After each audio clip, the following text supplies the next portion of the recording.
Hey folks, I'm back. What is this video is about? How to build our own personalized chat platform titled ChatHub. That's the sole objective of this video. This is going to be very minimalistic application. So let's straight away dive in and see what this application has to offer. So on opening this application, we land directly onto our session page, the least friction to the product experience. So you can see that we do have simple greeting message. Hello, how can I help you today? We have a few features. Let's try to go through each of them and see how those behaves in this application.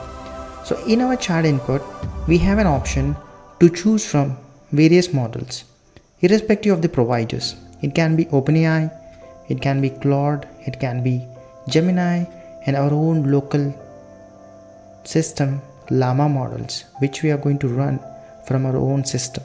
So these are the options, and also very exciting feature here. We can create our own assistants, basically specializing to particular tasks, providing the instructions to behave in a certain manner and all. So let me try to select this Python assistant that I have. So simple, we have an options to configure the model that we need to associate this assistant with. We have same way like we had the model in our chat input, the same component we are going to use it and assign whichever the model that you wanted to, and add in the name for this assistant, and here you can add in the system prompt and all those things. And once you are done, you can just click on save, and that is how we are going to create our own assistants. You can create as many assistants as you can. So here just create new assistants, and let's say I'm just going to add in like Golang assistant. I'm just adding here you are Golang expert and only written Golang code. Okay, so now let's try to save this, and you can see here. Okay, let's try to edit the name. I'm just changing this one to Golang, and we have this assistance, and we can use this thing and accordingly play with it. So now let's try to see how this is going to behave with the default models. And we have in two options. One, straight away go ahead and ask the question, or else just type in slash, and here we have default examples of a prompts that we can choose from. If we are frequently using certain prompts, we can search for those respective prompts and try to find out the one that we need and use it. For example, let's say I wanted to use for the Python script. You can see we have here the placeholder. So this one, it's a kind of like input that we want to take from the user to make it reusable, the prompt. So if I just click here, so I'm going to say like write a Python script to transcribe videos.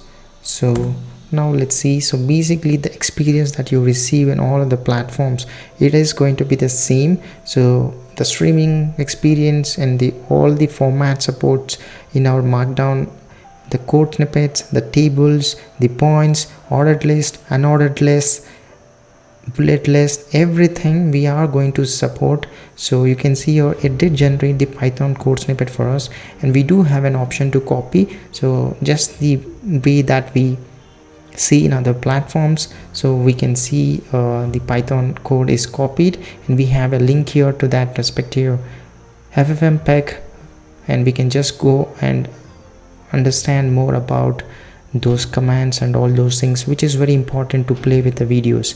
And here we have the options to copy whatever it is generated in the chat response.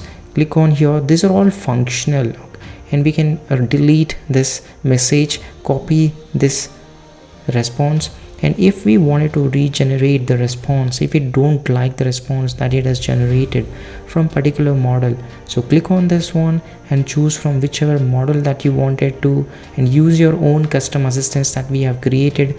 Let's say I wanted to use this Claude 3 Sonnet. So if I just select this one, so for the same question we try to see the response from that respective model, and you can see it is as good as it was with the GPT-4o, and that is how we have the option to regenerate the particular message and have the option to use whatever the models that we have from multiple providers. And this is one thing.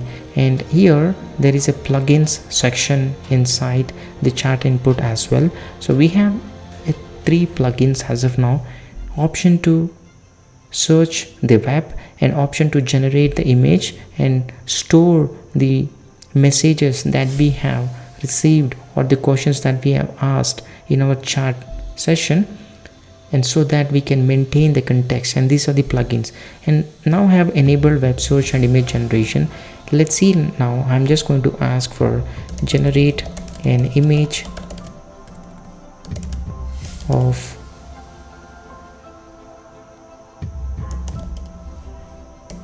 rocket in Amazon forest. So I'm just asking some random question, and now it should hit the plugin that we have added. You can see the loading message, generating image, which is very good developer user experience. So it is generating the image using the plugin that we have just enabled, and you can see now the image that it is generated to the question that we have asked. So generate an image of a rocket in Amazon forest. You can see that it has generated. So you can ask and have the same experience that we see in other platforms, so and learn what it takes to build an applications of this kind. And so now let's try to see, can we get a latest information from web? Okay, so let me ask, like, what is latest quantum computing breakthrough from Google? So now I have enabled the web. You can see searching on web, and we got the results from Google search. So we got the latest news, which is the Willow chip. That is the latest breakthrough in our quantum computing. And so very interesting thing here, let's say you wanted to select a particular section and inside here, so and ask that as a context and follow-up question. So once you select that particular text, I have here the reply button.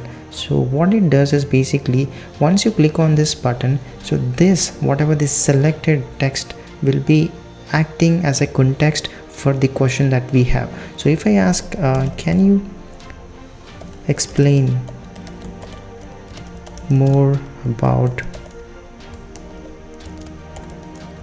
it, and then we should see the more information following the context that I have selected, and this would be the context and then the question combined. We are going to get the response. So this is what we are building in this application, which is going to give you very good knowledge of how to build this kind of applications.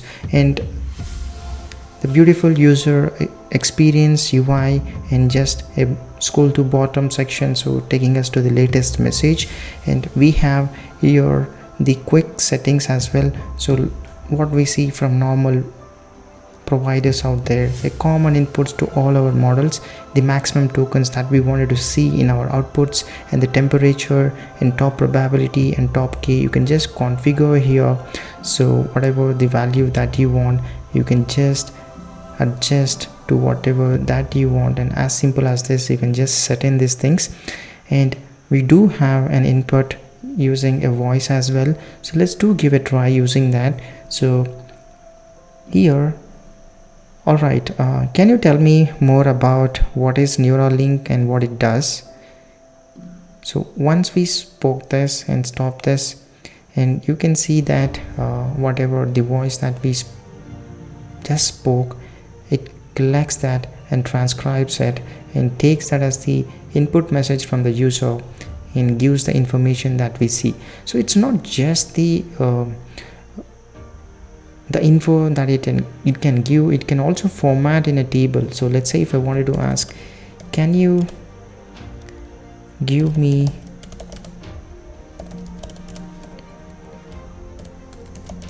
tech company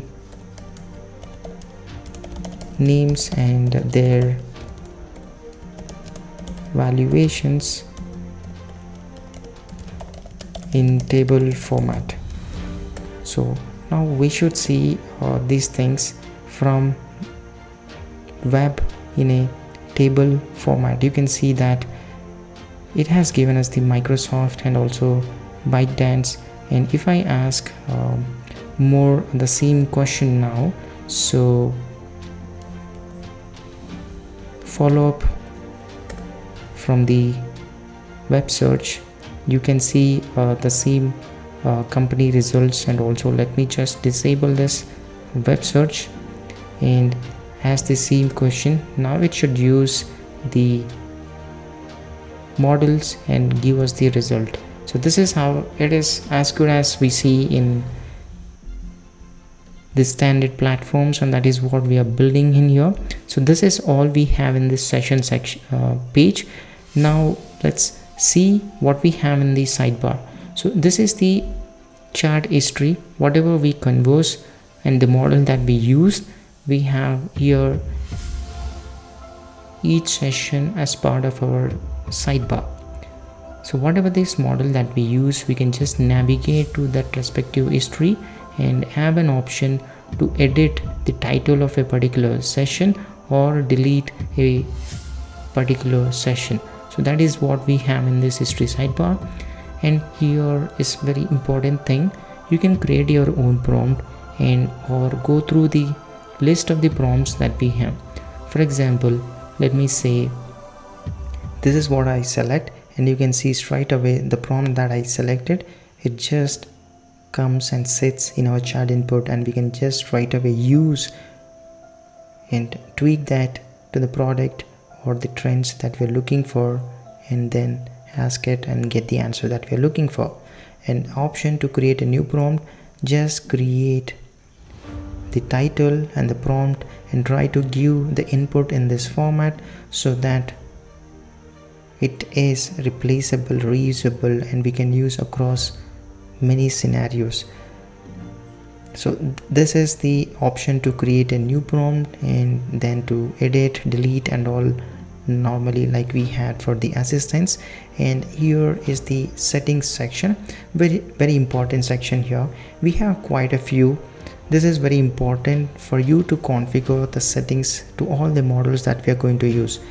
Set in default system prompt, so update whatever the way you want this session chat wanted to behave, and configure the prompt that you want. And we are going to take this prompt from here and use it in all our successive sessions. And here normally whatever we saw in chart input, that was a quick settings, and we have here more detailed things, context length, how much you wanted to use, basically number of previous messages that we wanted to take so as to use that as a context to answer the follow-up question.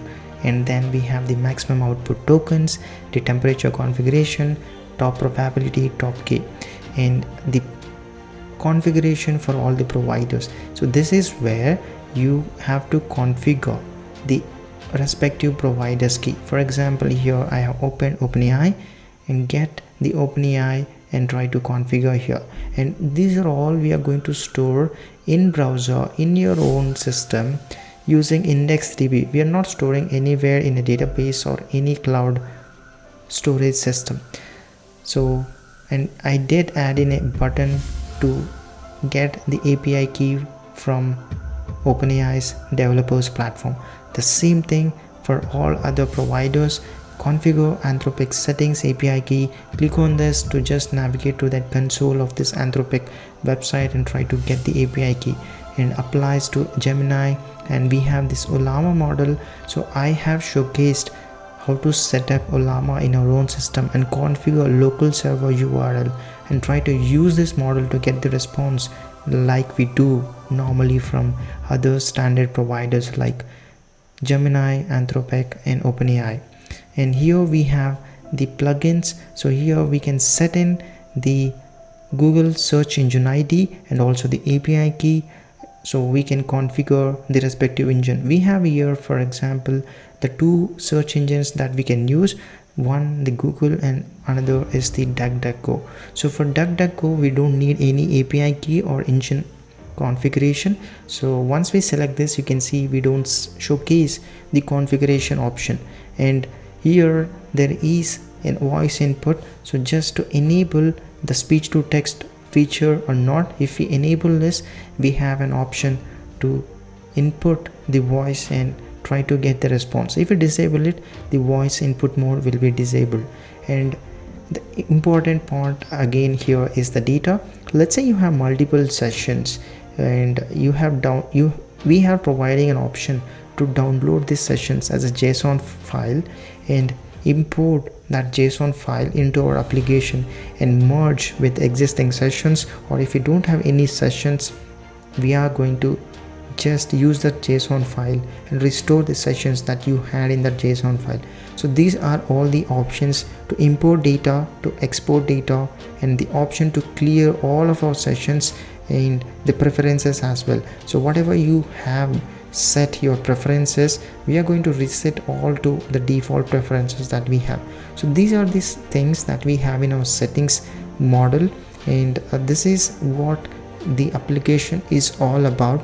Very minimal application, very simple application, but it's going to be very effective. You're going to learn a lot how to build all of these things on your own. We do have the black theme support as well. So if you just switch to dark theme, so it is just going to give you the same experience as it gives you with the light theme. So like it is taking care for all of this code snippets, the images, list, ordered list, links and everything.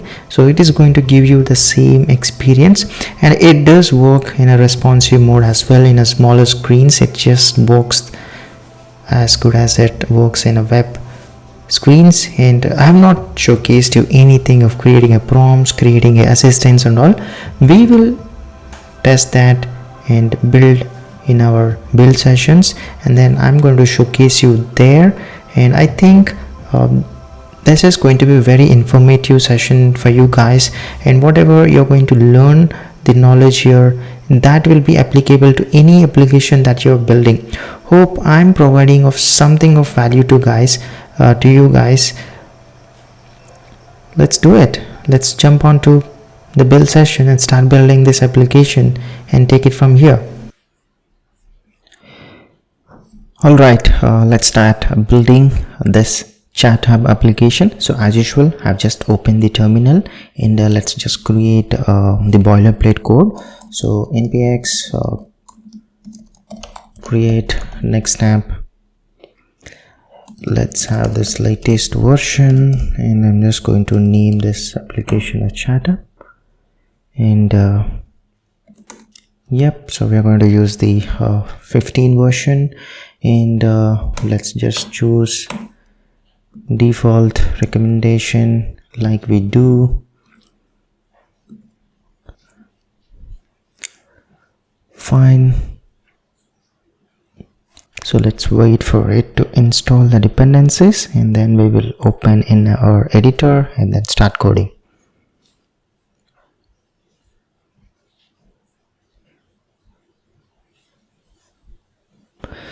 Okay, fine. So I'm just opening inside the editor. So let me just open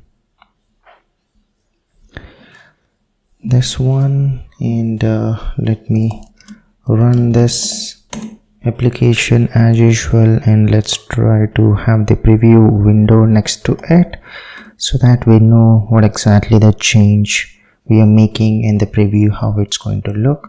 So I'm just going to add this too. So let's have this one. Yep, so this is the starting phase of the application, and I'm just going to zoom this one as much as I can so that you guys will see this one as clear. Okay, and I'm just going to add in the ShardCN for this.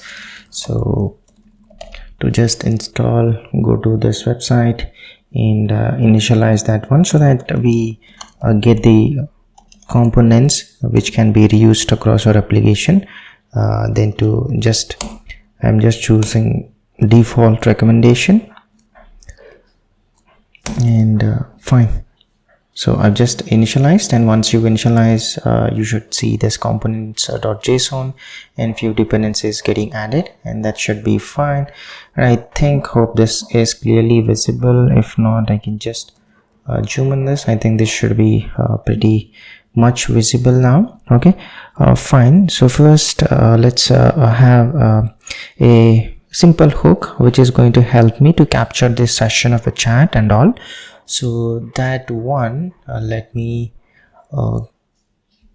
inside this root folder, I'm just going to create a new folder called hooks, and in this let me just create use chat session.ts.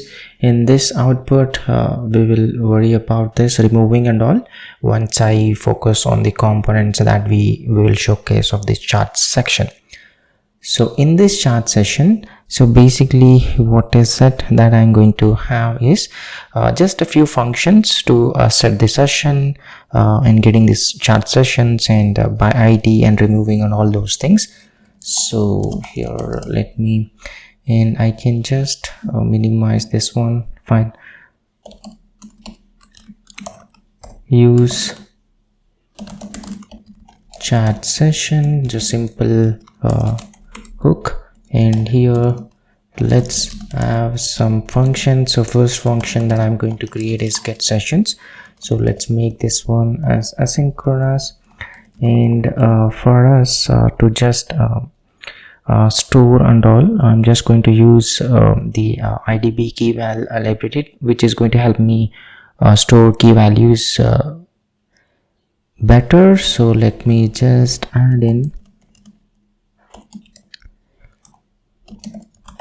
key val. So if you wanted to know much info about this, just search for it and understand what is this and why this key value store, so which is implemented using IndexedDB,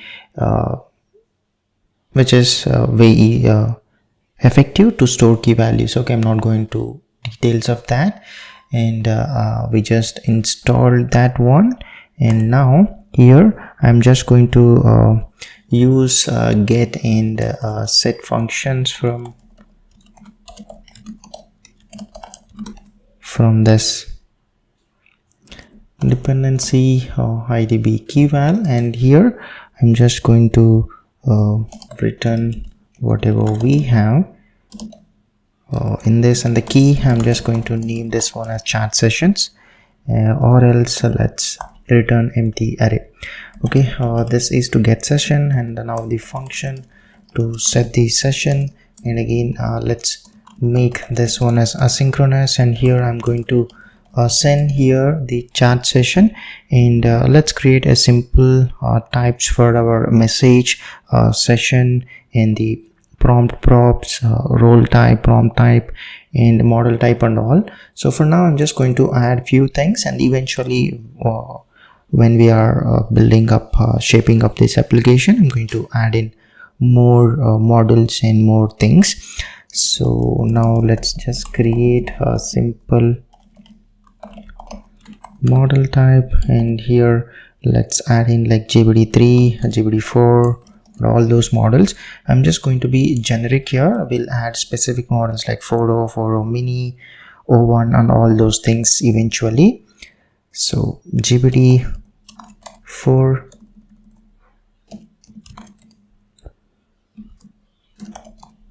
and let's add in the Claude models as well. So here same way I'm just going to add in the Claude models. So just to placeholders for now. Okay, so I just added the model type and now this prompt type. So here as well I'm just going to create a simple enum placeholders. So let's say first thing is ask type, and then the answer, the another one, let's say the explain prompt type. Like this, let's just add a few types, and the way to summarize whatever it generates, and the improve prompt, kind of like refining whatever was generated, and if there is any grammar issues, we can add as many as we want. So I'm just going to restrict it to few. So whichever you need, you can just go ahead and add it, and reply,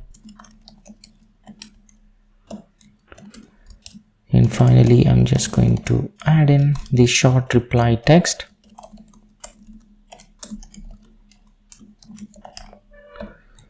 Okay, fine. For now I think this should do good for our placeholders. And then the role type. So here the role, it's going to be the assistant, which we get the reply from. So I'm just going to add in that one, and the specific experts. So let's create one, the writing expert,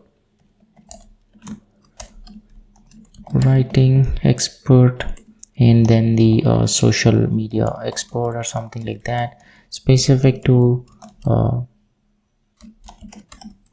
categories. Okay, and here the social media expert, I'm just creating 8 times. For now let's leave this one, so we can add more eventually.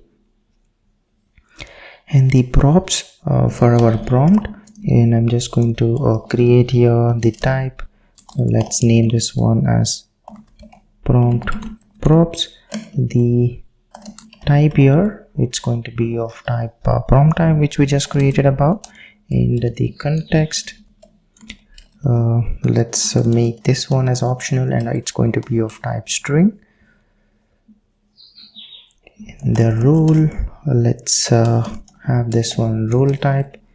The query that the user is going to ask, we are going to store in this variable, and option to regenerate if we want, so just a boolean type. So this is like prompt props for now.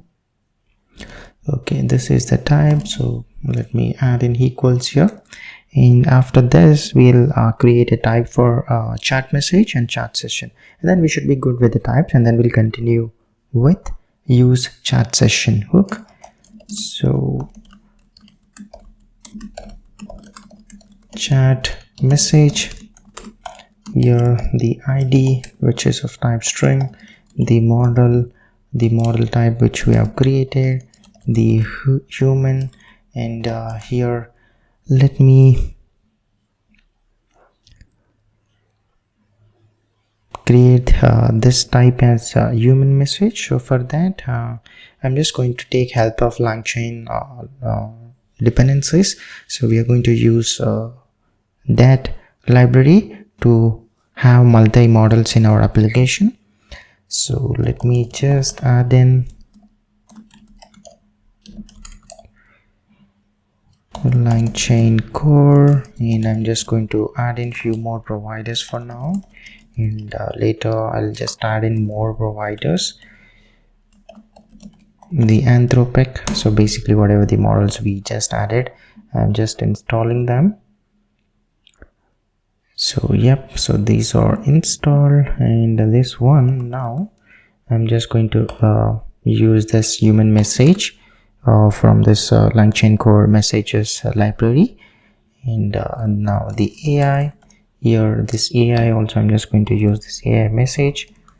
The raw human text, let's capture that as well, the raw AI. This is again going to be of type string. Any extra props, let's store in this props variable, and the timestamp at which it is created, I'm just going to store in this. So this is the chat message, and now we are going to create the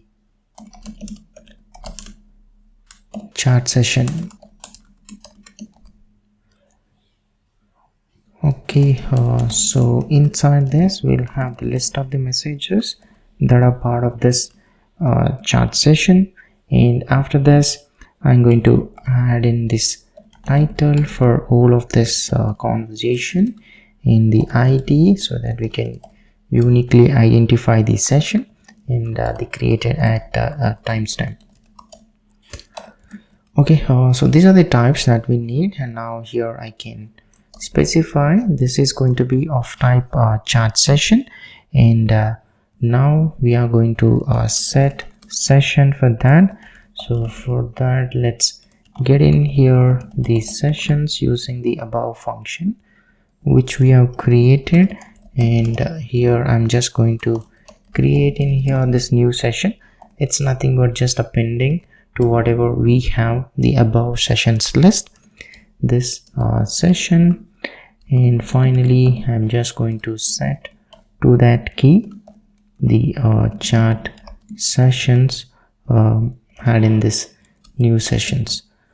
This is simple way of setting the session, and same way let's create few other helper functions which it's going to help us get session by ID. I'm just going to pass in the ID of the session and try to get the details of that specific sessions. So let's just try to find using that ID. So sessions dot find, and here session which is going to be of type chat session, and here I'm just going to match the ID to the ID property of the session object, and then this is going to give us the specific session. And just one more the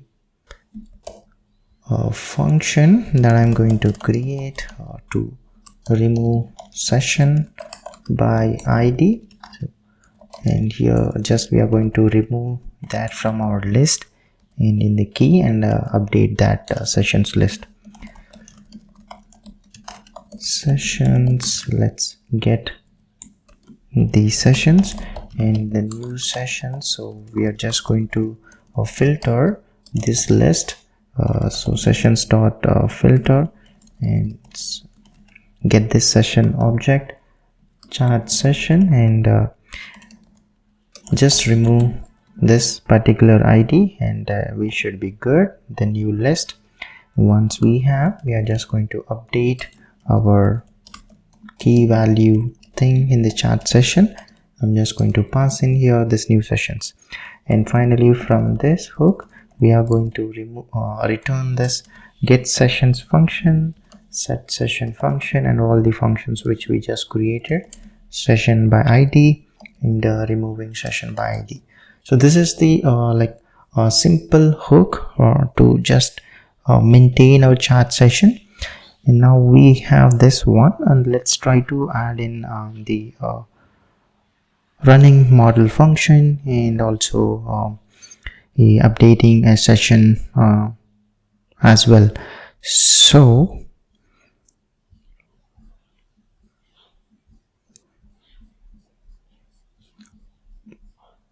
I'm just going to add in the two more functions to add a message to session as well as update a session. Okay, so here add message to session, and here we are going to receive the session ID, which it's going to be of type string, and the chat message, this is going to be of type chat message. And inside this, let's get this sessions, and the new sessions we are just going to identify using this session object. So if session dot id it's equal to the session id we are receiving, we are just going to update the messages. So whatever the message that we have, we're just going to keep that one and append this new message. So this is what we are doing, else we are just going to return the existing session object. And finally let's update the key, the chat sessions, and I'm just going to pass in here this new sessions.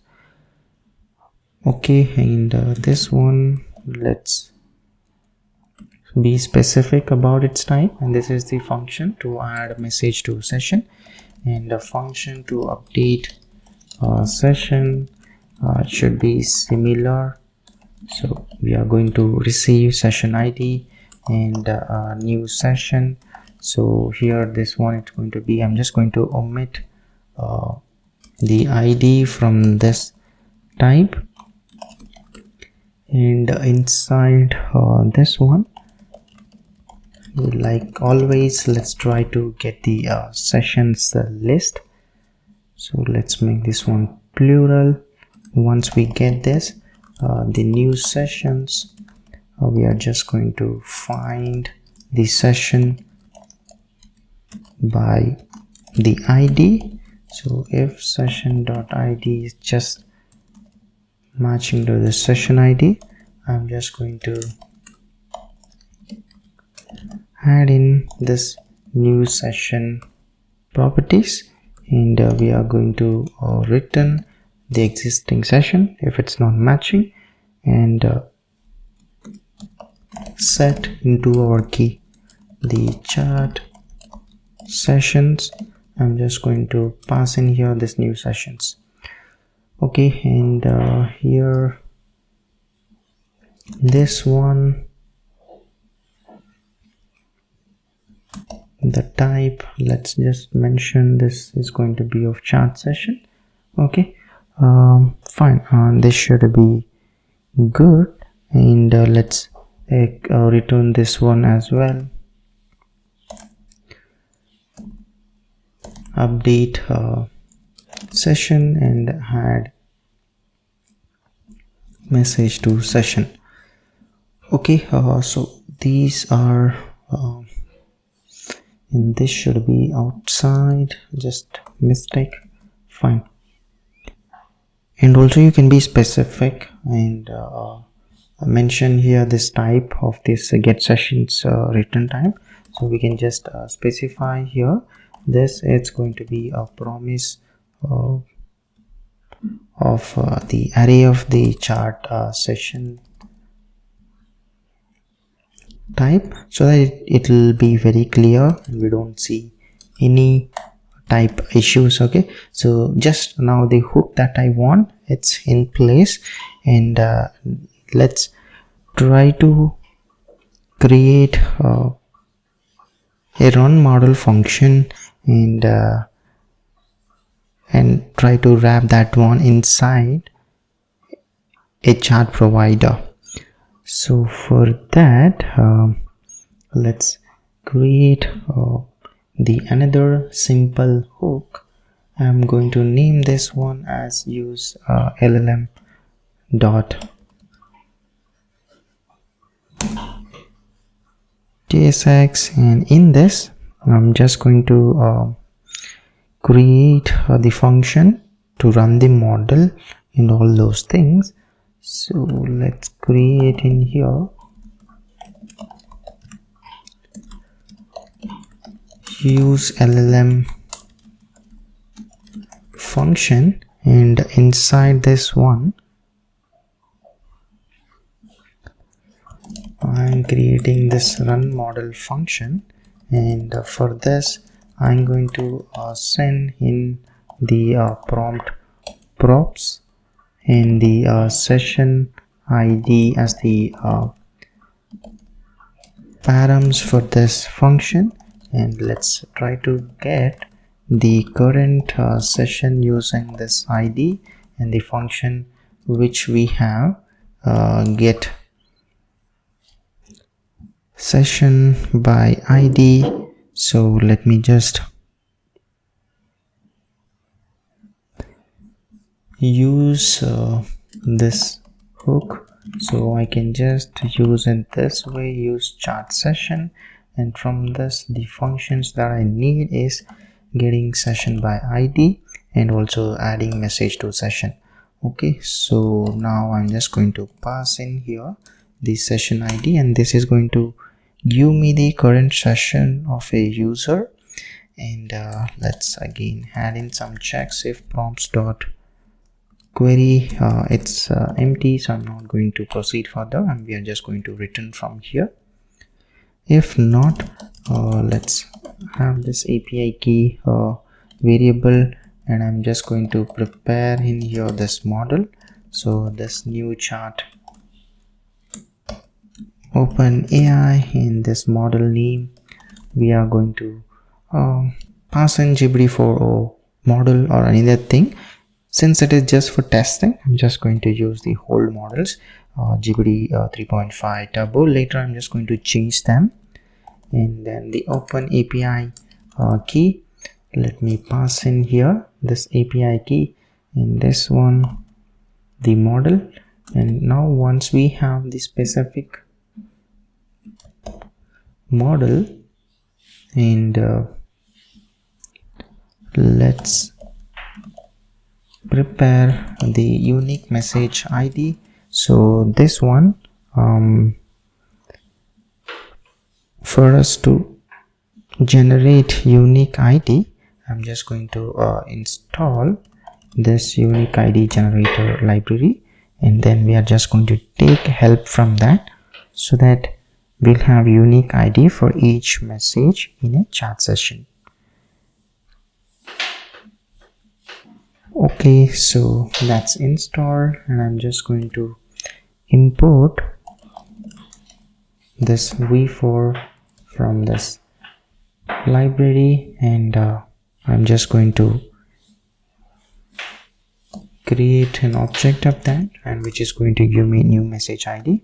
And now we need to prepare a prompt by passing in the props, along with that the current session messages, if there are any, else empty array. So for us to prepare a prompt, so rather than having all of that prompt inside this function, let me just create a simple helper function for me, which is going to help us to prepare a prompt. So I'm just going to create in here this prepare prompt function, and for this we are going to send in the props, which it's going to be of type prompt props, and the history. So this history, the chat message array. So let's just send this one, and now here let's capture this message history inside this variable, the history. And now this prompt, for this prompt, the chat prompt template from this Langchain core thing, and from messages I'm just going to check if this messages history is having some value. If so, we are going to add in that messages as well as part of our prompt. So inside this one, this system, and the value here, I'm just going to add in your role and answer. Let's say users question based on following context, and we are going to pass in this history of the messages. Okay, fine. And after this, let's add in this messages placeholder, and here I'm just going to pass in this variable name as the chat history, and now the user prompt. So here this is going to be the input. Okay, fine. So this is the prompt we are preparing. So basically I'm just passing in the context of previous messages history along with the user prompt. If there are no messages in the message history, and this is what the prompt it's going to be, so I'm just going to check for this context, and let's just copy this one, and system your role, and I'm just going to answer users question based on the following context. And here now I can just pass in the context, else we can just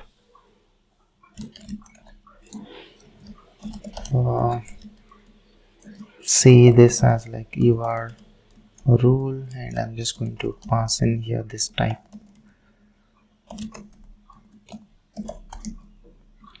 Okay, fine. And after this, let's pass in the user prompt, user, in this one it's going to be input. So if you just wanted to know more about how we need to pass in for this specific from messages and all, you can just refer to Langchain docs. They have very detailed explanation. Fine.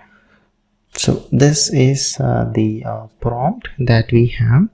And now after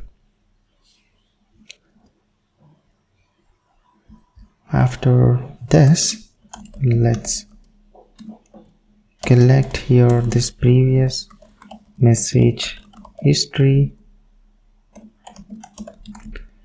So by iterating through this, so I'm just going to transform this one, reduce this, this either it's going to be of type human message or the AI message array, and then this raw AI, raw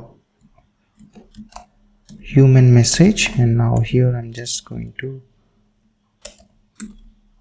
reduce into this format, and this human message, transform this one, passing it to human message object, and this one the AI message, pass in here this raw AI. And we are getting error because the initial it's going to be empty array. So I'm just transforming this one, and we have this previous message history. And finally I'm just going to return here by formatting these messages, message history dot length is greater than 0. Then I'm just going to prepare in here this object. So this getting a role of this, let's just try to prepare a simple helper which helps us fetch the instructions as well as a role. So for that I'm just going to create let's create simple helper inside this library folder and name this one as prompts.ts. And here first the role function, so simple whatever I just added there, the assistant, writing expert, social media expert, that is the function. So I'm just converting this into function role type. So based upon this type, so case role type dot assistant, we are going to return here this assistant, writing expert, return something like expert, in writing and coding. Then finally social media expert. So I'm just going to add in simple message, something like expert in Twitter. I'm just going to add in X, and social media in general, something like this. Okay, so this is the function to get the role. And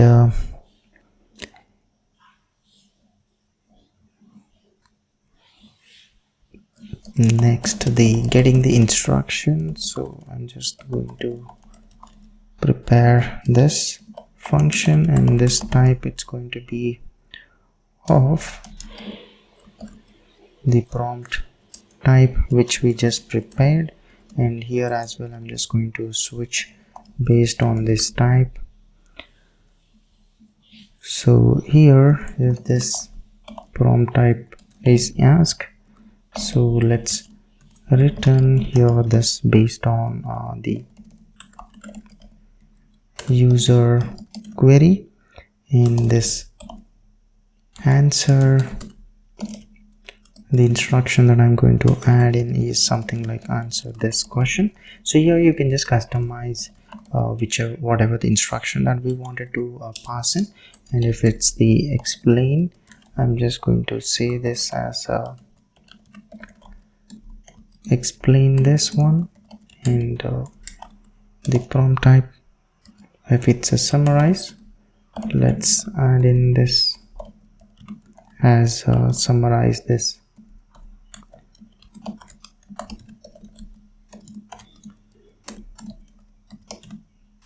Next, the prompt type, if it's improve, I'm just going to return the text as improve this. So these are like simple instructions. Later you can just add in more complex instructions so that it acts better, which we will eventually try to improve this one. And if it's a fixed grammar, I'm just adding in here fix the grammar and the types. And now the prompt type reply. So let's say this instruction,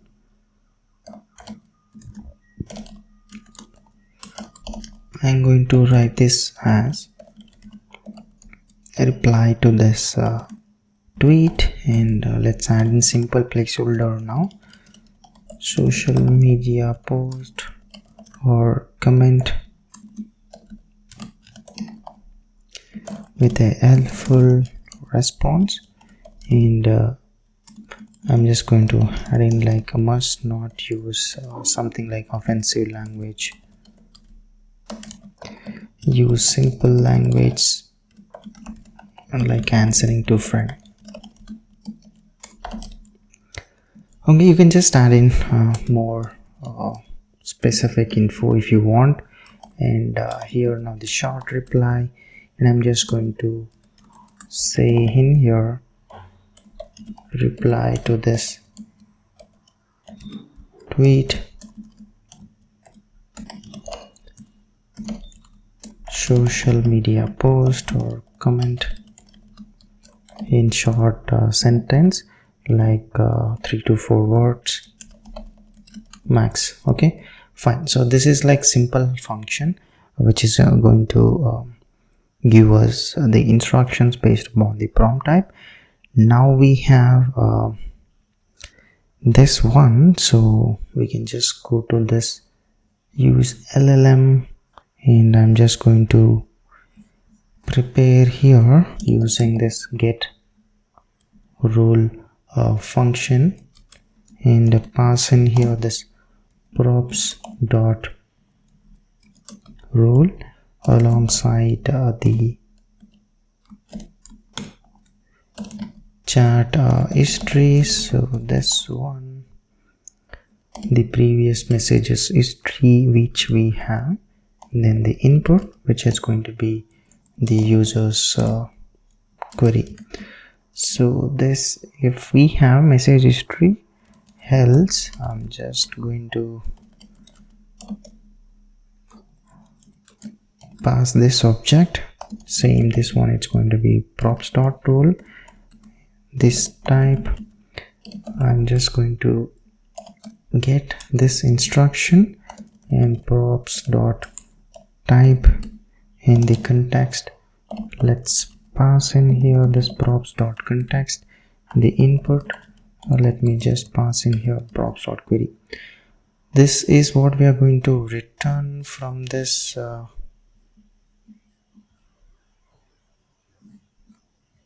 function. So once we prepare the prompt, and this, let's use here, after we have message ID, the formatted chart prompt, I'm just going to call this function, and for this all we need to pass in is the props alongside the current session dot messages if we have any, else empty array. And after this stream, let me call this model dot stream function and pass in here this formatted chart prompt, and the streamed message, let's try to capture into this variable. So for await const chunk of stream, I'm just going to concatenate into this variable chunk dot content. Okay, all the chunks that we are going to receive, I'm just storing into streamed message variable. And let's prepare this chart message object. In here this ID, which is going to be message ID, this model, let's say for now this GPT-3, and eventually we are going to change it to 4.0 models and all.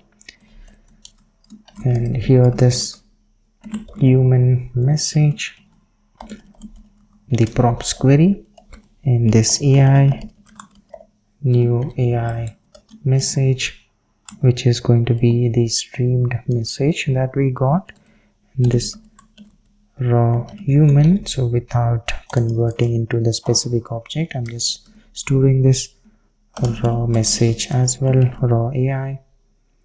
This is going to be the streamed message, and finally the props. So now we have this chart message object, and we are going to add this message to particular session by passing in the session ID and the chart message. So this is our simple function, and here let me just return this one model function. Okay, I think yeah, this is the simple function. So now we have this hook. So let's try to prepare a simple provider and also the context so that we can get those values into our React components. So for that one, let's create a simple folder to store the context, and inside this all things related to chart, I'm just going to add in here this context.tsx, and also let's create the provider file. Okay, so inside this context, let's just prepare here this type for chart context. So this should be simple. So basically array of our chart sessions, chart session, this is going to be of type the chart session array. Once we have this type, so I'm just going to create a simple context, chart context. We are going to use this create context, and this one, it's going to be of type chart context, or it can be undefined. So I'm just going to specify by default undefined value, and after that let's just create this hook so that we can consume this in our components. Context, let's use this use context hook, pass in here this chart context. So I'm just adding some regular check. If there's no context, I'm just going to throw in here the error, the message, let's say use chat context must be used within a chat provider.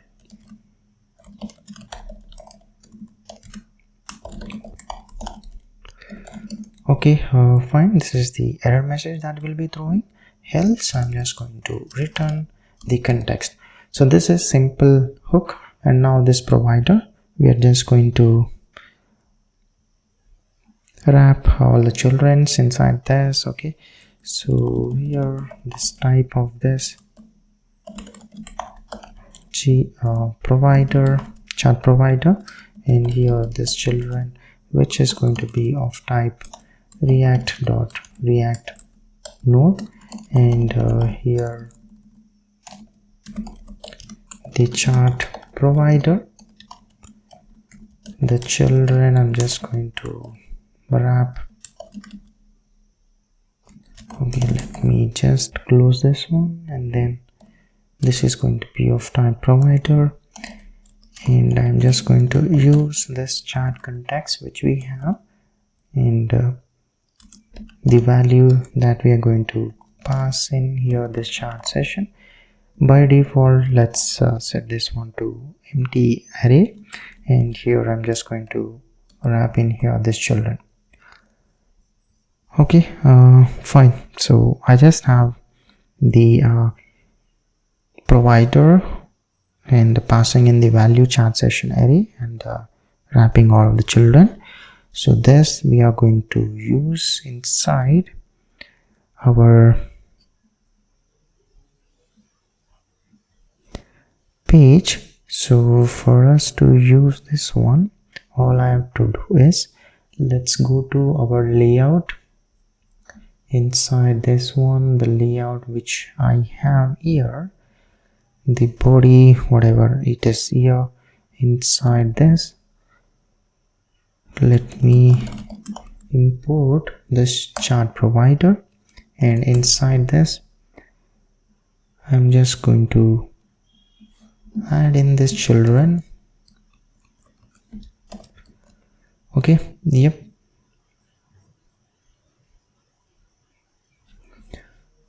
Fine.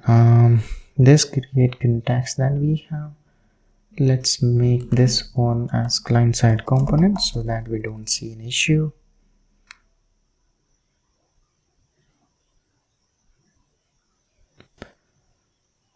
Okay, yeah, this provider,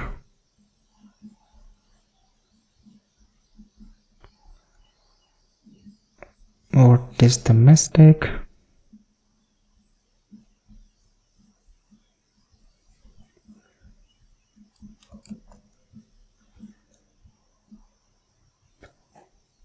Expected string.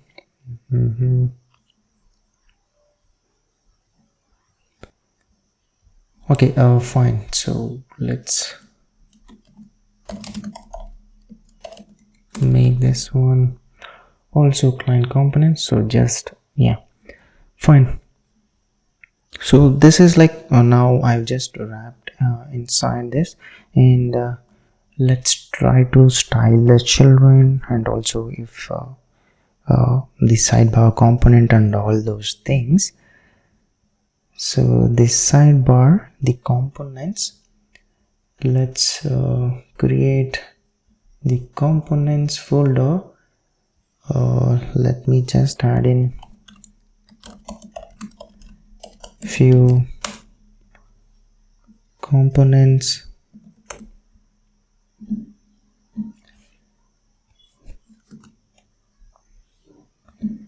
Okay, now we have a components folder, and inside this I'm just going to create first thing, the sidebar that we want, just to switch to different conversations and all.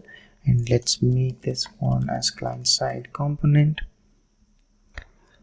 and this one, let's keep it simple. So export const sidebar here we are going to use this chart context, and let's try to get in the sessions. Okay, so I'm just going to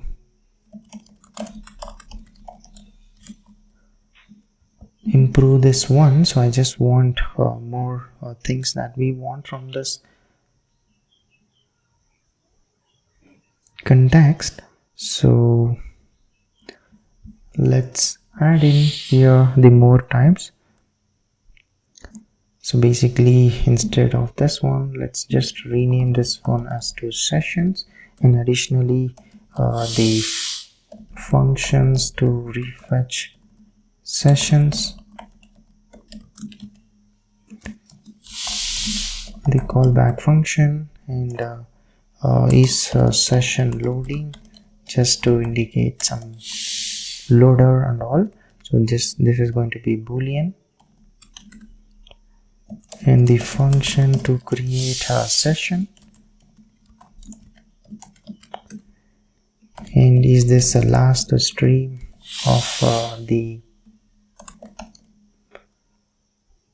conversation. So this one I'm just going to create a type for this, like stream props, like we created for message and session, and the function, the run model, here the props, and we are going to pass in here props and this session ID, which it's going to be of type string, and we are going to return this promise of type void. Okay, and now I need to create this type. So let's try to create inside this LLM hook. So here I'm just going to create this one,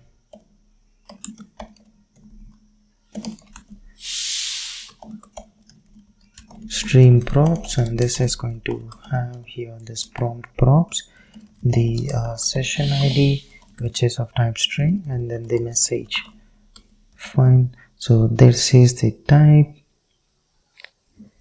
And also let's try to create a type to use LLM. So here on stream start, the callback functions, and on stream, and on stream end. So here this props, this it's going to be stream props that I'm going to pass in, and just the callback functions, promise of type void, and on stream end. So this, fine. And now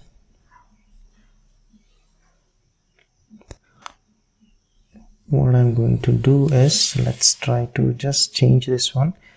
Yeah, just after a while I'm just going to have the UI created, but let's first have this hooks fixed and modified and all updated.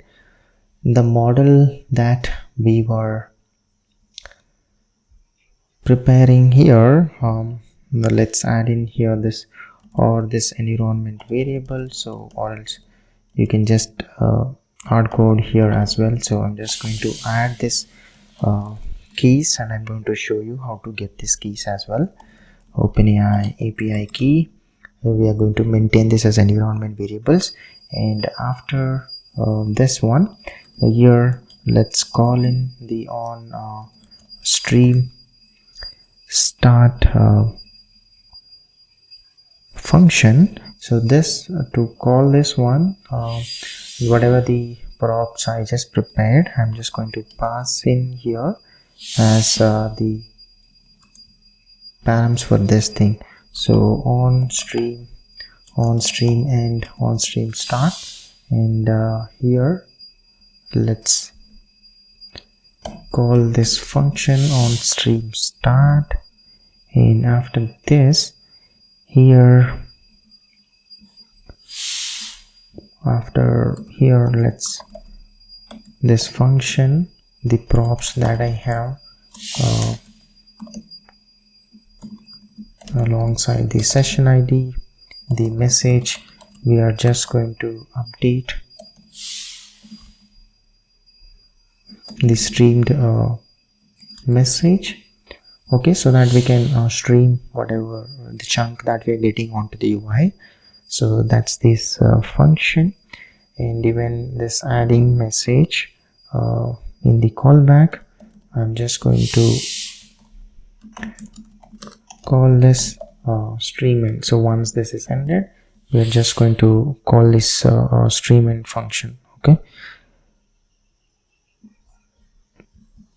So that's the change inside this. And also now in this chat session, I'm just going to create a new function to create a new session. So let me just add in here, create a new session, just make this as a synchronous. It should be simple. So get these sessions, and is it the latest let's get this latest sessions of 0, and if this latest session dot messages length it's equals to 0, then I'm just going to return this latest session. Else let's try to create here this new session, and in here this ID, let's use this v4 from unique ID. The messages, let's have this empty array. This title, let's set this one as the untitled, and created at new date of, I'm just going to convert this to ISO string. So this is the new session, and now we need to update into our sessions list. So whatever sessions that we have, I'm just going to add in this new sessions. We are going to update our key value in the chat sessions. I'm just going to update here this new sessions, and we are going to return new session from this thing. And also here let's return this create new session function. Now we have this new session created, and now let's go to this provider. Of course we are seeing this errors because we need to set in other values. For us to set this one, let's first try to get in the get sessions function and create new session, and inside this let's maintain local state variable to keep track of sessions. The callback function to update this, use state, and here I'm just going to specify the type, which is going to be of type chat session array. Default, let's have this empty array, and is session loading, so basically the messages from that session. So this is that indicator,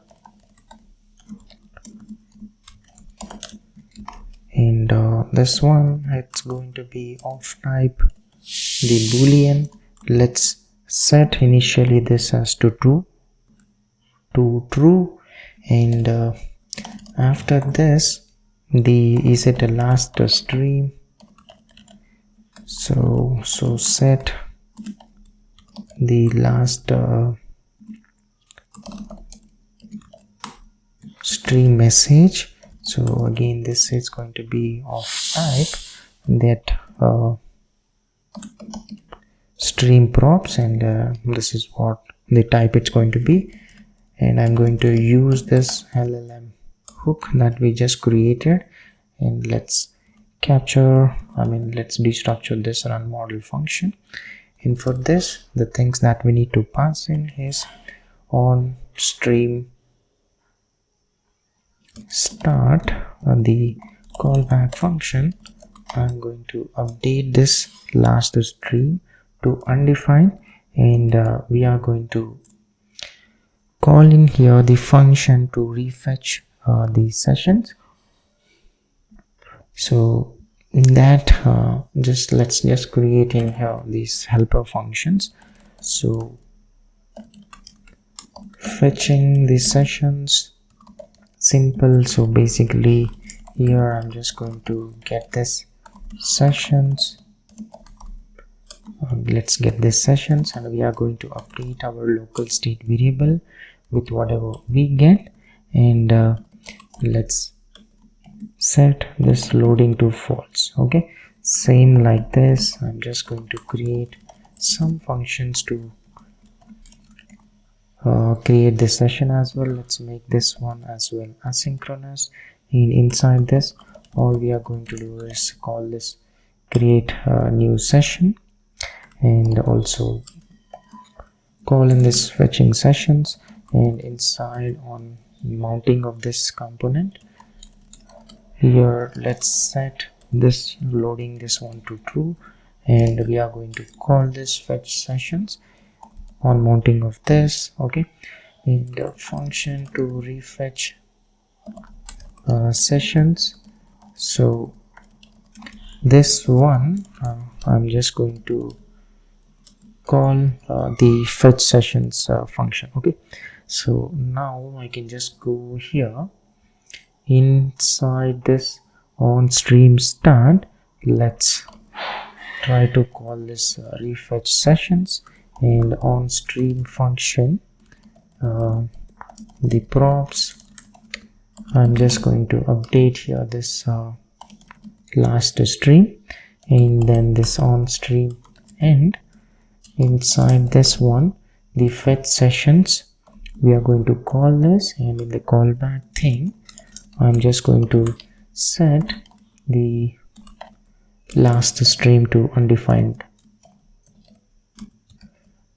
Okay, so this is how we are going to handle the stream of chunks of messages using this one.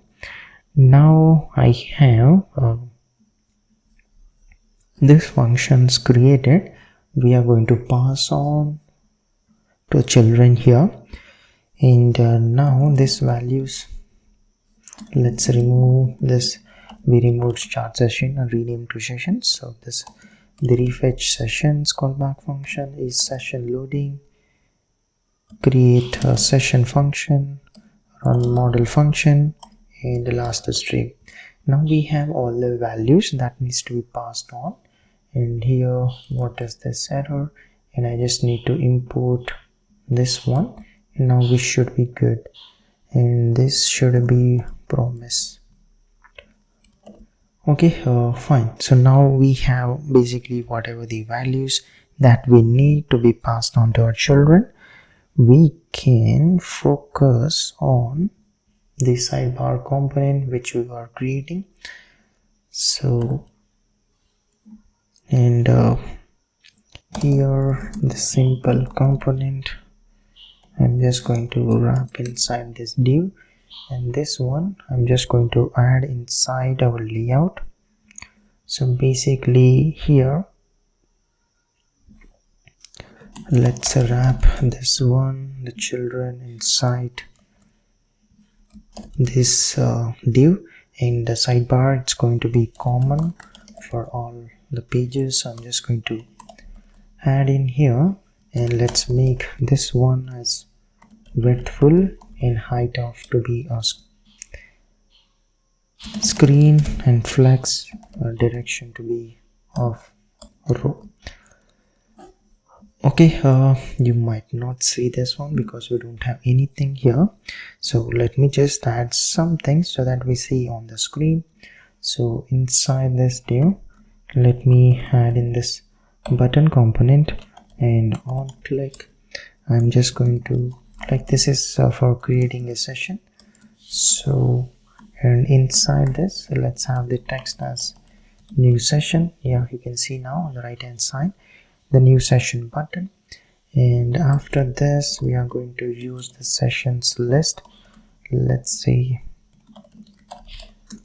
the session, and here I'm just going to create in a div, and let me just close this. So inside this div I'm just going to add in here this session title. Okay, fine. So like these are the default examples. So now let's try to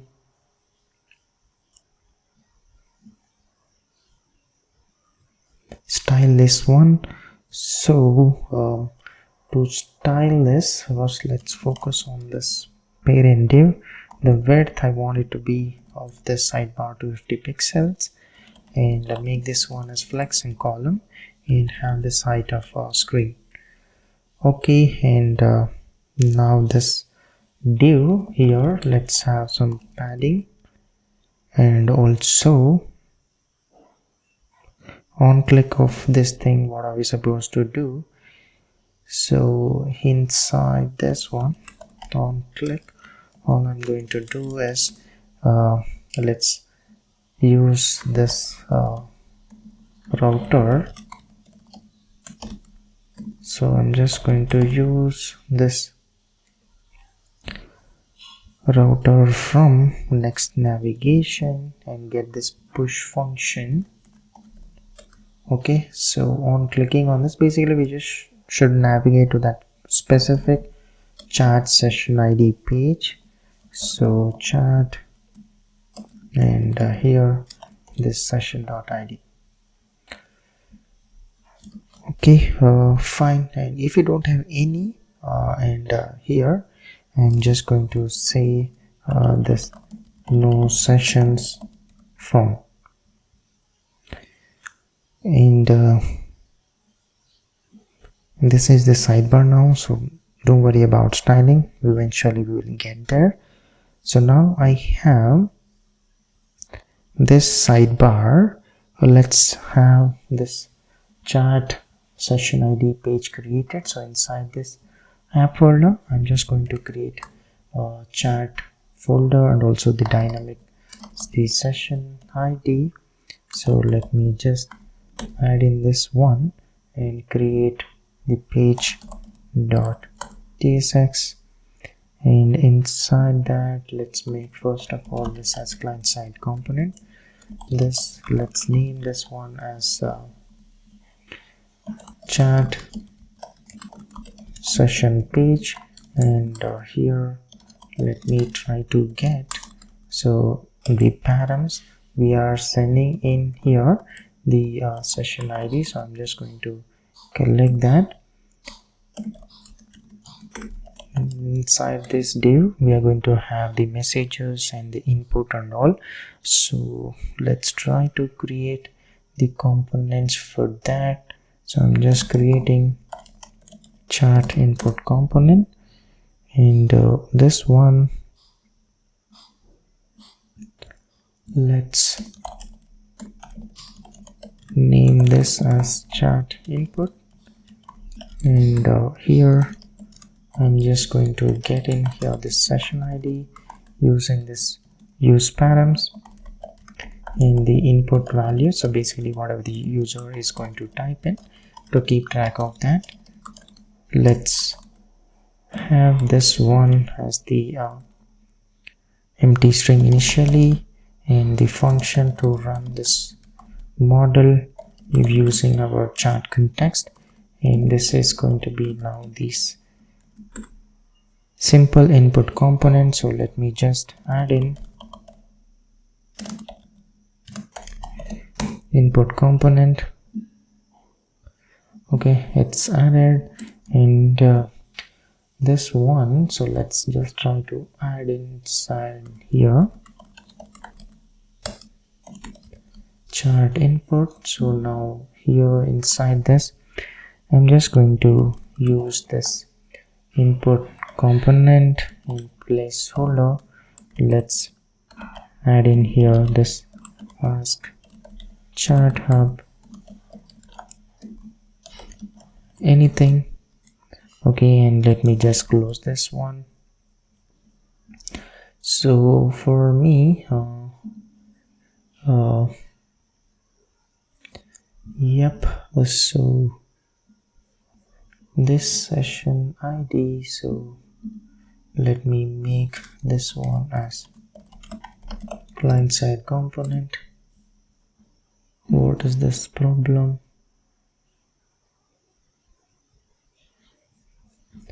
Okay, yeah, this one I just need to export this one, chart session page. Okay, so this is the input component which we are working now, the chart input. And now here on change, I just need to update the input value. So e dot current, so this one, let me just add in here this current target dot value. Okay, so fine. And after this, on entering, once the user is done with the query, so I'm just going to check for the key if it's matching to the enter. If that is so, we are going to call this function, and here inside this, the role, which it's going to be role type dot assistant, the type prompt type dot ask query. I'm just going to pass in here this input value, and after this, let's pass in here the session ID which I have, and I'm just going to convert this one to string. Okay, fine. And then we are going to set this current target value back to empty string. Okay,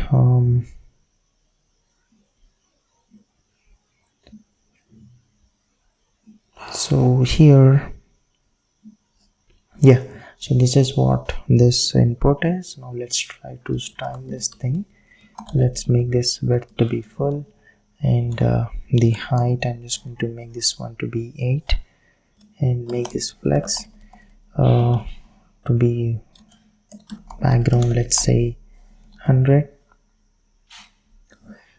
So this is the thing, and this one, let me make sure this is not null, and going to this page, this div, let me just make this one as width full. Yep, and also the height of it as screen, and make this flex and row.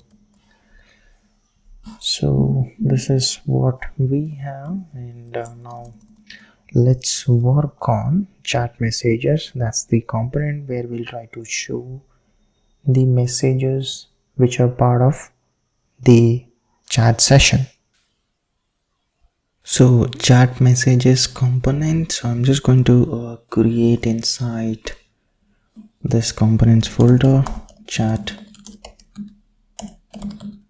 messages, and here we'll have the current session local state, component name is chat messages, and inside this, let's first try to get the current session ID. So I'm just going to use this params, and using this I can get the session ID, the dynamic param, and also the last stream.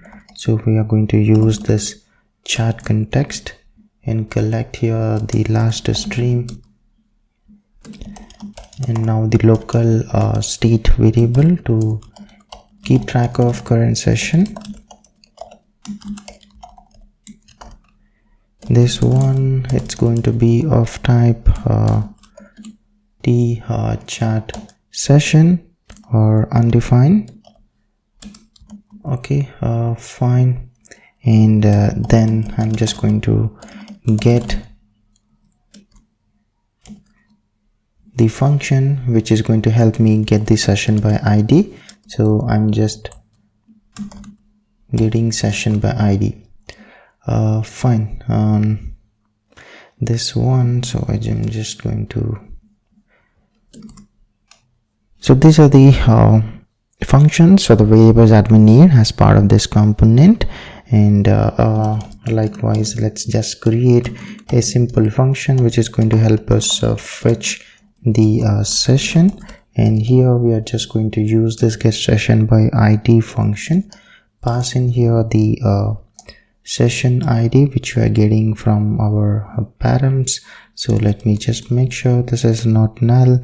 And after this, in the callback function, let me get the session, and here we are going to update our current session variable to this session. Okay, so this is the function, and this we need to trigger whenever the session ID changes. So I can just wrap that code inside this use effect. So if we don't have a session ID, I'm not going to perform anything, so I'm just going to return, else we will just trigger this fetch session function, and the dependency here it's going to be session ID. Fine, that's the thing. And also based upon last stream as well, so inside this use effect block, if we don't have our last stream, then I'm going to call this fetch session, else will not do anything. And here if the last stream changes, this logic triggers.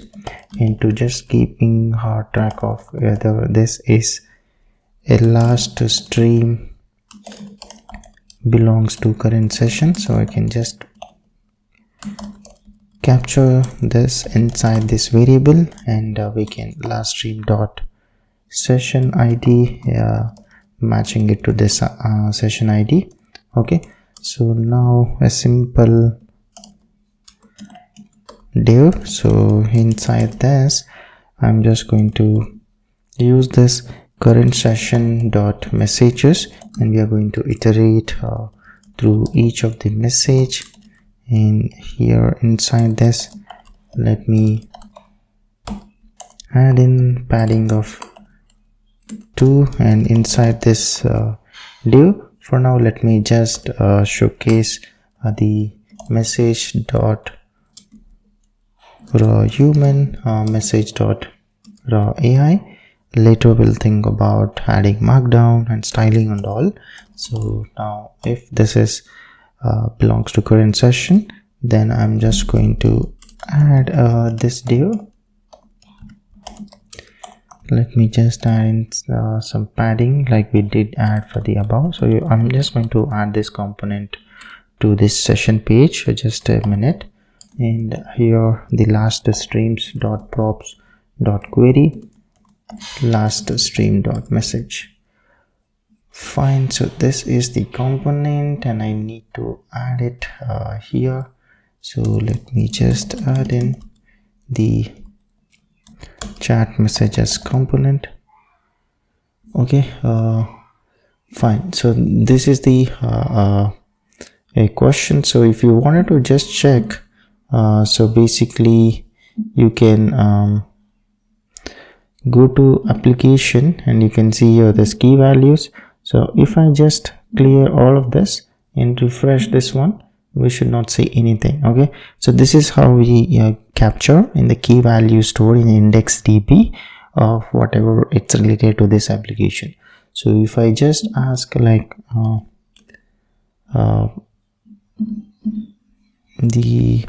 okay, so let me add in the API key in the environment variables. So inside this, okay, so that one you can just get in this platform. So you can just go to this and log in and go to your dashboard and try to get the API key. So I'm not going to show that. I think you should be aware by now how to get this OpenAI key. Okay, if not, just let me know. So now I'm just going to get that OpenAI key and add it here.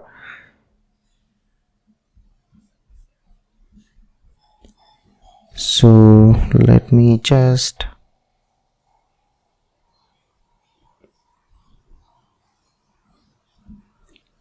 add in that API key.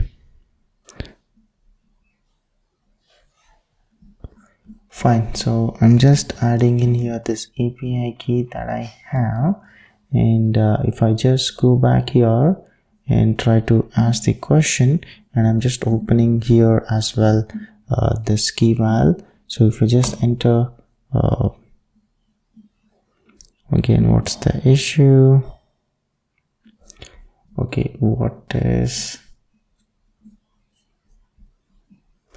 let's go to our hook. Okay, it's public. Let me just change the name. So it has to be public OpenAI API key. So I'm just changing the name here. Okay, and now let's try asking, and also I'm in this application IndexedDB thing. Okay, let me restart this one, and I'm just refreshing this window.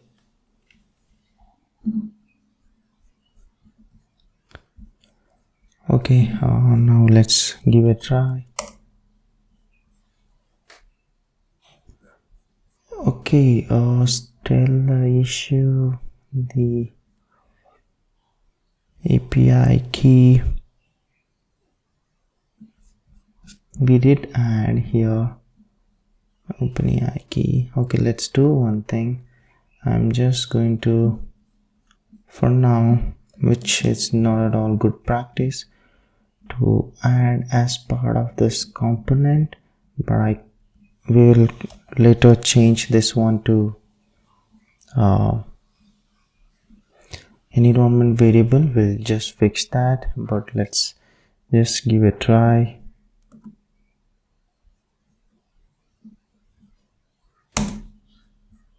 Okay, fine. And now the chat messages. So if I just go to this application,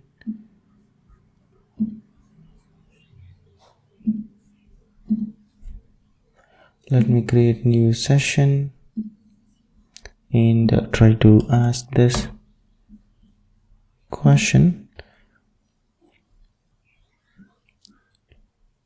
Okay, now we aren't seeing any issue with respect to APIs.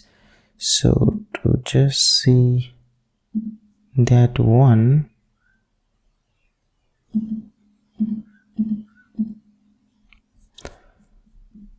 the chat session,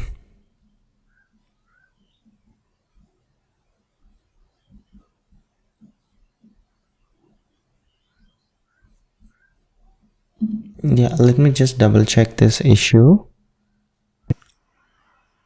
Okay, I just had to restart the application, nothing else, and everything looks fine to me. So if I just ask hi, we should see the message on the right side, you can see, and even this hello, you should see the streaming here, and I want the messages to be at the left side. So for me to do that, let's just add in here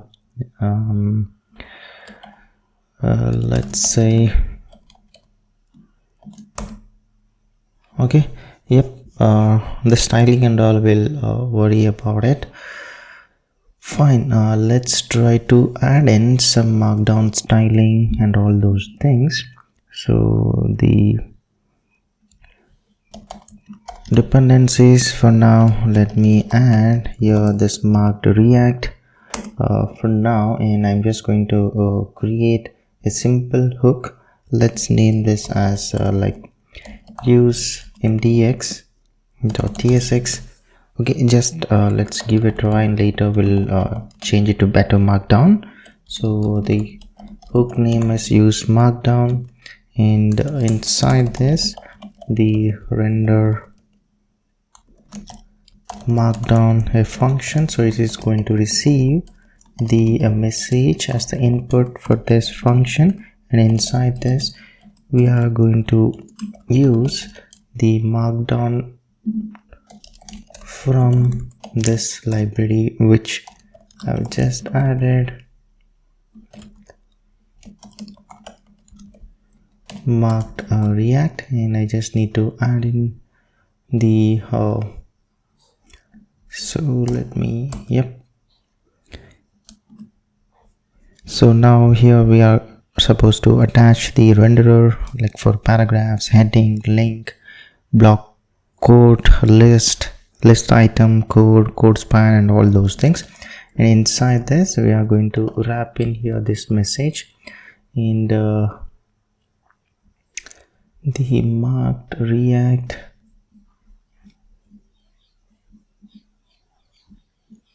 okay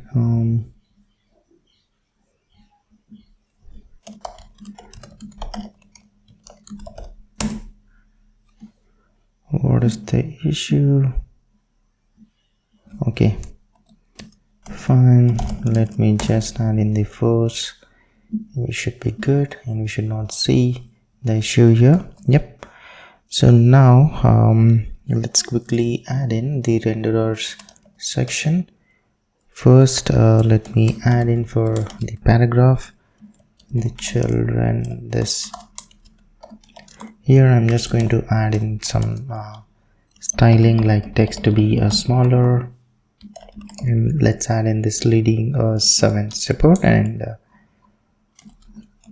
wrap this children. So for paragraph this is what we are going to do, and for heading here the children and the level. Inside this, okay, this has to be inside this, that's why we are receiving an error. Fine, and here let's heading. So here the level, I'm going to dynamically add in this level in this way, the level, and we can just typecast this one to JSX of like intrinsic elements. And now here we are going to return the h1 tag, and I'm just going to make here this font type to be medium, text medium, and then I'm just going to wrap in here the children. Okay, fine. And after this the link, add in here this href, the text. So this heading we are going to use this for now. Let's just leave that as it is. Let's just try to check it out. And after this, inside this thing, let's try to wrap inside this anchor tag href. I'm just going to attach in here this href target, add in here this blank, and I'm just going to wrap in the text inside that.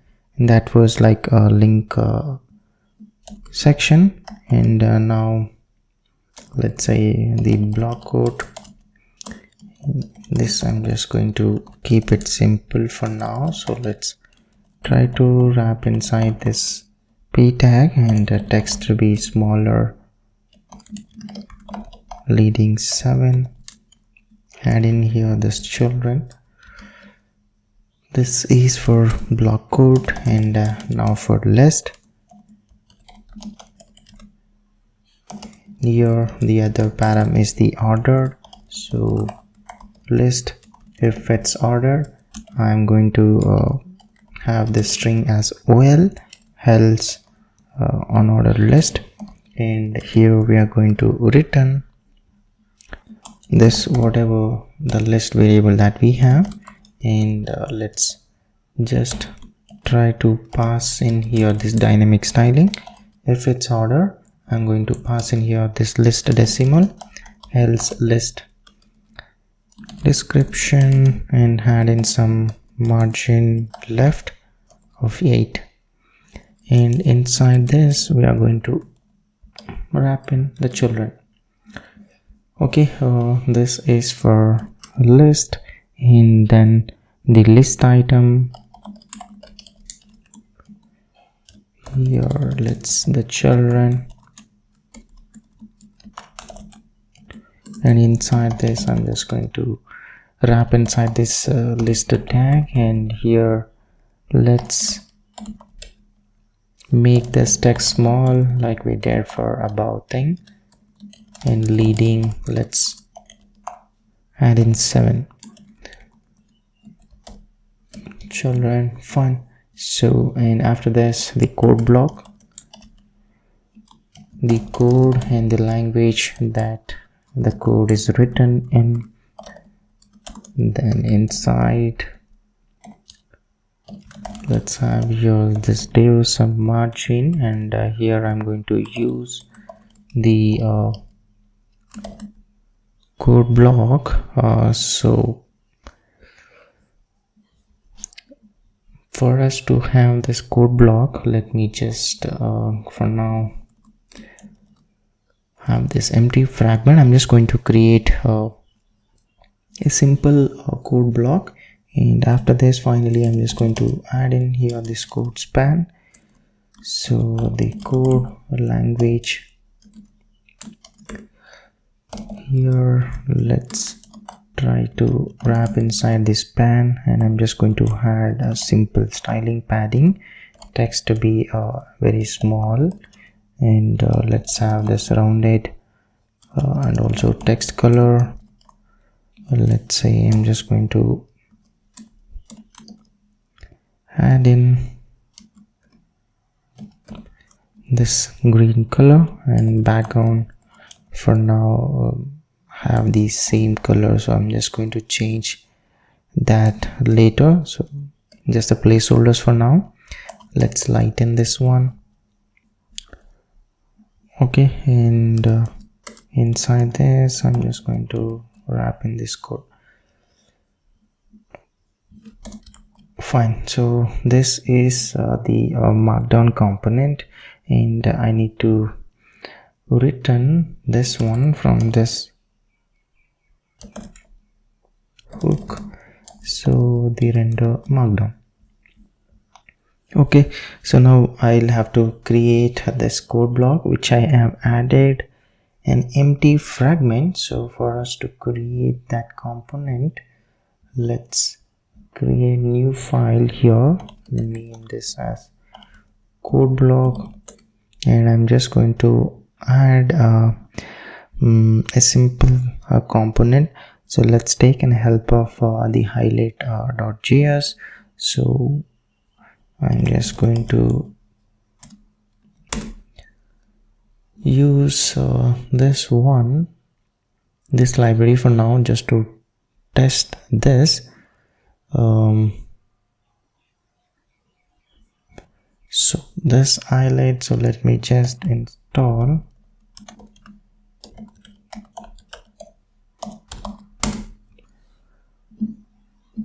Okay, now all of the things needs to be applied, the force.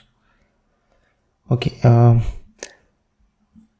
so if you just go to this, you can just refer, and also the stylings where you can add in the way you want, so you can just customize the colors and all those things.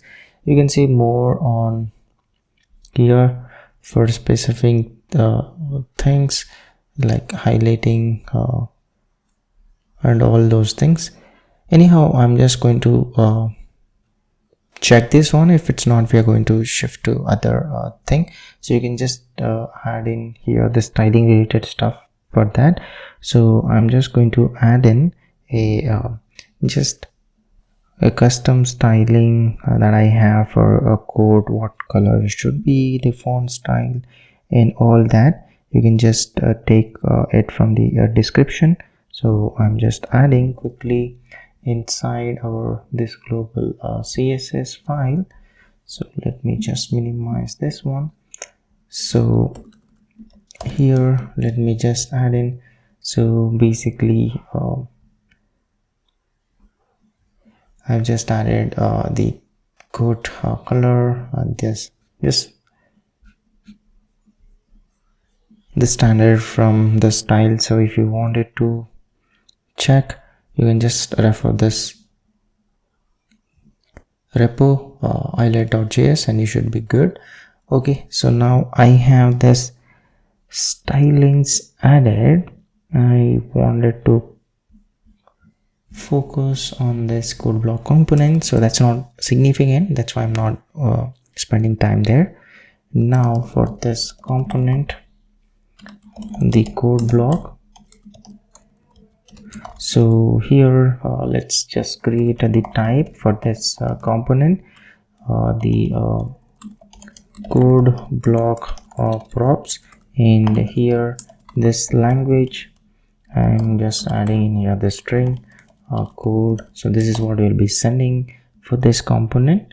So let's fine, so this is the component and this type is about the code block props. Let's just restructure language and code.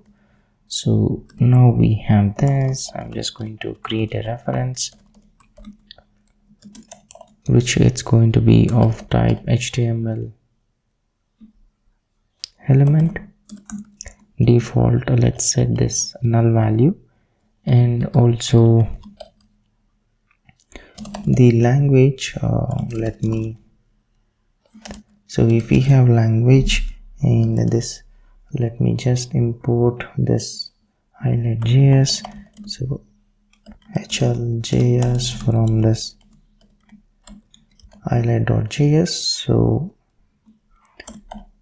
hl.js dot, I'm just going to get this language, pass in here if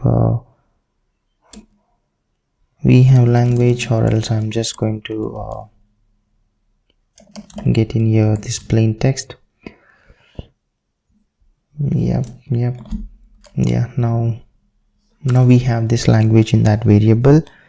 So inside this use effect block, just depending upon the value that changes in our params, the code and language. So if we have this current ref active in our DOM and we have here this code, so then I'm just going to add in here this highlighted code as highlight language and this code dot value, and I'm just going to current dot inner HTML, pass on this highlighted code. Okay, fine. Don't worry about this deprecated and all. For now that should be fine. That's not our major focus here in this language. Fine, so depending upon this we are going to run this.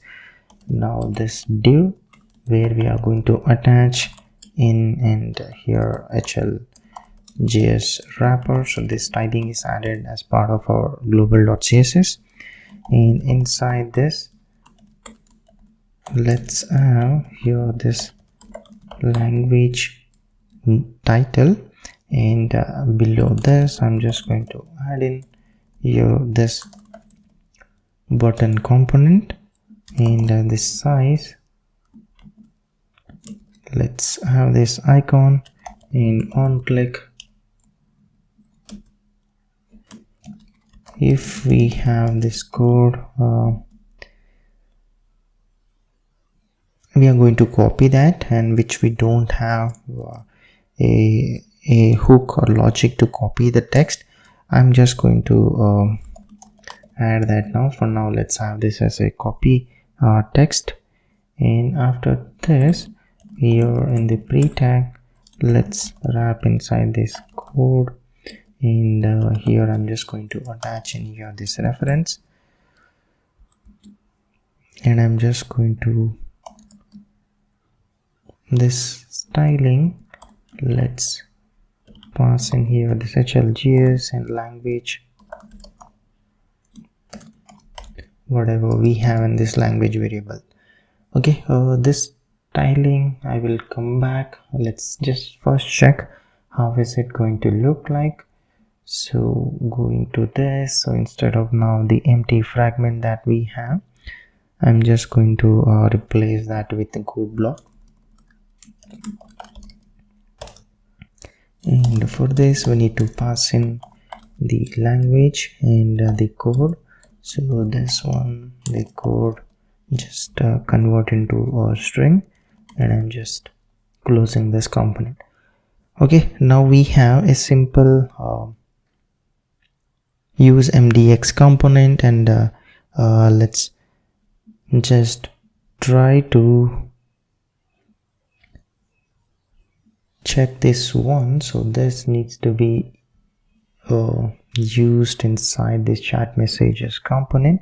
So let me just get that function. So use the markdown, and I'm just going to get here this render markdown function. So this needs to be attached. So basically whatever this we have, let me wrap inside this render markdown, and I'm going to pass in here whatever AI returns, and let me just remove this thing. And here as well, let me wrap here this message inside this, and I'm just going to make sure this is not null. Okay, and now already you can see the difference. So if I just ask like code in Python to sort the array, something like that,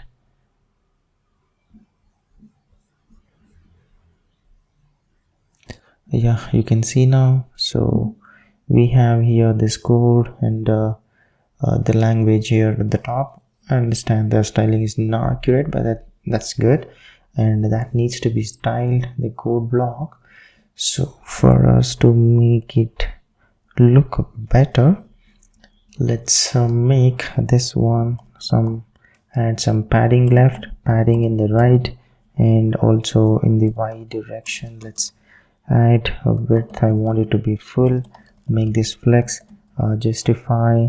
I'm just going to add in this between items. Let's center them. Okay, fine, at least much better. And also this one, let's add in here this as a pre-styling.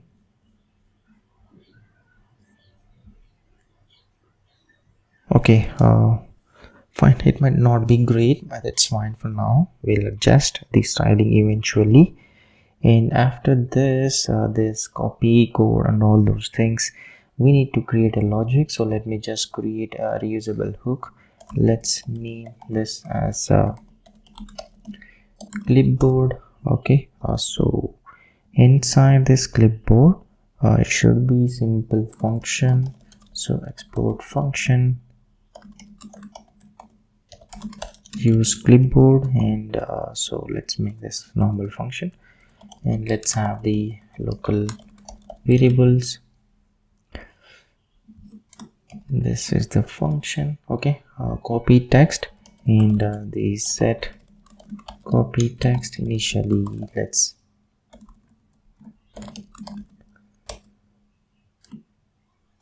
have this as a null value, and the types for this, I'm just going to create simple type copied value, which it's going to be either a string or null.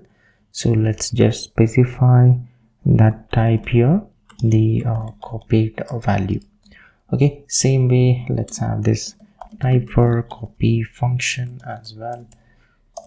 So here this is going to be just receiving a string, and we are going to return a promise of type boolean whether we copied it or not, and this show copied variable.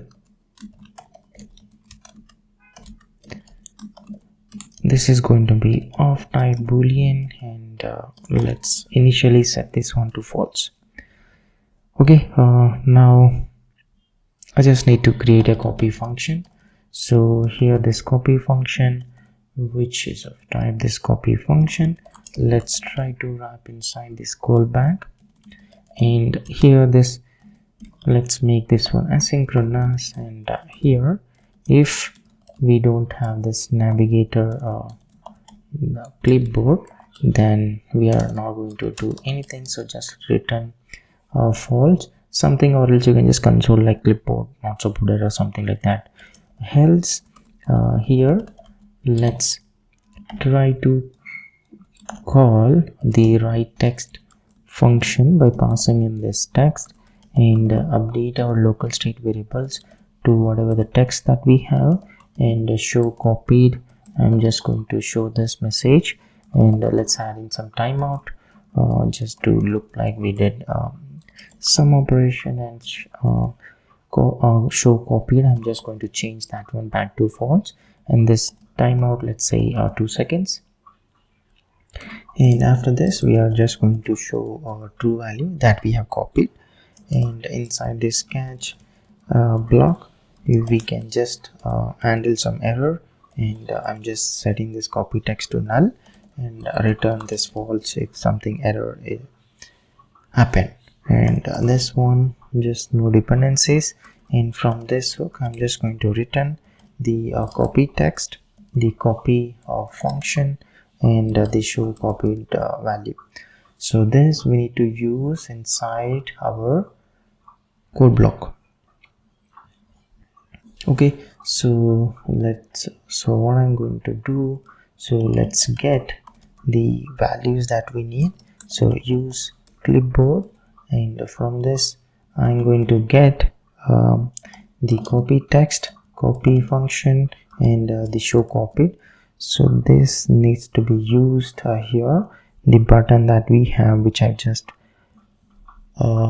outcoded. So here now if we have here this code, then I'm going to pass in this code to this copy function, and here if show copied is there, so I'm just going to have this icon, the check icon. So this one, let's use this react icons. Okay, so I'm just adding in here.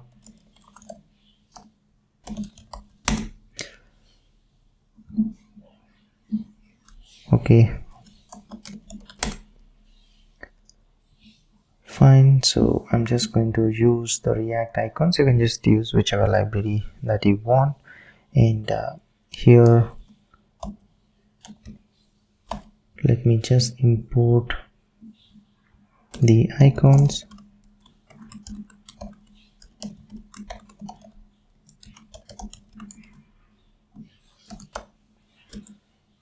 Okay, fine. So I'm just going to use this check icon, else the copy icon, and again show copied the text.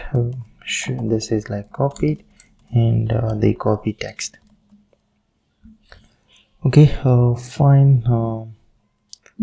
This styling,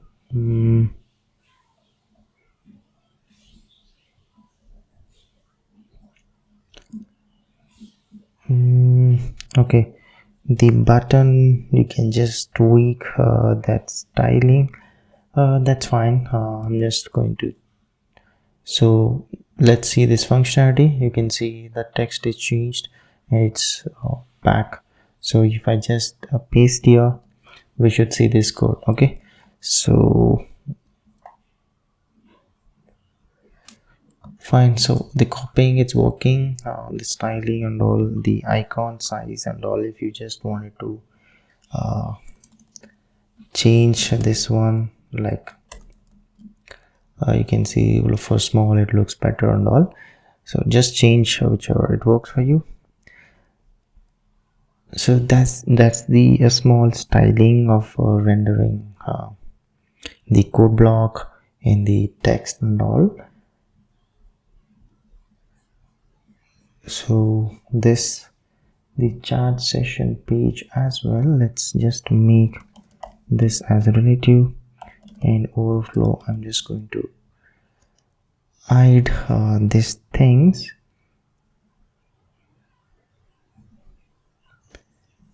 Okay, just a small change. Eventually will completely or change the way that it's looking in the screen now. Fine, so next what I'm going to do is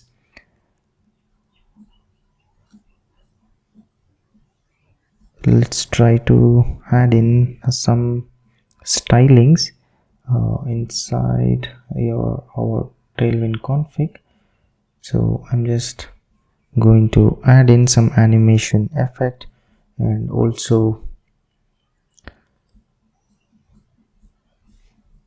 here I'm just adding some animation styling, so you can just take from this description, so I'm not going to type them out. So here this animation, let's add in this thing, just the linear infinite thing, and also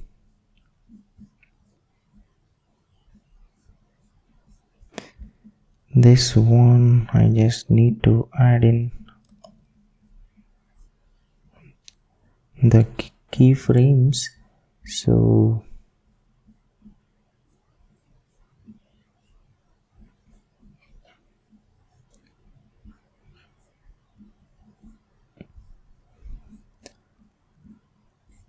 I'm just going to add the keyframes as well. So here the keyframes, and inside this let me add this keyframes, and also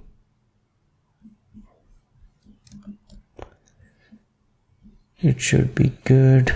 Okay, now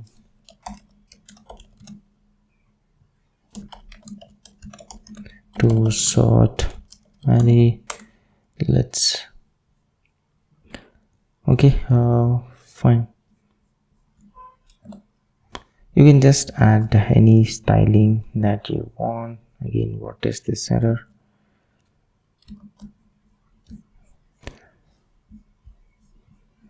Fine, and now let's try to style the chat input. You saw it was not that great, and also the chart history that we have. So I'm just going to change a bit the layout of it. So the chart input, let's make the main page of the session that we have, this one. I'm going to make this one completely absolute, so that I can make the chat input and chat message components relative and adjust accordingly.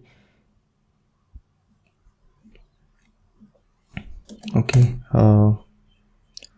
that's fine. So here let's make this one. So since I'm changing styling, I'm making this as absolute, and also top left, and height, let's set this one to 16. So let me just remove this default whatever I have, and background, apply this gradient to bottom, and if this is a dark green, I'm just going to apply here this jink to transparent, from let's say 70% to white by like divide by 10, and let's add in some jet effect. So this is going to be the main div. Now going to the chat input component.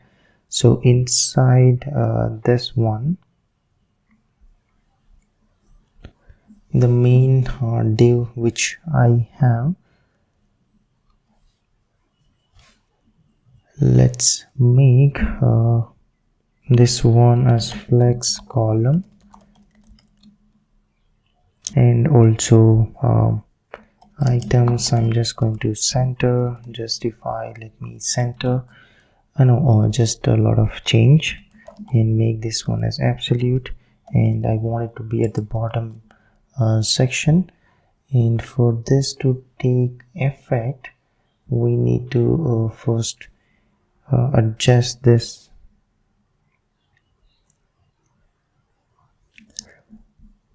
layout.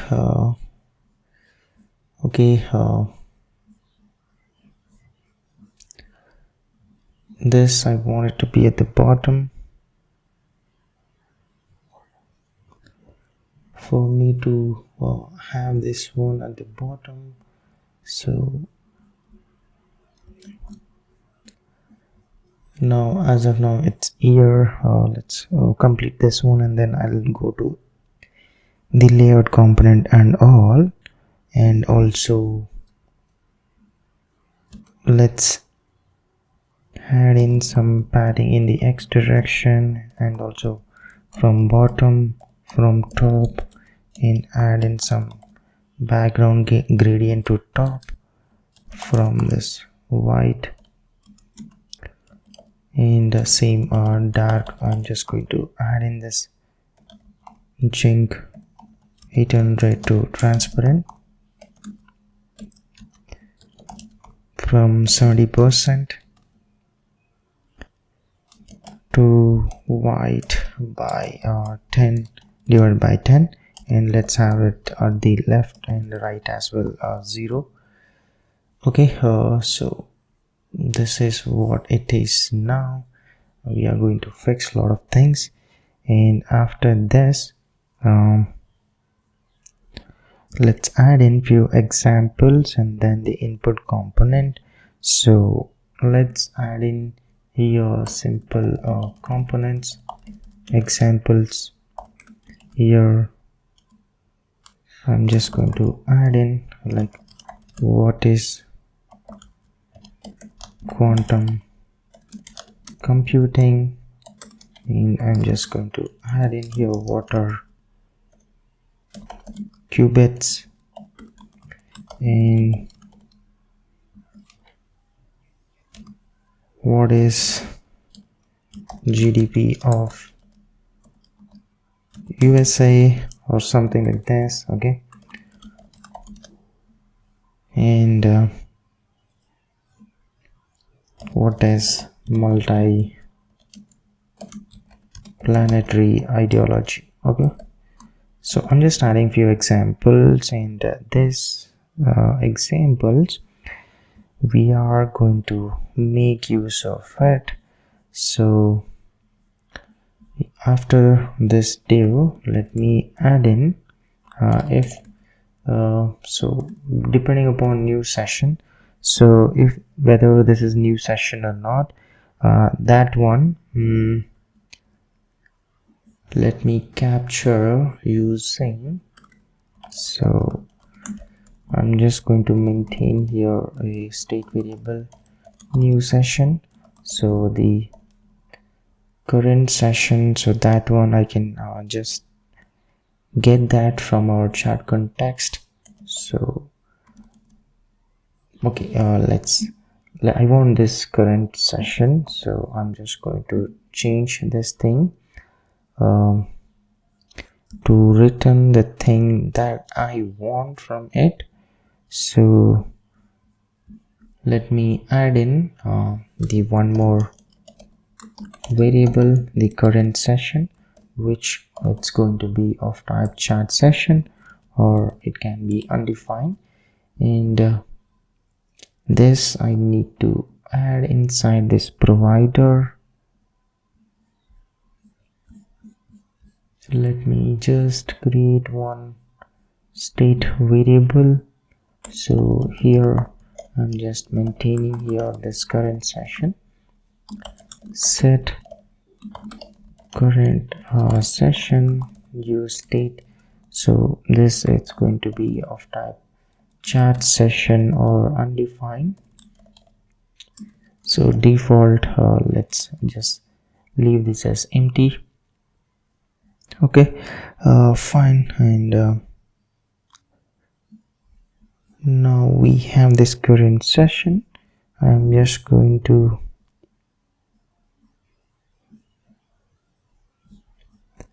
pass this one, and also let's worry about changing the logic later inside this, how to update this one and all. Setting the current session.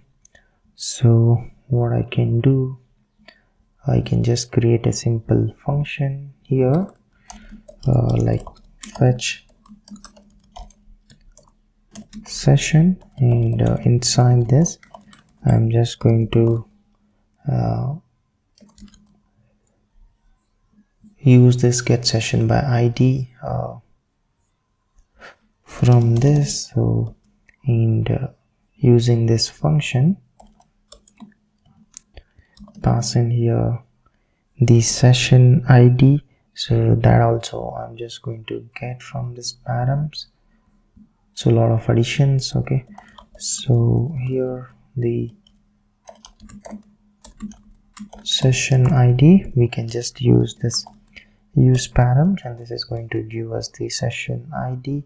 And here I'm going to get this session ID and convert this one to string, and then inside this callback, whatever the session that I get, I'm just going to update this one into the current session. Okay, and to avoid this issue, let me make this one as mandate, not null value. Okay, and even here this if session ID changes, I just wanted to trigger this logic as well, the fetch session. So this is how we are going to call that. Fine, so this is the simple way for us to capture the current session. And also here inside this, let's try to return this one. So new session, and below this I'm just going to return here this new session, just small changes. Yeah, I think we should be good in this. Now we have the current session. Now going back to this chat input, I can just get that value which I need. So let me just uncomment this thing, and the current session I can just get from this current use chart context. So here this current session dot messages length. Okay, whether this is a new session or not, we are going to capture using this one. And once we have this new session value, so in below this div, I'm just going to if this is a new session, then we are going to render this div. So let me just close this div. Okay, I've just closed this div. So for us to, let me just say I'm just changing this as a new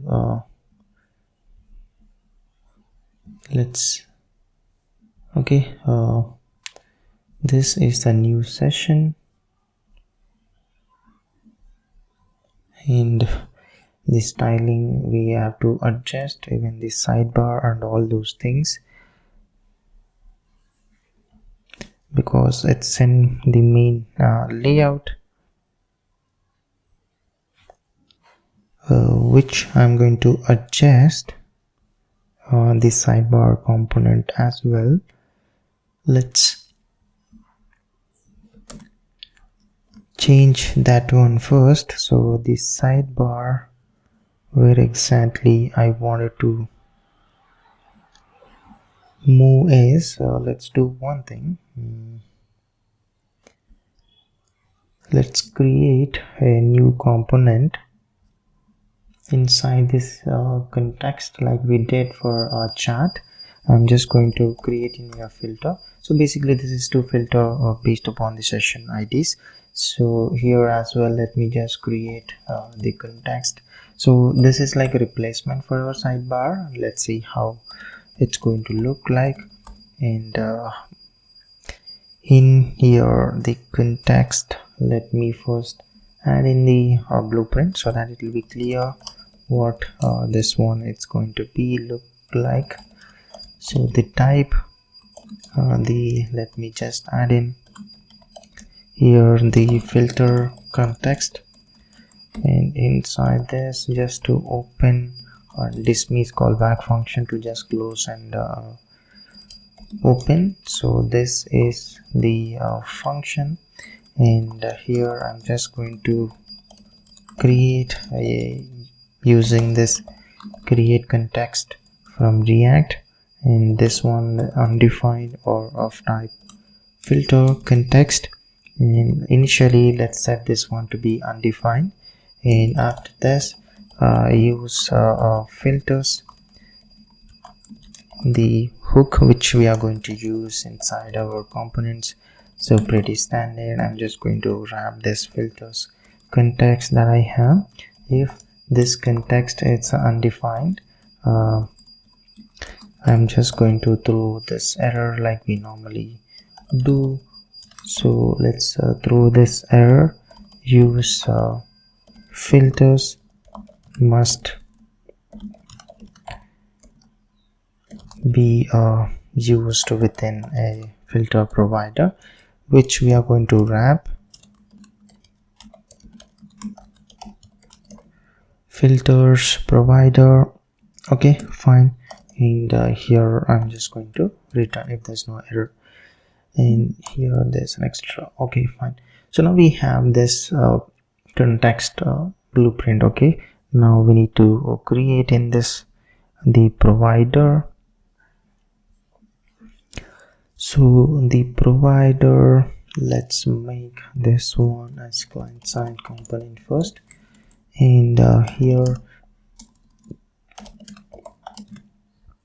the type for this provider, filters provider, so it's just the children's that we are going to wrap react node.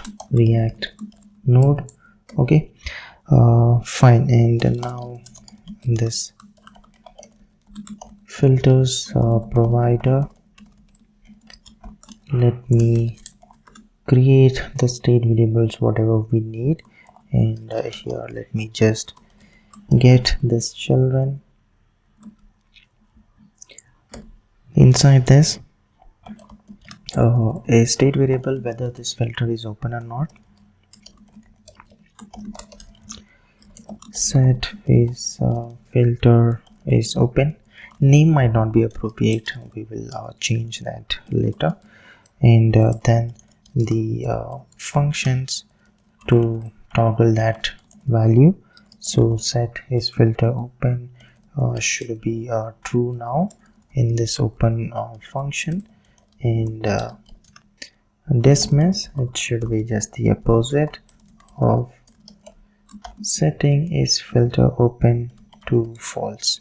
Okay, and this one let's try to wrap inside this context dot provider, and value that I'm going to expose to our components is open, and dismiss callback functions to just toggle that, and let's add in here this children, and then I'm going to add in this command component. So to add in this command component, so let me just add in here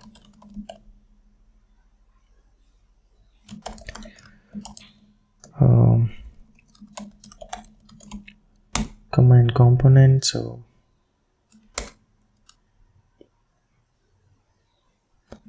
it's just installing, so let's wait for it to install, and then we are going to use this command components. Okay, it just added that. So first here let's try to wrap inside this command dialog, and open and all will be controlled by this is filter open local state which we just created on open change. Let's use this set is filter open callback function. First is the command input, so the placeholder, let's say this is going to be a search. So for us to see this thing in effect, so let's try to first change this one, and also let me change this styling to dark, okay, by default, and let's remove this sidebar whatever I have, and inside this chat provider I'm just going to wrap now the filter provider, and let me just remove this one, and inside this let's add that div. So whatever we have flex row and dark, let's add in this background as jink 800, and the children I'm just going to leave that as it is. So this is how it is now. Okay, so going to this filter provider,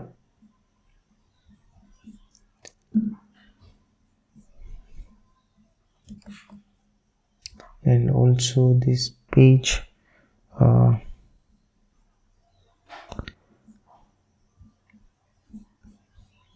this page redirecting logic I'm just going to add eventually, but let's first focus on this dialog, command dialog, and after this let's add in the list. So the command list, and if we don't have any thing to show, so I'm just going to show in here no results found. Okay, I'll just correct the view eventually. So let's complete this one, this command group, and the heading, let's say this heading it's going to be like actions, and inside this let's wrap in this command item, add in here this gap of 3 value. I'm going to add in like new session or chat on select. So in here let's select this value, and I'm going to pass on here to create a session thing. So this one, let me just get that function using our the chat context. So here I'm just going to get whatever I need, chat sessions, create session function and sessions list, and also to just redirect once the user selects. So let's try to use this router. So in here,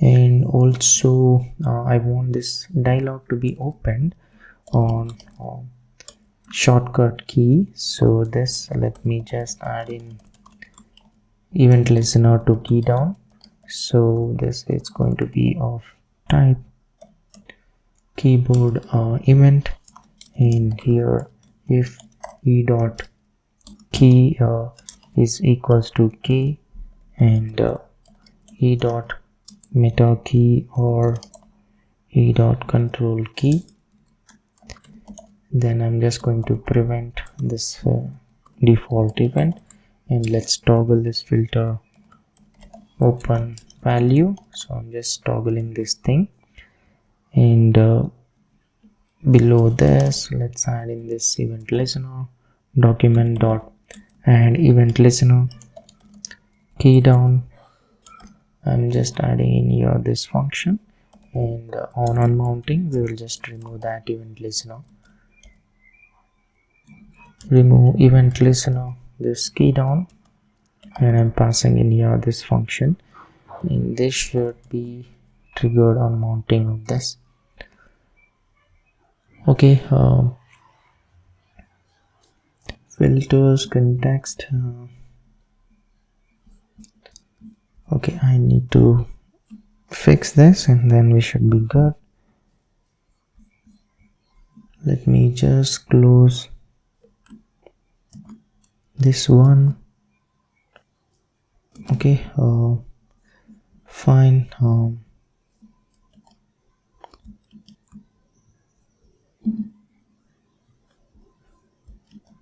Okay, so you can see now here I'm pressing command K, we are seeing this command group and dialogues. So now here this thing create session, we are going to call this function, and then inside the callback function, let me get this session, and here we are going to, what is this issue? Okay, the create session, let me change this to return instead of void. I'm going to change this one to return this promise of the chat session. So that's what we just returned, that new session. So going back to this, now we should not see this issue. Yep. So here now I can add in this router.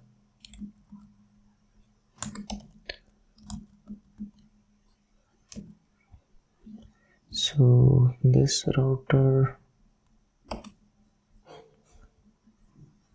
in this one, now I'm just going to navigate to this new chat which we are creating. So chat slash this session.id. okay, and after this we need to close this one, so dismiss, and here inside this, the icon I'm going to add in this plus icon, the size let's say 14, and the weight let's so this thing, let me import this size of 14, let's, yeah, fine. So let's just see this one, how it's going to look. Yeah, so this is the command group which we are adding. So here this text, let me add in here this new session. So that is the first command item, and after this one, let me add in these sessions. So basically the list of the sessions that we have created. So inside this command group heading, let's say this as sessions,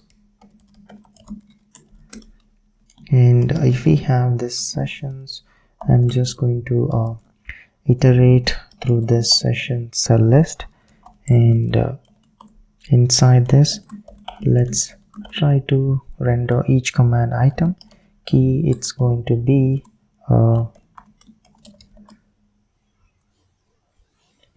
session.id. So let me just close this one, and here I'm going to add in the chart icon. So to get more icons for me, let me add in one more library. So I'm just going to add in this phosphor icons thing so that I will get more options to have more icons. So this I can import this icons, even this one. Let me just remove this plus from Lucid React. I'm just going to use this library which I just added. Okay, again this thing did not install. Okay, fine. So here I'm just using this one, and I can just do here the weight for this as well. So let me just say I want it to be of type bold, and also here of course we are going to see the error.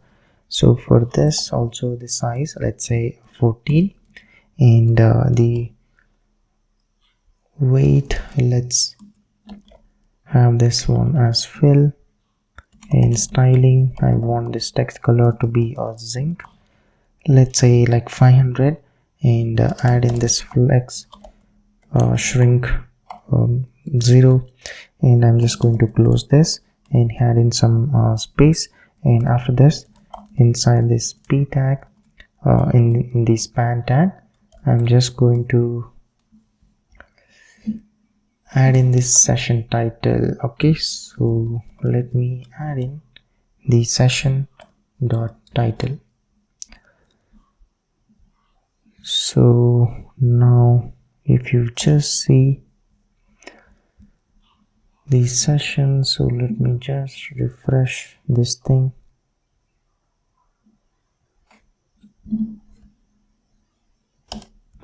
You can see now we have here these 3 sessions, and that's what we are seeing that. And I just need to change a bit of the styling, so the value here, so let's try to add in this unique value session.id slash this session.title, and the styling for this, let's add some gap of 3, and the width I'm just going to make this one as a full. Below this and on select, what are we supposed to do? So inside this one, let me get that value, and then we are going to navigate to that respective chart page. So let me add in here this session ID, and then we are going to close this command dialog. Okay, so that is this one, the component. I think for now this should be good. So if I just click on any of this thing, you can see now it's taking us to that respective chat, and if I just click on the other thing, it's taking to that chat session, and we have nothing inside this, and this is what the thing is. Okay, clicks, it is looking better. Of course it's not at all perfect. So the new sessions here, whenever we are inside this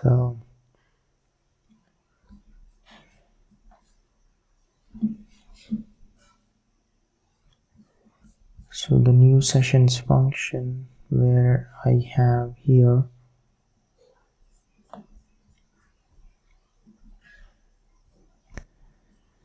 I need to just add in the so basically whenever I'm just adding the message to session here, whenever we are checking this, let me just add in one more check, if this session dot messages, we have this messages, then I'm going to return in here this session and this messages like we normally do alongside the title as well. So session dot messages, the chat message, and additionally just the I'm adding in this title as well the chat message dot the raw human. Okay, just a small change so that we don't see all the time untitled and all those things. So this now let's work on the input component, where I have a lot of work inside that component, chat input. So we need to show the examples and all. So let me try to create new session. So we are supposed to show the examples here inside this div. So let's try to iterate through this examples list that we have and get this. Okay, first let's close this thing so that we don't see any issues. So here this example and index, and after this inside this one let's try to wrap inside this div the example text. So you can see here the text, so this needs to be styled. Let's make this one as grid and make this the columns of 2, gap of 2, add in some margin bottom, and the width I want it to be having 700 pixels. This needs to be fixed. Okay, so this one we are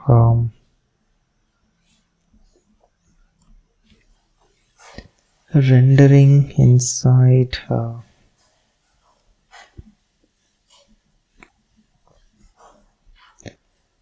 the chat session ID page, and also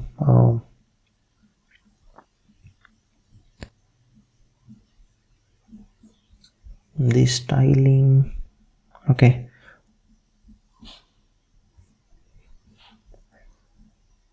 so let me just comment this one, the chat input. Now you can see just a small example. I'm just going to fix that one.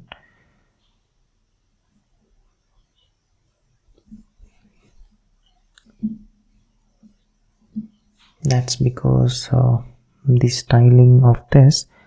Let's do one thing. So example that I am showcasing, I'll fix that.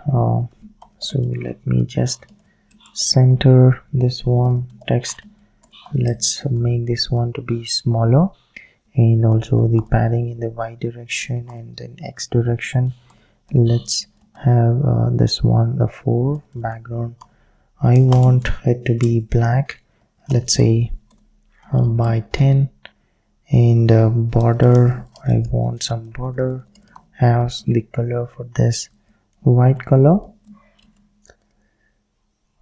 Okay, and text color, let's make this one as jink 400, width to be full and rounded. Let's make this one as 2 times extra large, and on hover I want this background color to be black. like just by 20, and also on hover, let's add in some scale effect.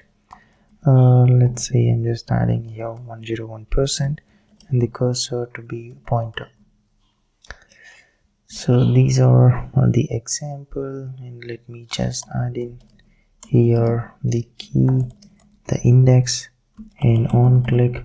What are we supposed to do is basically what we normally do, sending that to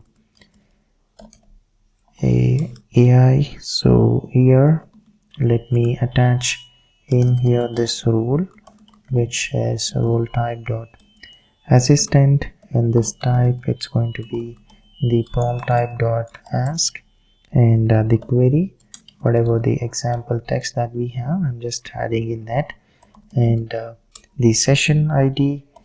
So I'm just so let's make this as not null. Okay, in this session ID, so okay, fine, that's the thing.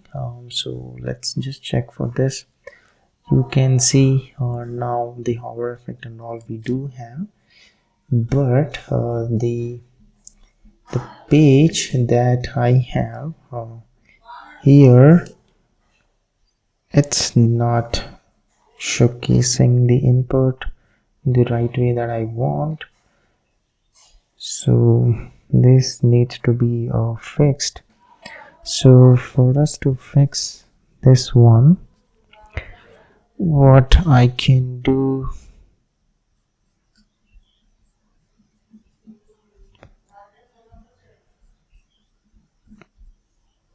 okay, we'll fix this, but let's continue with the other example. So after this, the examples that we show below this thing, I'm going to add in a div with a button to add the new session. Okay, so let me add in here this button component, and inside this I'm just going to add in the plus icon, the size, let's say the 16, and the weight of it, let's make this one to be bold. Okay, so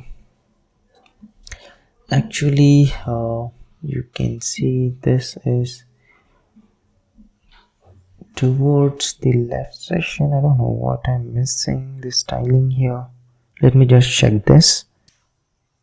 So styling, let's just inspect this one, and I just wanted to check this thing. This is the div. Okay, and this okay, I think it's due to this one. Okay, you can see now, and also with this left thing, if I just increase, okay, the issue is here. I just missed this one, so we need to fix here. Let's remove this complete styling whatever I have. So basically I'm just going to add in here one more div and add in this empty placeholder div here, and this one, let's just keep this one as it was, with full height of this screen flex row, make this one relative. Now it should be good. Okay, so if I just refresh this one, you can see now it's looking good. Don't worry about this button styling, which we are yet to do, but these are like the input that we have. And now let's go to this chat input, and now we need to continue on styling this component, and after this I'm just going to add one more the input component which we had, the same thing, the ask ChatHub anything like we normally add. Okay, fine. And inside this one I'm just going to add in the command icon. So let's add in this badge icon, or else let's add in this component. So I'm just going to npx chatcn add this badge icon, and let's, okay, so now I can just import this component, badge component, and inside that I'm just going to wrap this command icon. So here let's say the size as 14 and weight as bold. Okay, so here let me just close this one, and the text I'm just going to add in is K. Think now we should not see a problem. Let's reload. What's this problem again?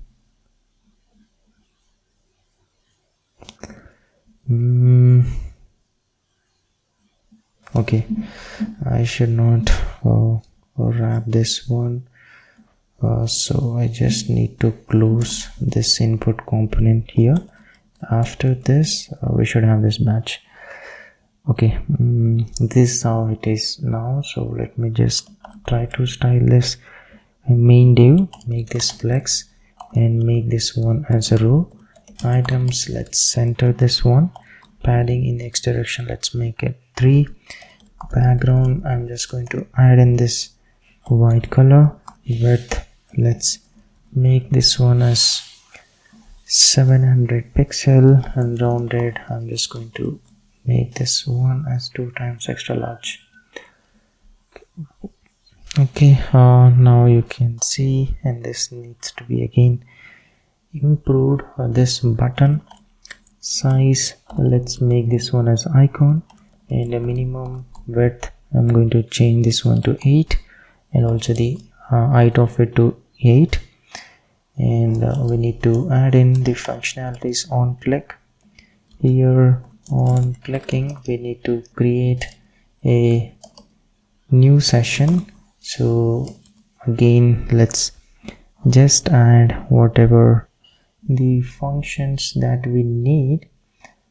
So here I'm just going to add in this create session function, and we can just call this function now to create the new session. So now inside this callback, get this session and navigate to that respective again this router as well, const router.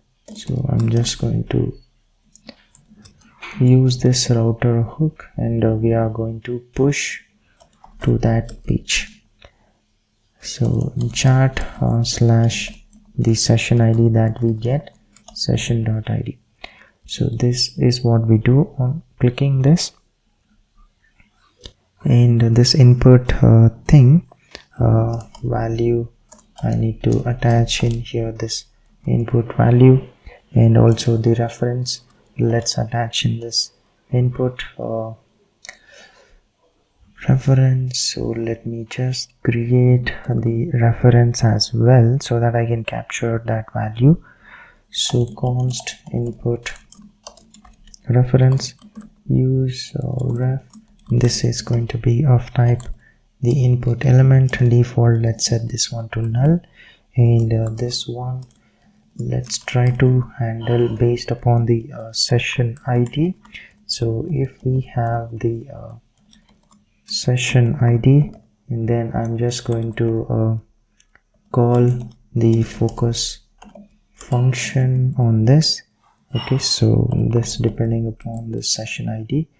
So just add the logic to call the focus, and now I'm just going to pass in here this input ref for this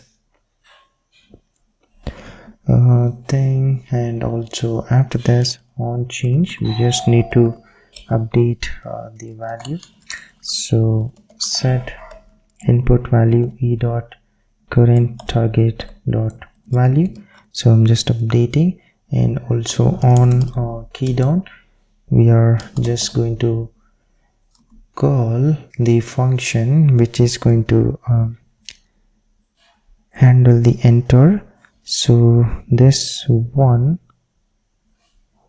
let me create a function which can help me do that. So that should be a simple function, handle key down.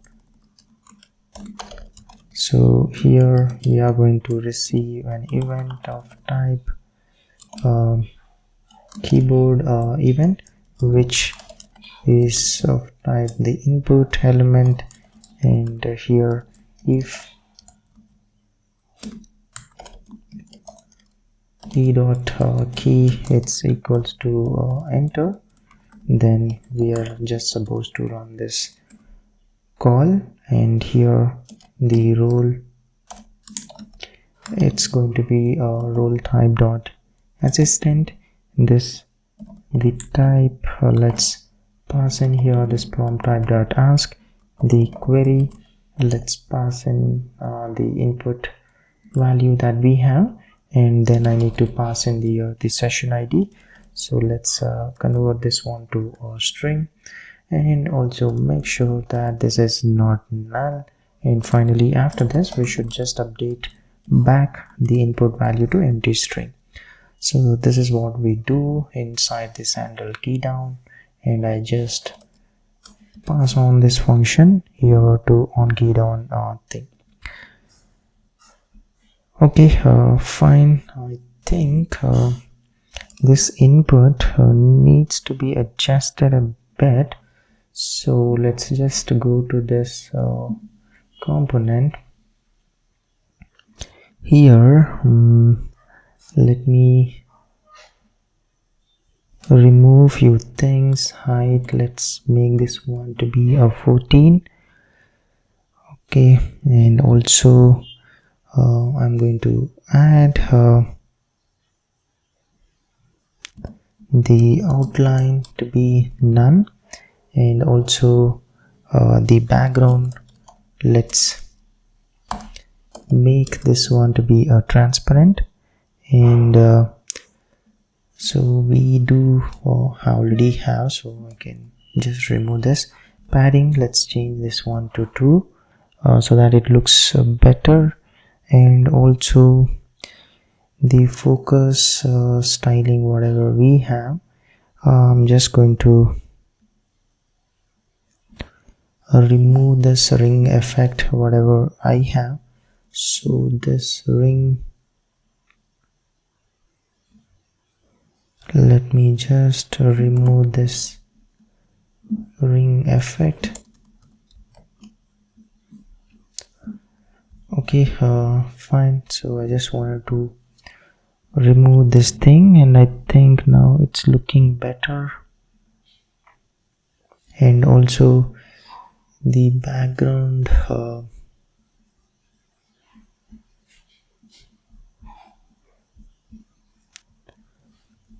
okay, fine.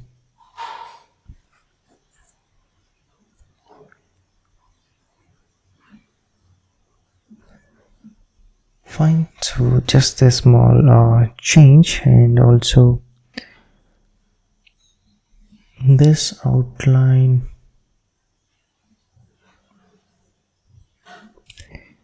color, I don't want even the border as well. So let me just replace this border and everything. So I just have this styling, so I'm just going to replace this, remove this border as well. So you can just customize the way that you want. So I've just removed this border as well. Now it looks better. Okay, just adding in the no border and all. Okay, and looks better, and even this command needs to be a bit styled. So just going to this command styling, the dialog content that I have. So basically if I just add in, so I just wanted to add here this border for this, add in this border color, this white color, and then this command styling that I have. Let me add in here this background zinc 800. Okay,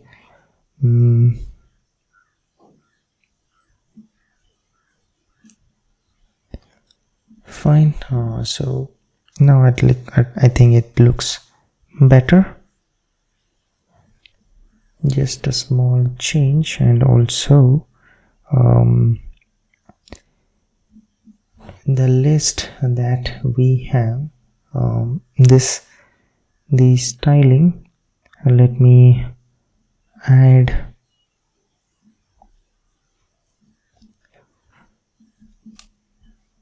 that's fine. So I'm just going to keep that styling as it is, and also the command group that we have, I'm just going to remove this padding which we have, and also the text in this one. Let's change this padding to B4. Yep, at least it's looking better. And this text muted foreground, instead of this heading, I'm just going to change this one to white, like this color, just a little white color. And now finally the item that I have here, let me also customize this styling. So basically you can just change whichever color or the styling that you want. Okay, so here for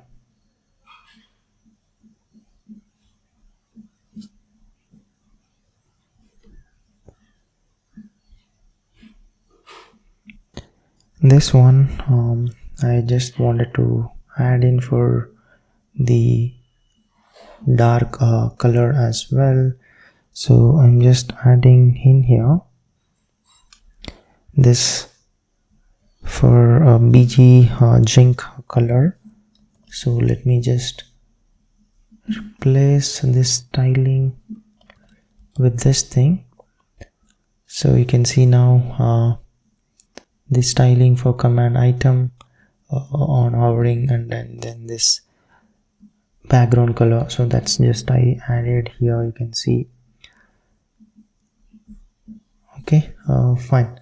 Just small improvements to the components that we have, and for other components as well, for dialog,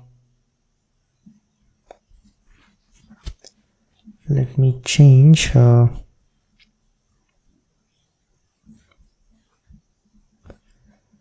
this as well, this background, instead of this black, I'm just going to change this one to a zinc, and also the background blur. So I'm just customizing the default that we get to the styling that I want.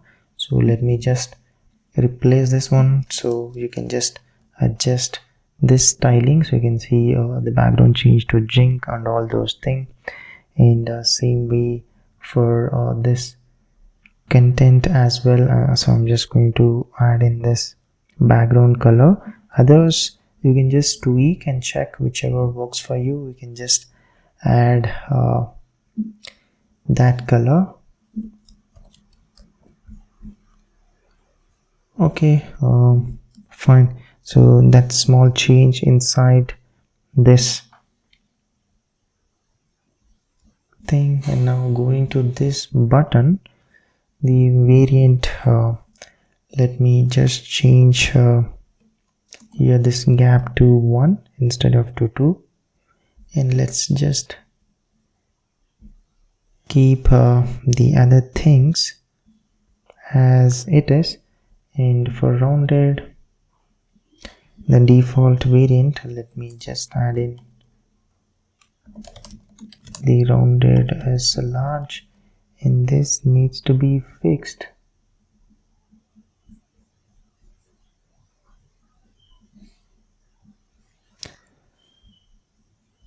So this one I just need to add inside.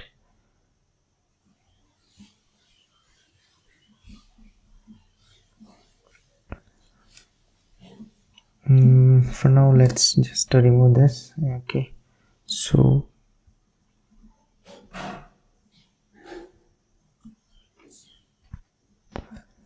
that one I just need to pass in here if you want. So like we can just pass in here the customized thing, and then the button props needs to be updated, like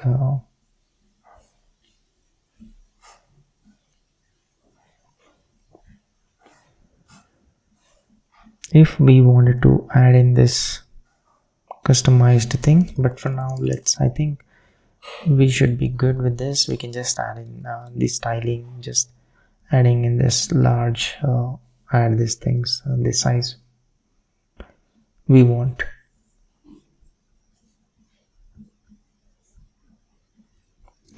Looks good to me. And also the badge also, let me just change a few things. So instead of padding, I'm just going to change this one to 1, and the badge variants, and also I can set in the height as well if I want it to be changed. So this one as well, let's change this one to height, let's say 6, and remaining let's just leave that as it is. Okay, so now I think it should look better. Fine, so it's looking good. At least the chart input and few examples that we are showcasing at the above. Now let's go back to the chart input. I mean, you can still work on it and to make it look better, that's up to you. So how you want it to make it look on the screen, so it's totally flexible. And now let's go to the chat messages component that we want. So let's say if I'm asking this one, so we can see that the quantum computing, so we need to make the chat messages also look good. So for that we need to just add in few avatar and better formatting of the message that we are seeing. So just to make it way faster, let me just add in a boring avatars dependency. So we are just going to use this avatar component from that.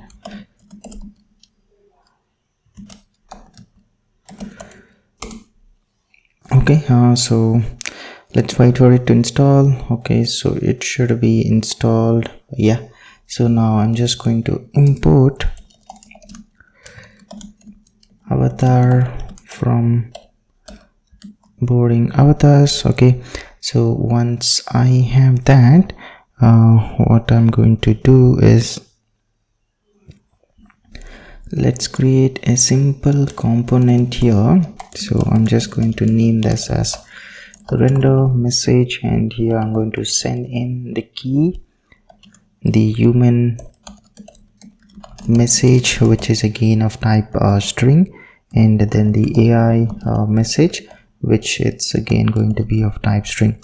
So inside this one, let's try to wrap inside this div, and here I'm going to add in the avatar which I just installed, and size let's say 32. In name of this, I'm going to assign here the human message in variant, let's say for now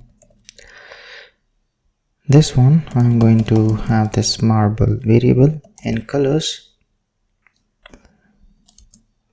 let's add this as white color for now. Okay, and let me just close this, and below this I'm just going to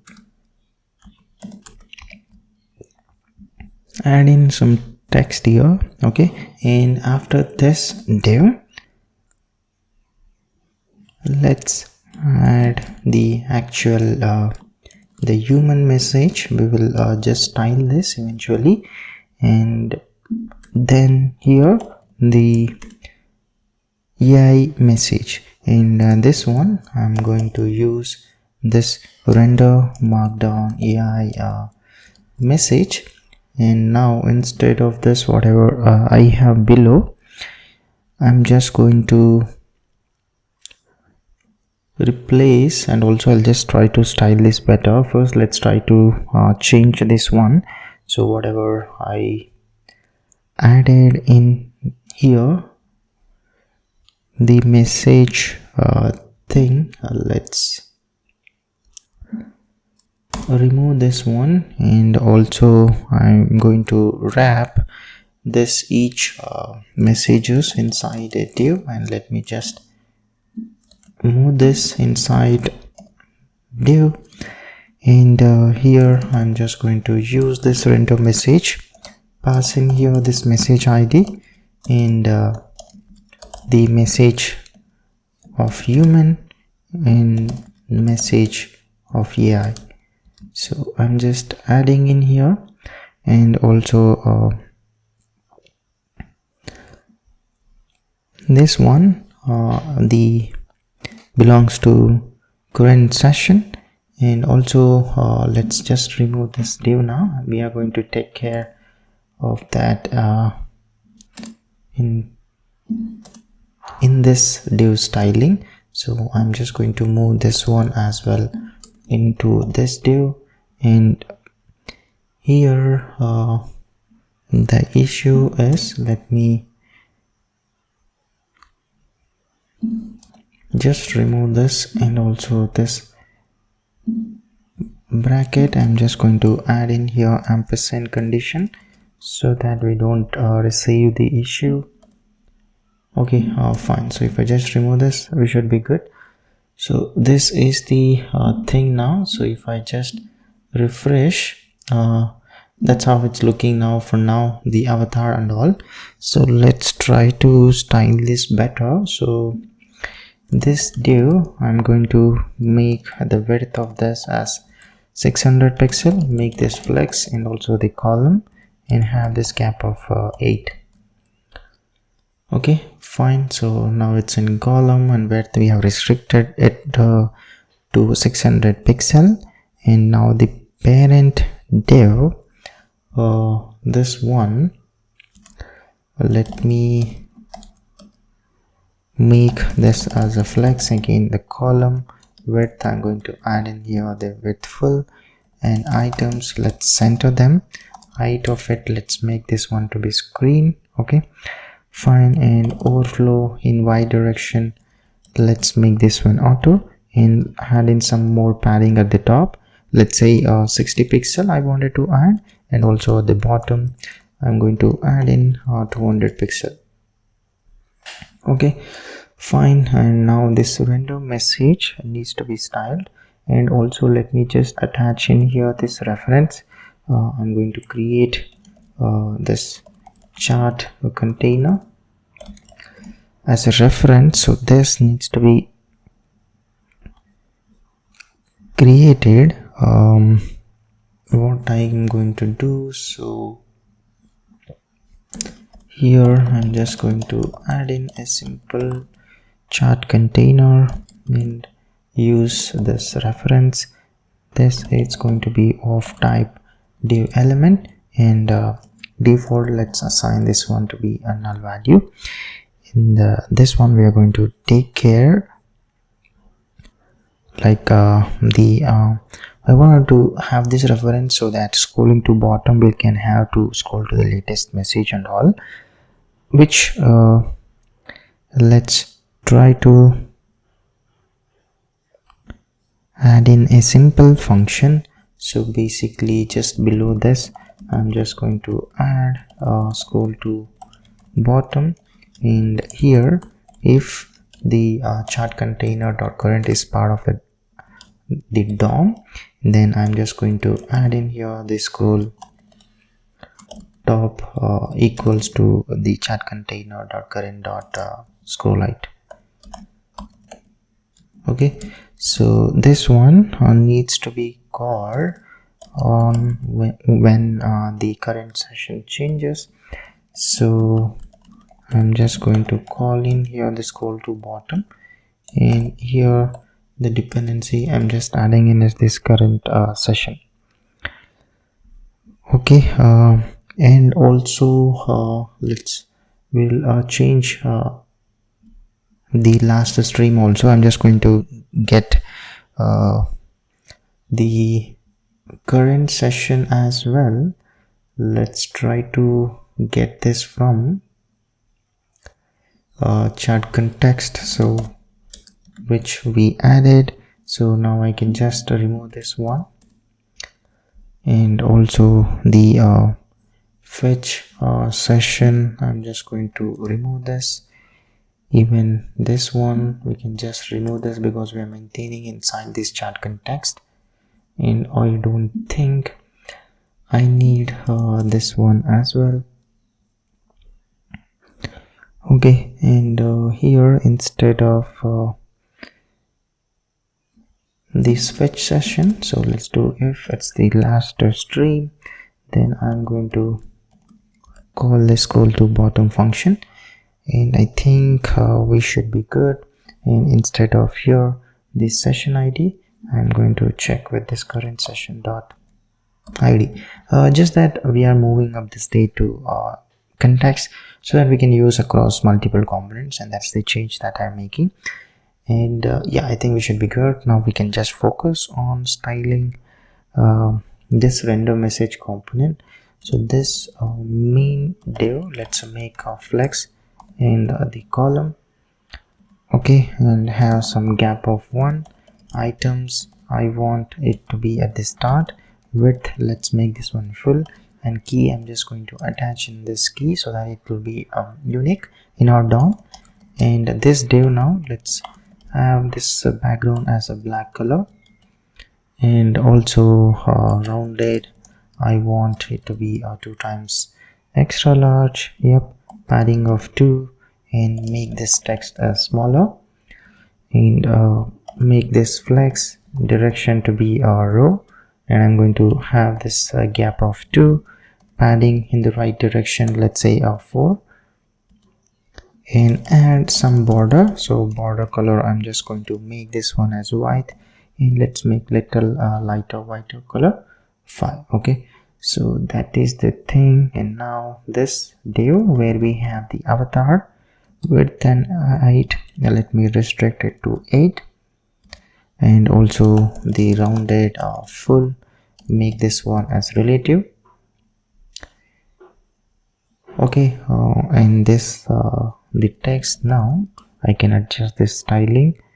So let's first make this one as absolute, and also the text color I'm going to add in the zinc 900, and let's divide by 70. Okay, and now this one and also let's make this font type to be bolder, and apply this inset 0. Okay, and flex, and make this items center justify. Let me just center this one. Yep, now it is looking better. And this text, the Let's add in some padding at the top, like 1.5. Yep, now it's looking better. And this div, let's add in here this background white by 5, and also make this rounded 2 times extra large, padding of 4, and width I'm just going to add in this full. Have some border, same like we did just added, border white by 5. Okay, fine. So that's the small change, and also the render markdown. Let's try to change that a little bit. So in here,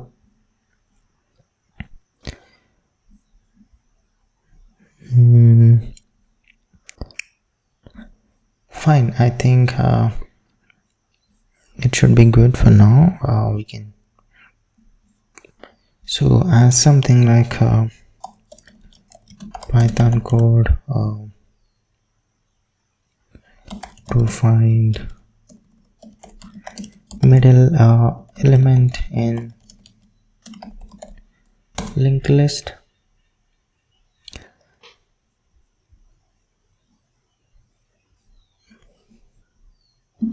Okay, this one I should fix this issue. Fine, but this is how it's looking now. We will fix this, and let's just change this margin from 8 to 4, and also the code color. Let's make this one rounded medium, and also the text color I'm just going to change this one. Let's do from that color to, I'm just going to change this one to purple. Let's make this 300. Okay, and also this also I'm just going to change this one to purple. Let's make this 30. Okay, so we should see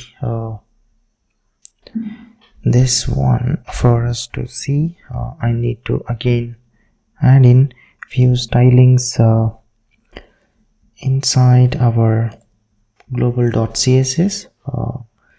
So whatever I just added, and additionally I'm just going to add for copy over language and language whatever we have, I'm just going to add some padding and also the margin, the color and all. So let me just add that. Okay, now you can see some padding, and this one on hovering, a small change. Okay, and there is an issue here. So when I type in, we should see the streaming, but after I refresh this, we are seeing this. So I'm just going to fix that.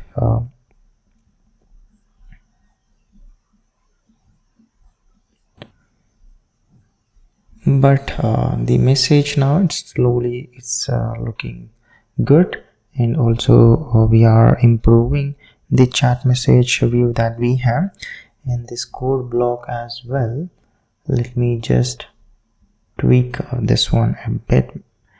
Whatever I just added here, I'm just going to change this to black color like 20, and make this rounded 2 times extra large, and add some padding of 4. Okay, yep, you can see now it's slowly looking good. And also the button, let's make this variant as secondary. Yes, and after this this one, let me just remove this whatever I just added, the code block. Let's add in here the white space pre-wrap, And also I'm just going to add in here the breakwords styling and overflow in X direction. Let's make this one scrollable and width to be full. Inline block, I'm just going to add this and add in this padding right, let's say like 100%, and text I'm just going to make this smaller. Okay, now at least it's looking better. So just small improvements in the components that we have added. Okay, fine. And inside this, using the chat session, the add message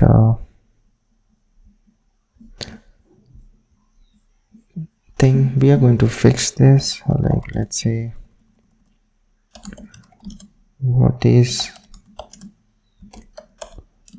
Solar City? Okay,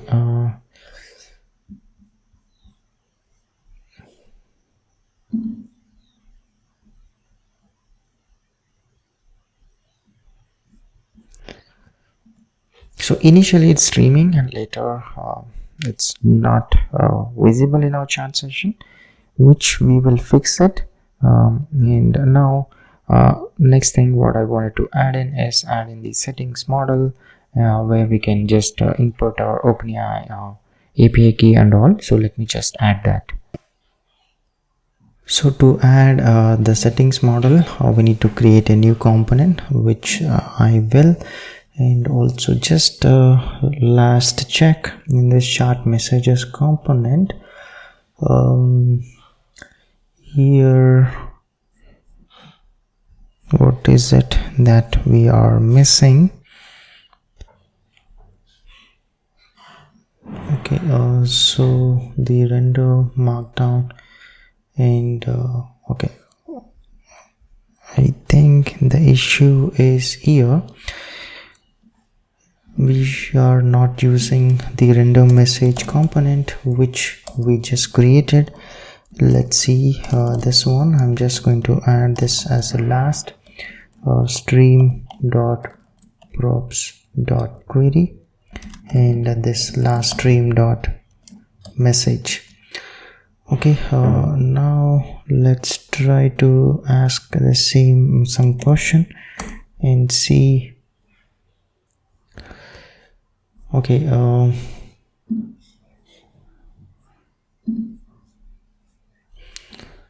it is still the same, so let me just try to create a new session.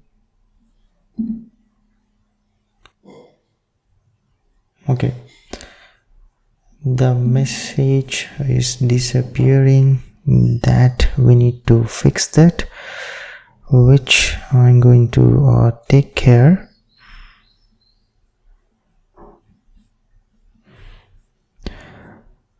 Basically the add message to our session is not working the way that we wanted to. So if I just go to this add message to session, so we are getting the sessions and new sessions. Just checking with the session ID, and we have this messages appending and then returning. This looks good to me, but still there is something that we are missing.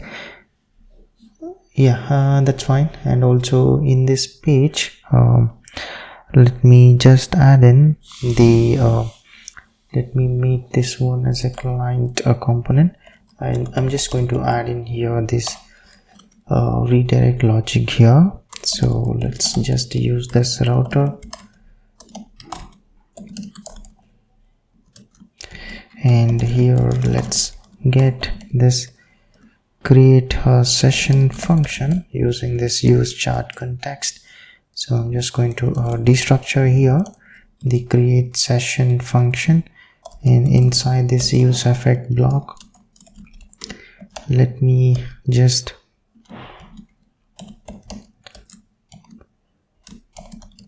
get this session and then redirect to that specific page. Router.push here the chat slash session.id. okay, and this should be triggered on mounting of this. So just a simple logic to redirect to specific this chat session id page. Okay, now this settings model, so let's create here inside this components new folder called settings, and inside this I'm going to name for now OpenAI.tsx, and in this let's create a simple component. Let's name that one as OpenAI settings, and inside this let's maintain a local state variable to keep track of this key. Let's name this one as set key. This is going to be of type string, and default let's have this as empty string, and then let's try to create a function to set the API key and get the API key in our index.db. so for that also I'm just going to create a simple hook. So let's not just restrict it to this component because down the line if we wanted to add more providers, I just want it to be generic or flexible. So for that like we normally do, let's go to our context folder, and I'm just creating let's create new folder. So let's name this as settings, and the same pattern context I'm just creating here, and also the provider. So in this context let's make this one as a client side component, and here this type settings context. So inside this same I'm just going to have this open, and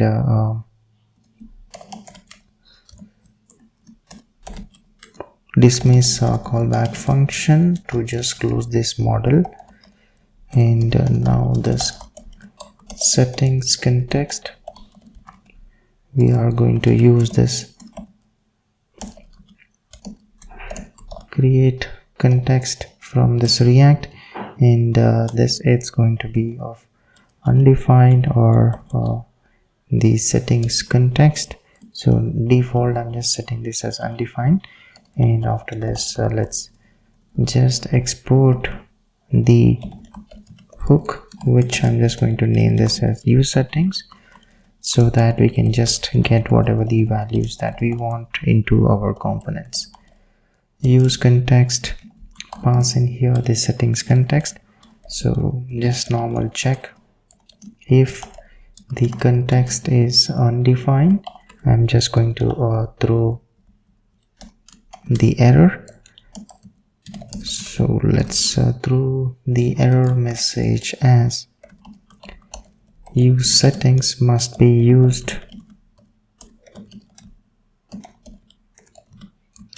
within a settings provider. Okay, fine, and else we are just going to return here this context. So this is simple hook, and now I need to create this provider. So inside this again let's make this one as a client side component. The type normally the children that we wanted to wrap the React nodes.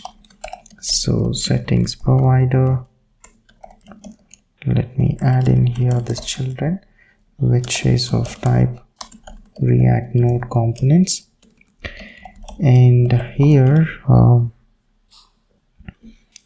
the item for setting specific menu. So basically the name, key, and the component that I wanted to render. So like we wanted to create a individual component for each provider, so that's what I'm going to have that as a one of the property of this type. So let's name this as setting menu item, and this is going to have a name which is of type string, and also the key string, the component. This is going to be the React node, and now the actual settings provider. So here let's normally destructure the children from this types, which is settings provider. And now inside this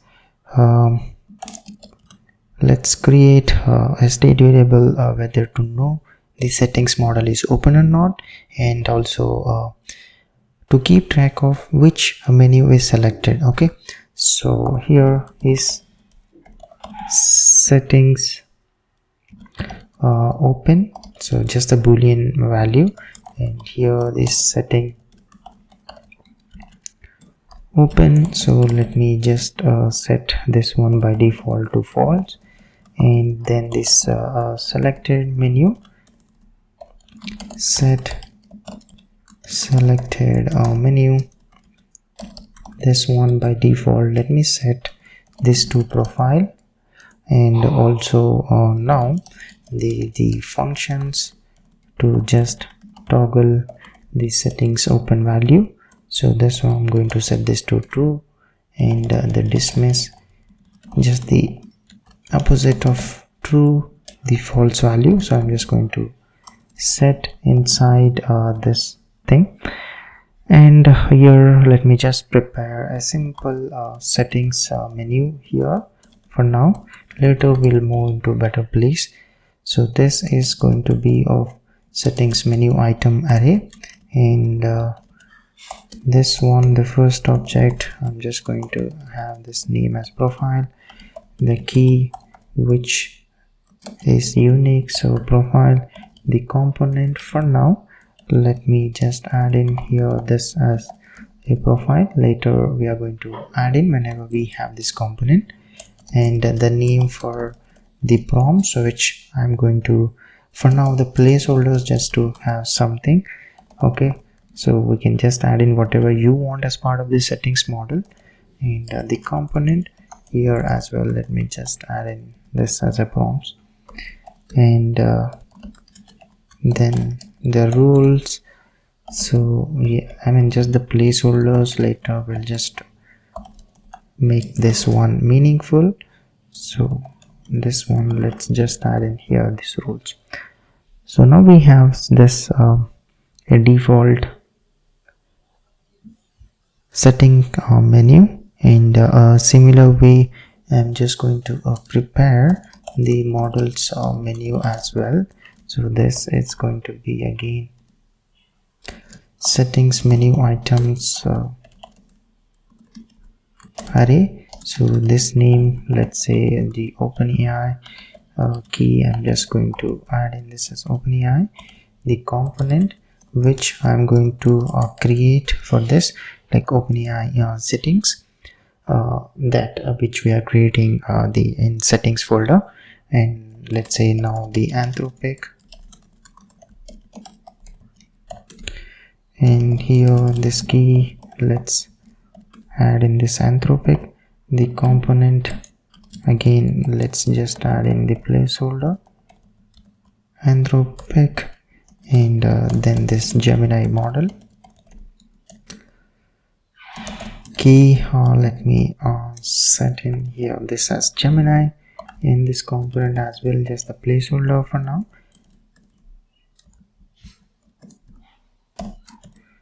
I'm just going to add in here this Gemini.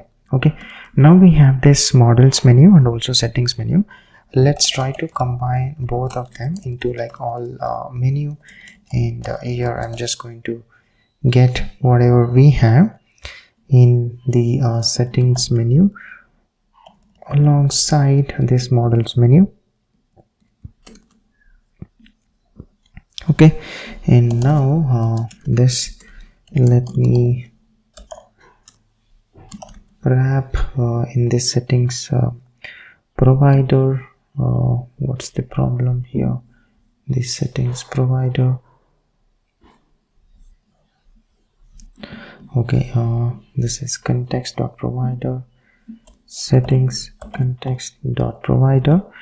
The value that we are going to expose is the open and then dismiss. And now here let's add in the children, and I'm going to use this dialog component and open. Let's attach in this is setting open value, and on open change, let me add in this is setting open. Okay, fine. And to see this in action, I need to wrap the children inside this provider. So let me just wrap this one, the filters provider, whatever I have. I'm just going to import this settings provider and move this whatever I have inside this provider. I think now we should be good. So just going to this provider, let me set so we don't have anything inside this. So if I just add in something inside that, and also let's make that one as true so that we see something there. So the dialog content, let's worry about styling eventually. And here first thing, let me add in here the simple text as general, and let's make this one as true, and we should see the dialog. Yep, so that's the general text that we are seeing. And after this, let me use this settings menu and iterate through that and get this each menu item so that I can just showcase on the UI. And I'm just going to use this button component variant. So if it is selected, I wanted to have this as a secondary, else it has a ghost. So here this selected menu, if it's matching to this menu dot key, I'm going to make this secondary, else let's make this one as ghost. So we'll add in here the text of this, the menu dot name. So you can see now the profile, prompts and roles. And this one, let's attach in here this key for this. And also on click, what are we going to do is basically the selected menu, I'm just going to set it to this respective key. And also the styling, just let me just make this one a justify start, and the size, let me make this one as default. Okay, and after this one, similar way, I'm just going to add in here this models, and below this let me just copy this one, and I'll just change this to the models menu list that I have. Models menu, I'm just going to get that, and selected menu, whatever we have, it's going to be just for now the placeholders. And after this, let me add in a div, and here the selected menu item.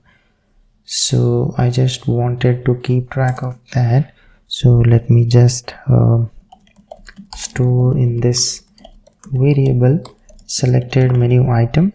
So I'm just going to use this all menu dot find and get this respective menu. menu dot key. If it's matching to that selected menu, that will be my selected menu item, and this one we can just use this and render this component.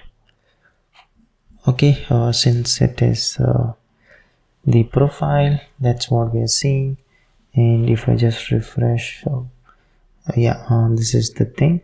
So let me just try to style this better so that it looks better on the screen.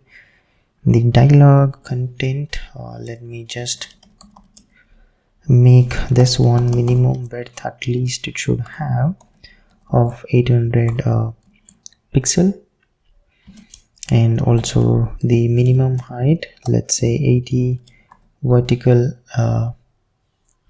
height that I want, and make this one as a flex row, and also overflow, let's hide them, and add in sets border, and border white like by 5, and padding, no padding, so I'm just going to add this 0. Okay, and now I just need to work on styling of this div so that it looks better. In this one, let's say the width of this is 250 pixel, and also background, let's make this one black, padding of 2, and I'm just going to make this one as absolute, and add in this left top 0, and also the bottom 0, make this flex, the direction to be column. Okay, and now this p tag, let's add in padding in the x direction and also in the y direction too. Text, let's make this one extra small. Font type, I'm just going to make this semi bold. Text, let's make this one as a white by 30. Okay, fine. And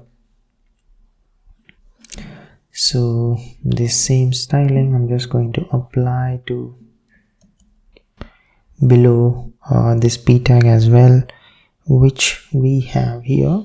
So I'm just going to add in the same styling. You're going to see that in a while.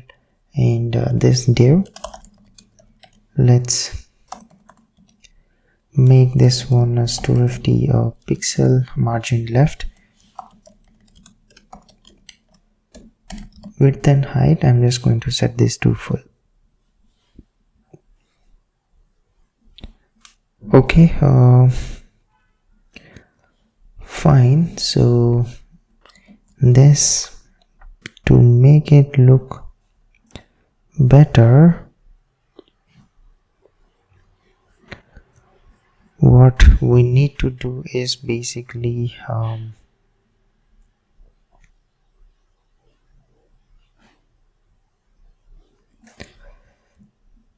let's go to the chart session page, and here the main div that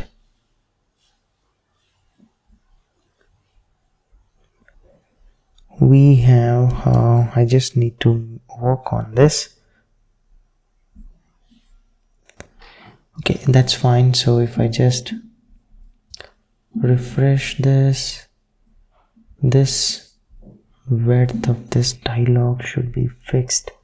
So basic, let me just fix that. To fix this, this settings model, let's just remove this absolute for now. Okay, fine. This is the settings model. So if I just click on this the specific thing, we are seeing the respective component that we have. So let me try to add in the OpenAI component. So inside this settings thing, and before even that, I just need a way to store preferences. So let's just create a simple hook inside this. I'm just creating a new file.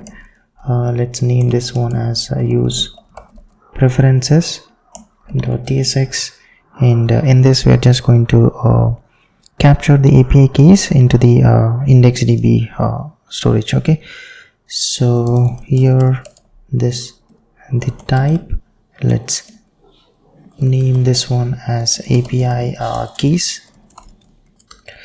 and the OpenAI, let's make this as optional, and also the Anthropic, again which is all going to be of type string, Gemini, and this is also of type string. So simple function, use preferences, and inside this let's create a simple function. First is to get API keys, like we just created for session, to get these sessions. So this, it's going to return promise of type API keys, and here I'm just going to return inside this await get the key name. It's going to be API keys, or just the empty array. So this needs to be imported from this IDB thing. Okay, what is the issue? Yeah, this should be empty object. Fine. And now the function to set the specific API key. Here again we are going to receive a key which it's going to be of type API keys, and value it's going to be a string. So inside this let's try to get the keys using this get API keys, and I'm just going to add in this key to existing keys. The key we are just going to attach in this value, and let's set in here this API keys, the new keys. Okay, fine. And then to get specific API key, so get API key, which again this is going to be of type API keys. Just get these specific keys, await get API keys, and we are just going to return this keys of the key which we received as the input. So now this three functions I'm just going to return from this, so that we can use inside our components get API key. Okay, so this is like a simple function. So just now let's go to our the OpenAI.tsx component, and here now let me just use this preferences hook which we just created, and I'm just going to get this API key and set API key function, so that we can store the values. And this one again, so to just get the API key, as soon as this component mounts, we are going to find for this one, and if we get this key, and I'm just going to double check here. If we have that key, I'm just going to store that into this key variable, and this should be called on mounting of this component. Fine. So now this the UI, let's try to wrap inside this div. So, and also in this provider for the OpenAI, let me now use this OpenAI settings component. Okay, so this is the component, and now if I just select this one, as of now we don't have anything, so let's try to add something inside this div so that we can see on the screen. So let's add in this heading as OpenAI settings. Yep, so we are seeing that, and after this I'm just going to add in some div, and here let's say I'm add in the text as OpenAI API key, and after this one, the input, we are going to collect from the user the key. So I'm just going to add in this format. So let's add in, this is how the format needs to be, and the value, if we have the value in a key, we are going to set that. And on change, let's try to update our key. So I'm just going to change this one to e.target.value, and also let's update our storage, set API key OpenAI, and here I'm just going to set whatever this the value it's going to be. Okay, fine. So let me just close this input. Now we should see that. And after this, let's add in a button component. So basically just a the URL where the user can get the OpenAI API key. Okay, so this is what the text. So I'm just going to say like get your API key here, and I'm just going to add in here this arrow right icon, size let's say 16, and this weight, let me just add in here this bold. Okay, fine. And this one, let's make this size of this as small, and also variant, let me make this one as secondary. And on click, what is it that we are supposed to do is, let's try to open this URL. So https the platform.openai.com/account/API keys. And so this is where exactly we need to get the API key, and I want it to be open in new window. So this is the URL. Okay, fine. Then after this, let me just add in the alert text. So I'm just going to add in that component.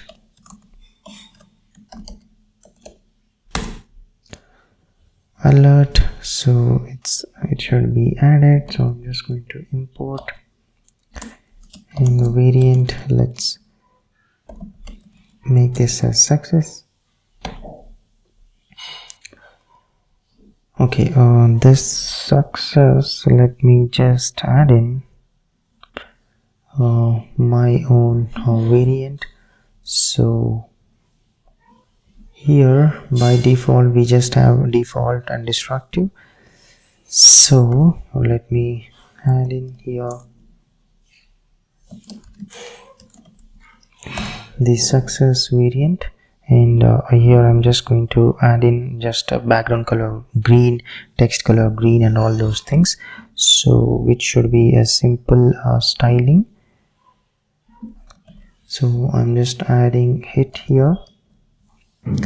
Okay, now I can just use that here, so we shouldn't see any issues. So inside that, let's add in some content, like let's add in this info icon, and let's set this one height and width as 4, and below this the alert title, I'm just going to say this as the attention as the text, alert title, and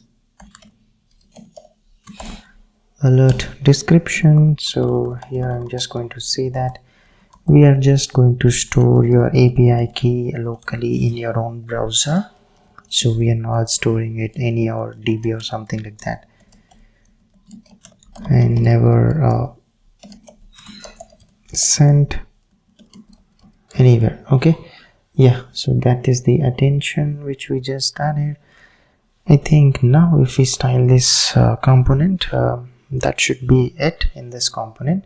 So the main div, let's try to add in some padding in all directions, and also make this flex direction to be column, items I want it to be at the start, and gap of 2. Okay, and this p tag, let's make text to be medium, and also the font type, I'm just going to make this medium. Text color, let's make this one white. Padding in y direction, let's add in this 4. Okay, so it's starting to look better. And this div, let's again make this flex row. Items, I want it to be at the end, not the center. And also justify, let's add in this between. Okay, and this one, the styling text, let's make this one extra small. And text color, I'm going to make this as zinc. Let's say 500. Fine.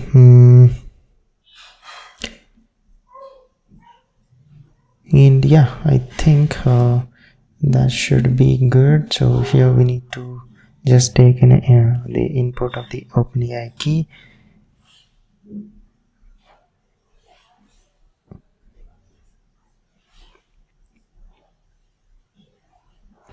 Okay, so let's try to style this input better. So what I'm going to do is, let's just try to create my own input variants.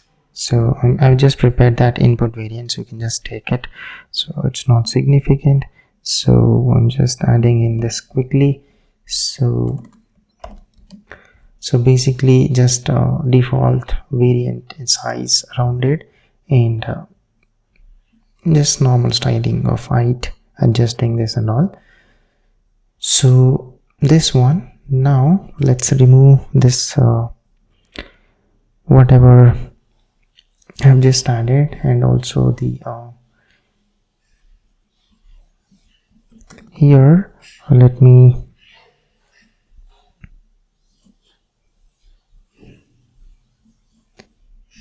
this component props of whatever we have. I'm just going to add in, extend that to the variants which I've just added.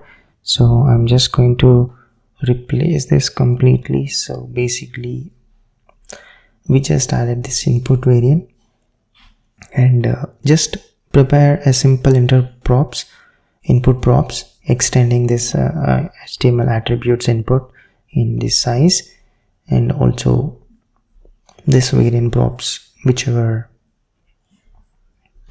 we wanted to add this input variants. Okay, and additionally just add in the variant size rounded, and then this is how we are just styling this. Okay, so this is how it looks now, at least better. And now let's try to add in this settings model to open as part of our chart session page. So in here I'm just going to add in a simple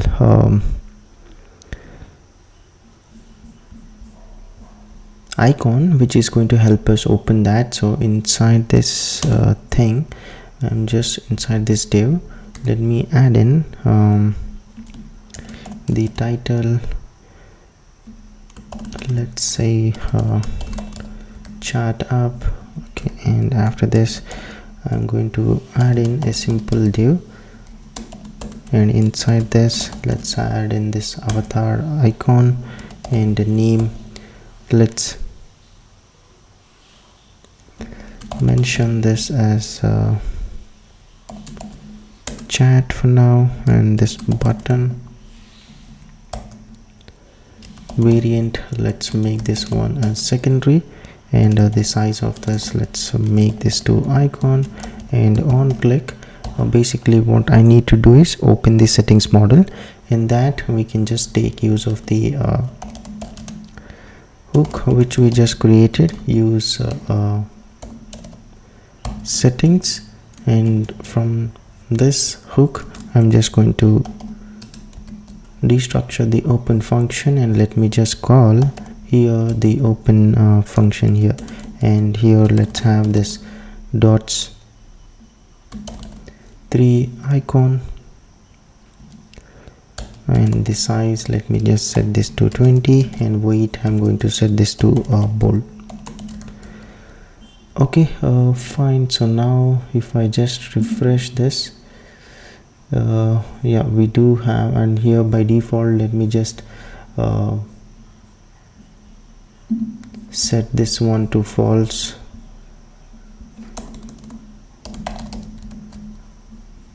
Okay, the icon is like this, and now I just need to style this better. So the div where we have this one, let's make this one as flex, and flex row gap of 2, and items, let me just center them. Okay, fine. So later I'll just take care of that. So now you can see it's just opening, and here we can just set this thing, and here in this chart input, now it's not looking good. So let me just add in here this variant. So I'm just making this as a ghost. Yeah, now it looks better. Okay, so we just added a simple settings model where we can set in the key and all, and now that one, since I am referring the OpenAI key from UI, so what we can do is in our use LLM hook, so basically inside this one, now whenever we are just where we hard coded here this OpenAI API key, what I'm going to do is, let me remove that thing and try to handle. So I'm just removing this key now. Okay, and also let's try to handle this one in the try catch block. So basically what I'm going to do here, let's create this API key. In this one I'm going to get this using the API key function which we created. So this get API key, what I'm going to do, let me just get that function by using this use preferences hook, and this, from this I'm just going to get this get API key, and now I'm just going to use this get API key, and here let me just add in this provider as OpenAI, and now inside this try catch block, so let's add in here this try catch block, and I'm just going to move all of this logic whatever we have here. Let me move this one, this completely into this try section. So basically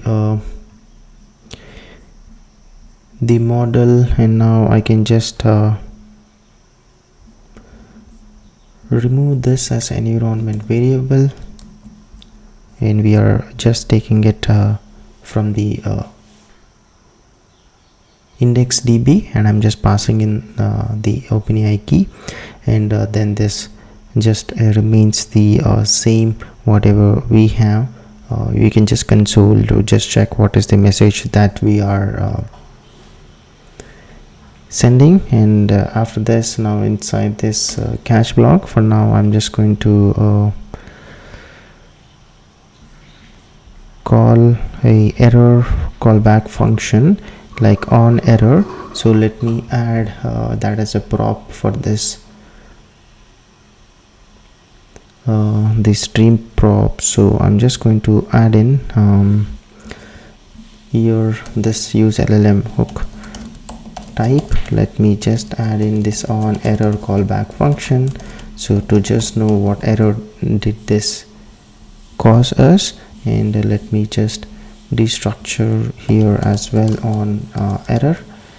And now here in this catch block we can just pass on the error message to this function. So I can just do here in this way, and now if we faced any error, we are going to receive that message, and this we can just use it to showcase in our the chat messages. So going to this block, now let me try to get this error. So let's try to add into this chat context. So going here, I'm just adding in here this optional error, and this is going to be of type string, and this one. So let's also maintain a state variable for that error. Of course we are going to see this issue, so let's try to handle that. So error set error to update that value. This it's going to be of type the string or undefined. So fine, and this one on stream start, all I'm going to do is let's try to set this error as undefined, and also I need to handle this on error callback function. So now here I'm just going to collect this thing and update the error variable. I'm just going to outcode for now. So an error occurred while running the model. Okay, so now we should be good. So in this chat messages, I'm just going to use this error now. So let me just get this error, and this error, let's do one thing here.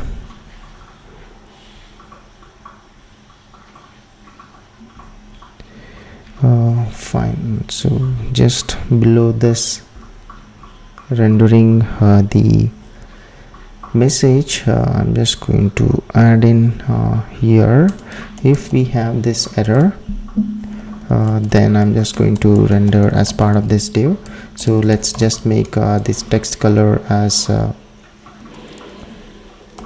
red. So let's say like 500, and inside this div I'm just going to render this message like this is going to be error, and I'm just going to add in some message and whatever the error that we got, and let's just try to close this div. Okay, so this is the message, and also the avatar. For now, let me just remove this one, whatever I have just added. This avatar, let's just remove, and for now add in the placeholder this avatar.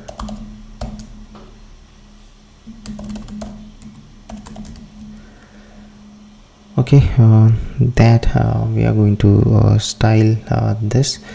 Let's add this padding and leading.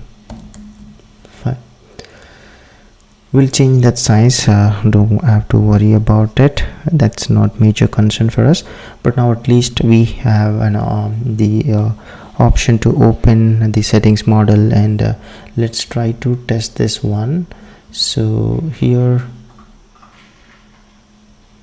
the key, I'll have to update this key now. So what I'm going to do is, let me just try to get that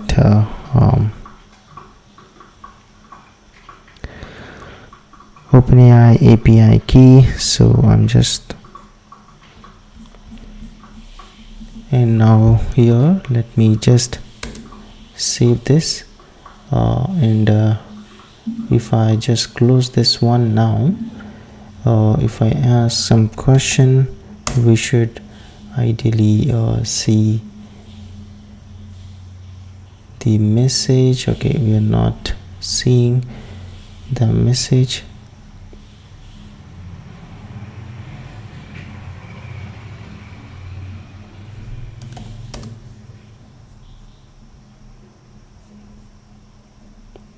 Okay,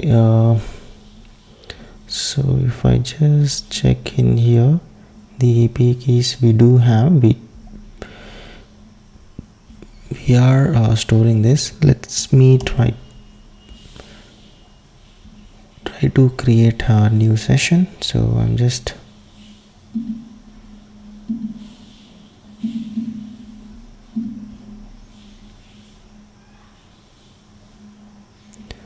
okay, unauthorized.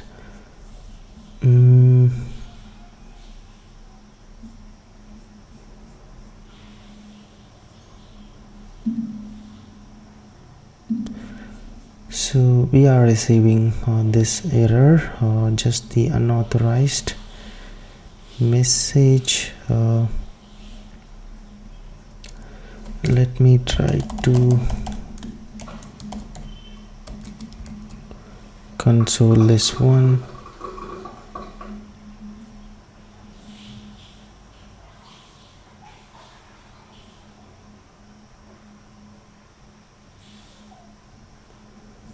Okay, this we are receiving is this value, and I just need to,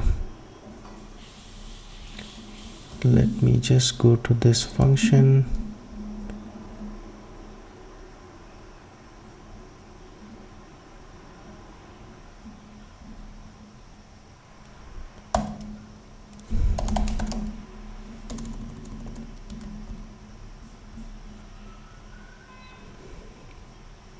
Okay, the only issue is we just need to pass in this value, and that should fix the issue whatever we are seeing.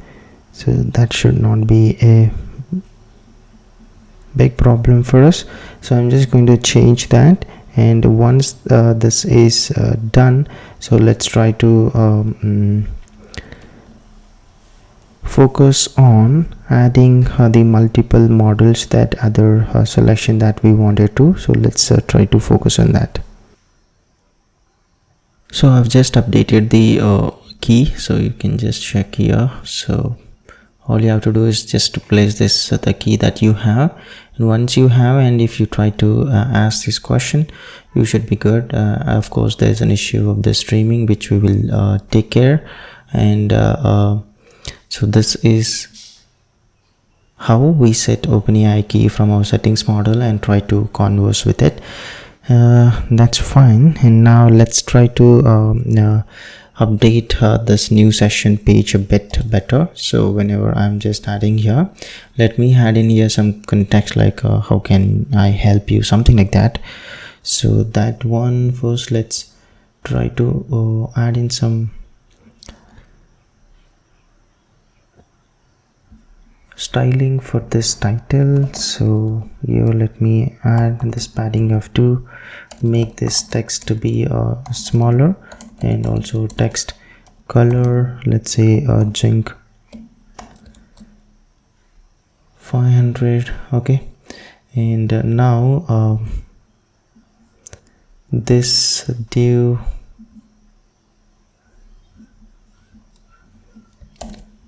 so let me just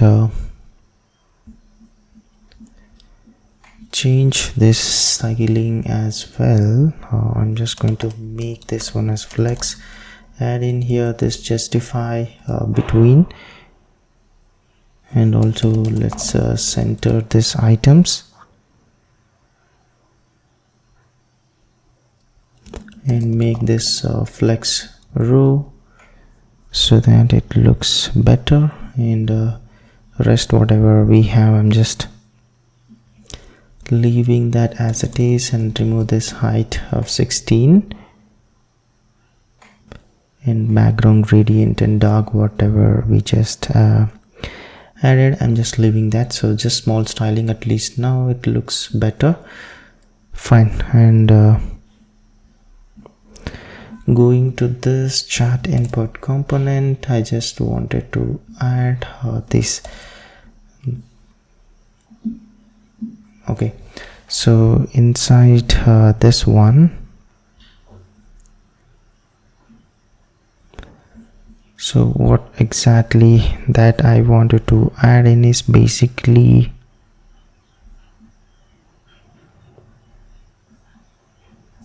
if this we have this new session and let me add in a simple div.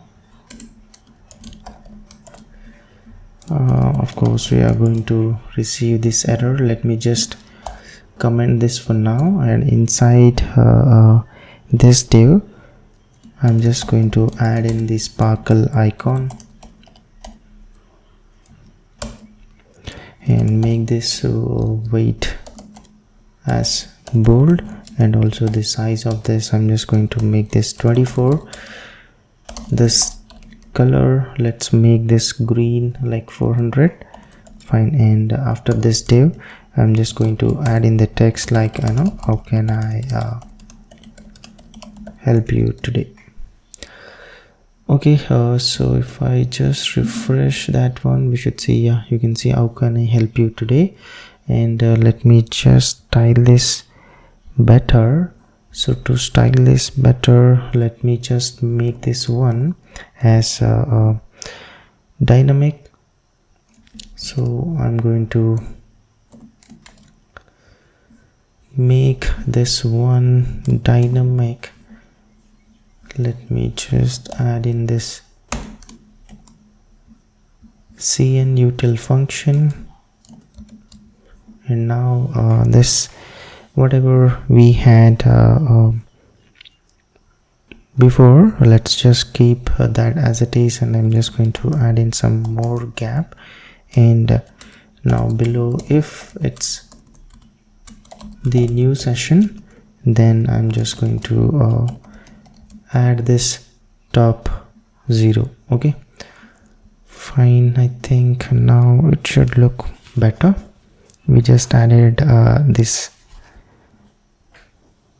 top as 0 so that it looks good, because we don't have any chat messages, and that's the small intent here. And after this one, now let's try to make this div look better. So I'm just going to make this flex column. Let's center this items, and also height, let's say 200 pixel, and this gap of 2. Okay, fine. And now this div, let's make this text to be extra large. Width and height I'm going to restrict it to 16. Have some border, and background, let's have this black color, and also this border I'm going to add in the white color. Let's make this rounded to be full, and this flex I'm just going to center them and justify as well. Let's center this. Now it's looking good. And this title, let's make text to be large, and tracking I'm going to add in here this as a tight, and text color, let's make this jink 500. Okay, fine, at least better. And after this, so I'm just going to add in the examples whatever I just have. So these examples where exactly I wanted to add in is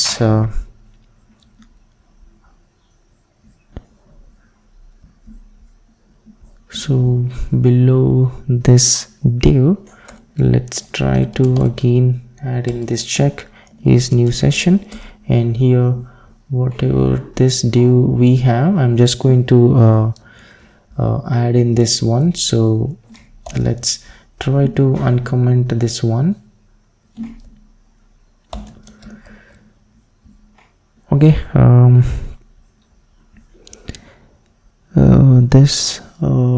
yeah, and let's remove this margin bottom, and I'm just going to leave this as it is for now. I think it's looking good. So just a way of improving the chat input. And now let's try to add in the Anthropic and OpenAI models selection. So to add in models, so let's try to create a simple component inside this component folder. So I'm just going to create a new folder called icons, and let's just create a simple model icon component. So basically respect to particular model, we're going to show a different icon. So that is for this, and here let's just for now create here this type of this model that we are going to support. So this type, let's start from old models. Okay, so GPT-3 or GPT-4, and then this Anthropic, Gemini models, and then this OpenAI. Okay, and the size of this icons, I'm just going to have this variance size, small, medium, and large. And now this model icon, we just need to pick depending upon this the type and the size. So I'm just going to refer to this model icon that we have, and here this icon source. So for us to have this, let's just create few examples inside the public folder. So we already have this public folder. So inside this, let me just create a new folder called the icons, and here let me just create few SVGs, one for the Claude and then the Gemini. So basically whatever the models that we just added, GPT-3, then GPT-4 SVG, and finally I'm just going to add in here OpenAI SVGs. So I just have this SVGs prepared, so I'm just going to copy all of them here, the Claude and the Gemini. Let me just add in here this Gemini SVG, and then the GPT-3, and then let's add in GPT-4 as well, and finally the OpenAI. So I'm just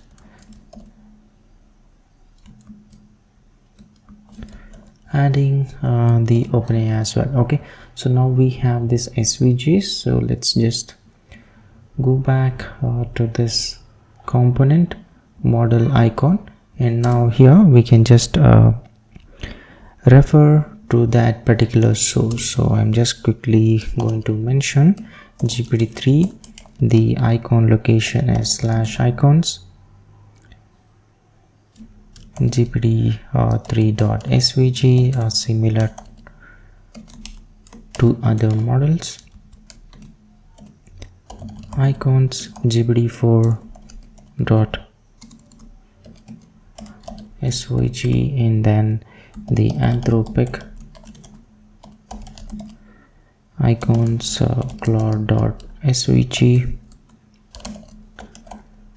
Gemini, let's add in this Gemini.svg, OpenAI icon / openai.svg. Okay, so now we have this object mapping each model to the location of the icon, and here we are just going to return a simple image components or source. I'm just going to attach in here icon source of the type that we are going to receive, and width and height, and let me just mention here as 0, and alt let's mention this as this type,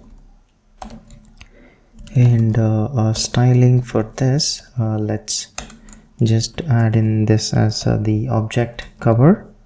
Okay, and then depending upon the size variable, so if it's a small, then I'm just going to add in here this minimum width of 4 and height of let's say 4 as well. So now for size of medium, let's add in minimum width as 6 and height also to 6, and if this size is large, then I'm just going to increase the minimum width to 8 and also height also to 8. Okay, fine. And here the sizes, let's set in the 100 view port width, and let's just close this one.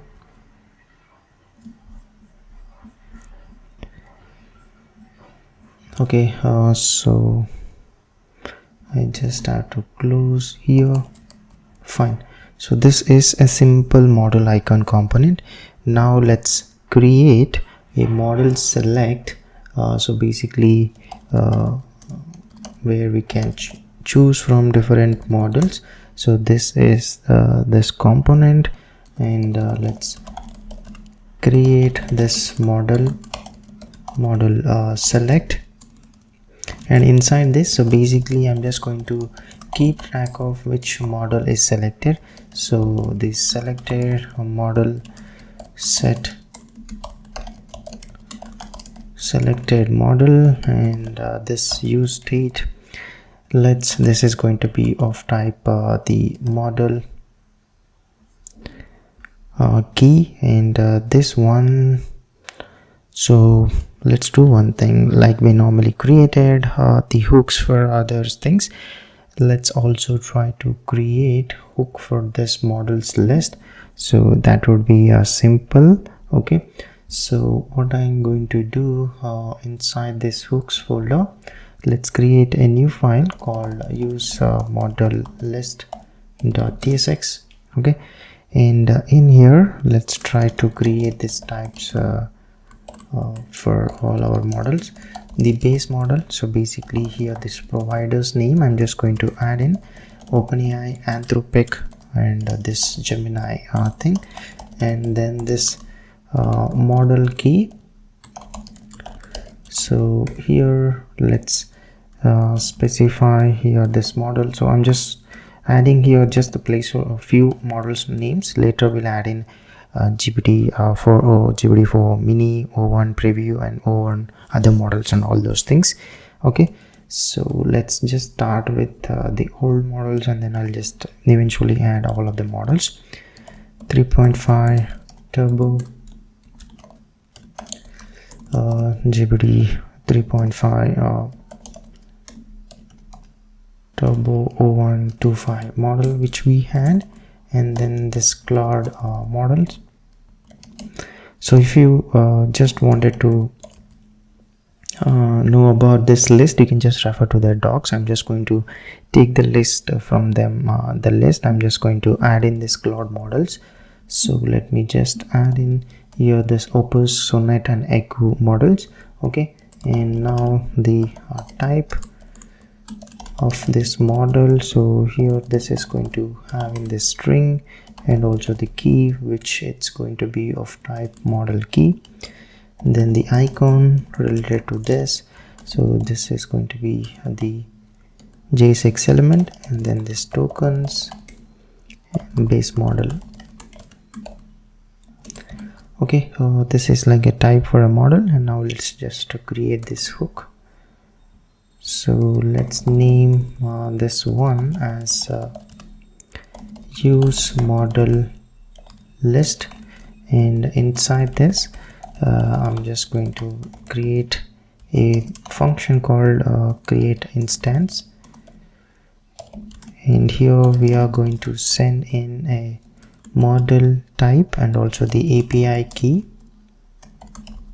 which is of type string. And then now here, depending upon this model, so model dot base model, we are going to, so basically if it's OpenAI, then I'm just going to create the chat OpenAI from this Langchain OpenAI, and this model, let me pass in here this key and then this API key. Okay, similar way, let's try to handle for this Anthropic.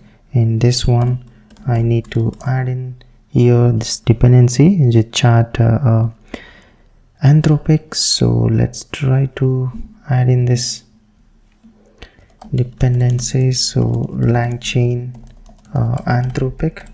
Okay, and also I'm just going to add in this Google Gen AI. So those are the things that we need.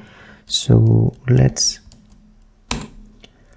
add in these two providers so that we can just use them.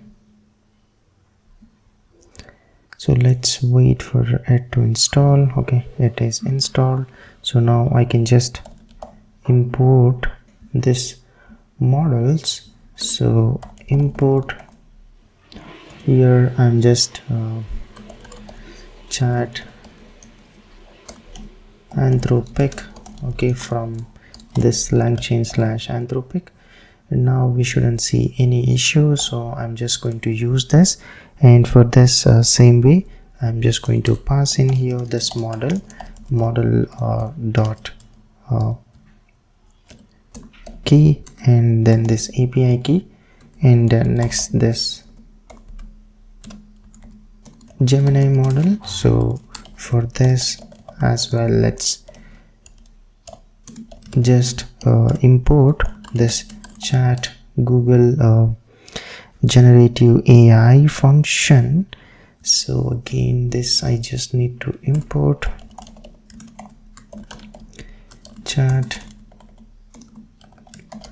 Google generative AI from this Langchain Google Gen AI, and I can just use now Google Chat Gen AI, and here we will just pass in the model, which is model.key, and then this API key. Okay, fine.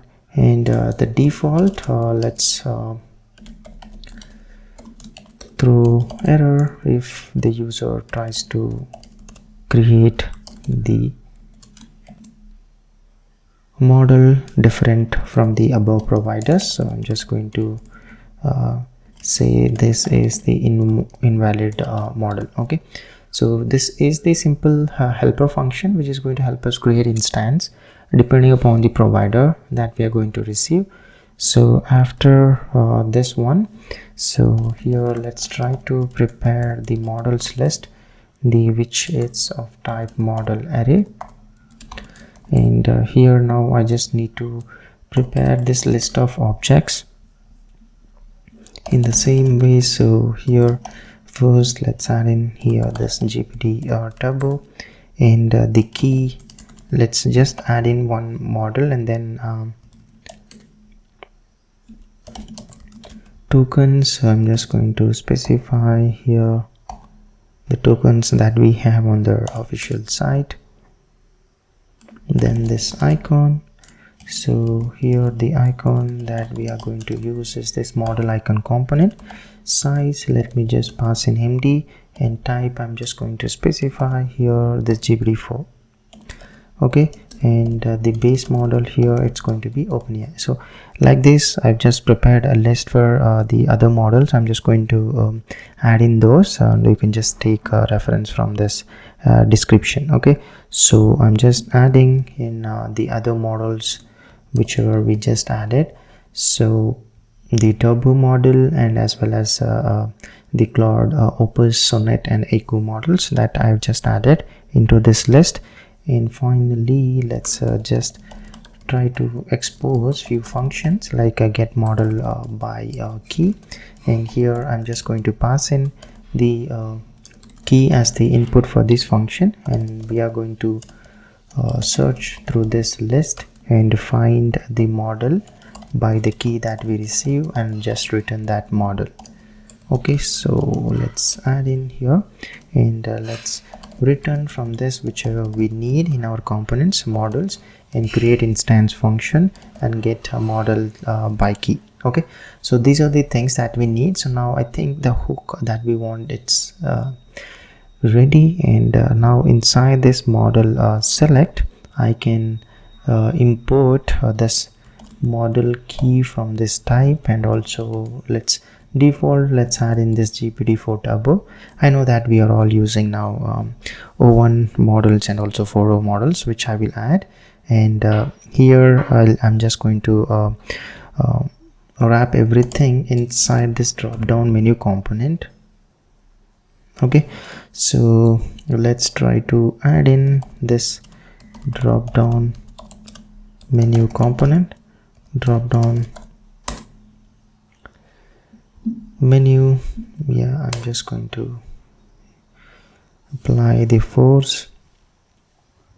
Okay, so now let's try to import this drop down menu, and this drop down menu trigger as the child, and inside this let's have this button, and variant I'm just going to specify here the secondary class styling. Let's have some padding left and also the padding right, which I'm going to show you eventually.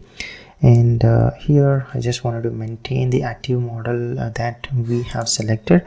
So for that let's get this in this way: active model get model by key. So this function I want, so I can just get this using this use model list, and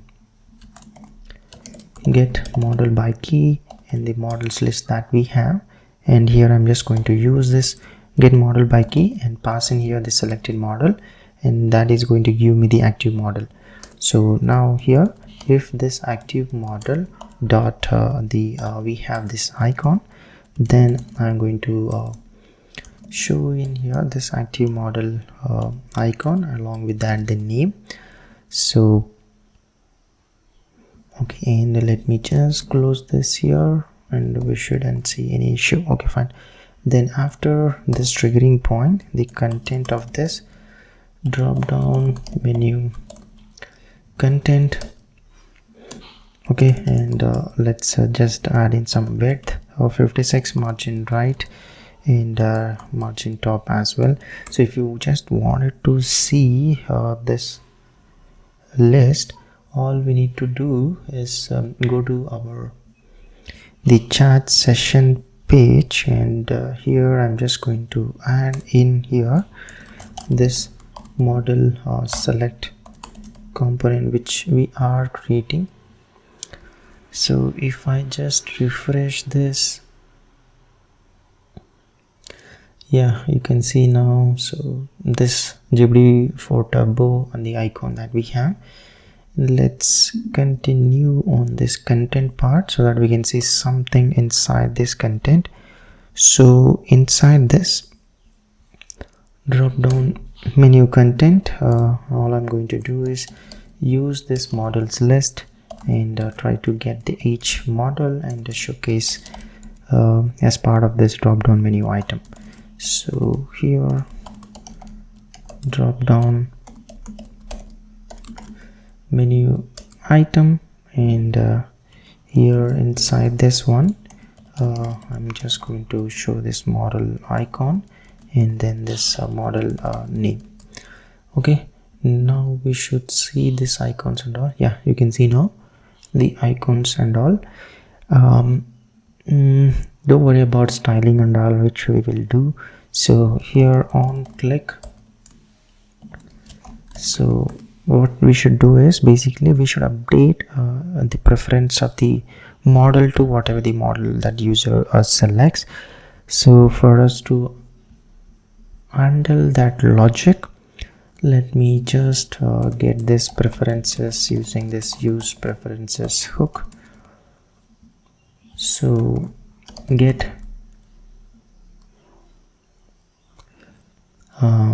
so preferences, we don't have any function inside this which is exposed for now. We just exposed for API keys, so we just need to update that. So it should be simple and straightforward. So what is it that I'm going to do is,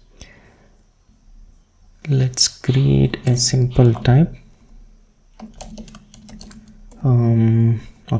Let's just create the default preferences for now, which is in this one, and also let's just create a type for this, export type preferences. Okay, and this one, the default model, I'm just going to specify here this T model of key. Okay, and now this default preferences, I'm just going to specify this of type T preferences, and the default model I'm going to add in here this as GB4 turbo. Okay, fine. Now inside this use preferences, let me add in a functions which it's going to help me get the preferences of the users. So this, it's going to return the promise of type preferences, and here await get under the name. I'm just going to store the preferences, or we can just return here this default preferences. Okay, and now the function to set the preferences, let's expect the preferences as the input, which is of type partial of this T preferences.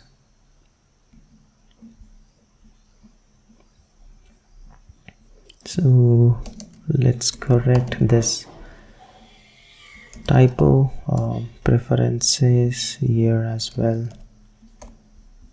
and here as well. Okay, fine. And now inside this, let's try to get this current preferences. So I can just do by just calling the above function, and then we are just going to add in this new preferences here, and whatever the current preferences that we have, to that I'm just going to add in this new preferences. Okay, and finally we are just going to update that preferences value to the new preferences. So this is way of setting the preferences, and the same way if you wanted to reset to defaults, so I can just create this function which is going to help us set the values of the preferences to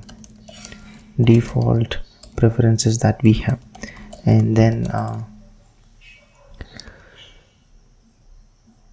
I think for now that should be it. Okay, so fine. And now this types, I can just remove this one, and we are anyhow have this T base model, so I'm just going to use that in here. So let's just change that type so that we can have the common type for all our hooks. So all I need to do is let me just create this API key. So basically export const, the type API keys. So this is going to be just a partial of the record of this T base model the string. Okay, fine. And this is just going to be the same. And now the API key, instead of this key of T API keys, I'm just going to change this to base model. And even here, let me just change this to base model. Okay, and now from this we should just need to export the preferences functions as well. Get preferences, set preferences, and reset to defaults. Okay, so this is how we store users preferences into our IndexedDB thing. So now we have this preferences, so I can just go to this model select component, and from this I can just get these functions, get preferences, and also set preferences. And here let's try to get the users preferences on mounting of this component. So I'm just going to call this function, and in callback let's get this preferences set selected models preferences dot default model. Okay, and here this on mounting of this. Okay, so now I have this preferences. Inside this on click we are going to use this set preferences and update this default model to whatever the model dot key is, and then inside this callback all I'm going to do is update this selected model to this model dot key. Okay, and I think yeah, this should be the model select component, a simple component. So basically if I just select some other thing, so that's what it is. So okay, now the model select is in place. So now similar way we have for OpenAI .tsx in the components, I just need to create for other things, Gemini and the Anthropic. Let's try to create for Anthropic, and this one should be pretty much the same as this. Let me just take this one, and I'm just going to change this accordingly. So instead of this OpenAI settings, this it's going to be Anthropic settings, and we'll have this key get API key preferences, and instead of this OpenAI I'm going to set it to Anthropic. Okay, and this one, let's change this OpenAI to Anthropic settings, and also here let me change this one to Anthropic API key. Okay, and yeah, I think rest should be same. I'm just going to change this one to Anthropic, and this button the URL is different, so we'll just update this one. So it's simple, the console.anthropic.com/settings/keys. Okay, so this is where you can get the key for Anthropic models. Okay, and below this I'm just going to keep that as it is. So this is simple Anthropic settings component that we have. And now these things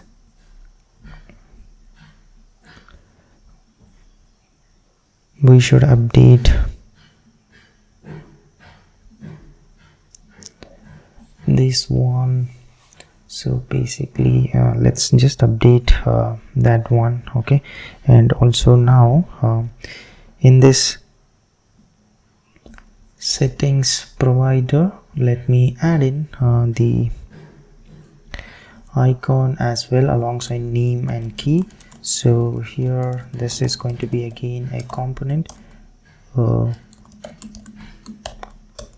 React node. Okay, of course we are going to see a lot of errors here. So for profile, let me add in this icon and size. I'm just going to set this to 16. Weight, let me make this one as a bold. Okay, and I just need to add it to others, or else we are going to see these issues. Icon, and here as well. For now, let's just have this same icon, this icon. Okay, and here as well, let me just add in these placeholders for now. Later I'm just going to change in this one, the icon. I'm going to add the model icon component which we just prepared, and here I'm just going to pass in here size to be medium, and this type let's specify here it to be OpenAI. Okay, and I'm just going to, let me just copy this one, and for this let's add in this type as Anthropic, and here this type I'm just going to change this one to Gemini. Okay, and now we shouldn't see any issues. What is this issue that we are seeing? Okay, let me add in a comma. So if you just wanted to see, let me just add that icon. So we just added, but we need to also showcase this one and also the Anthropic. Let's replace this thing with the Anthropic settings which we just created.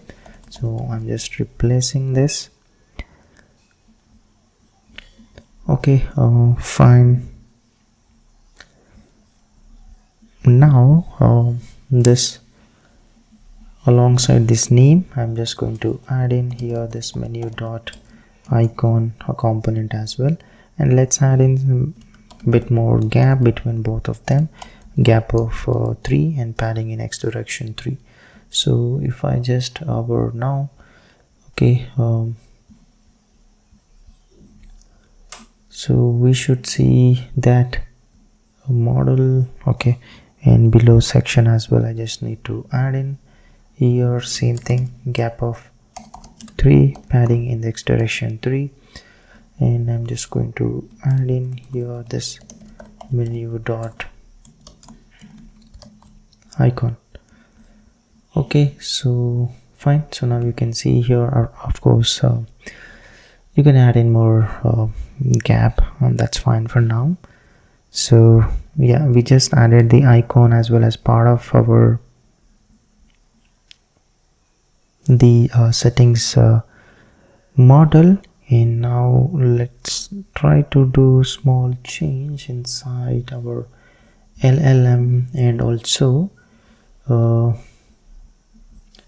here inside this, what is it that I'm going to do is, let's try to get the model by key, and also this is where we need to create an instance depending upon the provider that user has selected. So here let me get here the preferences, and also use this model list, and here I'm just going to get this model by key and create instance function, and where we have this API key of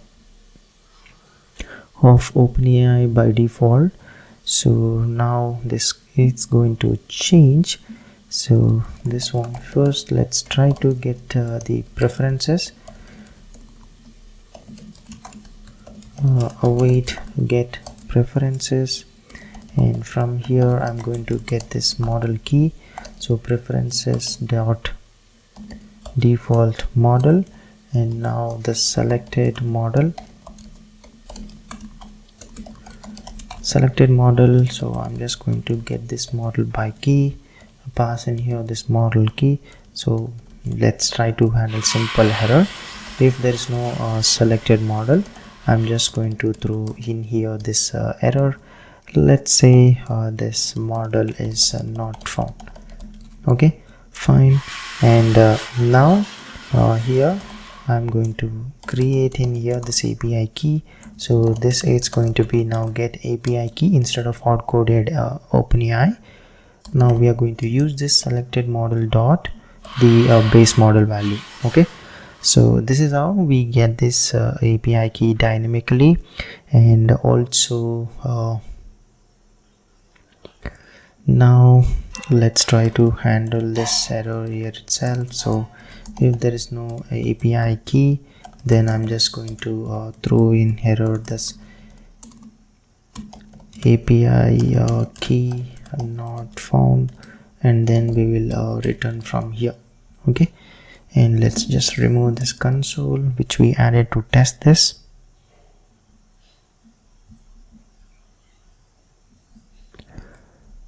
Okay, fine. And now we can just add this one way before, and now this the formatted, I mean this model, whatever it is, let's remove this one to chat OpenAI. And here I'm just going to prepare this one using the create instance method and pass in your selected model and also the API key. So now this should help us create instance depending upon the user's preference, and everything should stay same. Okay, that's the small change here. And also the chat messages inside this use LLM, I mean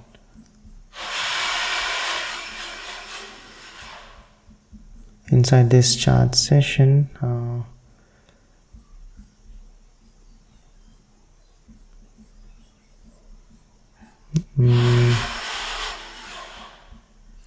so I just wanted to remove this refresh sessions.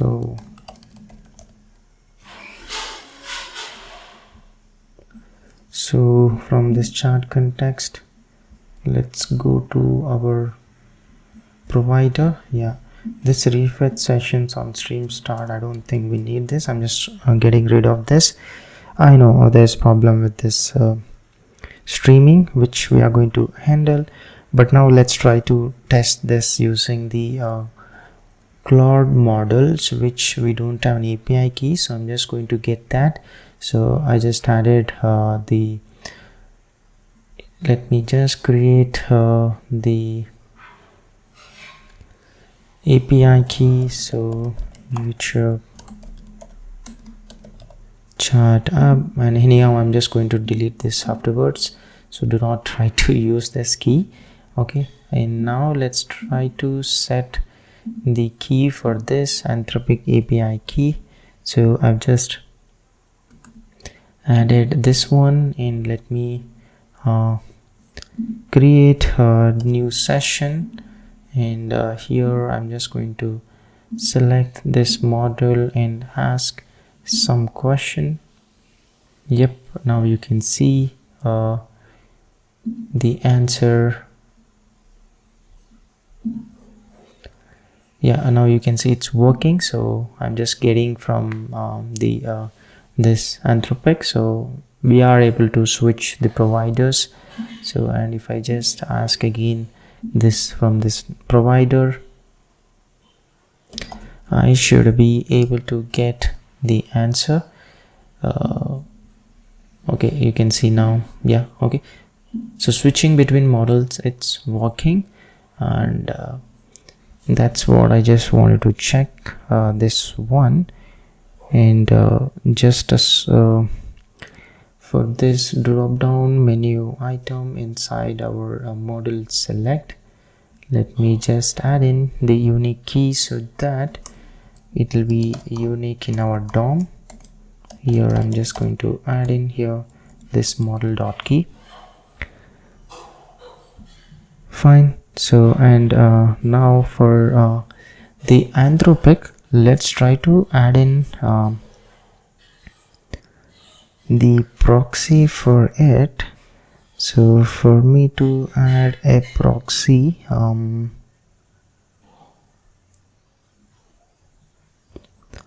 what I wanted to do, let me try to add in a simple endpoint or like messages route, and I'll just try to check sending it via proxy. So let's try to do that.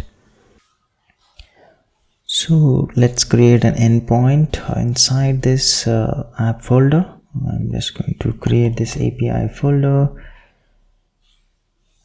Let's name this as the Anthropic, and also let's try to create the v1 folder and also the messages folder. And now inside this I'm just going to create the endpoint. So let's have this endpoint, and here this is going to be the post endpoint, assign function, try to pass in here this next request and the response, which it's going to be of type next response. And here let's try to get this headers list. I'm just going to use this headers thing, and let's try to get in the API key. I can collect this one using this headers list dot get. The key I'm going to pass in is X API key, and if we don't have the API key, so if I don't have this API key, I'm just going to return saying that no API key provided. Okay, so the response dot JSON, the error message that I'm going to pass in is no API key provided, and the status code, let me just add in this as 401. Okay, fine. And if we have the API key, then first let's try to get this request headers, new headers of this request dot headers,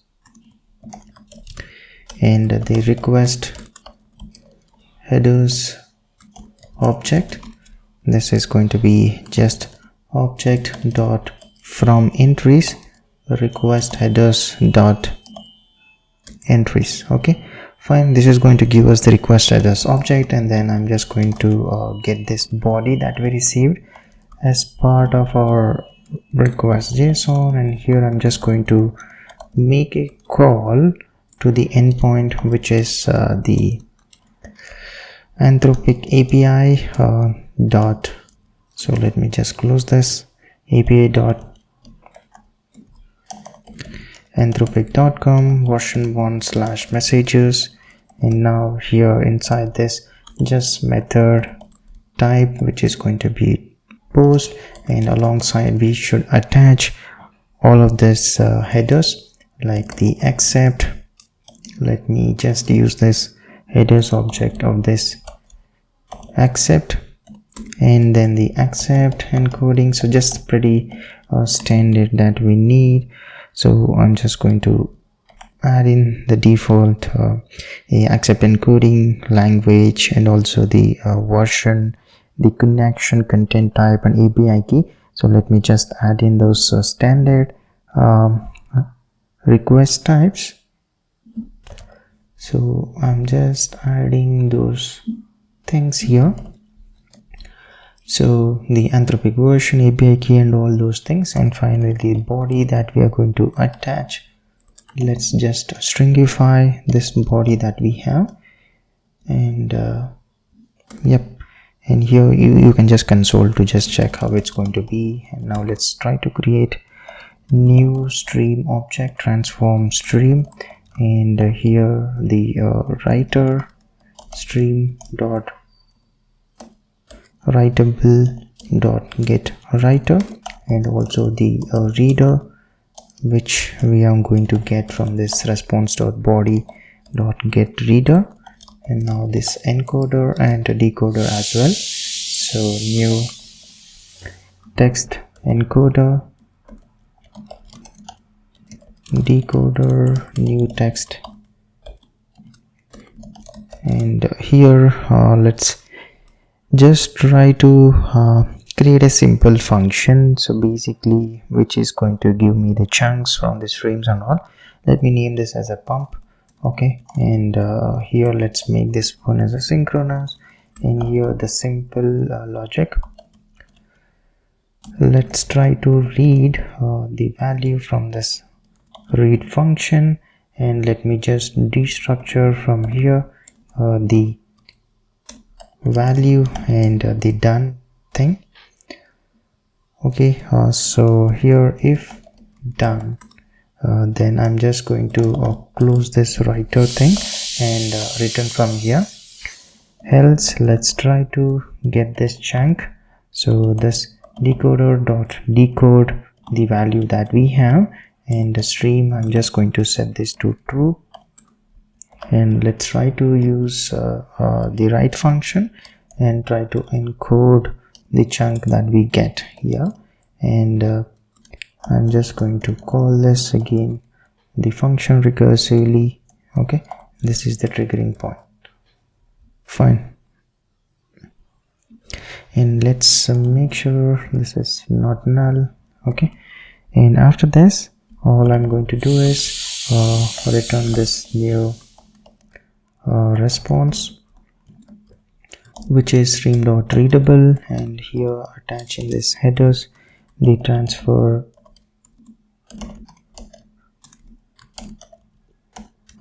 encoding, which it is going to be chunked character set. Let me mention this type to be UDF8, and then finally this content type, which it's going to be just plain text. Okay, so this is the endpoint that we are going to use this as a proxy, and now I need to attach this one in our models list.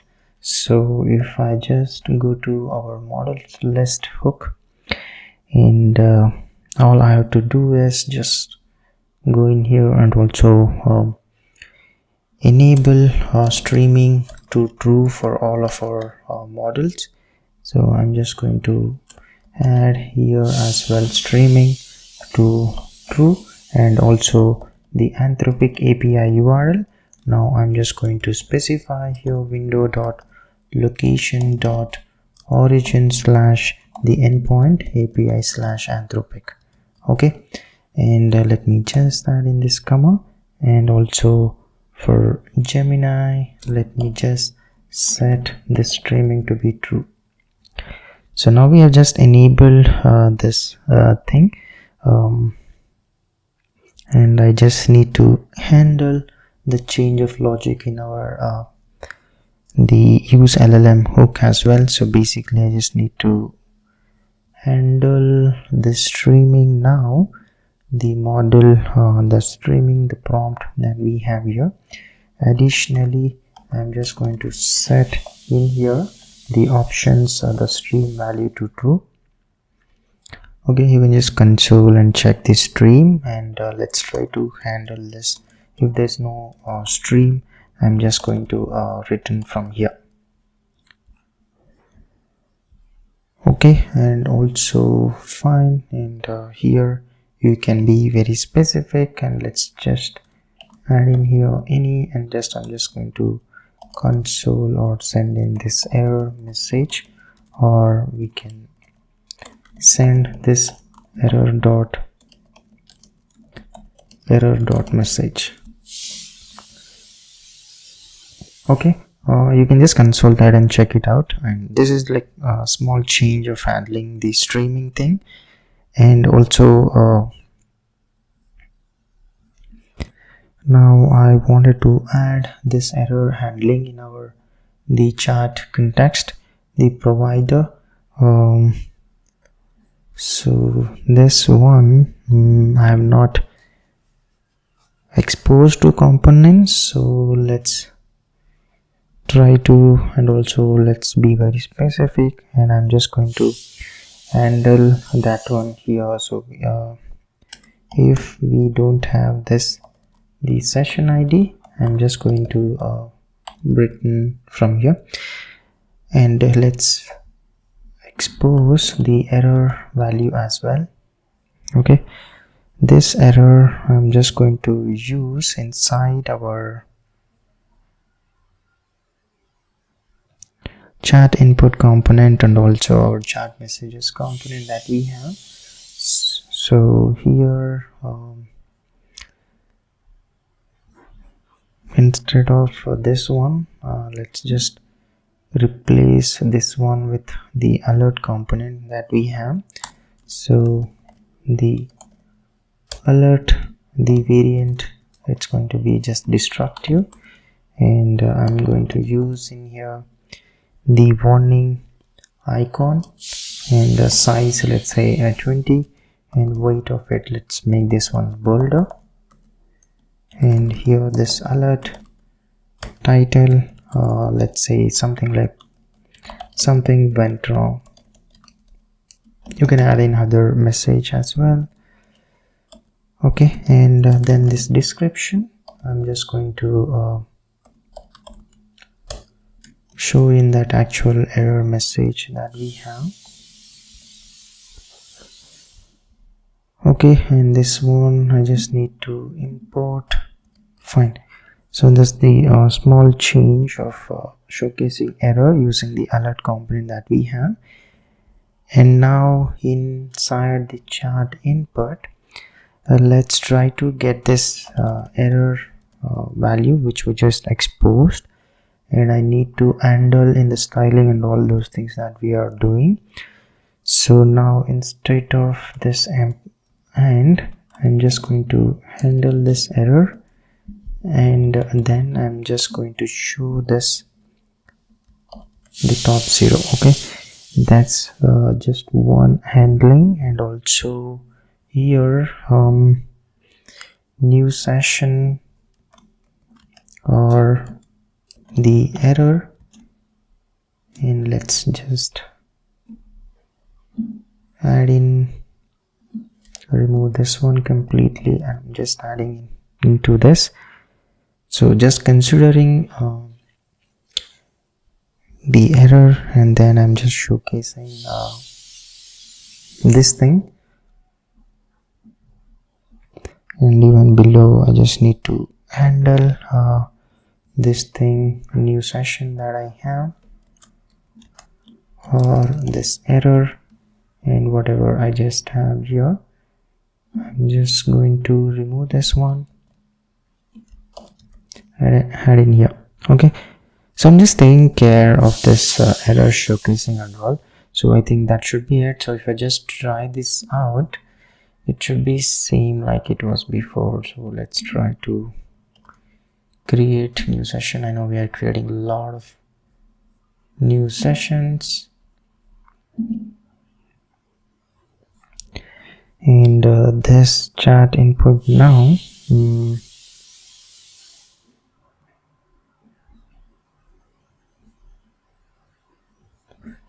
so if I just ask iMessage, we should just see the same as it was before.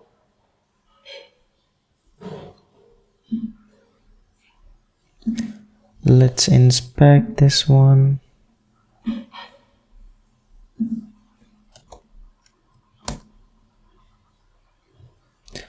Okay, if I just refresh, I should see that. Okay, if you see so if you just wanted to see that one, let me just ask, like, what is quantum computing.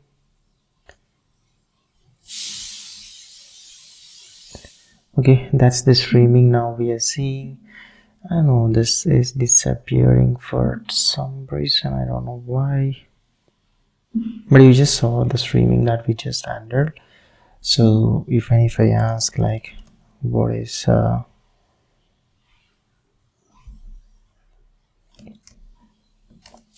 deeper technology that powers LLM models, so here you can see now the streaming that we are seeing and all those things. So now all of a sudden it disappears. Okay, this is fine, so it's working fine, so I'm not worrying much about that. And now let's try to add in Gemini model and also try to improve the animation. I'm just going to add the framer motion for this. So to just add in the Gemini model, so first let's try to create a simple component like we did for these Anthropic and OpenAI. Gemini.tsx, and let me just copy this one, the Gemini, and let's change this Anthropic to Gemini. In the remaining things, I'm just going to change here this name to Gemini, and it should be pretty much the same. The title, let's change this one to Google Gemini settings, and also here I'm just going to change this one to Gemini API key, and also here this provider, we are going to change this to Gemini. And now the URL, this it's basically we just have to go to AI Studio of Google. So aistudio.google.com/app/API key is where we will get this API key for this Gemini, and remaining should be pretty much the same. And now this I just have to include, and also let's be very cautious, and I'm just going to turn off this autocomplete, and also let's set this type to be a password so that it's not visible.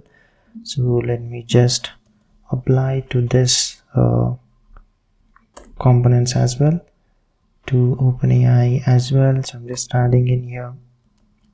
Yep, so we just added this thing, and now this thing should be included inside our settings provider. So instead of this normal text Gemini, I'm just going to add in here the Gemini settings that I have. So just improved this thing. Okay, and also let me just add in a simple spinner component. So that's basically I just wanted to show that loading indicator whenever we are streaming. So this one, just 3 dots and just the container, and I'm just going to wrap using the motion.div in this component, which is simple component, so I'm just not complicating much. So let me just add first the dependency, which it's the framer motion. So I'm just adding that framer motion, and then I can just use motion.div and motion.span and add in some the initial transition and animate transitions and all. So I just have this component here, so I'm just going to use this, so I can just Fine. So this is like leading dot display block width and background color, border radius, and container width, height, padding, top, display justify content, container variance, initial word transition it should be staggered children 0.2, and animate I'm just going to add 0.2. And this dot variance, initial what is its y, percentage, opacity, and animate and all those things, and dot transition I'll just create a simple spinner component. Okay, so you can see I just wrapped inside div, the motion.div, attached the loading container, container variance, and then we have 3 spans which is each dot. Okay, so this is the loading spinner, and this one I'll have to showcase as part of our chat messages, which I will, and also I just wanted to change few things.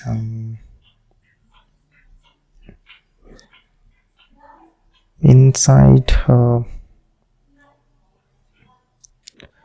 this chart context, so okay, so here instead of this last stream I just wanted to change that, rename that to like streaming message, so that it makes more sense. Just a small refactoring which always happens with the product development. Okay, fine. So now this needs to be addressed. Of course we are going to see an error, and inside this provider, instead of this last stream, let me change this one to streaming message. Hopefully they should fix our issue as well. So set streaming message. Okay, I'm just renaming this one, and inside this use LLM. Let me add in the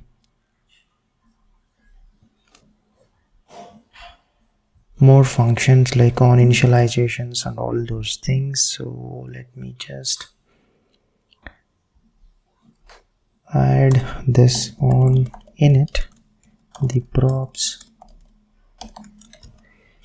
which it's the t stream props. I'm just going to return the promise of type white. Okay, and here as well on stream start, let me add in this props, and let me change this one as well, this promise of type void. And on stream end as well, I'm just adding in here stream props. On error, this props as well, it's going to be of type stream props, and let's change this, it's going to be of type promise of void. So I'm just making sure we are not having any problems. Okay, and this stream props as well, so I'm just going to add in here this model, which it's going to be of type model key, and also the message, let's make this one optional, and add in here this loading, which it's going to be optional, and a boolean. And then if there is any error, so I'm just going to handle. So now this takes care of all of these functions that we have, and now let's try to handle this on init and other functions. So let's go to this run model, and here after this model key, let's try to trigger this on init callback function, passing here this model key and also the session ID. Loading, I'm going to set this one to true. Okay, fine. And here inside this one, now we need to add in all the props. So I'm just passing in this props model, let's pass in here this model key, and pass in session ID, and error message I'm just going to pass this error message, no API key found, and the loading, let's set this to false. So that's the error handling. And after here the start, let's pass in here this props, session ID, the message, which it's going to be a streamed message, the model, I'm just going to pass in here model key, and loading, let's set this to true. And the stream end as well, session ID, message, streamed message, and let's pass in here this model, the which is going to be the model key, and this loading, I'm going to set this one to true. Okay, and also here I need to change this model type to selected model dot key, which this was my mistake, I did not update this one. Okay, and finally in this end part, let me add in the props, the session ID, the message, which it's streamed message, this model, pass in this model key, and the loading, I'm just going to set this one to false now. Okay, what is this error? Okay, we are going to take care of that. Add message to session, which I'm just going to take care. Okay, and here now inside this thing on error callback function, let's handle this one as well. Just pass in the props that it needs, model key, the error, whatever the error message that we have inside this error object, or I'm just going to pass in here this error object. And finally, let's set this loading to false if there is any error. Okay, so this is small change. And also now the chat session, I just need to take care the type of this. So here let me change this one to model key. Okay, and no, we should not see any issue. Okay, fine. That's the change inside our the LLMs of handling the additional functions that we wanted to. And also let's add in the Gemini models into this thing. So I'm just adding here the Gemini Pro model.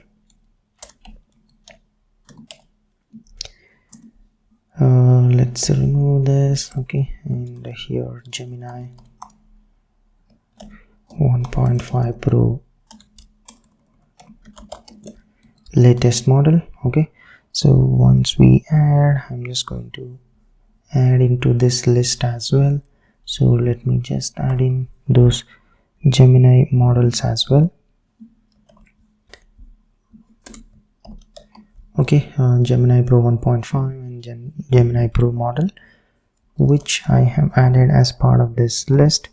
And also this styling, yeah, of course we are going to see that error, let's not worry about that.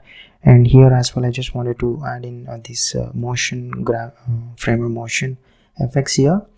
So quickly let's prepare here this variant object. So just hidden what the opacity should be. Here opacity, let me set this one to 0. Visible,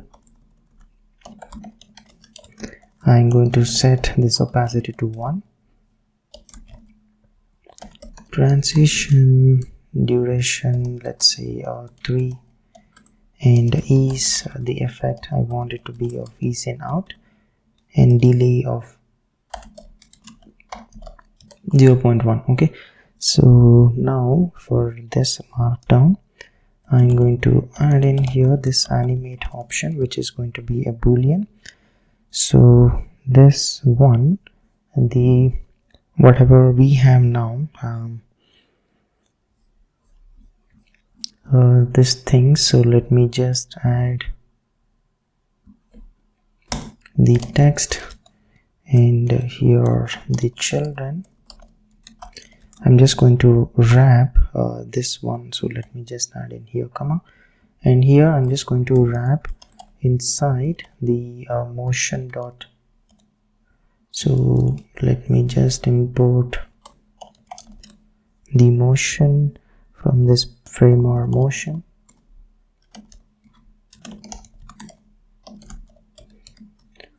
Okay, fine. So here I'm just going to use this span tag and attach in this variant object which we just prepared above, and also the animate. Let's make this one to be visible and initial. So if the animate is true, I'm just going to set this to hidden, else it is visible, and inside this whatever the children that we have, I'm just going to pass in here. Okay, fine. And also the list and all those things, let's try to change this one as well. So if it is ordered, then I'm just going to wrap using this ordered list. Let's make this list decimal, margin like left 8. Same thing. I know this might be like too much styling, but if you want you can just ignore this, but it's always good to have. And animate, let me just add in this visible, and we are going to wrap in here the children. Okay, and this one, let me just change here. Instead of this list, I'm going to replace this one to motion dot unordered list, and let's copy this one for styling. So I'm just going to apply this. Instead of this decimal, it's going to be decimal 8 and hidden. Okay, fine. And the list item as well, let's use this motion dot list, and styling initial, let's have this one as hidden, and animate, I'm just going to set this to visible. Okay, if you wanted to know more about this, just refer to framer motion docs. Okay, fine. And what is this problem?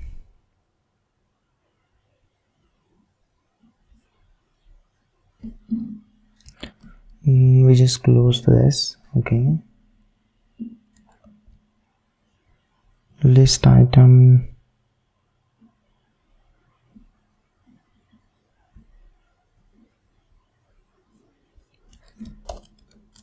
fine. And now this code section as well, the div which I have, let's change this one to motion.div, and this one, let's make this width full and add in this initially it's as hidden, and animate, let me just make this visible. And finally this one as well, let me just change to motion.span. Whatever the styling that we have, let's just keep that as it is, and let's add in these two things. Okay, this is the change for this rendering the markdown, so that we just wanted to have this framer motion effects that we want.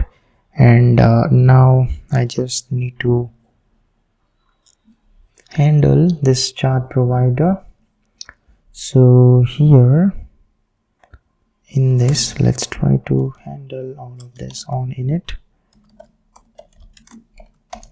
The props that we have, so I'm just going to set this streaming message to whatever the props that we receive, and in on stream start, this is also, let's make this one asynchronous. The props that we have, let me just remove this one and update the streaming message to the props whatever we have on stream. Let's change this to streaming message and pass in here this props. The stream end, let's make this to asynchronous, and we are going to fetch sessions and change this to streaming message to undefined. And on error as well, let's make this asynchronous, and this one let's just set the streaming message to whatever the error that we have. Okay, that is the change. And now just going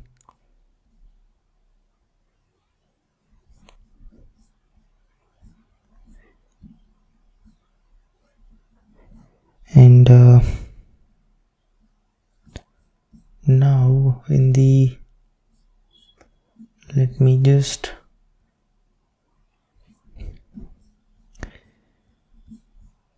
after this the fetch sessions and whatever we have, let's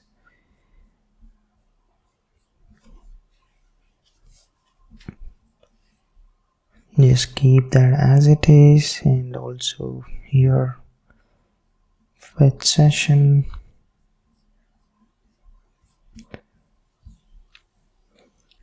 I'm just cross-checking if there is something that I missed.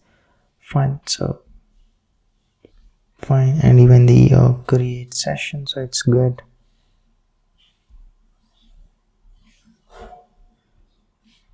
Fine, and also let's try to handle this handling as well, which I think is the problem. So if there's no streaming message, I'm going to call this fetch session, and let's pass in here the dependency streaming message.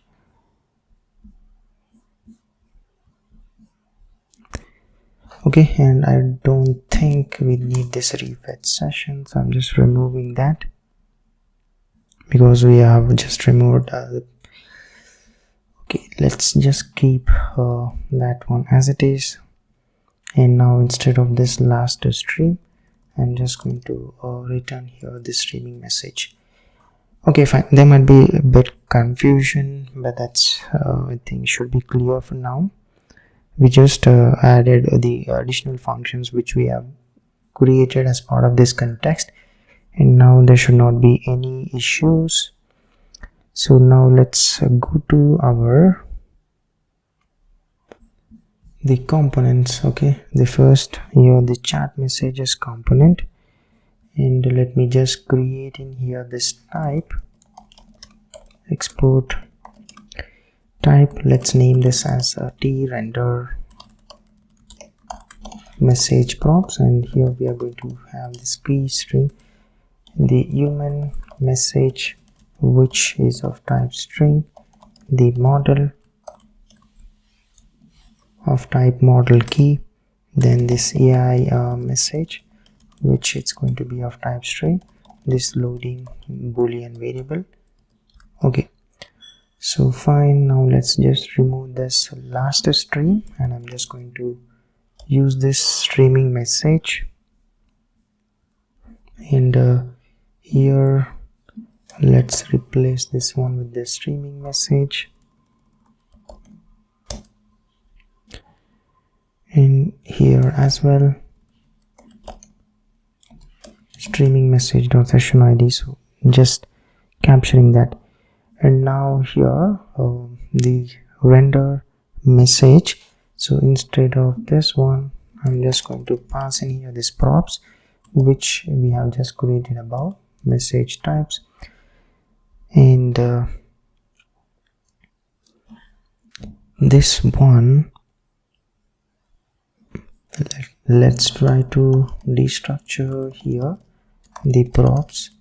So basically the key, human message, AI message, loading, and the model. Okay, and let's try to use this motion dot. So let me just import this framework motion.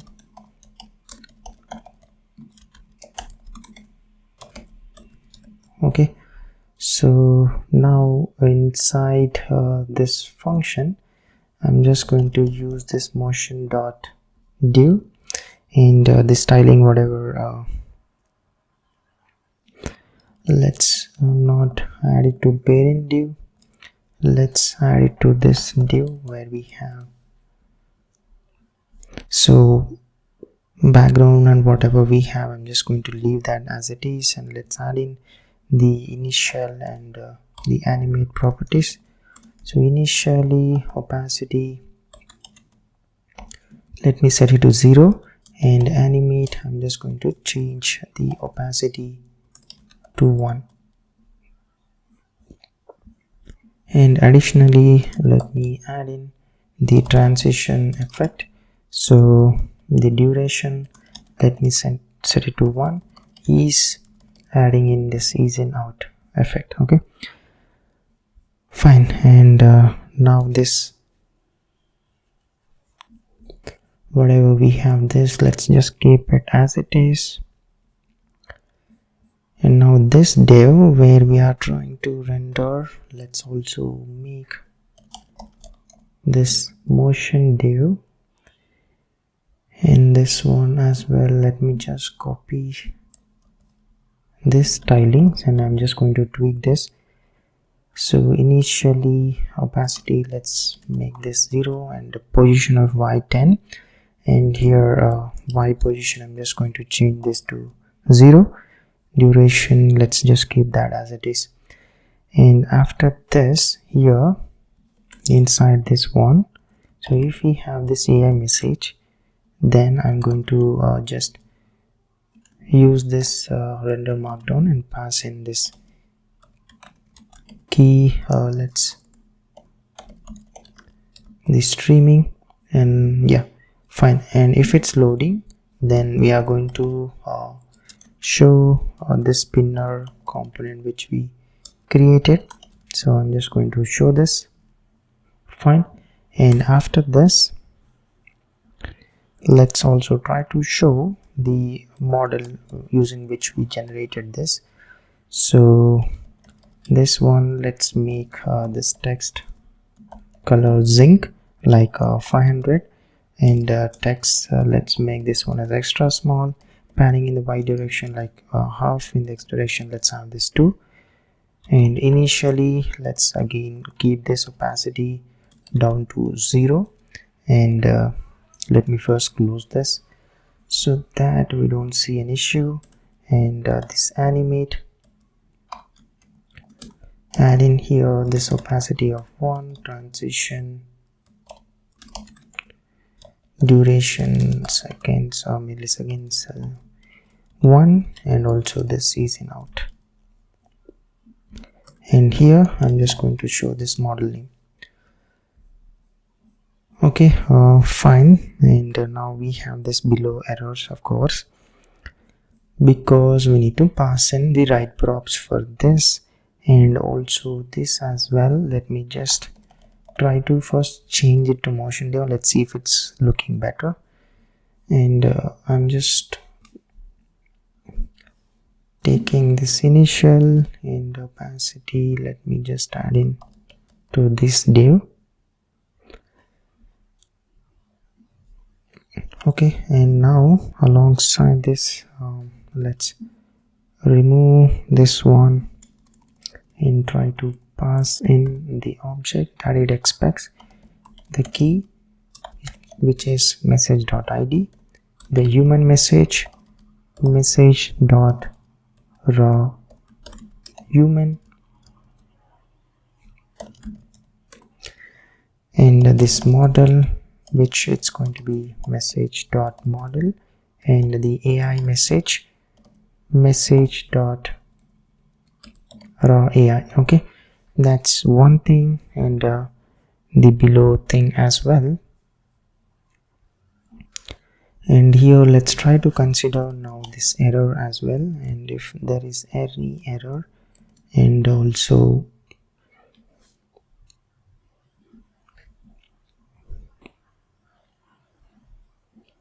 so this error handling, let's do one thing. Okay, if there is any error, and now the streaming message dot props dot query, if we have, and this streaming message dot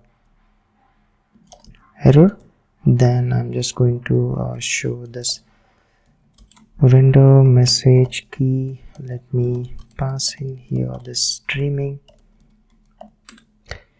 human message. Let's set in here the streaming message props dot query, and this AI message, let me just change this one to streaming message dot message, and this model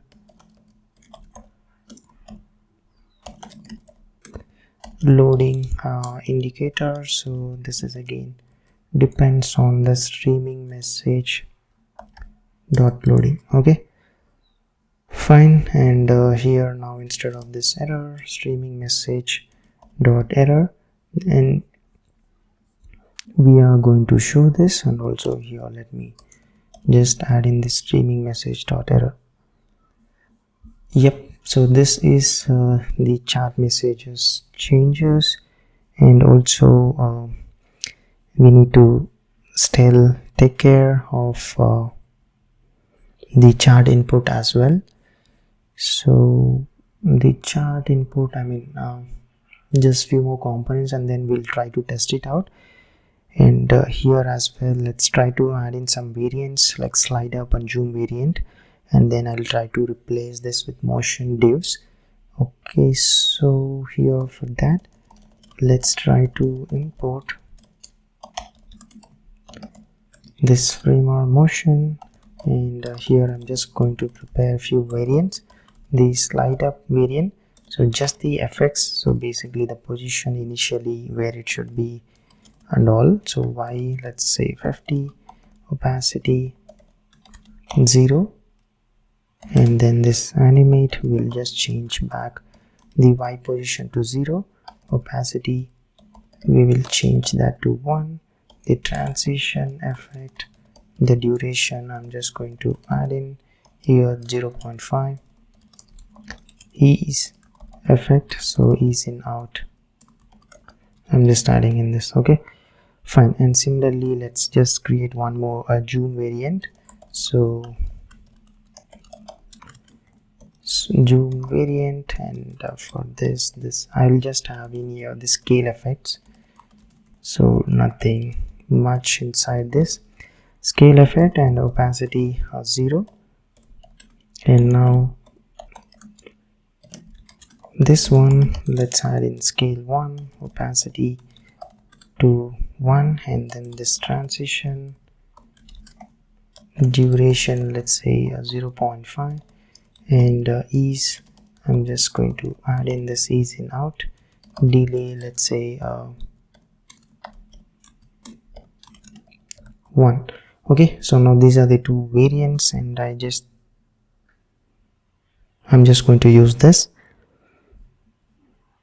And okay, let's try to get this streaming message now, and is new session. Let me add in here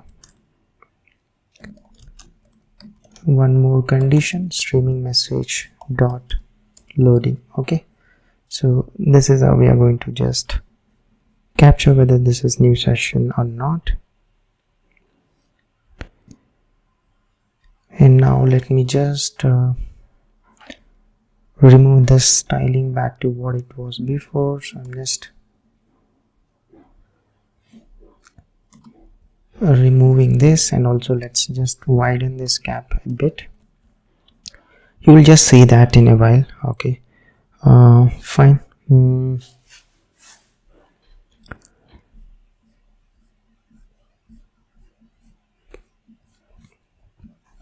So this I'm just going to change, refactor a bit, and then we should be good to see how it's going to look like. So quickly let's try to change this and try to test it out. So here the error thing needs to be changed. Okay, so let me just remove this one now.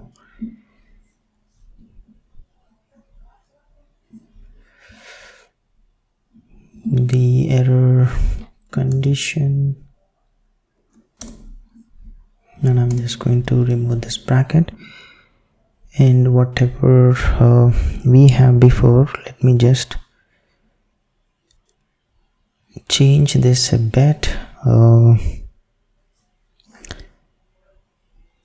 just going to replace this div with this new div. So let me close this div, and also let's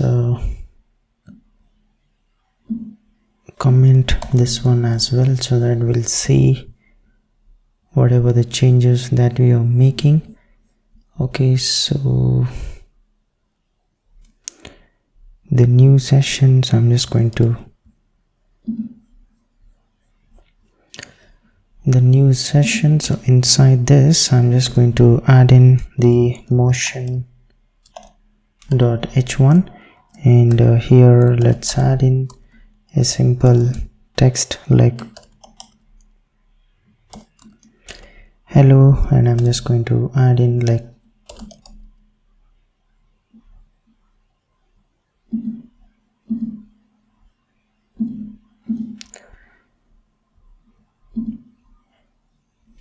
this hello emoji, and after this let's add in some break, and then we can add in some text like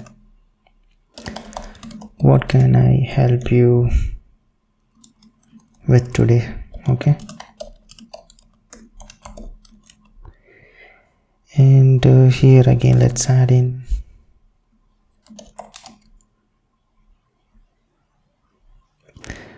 some icon. Okay, so I'm just adding this here, the emoji. Okay, fine. So we should see this message.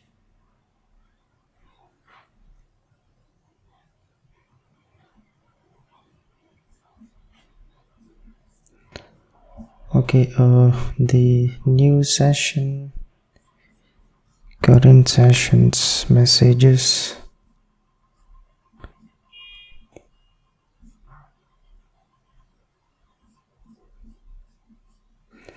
Okay, we will just fix that, and that should not be a big problem. Okay, so here let's just make this flex, and the row and items I'm just going to center width, let's say for now I'm just going to add in here 680 pixel. Justify, let me add in the start and gap of 2. Okay, and this one let's make text 2 times extra large, font type to be a semi-bold, and tracking tight, and text let's make this one a zinc color like 100. And now for this one, the initial, I'm just going to set in the opacity to 0, and the animate, we are just going to add in the opacity to 1, transition duration, let me set this to 1. Okay, fine, and this one let's make this text color to be a zinc like 500, and yeah, and after this let's add in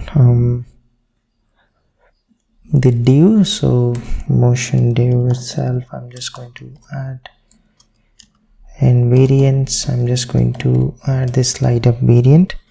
Initial, let's just pass in here this initial. Animate, let me add in here this animate. Okay, fine. And now inside this, and what is it that I'm going to add in is, if this new session, then whatever the sparkle icon that we had, I'm just going to add in that icon. Size, let me just set it to 24, and weight, let me set this one to fill. Okay, what is this issue?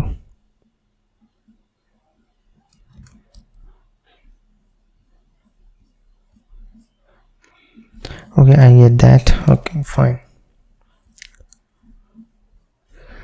I need to add in the other condition as well. So here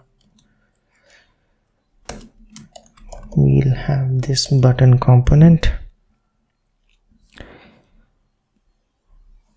So the button, I'll just add in this plus icon, whatever we had, this size of 16, and weight, let me add in here this bold.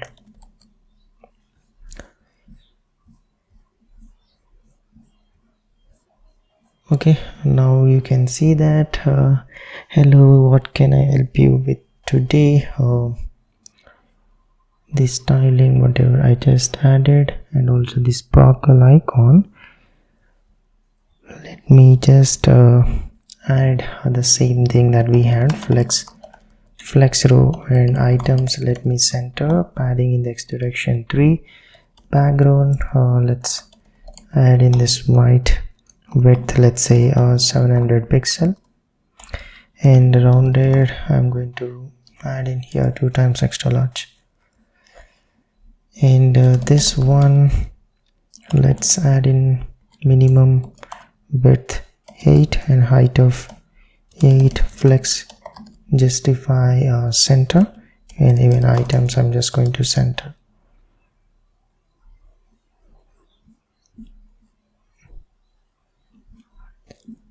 Okay,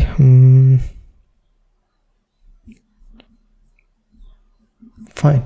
So if that is not the case here, this button size, let's set this one to icon, and this one let's have this minimum width as 8, and also height also as 8 on. So basically this button is what I'm just referring to.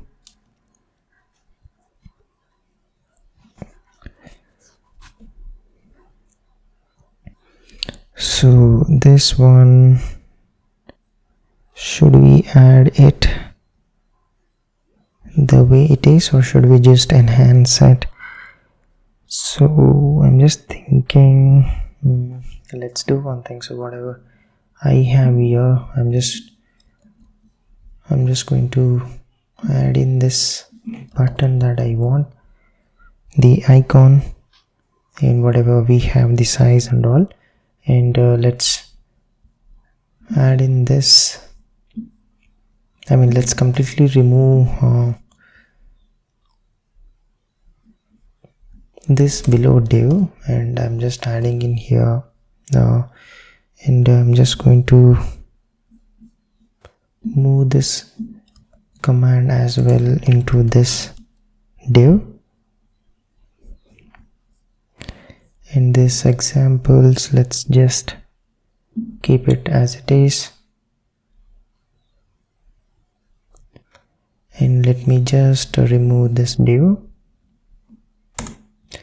and let me just uncomment this, and also I just need to remove this error thing, and also the extra bracket that we have here, and I think now we should be good. Yep, now it's looking good. What can I help you with today? And all, I've just kept it the same way that it was. Okay, whatever we are showcasing the examples, all we have in the same way, and also just small improvements to the other components that we have, the code block and all. Let me just make this as width full, and also this pre tag, let me just change this to width full, and this model select as well this button. Let me make this size of this as a small size, and also here this padding left I'm just going to add in 1, and the right side 3, gap of 2, and the text, let's make this extra small. And this menu content, let's also restrict the height to 56, and overflow, let's try to scroll this. Okay, fine, and now we are almost done, so let's try to check this now. So if I just refresh and try to ask some question,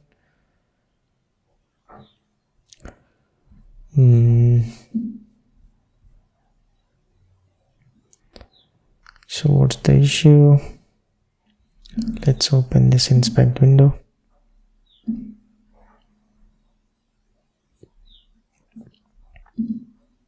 Okay, so let's try to, okay, let's try to ask Python code to sort the array.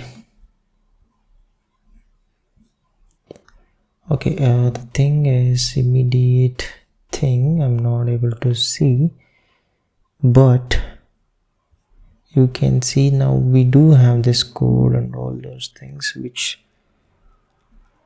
to sort, and the explanation to use this. What is the problem with this streaming? I just have to figure out, but the change that we did, this is what it is, and also we should be showcasing here this model using which we have generated here, and this is the, and also let's try to set this one to be at the right side. So let me just add in here right of 0. Okay, and now basically this model selection and all those should be at the right side.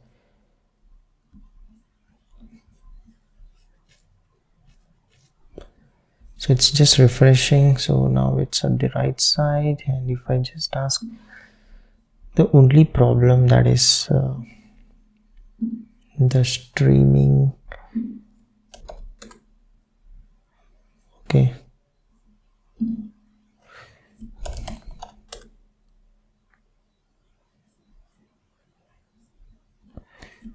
okay, let me ask some big question. What is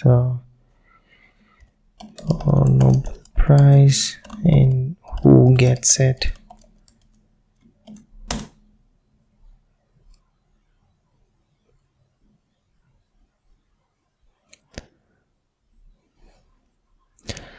Okay, it is the loading indicator and all we are not handling properly. That I'm just going to fix this, and also it should stream properly. So I'm just going to check what is the problem.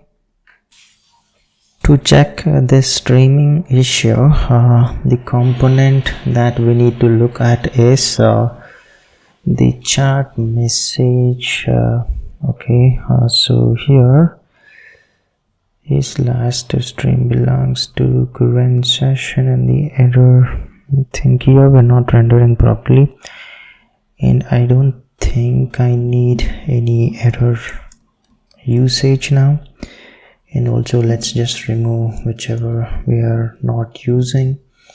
So this last stream belongs to current session,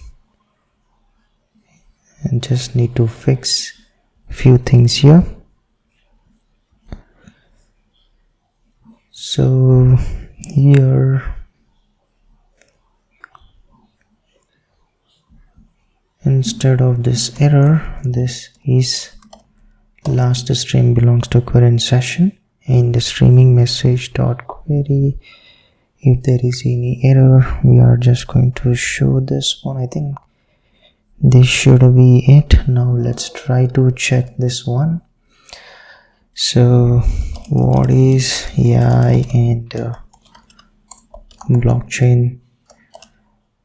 How would it be if we combine both the technologies? Okay, so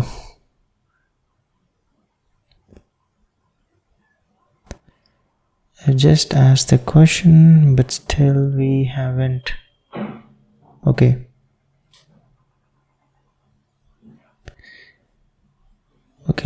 it did give the results, but the streaming, there's a lot of problem in here. Okay, so the chart container,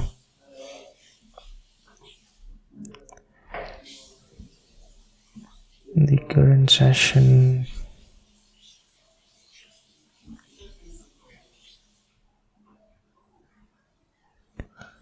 this loading, we're just passing in this loading.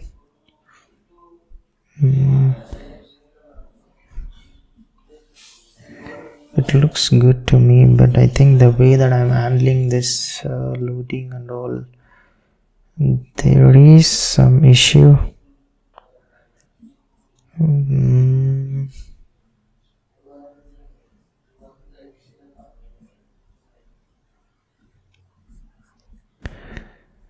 Okay.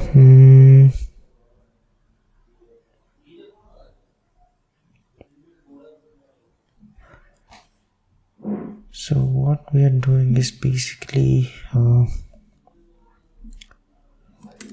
let's check this one. So if there is a streaming message which is scrolling bottom, that's fine. And is last streaming, we are just checking the session ID with this current session. And also let's just try to organize this. I just wanted to double check what is it that I'm missing. So this simple scroll to bottom, and scroll to bottom current session, chart container.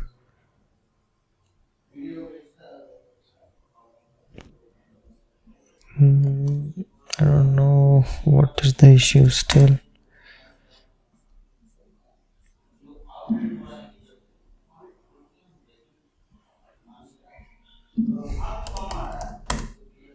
Okay, now yeah, fine. So now let me just try to ask the same thing.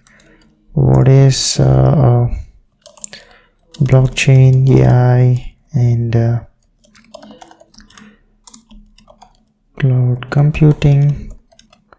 How about we combine all three of them? Okay, yep, now it is streaming and it's looking good.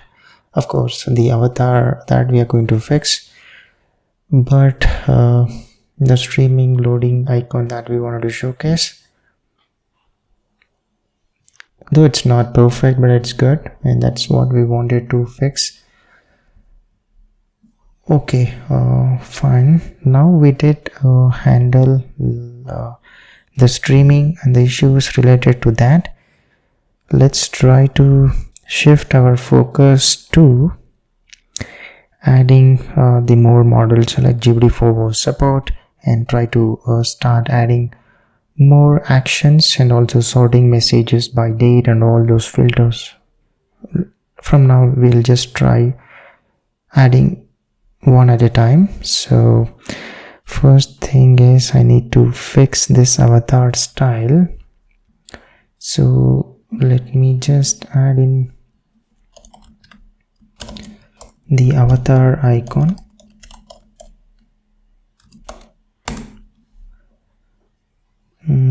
I'm just going to add this avatar component, and we will try to use this avatar instead of from this dependency. So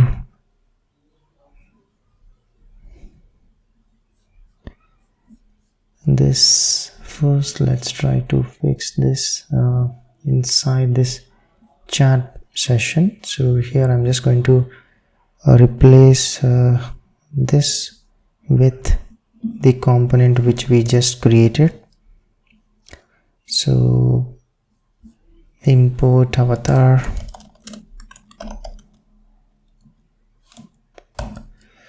okay, and here I'm just going to add in here. So let's do one thing. Let's just have this avatar now. I'm just going to customize this a bit. The avatar component,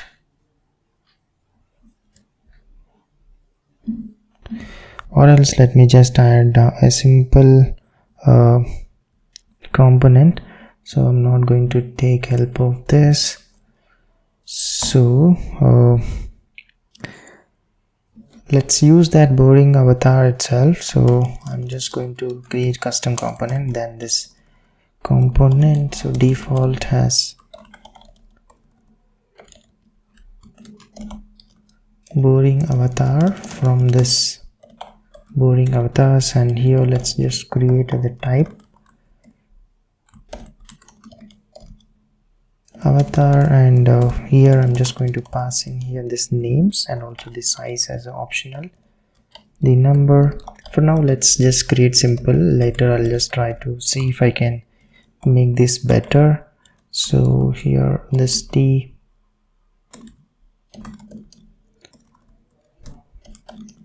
avatar, and inside this, so let's just restructure this name and size, and this is going to be just the button wrapper. So I'm just going to wrap inside this div.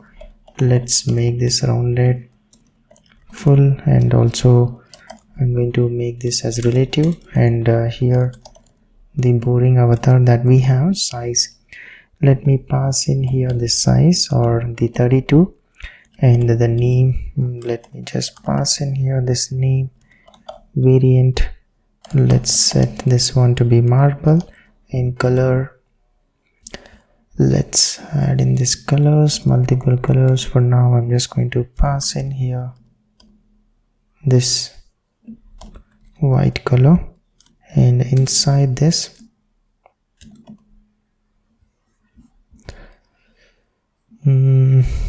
what is the issue? Okay, this has to be in brackets. Okay, fine. So now I'm just going to close this, and now here inside this p tag I'm just going to use this first character of this name, and let me just make this one text color to be jinx. So the simple component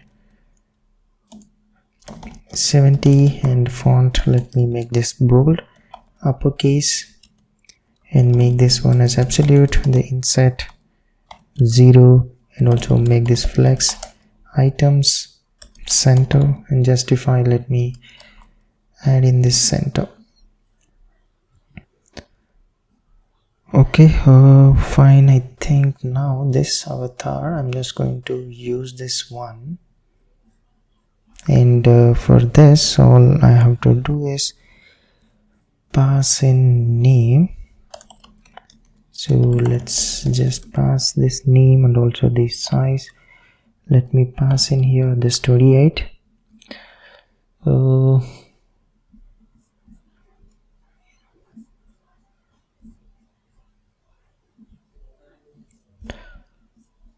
Okay, there's no first character,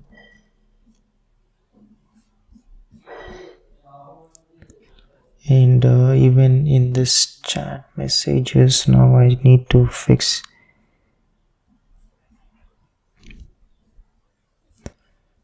that as well. So let me just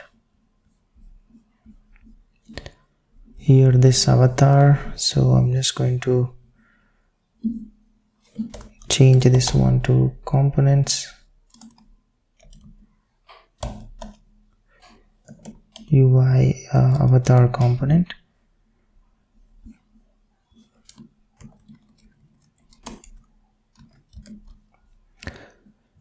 Okay, at least now the size of it should be reduced. So I'm just refreshing. Let's see now. Yeah, and the character I'm not able to see. Is it because of the color? Let's try to change the color.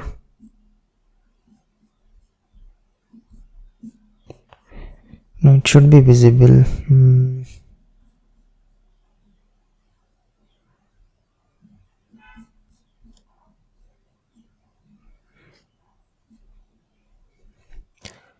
The name that we are sending in, and also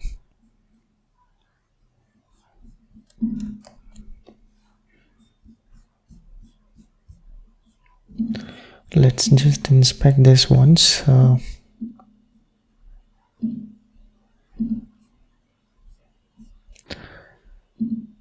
So here the avatar,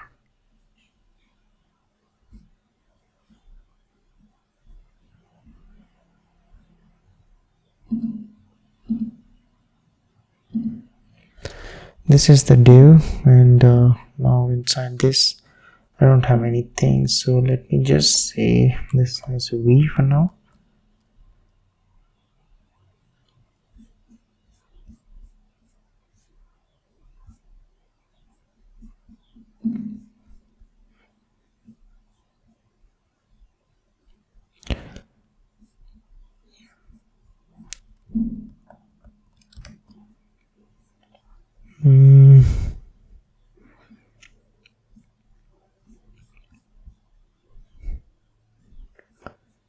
We made this as a relative, and also now inside this one, the chat messages,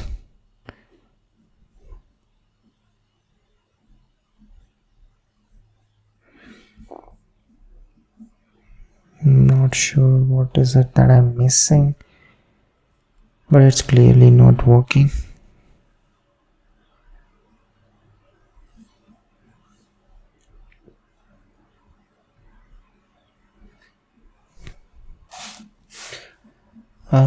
That's fine. I think that should not be a major problem for us now. Eventually I will just check it out. I think it's just the fine. At least now it's not that big size as it used to be. So I've just added a simple custom component, and also let's add in the models list. I'm just going to add in GPT-4o, and also others we can just add in. Others I'm just going to add them eventually, so I'm just going to add this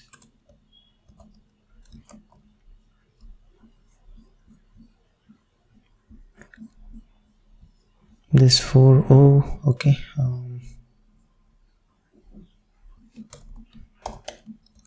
yep, so now we should see that as well. Yep, so GPT-4o. So if I just asking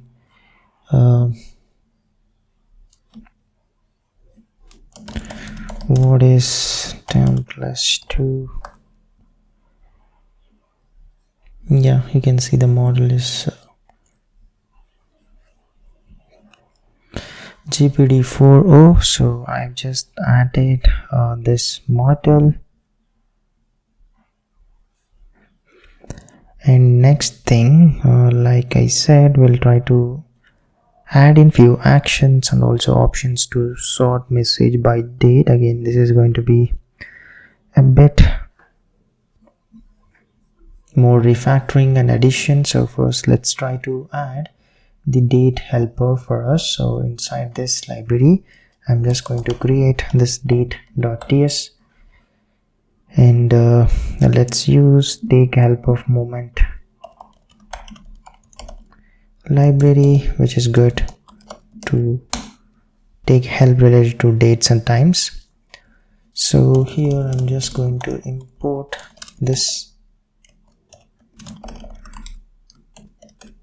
moment, and now so let's try to get this relative date, the helper function. So we will just pass in here this date, which is going to be either of type string or date, and here let's try to get this today. So moment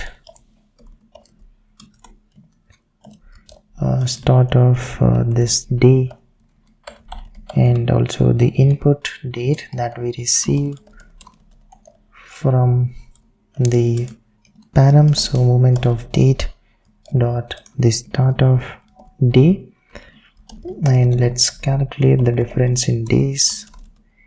So we can just call this different function and pass in here this input date, and here this days is what we need. So if this is equals to 0, so I'm just going to see this as today. Else if this days is equals to 1, I'm just going to say this as yesterday. Else let's return this input date dot format in this date, month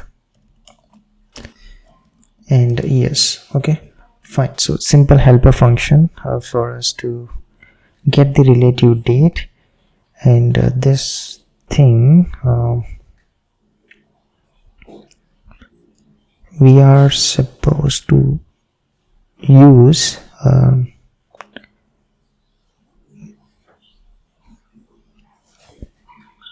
in our components, so that I can just showcase the relative dates. So for us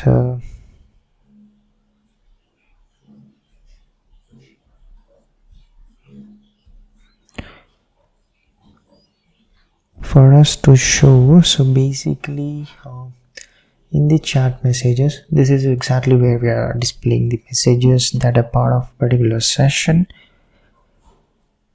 So I just have to showcase this relative date here.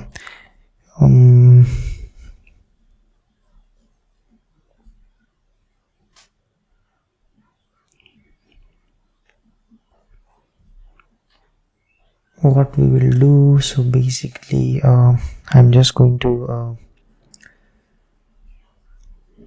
in here let's just create a simple like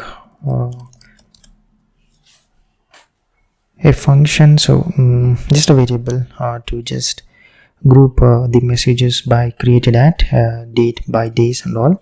So I'm just going to name that accordingly. So messages by date, the current session that we have, and get these messages, and I'm just going to reduce this so cumulative, so this one the message.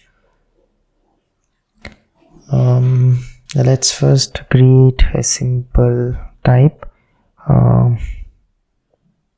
basically message list by date. I can just create here quickly. Here the export type the message list by date, and this is going to be a record of a string, and then the list of the chat message array. Okay, so now this one, it's going to be of the type which we just prepared, message list by date, and here this the message.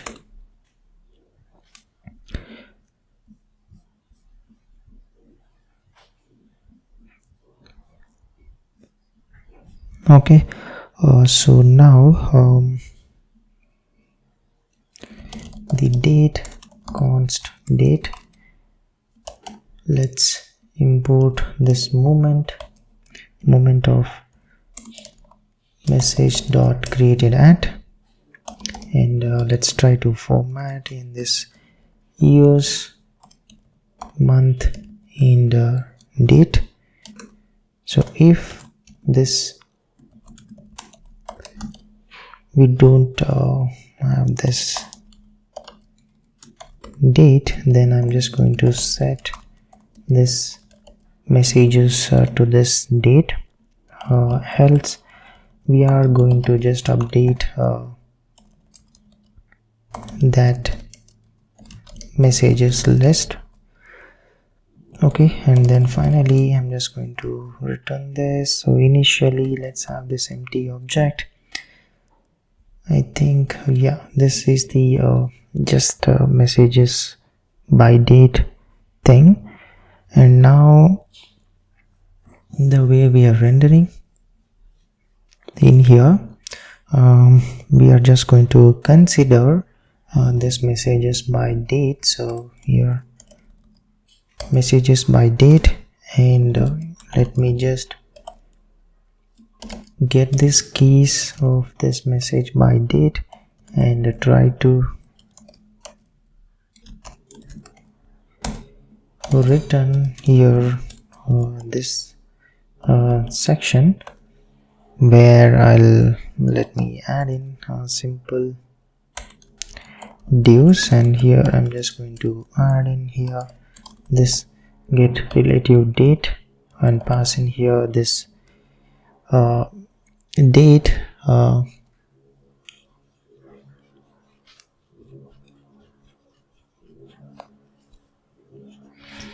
okay, so you can see here on the top it's a today, and that's what I meant, the relative date. And below this again, let's do one thing. So I'm just going to add in here, and also here let's add in some styling, just the divs. So I'll just eventually add, and after this here in this div I'm going to use this messages by date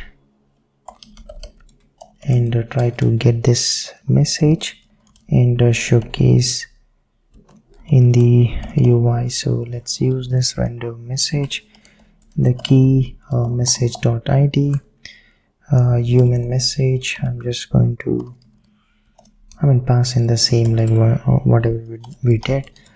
So message dot model, and this AI message, the message dot raw AI. Okay, I think we should see the double the messages, of course. So we are going to handle that, and also the styling, and whatever this it is there, I'm just going to remove this now, and we should not see any double the messages, and remaining, and it's going to be pretty much the same. And this, let's try to style this a little better.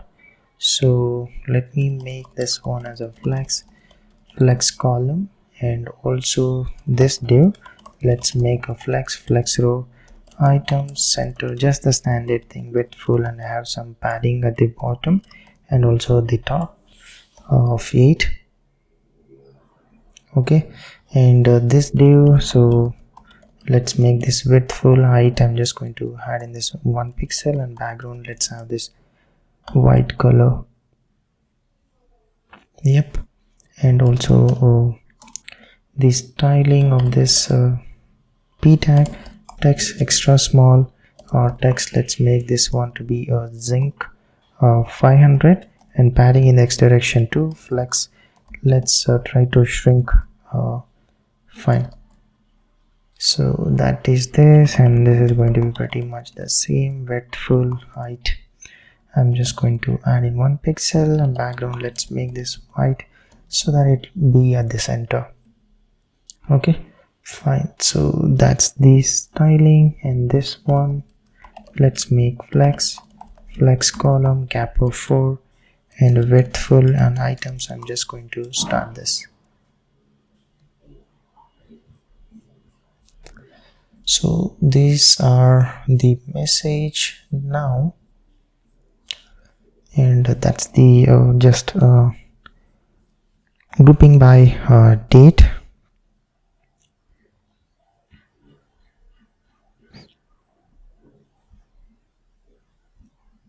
And also okay,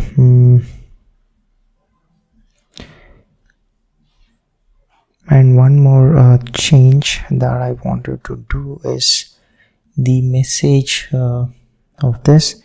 Let's try to create a separate component for that. So I'm just going to name that component as AI bubble. So let's just create in here this AI bubble.tsx. And this one, so basically I just wanted to show the responses of the AI in this component, that the icon, the name, and also option to copy and other to delete and all those things. So I'm just going to add those sections in this component. So let me create a simple component. So let's name this as AI message bubble, and to this component I'm going to send in a props which we just prepared the type the render message props, and inside this, so let's try to restructure from the props. So let me just close the okay, so from here let me get the key, the human message, the AI message, the loading, and the model.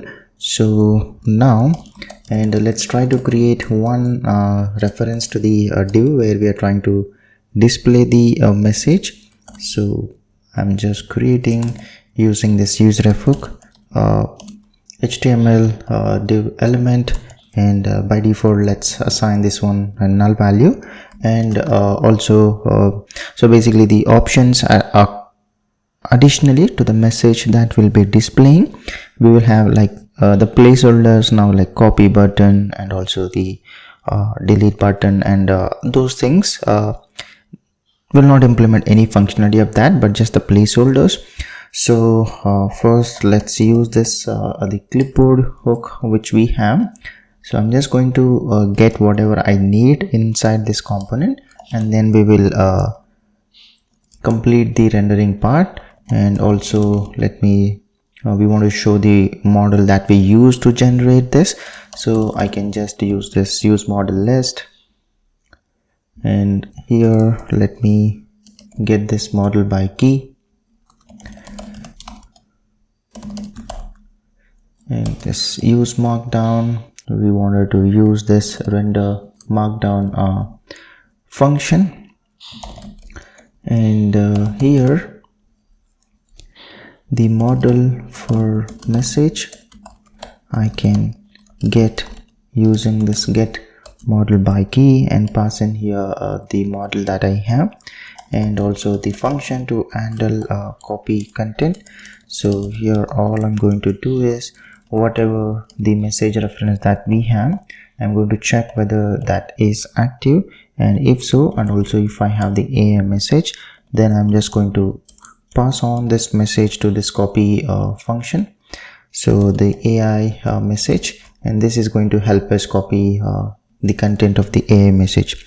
And now the div, so I'm just going to wrap inside the motion div. So let me just import the motion, import motion from the framework motion, and here this is going to be a simple div component. So let me just add in div, and the reference I'm just going to attach in here the message reference in the styling, and here we will if we have this AI message, then I'm going to use this render markdown and pass in here AI message, and key I'm just going to set in here as the streaming, and the loading. So if it's loading, we wanted to show this pinnock component that we created, so I'm just going to show this here, And inside this div, let's have the text, so the model icon and also the model name. So I'm just going to wrap this one inside this p tag. Let me just add in here model message for message dot icon, and then the model for message dot name. Okay, fine. And after this, inside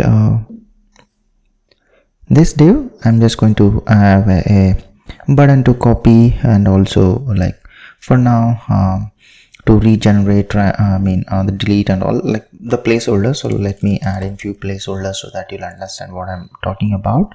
So here let's make this variant as ghost, and the size, let me make this one as icon rounded.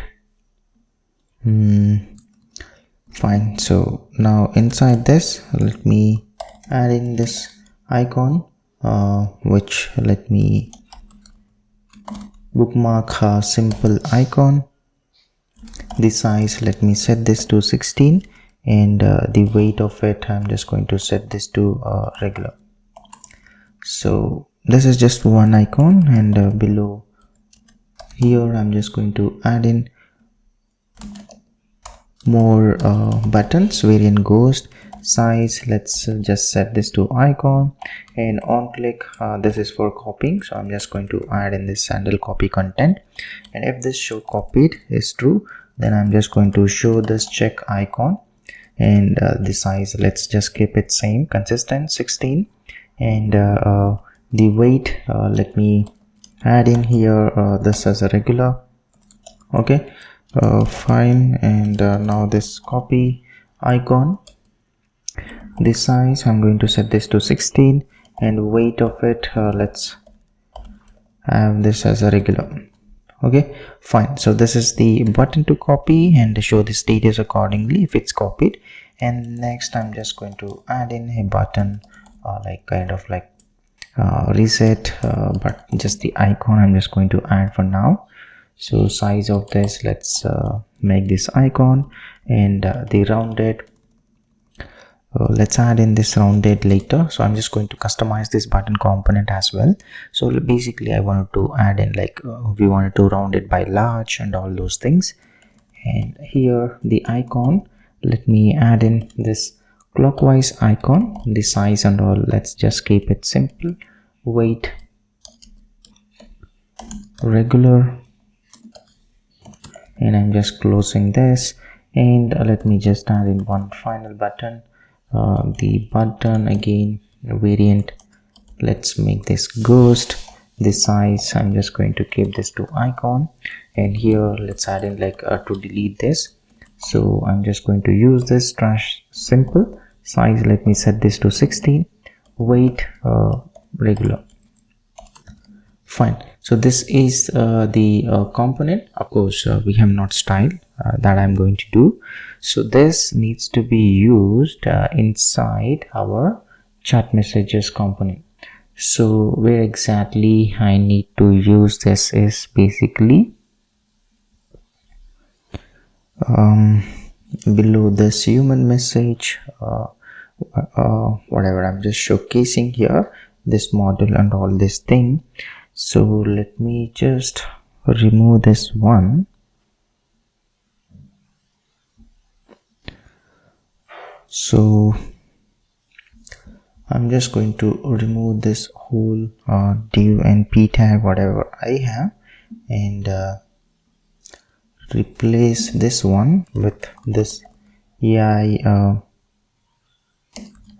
message bubble component, and pass in the props that we have.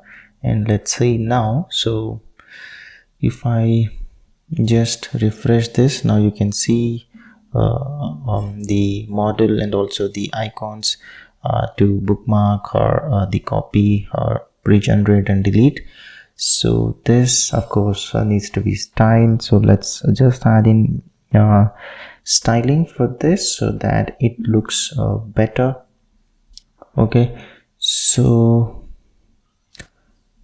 this styling for this main div. Let's, as usual, I'm just going to make this background white by 5. Now yeah, we have some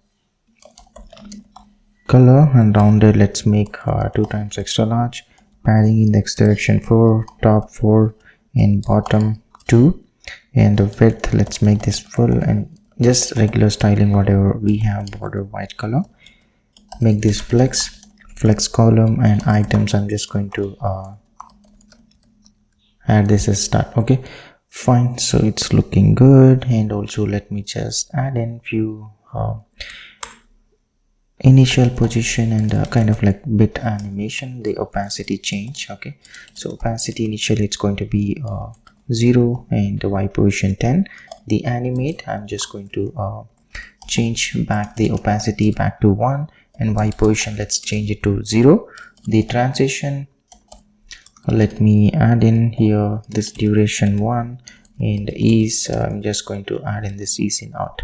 Okay, fine. And also now the div that we have here, let's make this flex row and width full.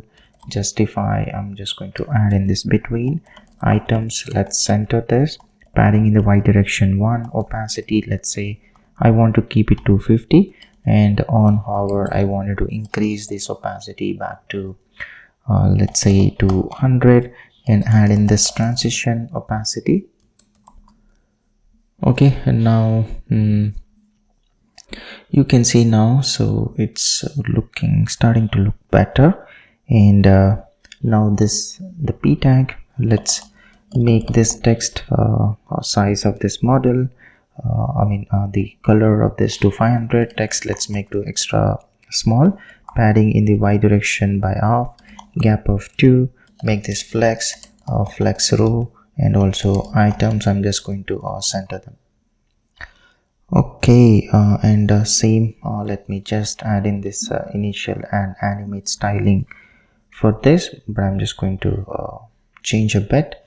So for this p tag initial, let's set this opacity just to 0, not to play with the Y position, and here as well I'm just going to keep it the same. So that's for the model name. And now this div where we have these buttons, let's make this one flex, and also the row, and have the gap of 1 between each of them, and I think we should be good. So this is a small bubble that we have just added. So basically if I just ask tell me about history of computer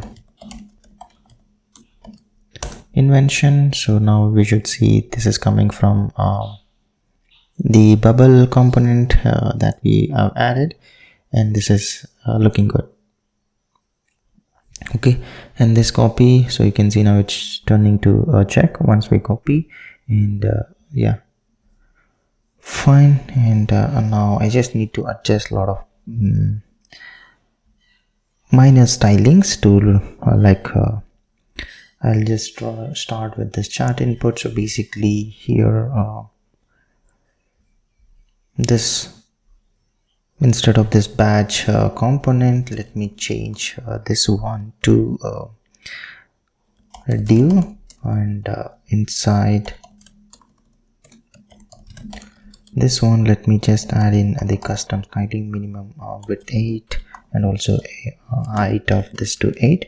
I'm just going to change the icon as well, and items, let's center. So instead of this command thing, let me add in this arrow elbow down left icon, and the size, let me just change it to 16.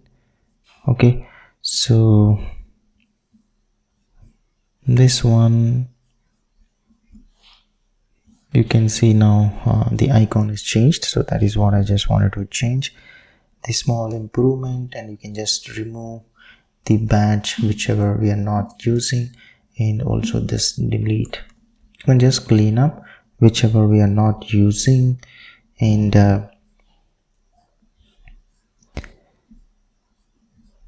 then the components that I have, let's try to customize. I mean, it's just up to you if you wanted to customize or not. So I'm just going to add in here the additional prop. So instead of this number, let's make this sizes like small or medium or this large. And now here by default, let me set this to medium, and here let me just have a mapping for the sizes. If it's a smaller, it's a 28, and a medium 32, and a large 48. Okay, fine. And once we have that, and I'm just going to customize this styling. So I'm just going to pass the user choice. So here let's just keep whatever it was before, and additionally, so if the size is equals to small, I'm just going to add in here width and height to be 7, and same thing that's handle for the medium. And so this size is medium, let's just increase the height and width by 1, and also finally the size, if it's equals to large, then I'm just going to add in this width and height to 12. Okay, fine. Now you can see already the avatar. So by default it's the, and also now I just need to change this one to sizes of size. Okay, yeah, that's the small change inside this. I'll just change the usage as well. We'll just pass in the size we want, and a few other components, the goes to whichever we have this variant. I'm just going to add in the color, like for dark thing. So let me just add in for dark hour, let's add in this BG white 10. So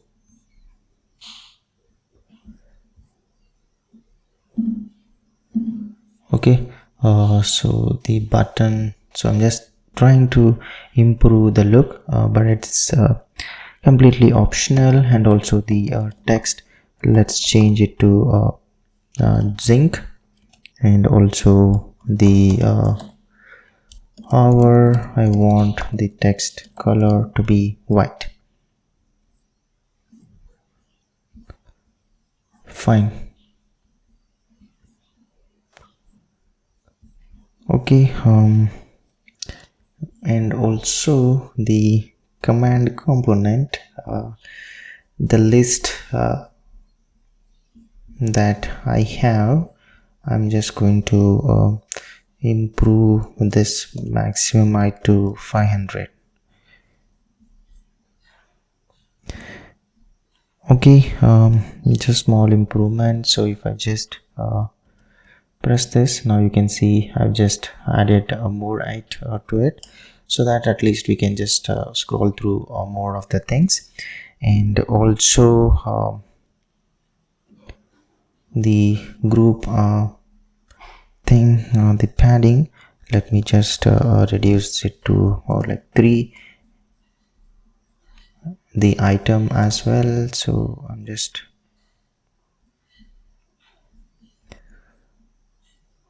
let me just reduce this to 3.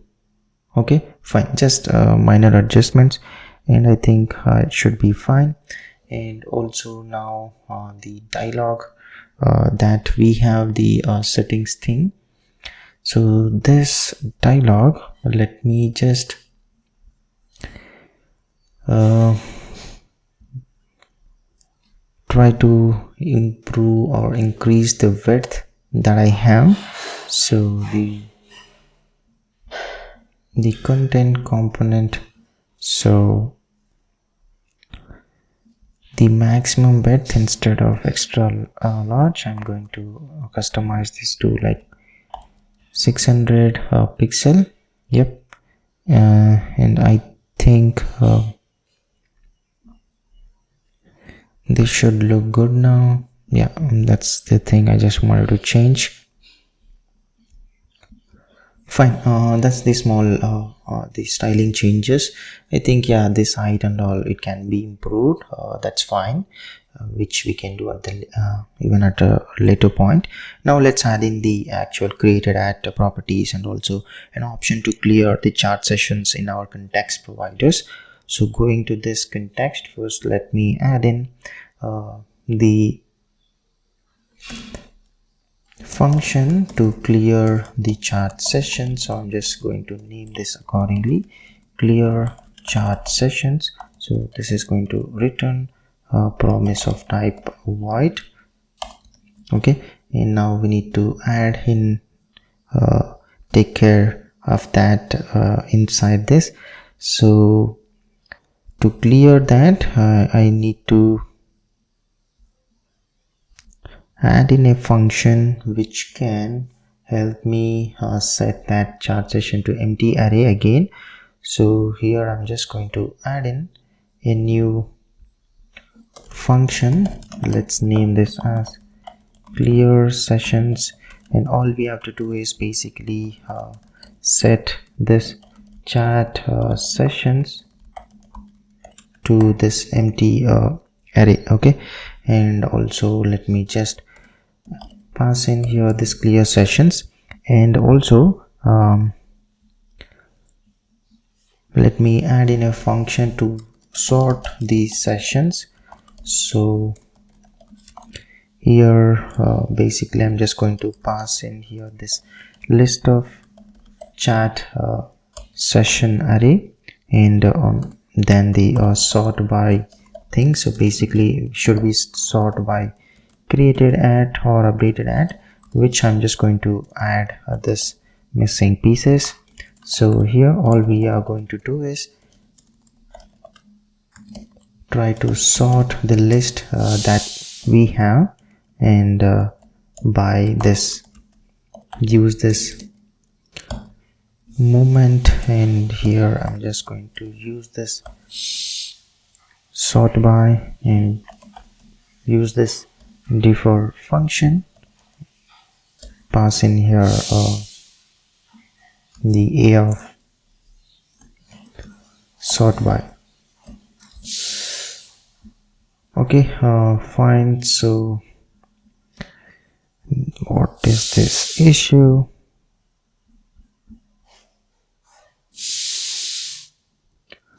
Okay, that's with respect to the type. Let's ignore on this one for now.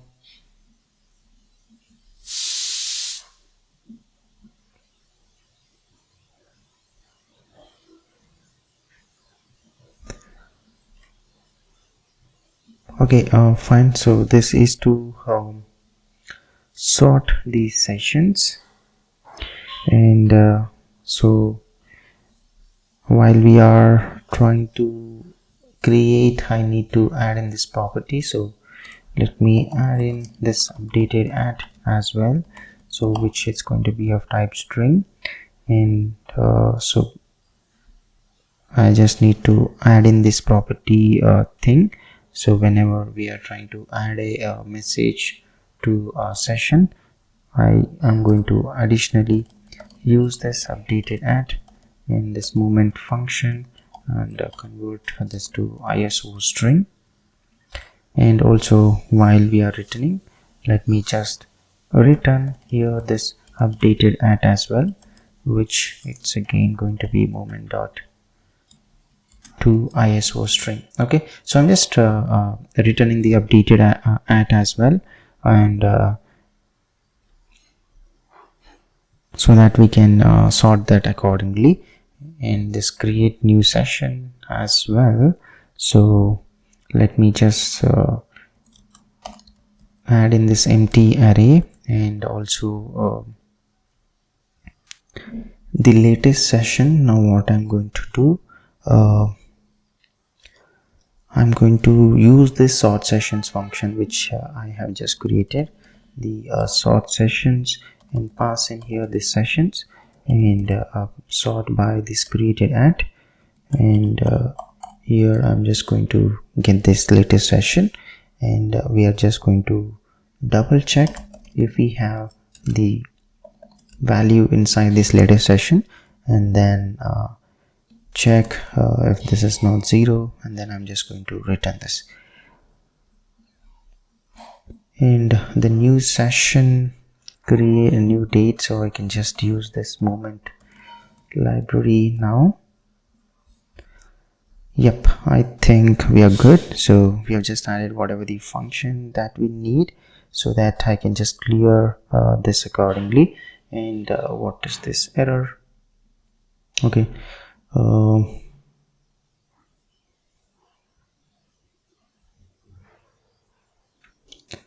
the chat session needs to be updated. That's the issue that we are seeing. So all I'm going to add in is updated at. So, and now we shouldn't see any issue.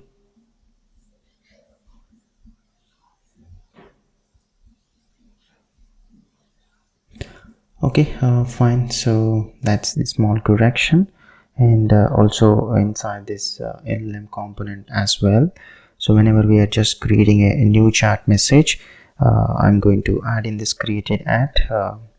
So for me, let me here. After this, let's add in here this created at. I'm just going to use this moment dot convert this to ISO string. Okay, so since, and let's be very specific, this is of type the chat message, so that will be very type specific, and that's the small change in this the hooks and context. And in this MDX rendering, for strong emphasis, let's try to add in the strong component as well, and also the text section that we have. I'm just going to make this text color to be of zinc, let's say 100. Fine, and let me just add in the strong component as well. So here we are just going to receive here the children's, and let me just differentiate, and now here I just need to add in this motion dot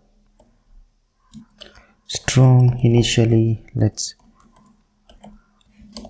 hide this one and animate. So basically whatever we did for other section, I'm just adding this thing, and styling, let's make this one to be semi bold, and let's just add in this children whatever we have.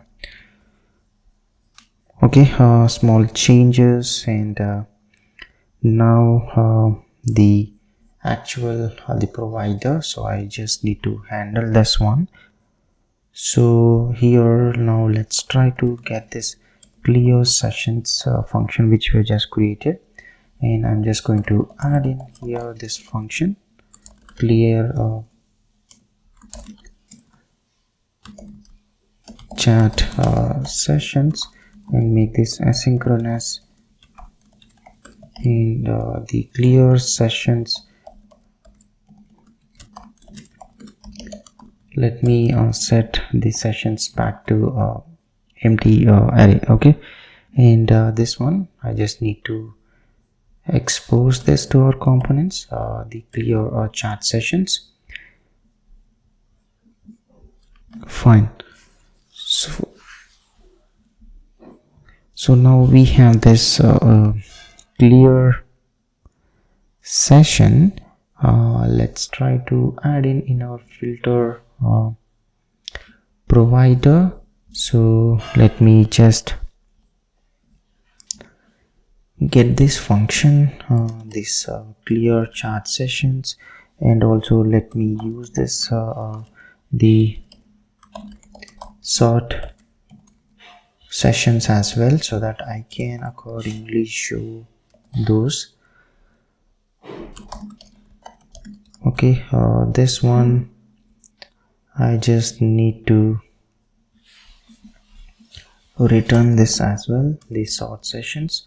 So now we should be able to use this. So below this the command item, let me add in one more. So let me just copy this one, and here I'm just going to add in the value as clear history, and inside this, instead of create session, I'm going to call out the clear chat sessions, and inside this callback let me just create new session after clearing them, and then we are going to navigate to that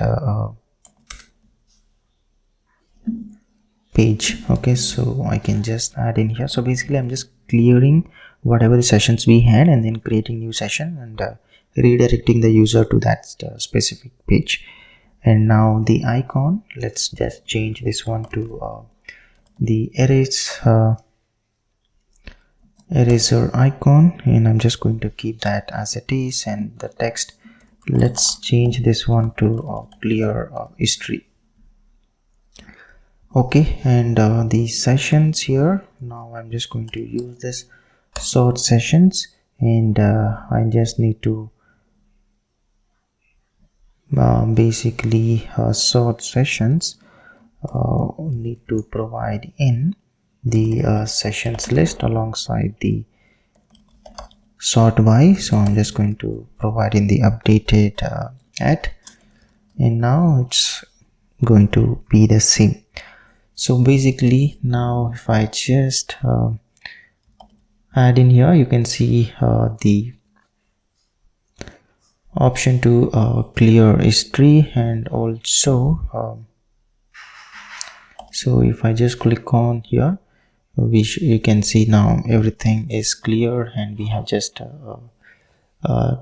new chat. So if I just ask the same question, we have these things generated.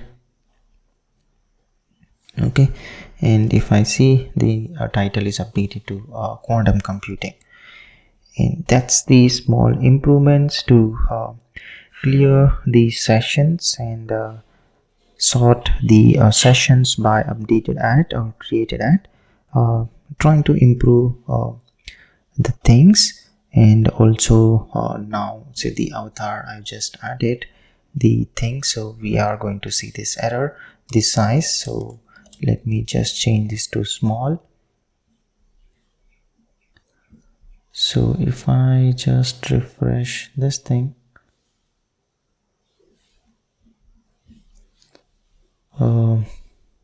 yeah, you can see the avatar is small. Of course there is an issue, I'm not able to show the text inside it. So even for this, the chat avatar component that I'm using,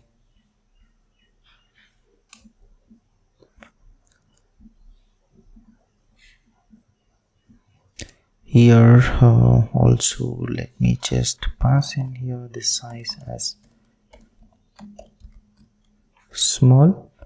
That's fine, so that's not big concern for me.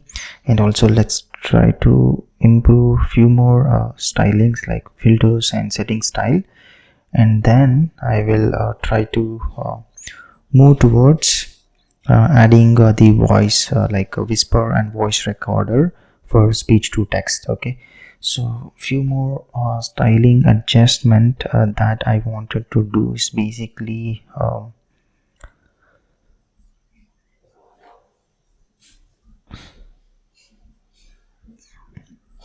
let's go to settings, provider. So here let me just change these names and all.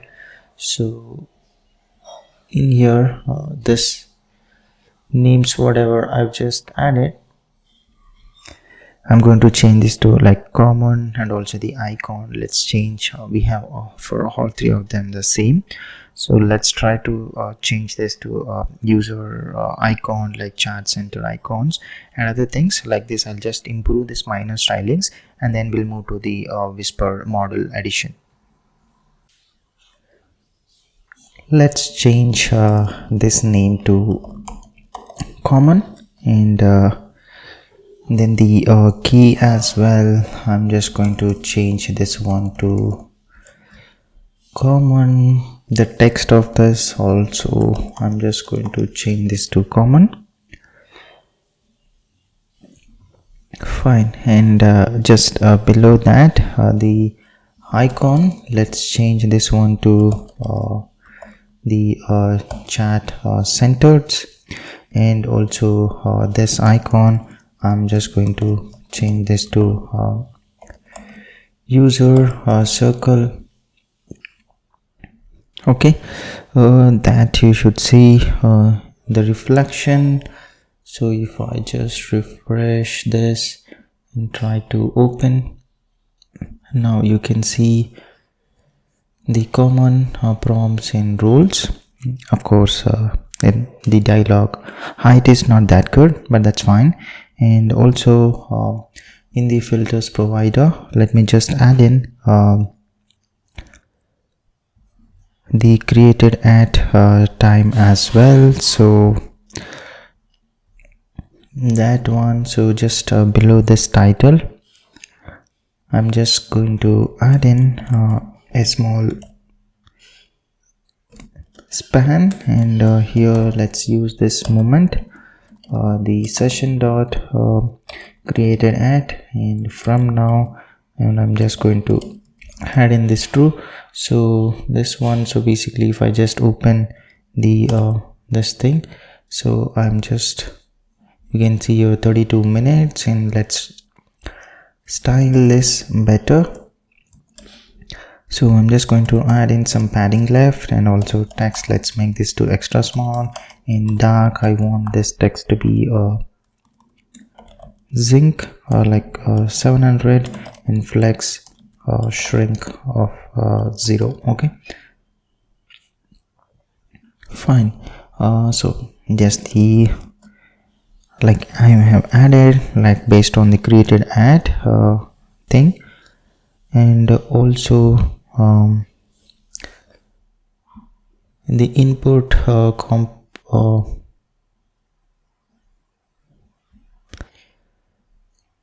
the input component that I have, let me just try to increase the size of this default, decrease this to 10, and also padding in the x direction, let me just change it to 3. This overall height as well, I'm just going to change this one to 12. Okay, yeah, so now the input is like this, and I'm just going to change the actual size, the default of it. So I think now it is better. Okay, that's fine. And for this command component, let me just add in a small padding at the bottom. So to this command dialog component, I'm just going to add in this padding bottom.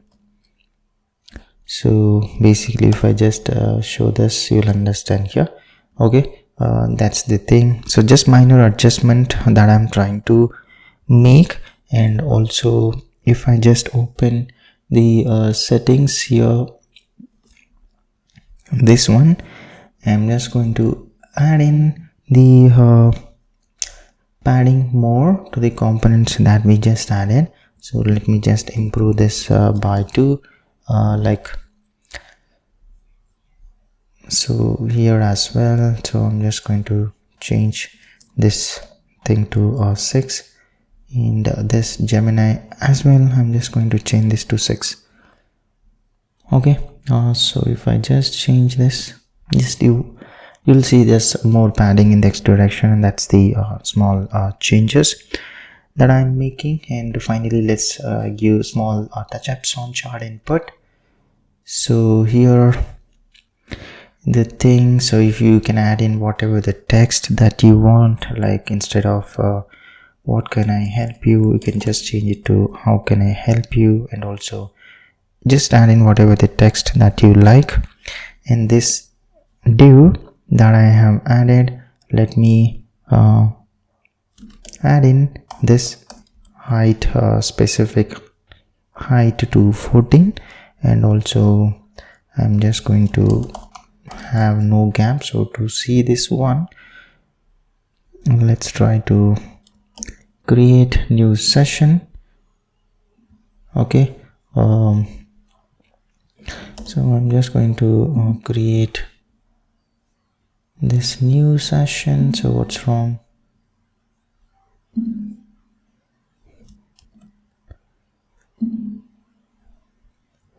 Okay, new session isn't working.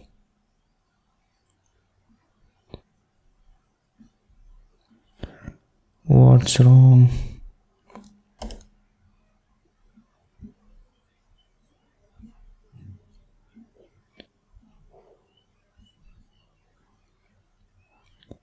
Okay,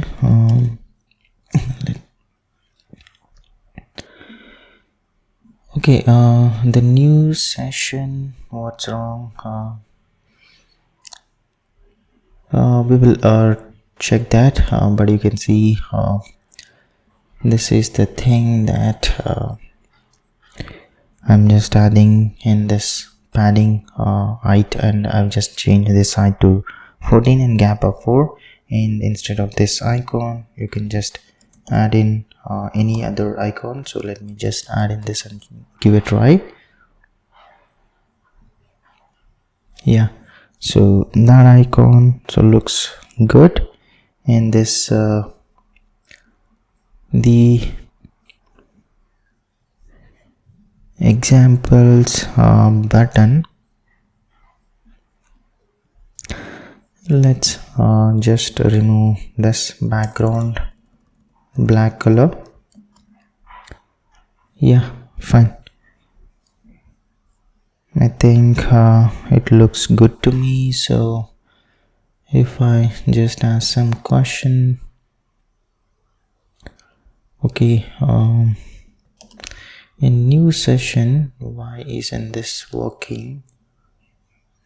I should just check this one. And also now inside this bubble, and I'm just going to show this components that we have only if it's not loading. So it's not good if you're showcasing before that, so it should complete that, and only then I'm going to show this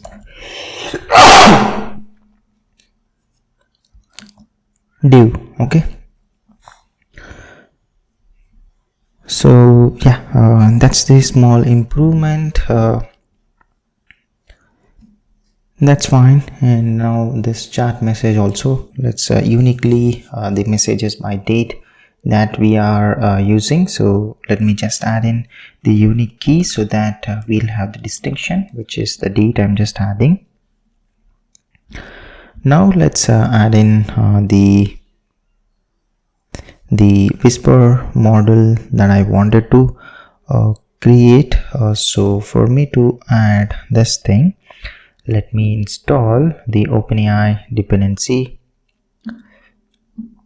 So I'm just adding in here the OpenAI package. Okay, fine. So, and also I'm just going to create a new route, and let's name this one as speech to text. and inside this I'm just going to create this route.ts. okay, and here I wanted to basically talk to OpenAI and send in the speech and get the text out of it. So let's just try to create here this function.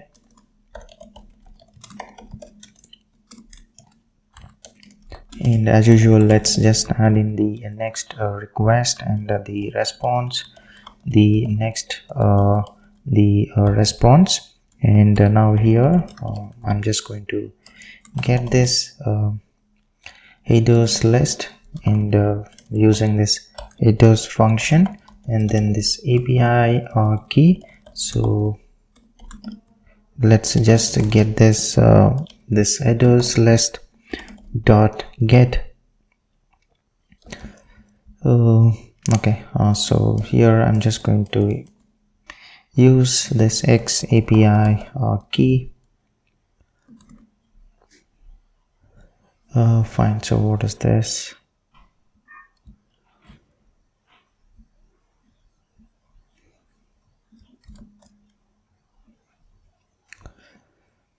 The headers list. Okay, why is it okay, let me just make a call to get this API key, and as usual, if we don't have this API key, I'm just going to throw in this error message saying that no API key provided. So let me just add in this thing, and also this status. Let's set this to 401.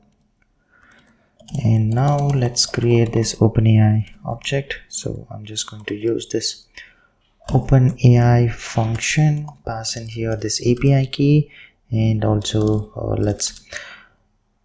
I'm just going to say this allow all the browsers. And after this, let's collect the, what is this issue, API key. Okay, and I'm just going to change this accordingly so that we don't have to rename it. And here let's collect this body await request.json and this audio base 64, which it's basically the body dot base 64. I'm just collecting that.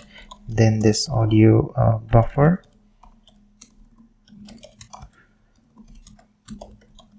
dot from the audio base 64 and pass in here this base 64.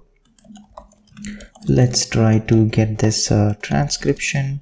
So await OpenAI dot audio dot the transcriptions and call this create, and here I'm just going to pass in the audio buffer and also the file name. Let's have this as the audio dot wave, and then this type I'm just going to specify it's going to be of type this audio slash wave. And then we need to specify in here this model, so I'm just specifying here the whisper one as the model. And once we have this, I'm just going to return this as the response. So the next response dot json, and here this text I'm just going to add in this transcription dot text. Fine, so this is like simple endpoint that we have, and we need to use this. And also where exactly are we supposed to use is basically the chat input component that we have. So I'm just going to this chat input component. Let's try to work on it. So basically, yeah, inside this thing,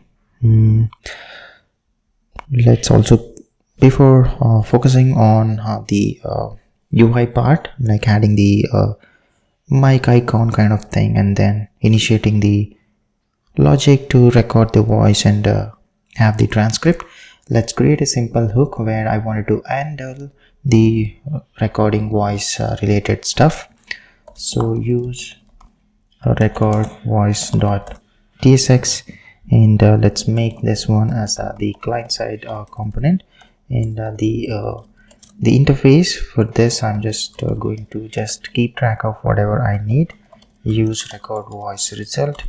Let's say the state, whether are we recording, so this is like boolean, and then the function to start recording, so this again simple function, and then the function to stop the recording, and just adding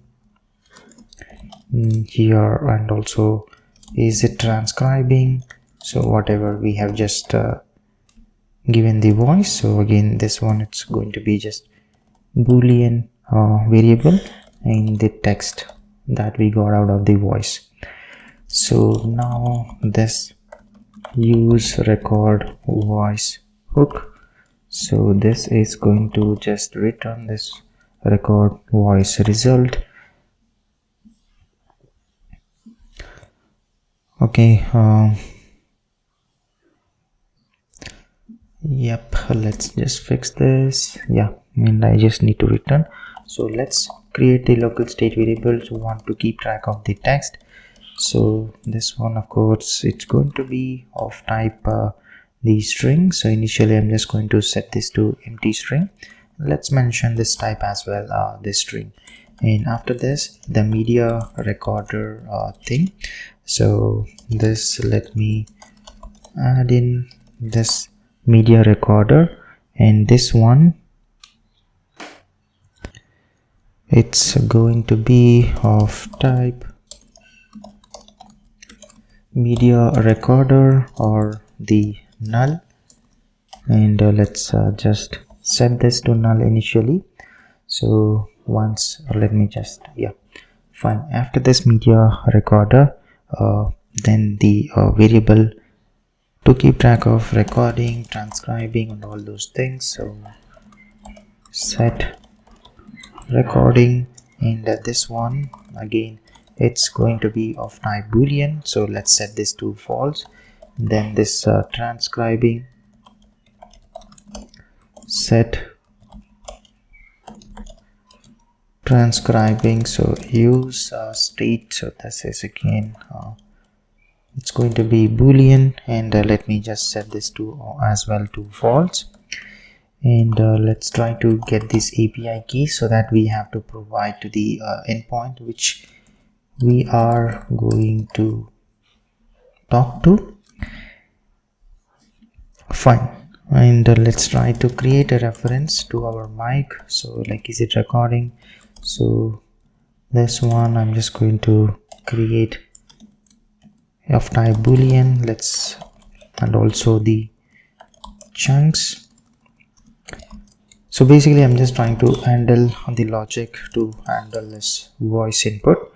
So, and this one, it's going to be of type blob array, and initially let's set this to empty array. And now the functions to handle this start recording and whatever we have inside our the types interface we have created. So here what we are going to do, first let's check for media recorder. If we have, so then I'm just going to okay, is recording dot current, I'm going to set this one to true, and this media recorder, let's call the start function on this, and we'll update the recording variable to true. So this is what we'll be doing in this start recording for now, and the stop recording, just the opposite of whatever we have done above. So here again, if this media recorder, so this is recording dot current, let's update back this one to false. The media recorder, call this the stop function here, and the recording, I'm going to set this to false. So this is a stop recording function, And now the function to get the text. So basically this is where we'll be talking to the endpoint. So the base64 data, which is going to be of type string, and here I'm just going to return here this promise of type void, and inside this try catch block. So let me for now handle this thing. So in this try catch blocks, let's set this is transcribing. So where is this? Yeah, set transcribing to true, and then this API key, let's get this using this get API key of this OpenAI. And once we have, so, and also let's try to check if we don't have this API key. I'm just going to throw this error here itself. This has API key not found. Okay, and then this OpenAI, so let's just pass in here this API key, and same whatever we have just set this one to true to allow all browsers. And after this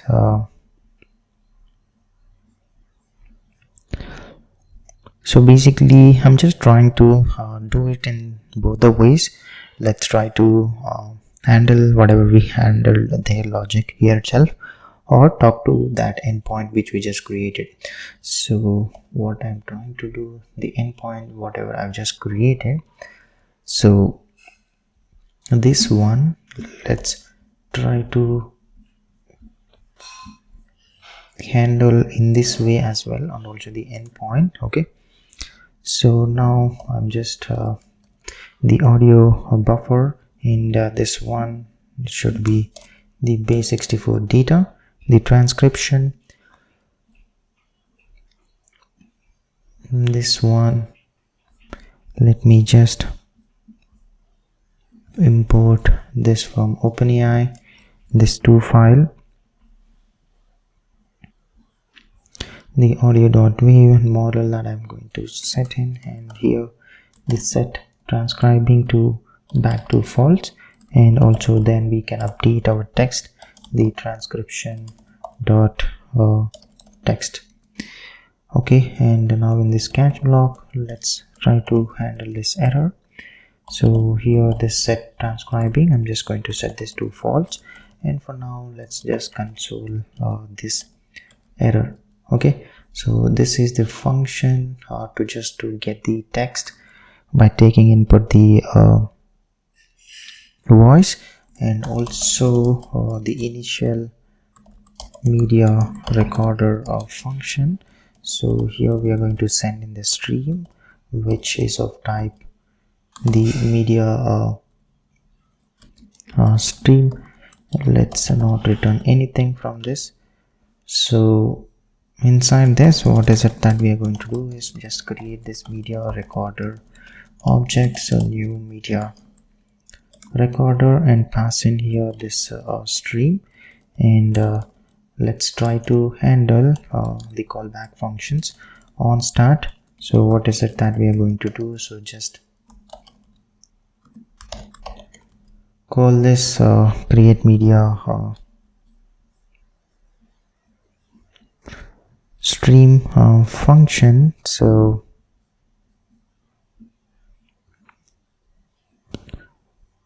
to create media stream, again should we create that function in here, or else let's try to separate into our library thing. Okay, let's do one thing. So I'm just going to create reusable library function here.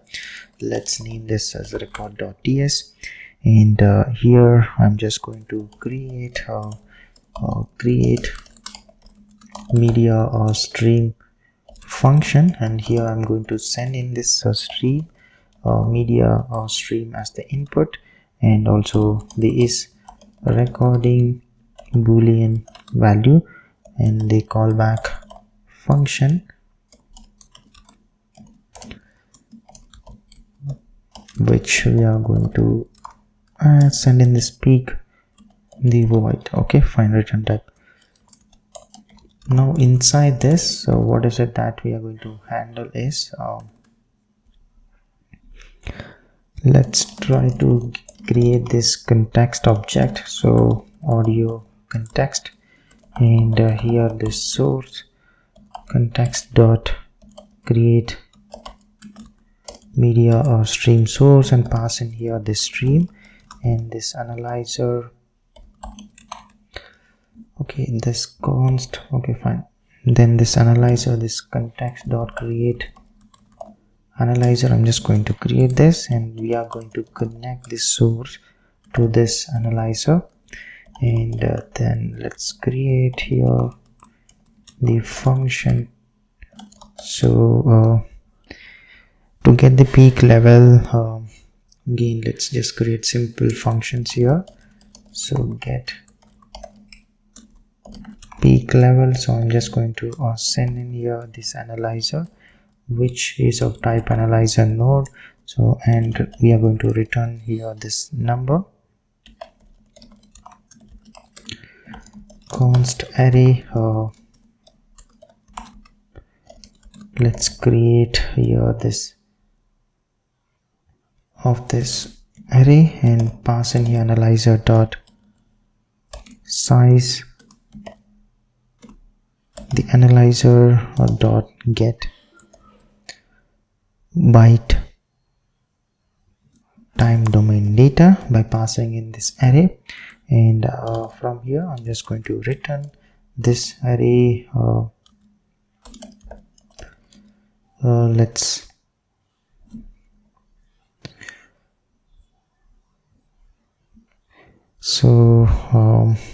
let's try to return, trying to reduce this max current. So I'm just going to use this CO math library, max of the max and the absolute value of this current minus 127.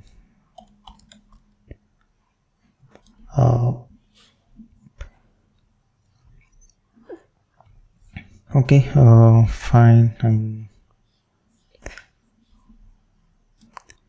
this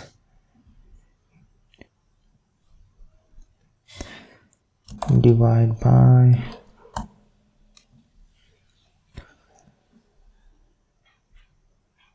128. So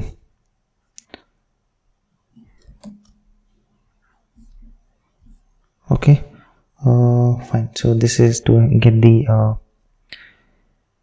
peak level, and also let's create a simple helper function which is going to convert this block to base64 type. So here this block to base64, and here I'm just going to pass in here this the block as an input, and callback I'm just going to send in here this base64 data. Let's try to handle that, and return type as well. I'm just going to specify this is going to be void. Let's just create here this reader object, new file reader, and then reader dot onload callback function. So here I'm going to get this base64 data. So let's just maintain the format, and this reader dot result I'm just going to typecast this to a string, and split this by comma and get this first index value, or else I'm just going to set this to null. And if we have this base64 data, then I'm just going to pass to this callback function base64 data. Okay, and here this reader dot read as data URL and pass in here this block. So this is just the helper function. And now inside this tick function, let's try to get this peak using this get peak level and pass in here this analyzer. And if it's a recording, then I'm just going to pass on this peak to our callback function, and let's request animation frame by passing in this tick, and here I'm just going to call this function. So this is the alpha function to create a media stream, and the error, what is it that we are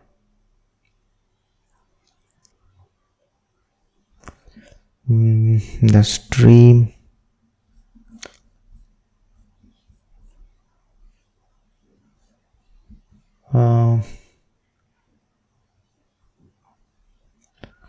that's fine, so let's not worry about this type. And now here in this record voice, when we are trying to initialize, let me just call this media or stream or function. So let me just try to import this from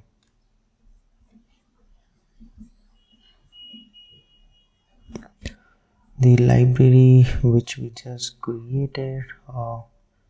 Okay, I need to export these things, so let me just export here, export blob to b64 and create media stream.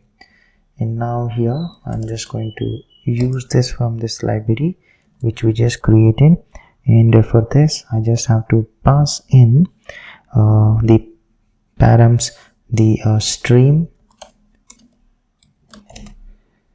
then the recording to true, and this peak. For now let's not do anything, so I'm just going to pass in here this callback function, and this chunks,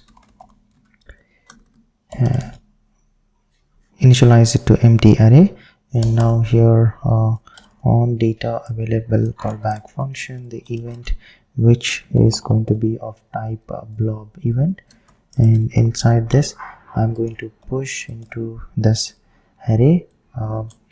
Let's push here this ev.data. Okay, and after this let's try to handle this on stop the callback function. So in here I'm going to get this here, the audio block. Let's create this new object blob and pass in here this chunks.current, and this type I'm going to set in this audio slash wave. Okay, and this blob to base 64 I'm going to pass in here audio blob and the get text function. Okay, and fine, and then finally I'm just going to set this media recorder to our variable. So this is the initial media recorder function, and now what we are going to do is basically return this recording, start recording on the transcribing text from this hook, and also inside this use effect. So as soon as this component is mounted, I just wanted to check, so if this type of window it's not equals to undefined, here I'm just going to ask for the mic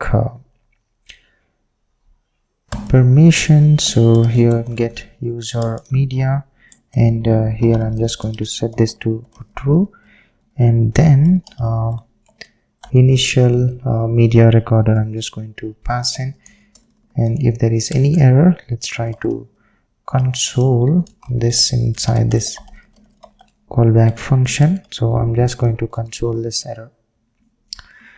Fine, and let's just return these things, the recording, the start recording, and the stop recording function, the text that we get from it, and also the transcribing state. So this is the hook that we want, and this we'll have to use inside our the input component. So just going to this input component, and here let me get in the things that we just exported from this use record voice, and here I'm going to get the start recording, stop recording, recording value, the text, the transcribing value. Okay, fine. And this thing, if the so whenever we get the text, we are supposed to handle that. So let's try to handle some logic. Whenever the text changes, I want this logic to be triggered. So if we have the text, so I'm going to set the input value to this text, and then let's try to run this model, the role whatever we just have, this role type dot assistant type. Let me add in this ask the query. Let me pass in here this text that we got, and the id, session id, I'm just going to typecast this to a string. So let's make sure this is not null, and the input value after this we are going to set this one back to empty string. So this will be triggered if we have the text. So now the button where we have this plus icon and all those things, so let's make this variant to be a ghost, and also this size, let me just try to increase it to 20. And after this, the next to the input component, I'm just going to add in a component here. So just below this, so if it's recording, so I'm going to add in here one. For now, let's just add in here empty fragment, and this is the case. So if it's recording, that is what we are going to show, and if not, again I'm going to check for is it transcribing. So again, if it is transcribing, I'm going to show in here the spinner component which we have, else I'm going to show the button component here. Okay, and inside this, let me just add in the microphone icon, and the size, let me set this to 20. The weight, I'm going to set this to bold. Okay, so for us to see this one, so now you can see we have here this icon. Of course, this needs to be styled. So this button, let's make the size of the icon, and also variant, let me just make this one to ghost. The minimum width, I'm going to set this to 8, and also height of this to 8. And on click, what are we supposed to do is basically show this, call this start recording function, and this is what we are going to do. And also on touch start, I'm going to call this start recording. On touch end, so I'm just going to stop recording. So this is the icon. So now you can see it's good. Let's also create this if it's recording. I'll have to show so few, basically like audio wave component, and kind of like we are recording and all those things. So let me just create a simple component inside our UI folder. Let's name this as audio wave dot tsx. Okay, and here I'm just have this some little animation component prepared. So I'm just going to use this lottie web to just render that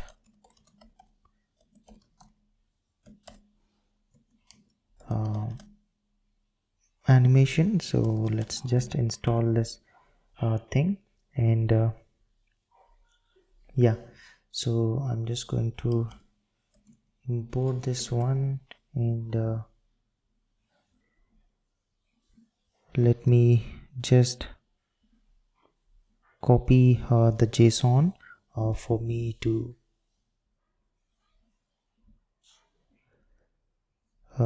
inside this public folder. I'm just creating so where we have this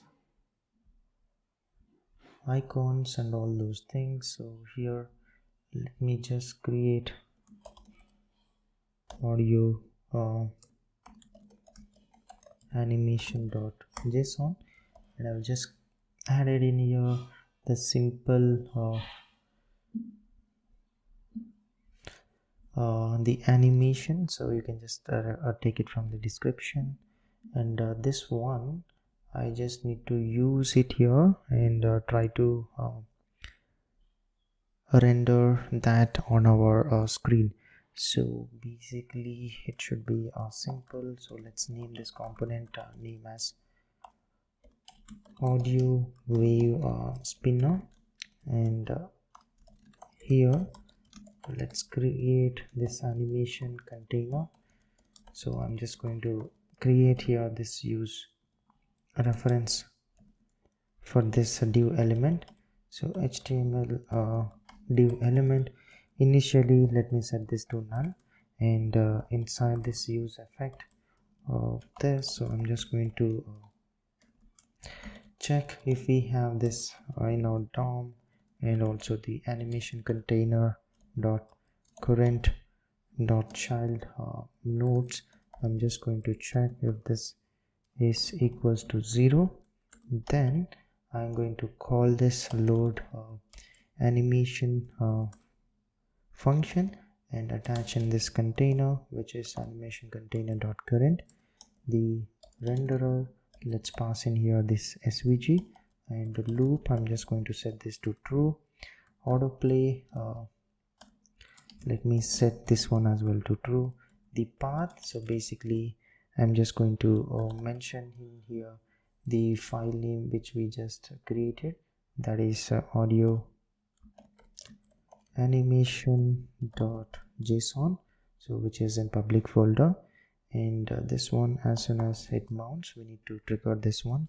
And finally let's just create return a div by attaching in this reference the animation container, and let's have this height and width for this div 10, and overflow I'm just going to hide this. So this is the component, and now I'm just going to use this one inside the chat input component. So in this chat input component, so where exactly we need to use it here in this recording, if we are recording, so let's try to wrap this one here. I'm going to use this audio wave spinner component, and below this let's have the button to stop it. So the icon that I'm going to use is this stop circle. The size, let me set this to 20, and weight, let me set this to fill, and this color, red color, to just stop this thing. So this is to stop, and I'm just going to add in one more button to just close that. So here this icon, let's again set this size to 12. The weight of this, I'm going to set this to bold. Okay, fine. So if you wanted to just test this, of course I haven't styled that, which I will. So if I just use this, you can see now hello, and if I just stop this, I'm not doing anything. So we need to handle this, but that's the animation. So for us to make it look better. So what I'm going to do, let's add in this background color black, like 50, and rounded, let's make extra large, and some padding in the x direction and also in y direction. Height, let's set this to 10. Flex, the I'm just going to make this one a row, and items, let's center this. Okay, fine. The spinner is looking good, and now this buttons, let's make this variant as well the ghost. The size I want to be of icon, and on click simple. So I'm just going to call this stop recording, and then on touch start. Let's click on this start recording, on touch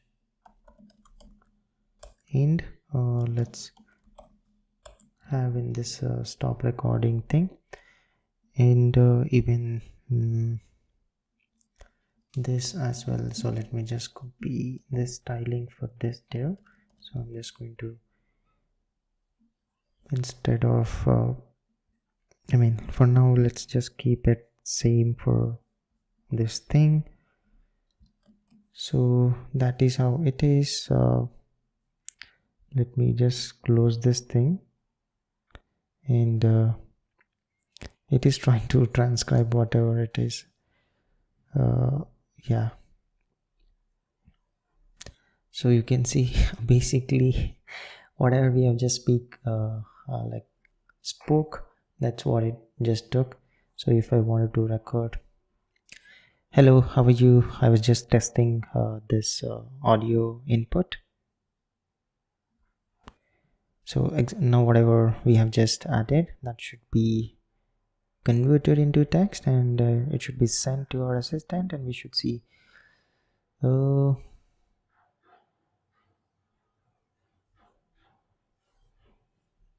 okay. Yeah,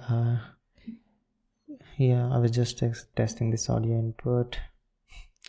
So that's what it is. I know this is not perfect, but at least we added these things. So that's like small addition to audio input. We'll improve that eventually, but the intent is clear to add in the voice input. And now, so I just wanted to update this model, and also for Gemini we did not add the API key. So if I wanted to use this, I cannot use this. So let me just try to get this API key. So just add to aistudio.google.com app/API key, which I already have that link. So I'm just creating here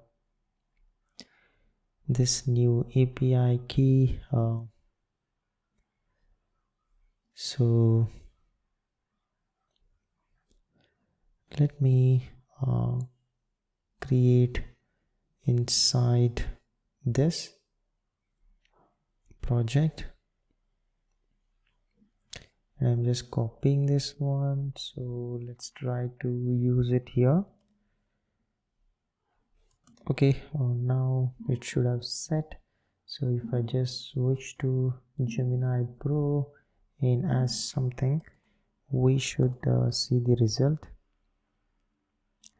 Yep, so it's working.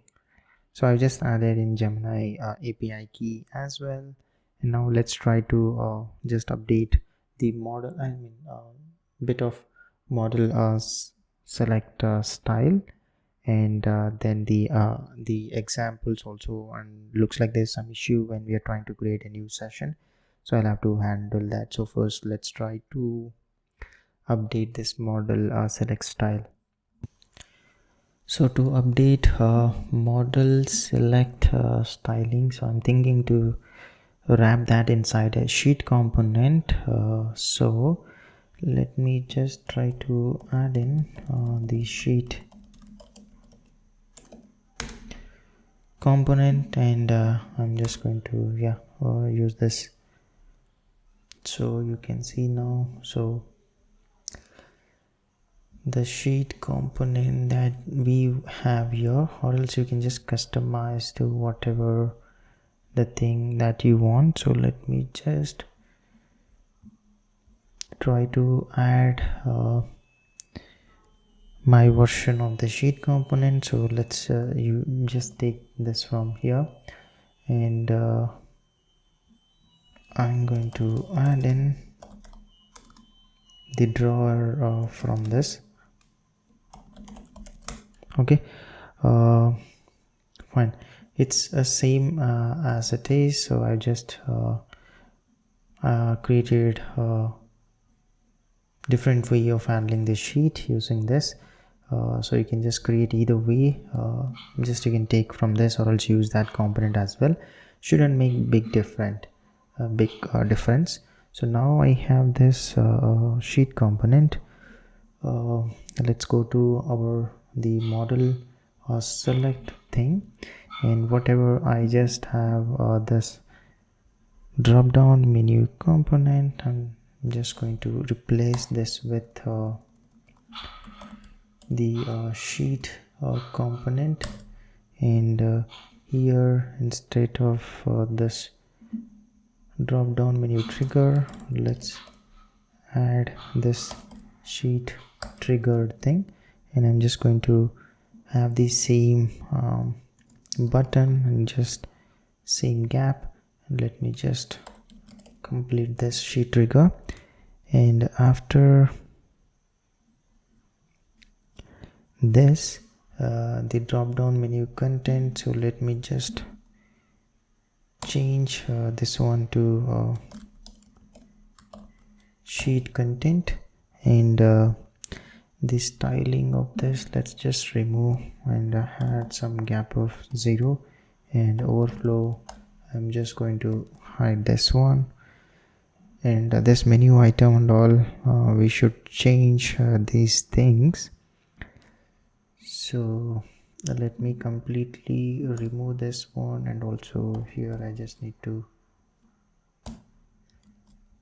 change this one. Now here let's add in this div, and inside this div I'm going to have this the model dot icon, and also the model dot name, and this so for now, so this is, let's see how it's going to look. Let's refresh this one. Okay, fine, so this is the session. So if I just open this one, so you can see at the bottom the drawer, and this of course needs to be styled and everything. So for me to style this better, let's make the main div restrict the maximum height and also overflow in y direction, and add some padding. Then it should look good, and from there we'll just get started. So this div, let's make this padding of 2, and a maximum height I'm just going to have this 320 pixel, and overflow in y direction, let's make this as auto. Okay, and this div, let's try to make this one dynamic styling. I'm just going to make this one as flex row. Yep, and also let's try to center this items, have this gap between this icon and this thing as 2, and justify, let me just make this one between, and text size, let's add in this smaller, padding of 3, and on our background let's make this one as a white color, and this cursor, let's make this one pointer, and this rounded, I want it to be 2 times extra large. Okay, fine, and also now for this key, let me set this model dot key, and on click, what exactly are we going to do is this, just the same, update the preferences, the default model, whatever we have, this model dot the key, and then inside this callback I'm just going to set this select model to this model dot key. Okay, so that's what we are going to do like we normally handled. And now inside this, let's also wrap this inside this div. So basically I'm just going to add in one more new property, basically like if new models are coming, and just to indicate like new model is added or something like that, we will try to add in a property for each of the object and show some indication on the UI as well. So here let's make this flex, and the flex row and gap of 3 items. I'm just going to center this one. Okay, fine. So as of now we are just showcasing this icon and name, and below this let's add in, so if this active model key, if it's matching to this model key that we have, then I would like to show some badge or circle, like this is the icon that we are using. So size, let me just set this to 24. Weight, I'm going to set this to fill. Okay, so that's the model that I'm using, so that is what I wanted to show. And here let's make this flex row in gap of 3, and also items, let's center this. Okay, and like I said, I wanted to add in a new or not, so let's just add in to inside our hooks. So here use model list. I'm just going to add in the new property, so is new, and this is going to be of type boolean. So now of course I'm just supposed to add it to these models, and for now let's say for this I'm just going to add in here is new to or true. Okay, and for others let's just set this one to false just to see the difference. So let me just copy this one, so I'm just going to add in for other things as default. So for all other things let me just add this one as a false, and for this as well, I mean so for this one let's say I'm just going to change this one to true. So these are like just to see the differences, but we'll change this later accordingly. Okay, fine. So now we have this property as well, so I can just try to use this and showcase using the badge component. So here if this model is new, then I would like to show using this badge component, and here the text I'm going to show this as a new. So you can see now the text, it's a new. So if you wanted to improve this badge component, you can just change this stylings as well.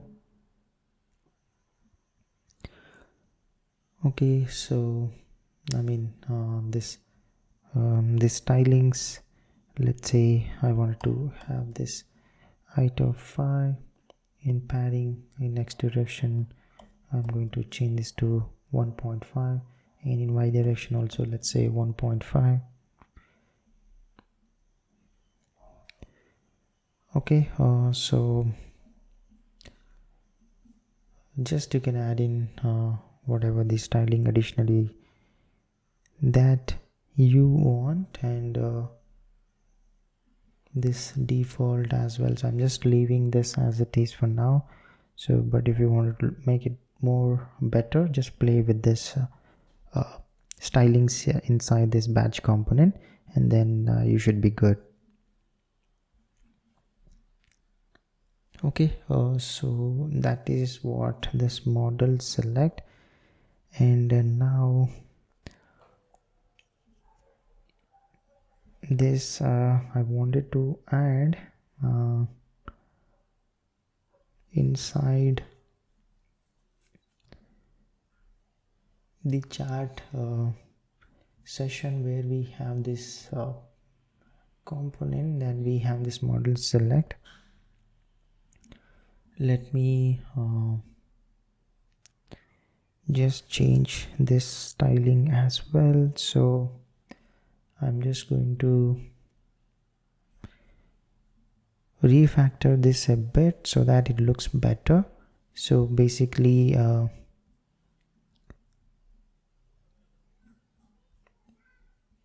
here let me just remove this text.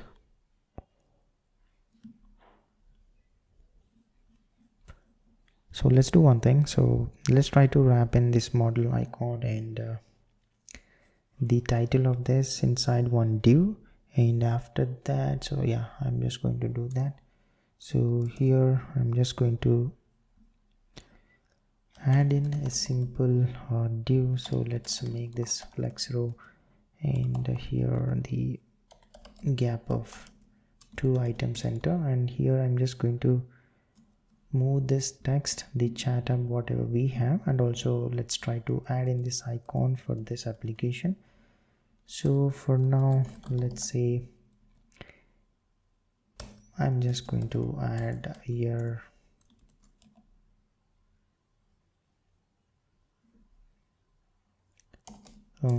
for now let's add in here GPT-4 and size. Let's make this one to be a medium. Okay, later we can just add in the custom icon. That should be fine for now. So, and after this, whatever we have here, I'm just going to remove this model select inside this, and let's just have this thing. And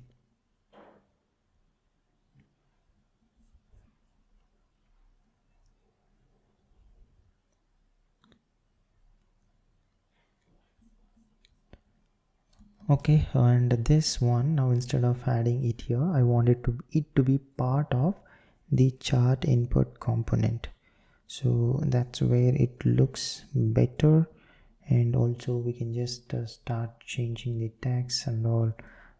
Like this is ChatHub, and I'm just going to add in like all models in single interface or something like this. Okay, you can just change this. And also this page, now let's just get rid of this default the things that we have, and instead I'm just going to add in this spinner component because we're not doing much inside this. I'm just going to remove. Let's try to wrap inside this main class flex row, and height of this, let's make this screen, and width as well to screen. And items, I'm just going to center them, and justify as well, let's center this. Okay, and add in here this the spinner component which we just prepared. Okay, so I'm just trying to clean this, and now the chat input, so that's where we wanted to add in the model select. So basically here where exactly I wanted to add in is, so let's whatever the div that I have. So after this, so this div that which I have, let me just try to wrap this thing inside here. I'm just going to add here this new div, make this column and have this gap of 1, and I wanted to move this thing inside this div. Okay, and also this everything the new session, recording and all, everything I've just moved it to inside this div. And after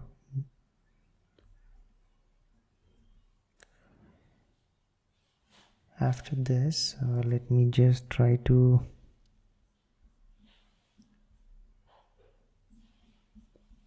so basically here is recording the stuff that whatever I've just added. I just wanted to somehow fit in here the component that I want. So basically the model select,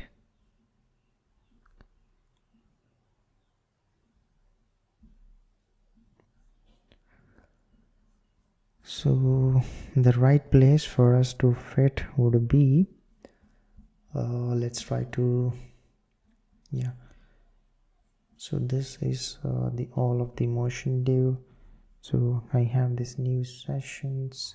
So in this new session we are going to show this and the button input component that we have. Of course I need to add in some padding and all those things. The recording, the transcribing, let's just keep that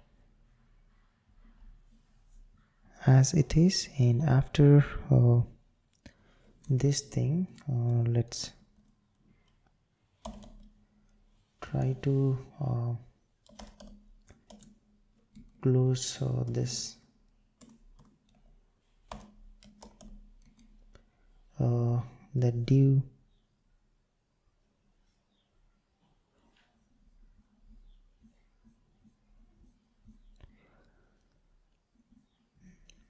Okay,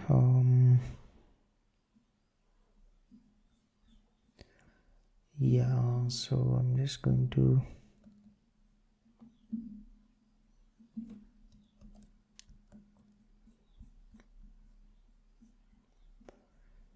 so this motion div, so I'm just trying to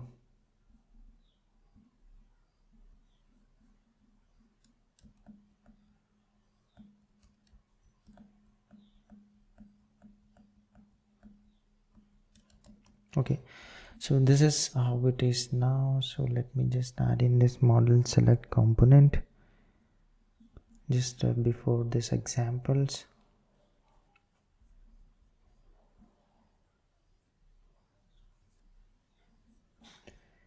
After this let me just try to add in this here, this model select component, and let's see now. So basically, yeah, so this is where it is, and now this is how it is popping up. And inside this I just wanted to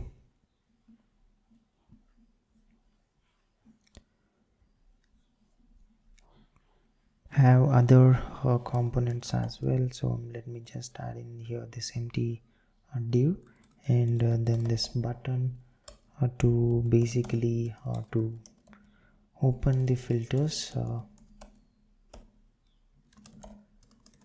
So I wanted to like have a view to see the history and all. So this, let's try to handle this, and here I'm just going to add in the clockwise icon size, let's say 16, weight, let's make this bold. And after this I'm just going to add in this text as history, and here of course we are going to receive an error. And here I'm just going to add in the badge component, and inside this let's add this command icon. So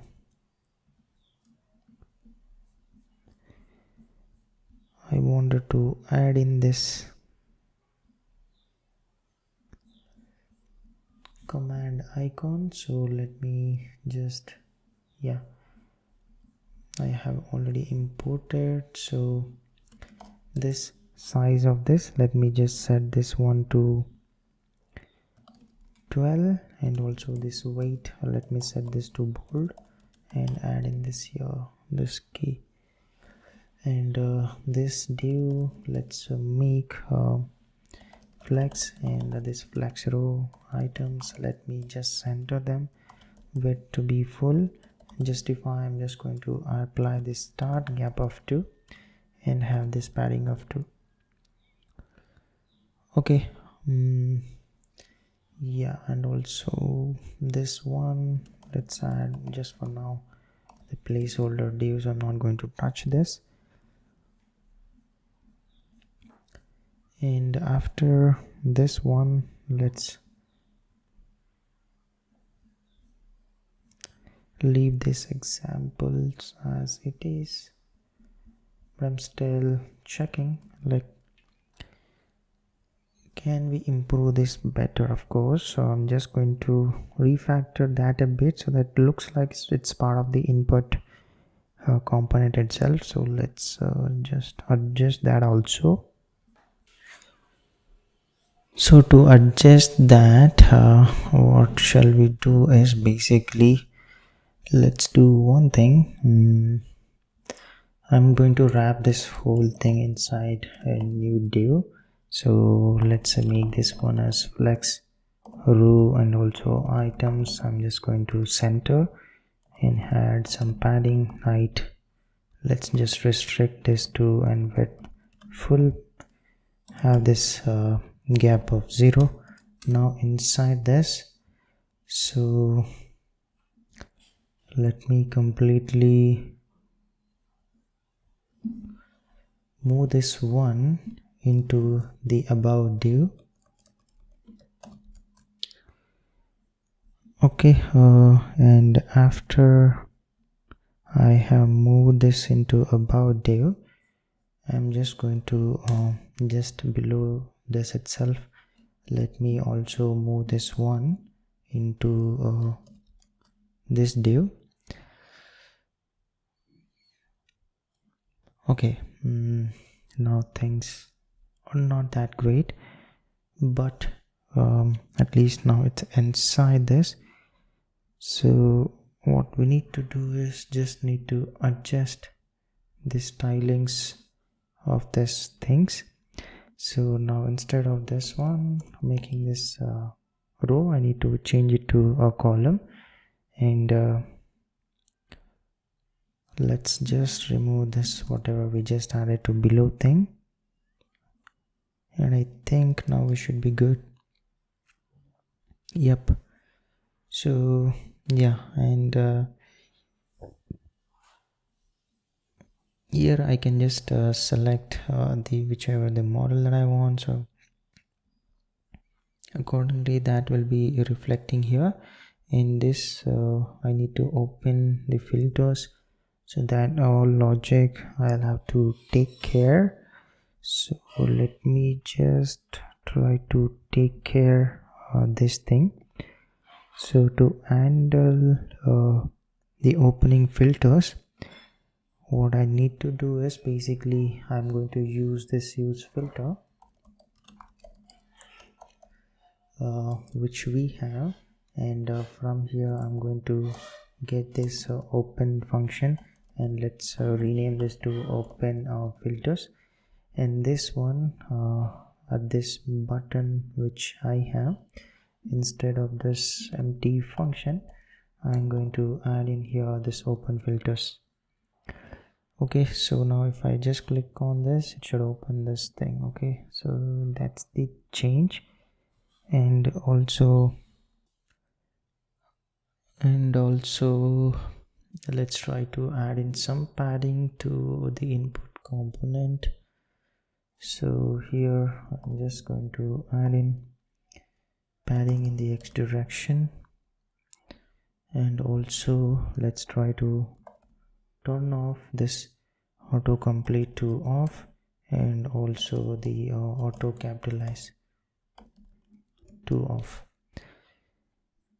and this microphone as well. Whenever we are starting this recording. Let's try to wrap this one inside this timeout. So after this, the timeout thing, I'm just going to call this stop recording thing, and yeah, I think now we should be good. So this is what I just wanted to add in now. So just asking this should be same as before, and now I can just choose whichever the model that I want. So if I wanted to choose this and ask again the question, fine. So this is the thing, and clicking this, it just opens. Fine. So that's the the way that we moved from the main page, the chat session page, to this chat input component for now. And let's try to update the example style as well.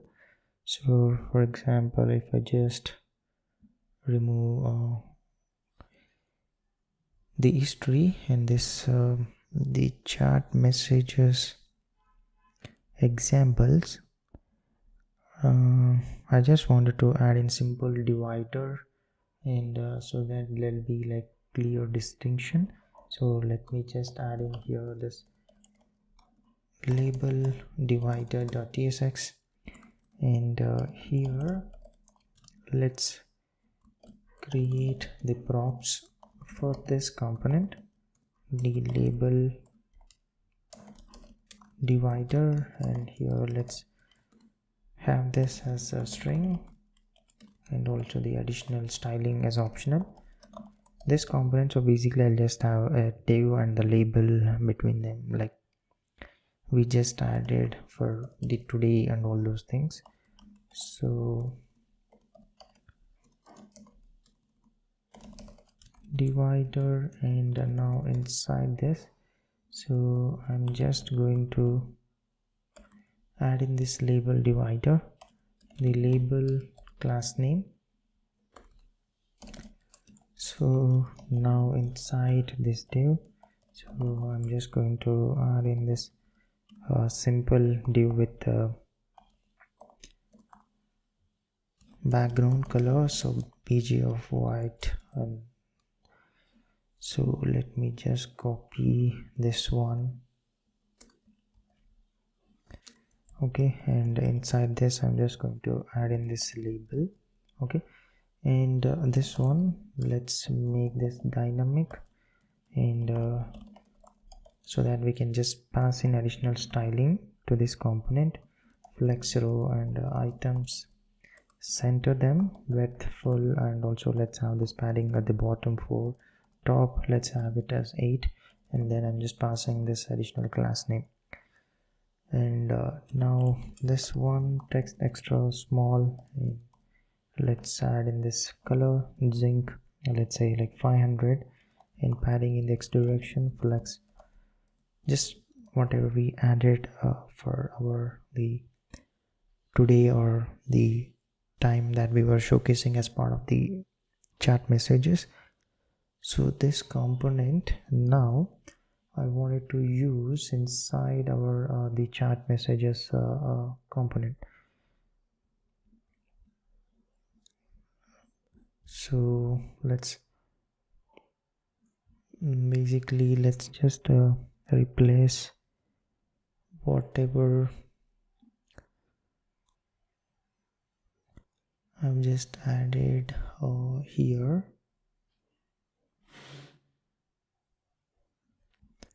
This thing, and I'm just going to replace this with label divider component, and replace this. I just created because I wanted to use inside the chat input component as well, so just making sure that it's reusable. And now let's also change this inside this examples component. In the structure of the examples as well, let me just change, instead of this one as a list of strings, I'm going to change this one to a list of objects with the title. Let's for now just keep this the same title and content, the prompt. Okay, so later we can just change this.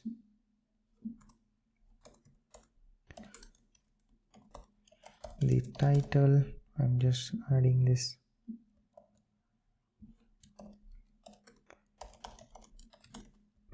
The prompt, and also let's just remove this one. Like same thing I'm just going to do for the other two questions as well. So you can just add in whatever the question that you want and add to your like examples questions. I've just added these things, and finally this example will just transform it to this object format. And this prompt, I'm just adding in here this prompt. Okay, fine. So now these are like examples, and now just going here, let's try to add in this rounded also. Let's change this to 1.25 RENs. Of course we change this the examples. We are going to see the issues. So here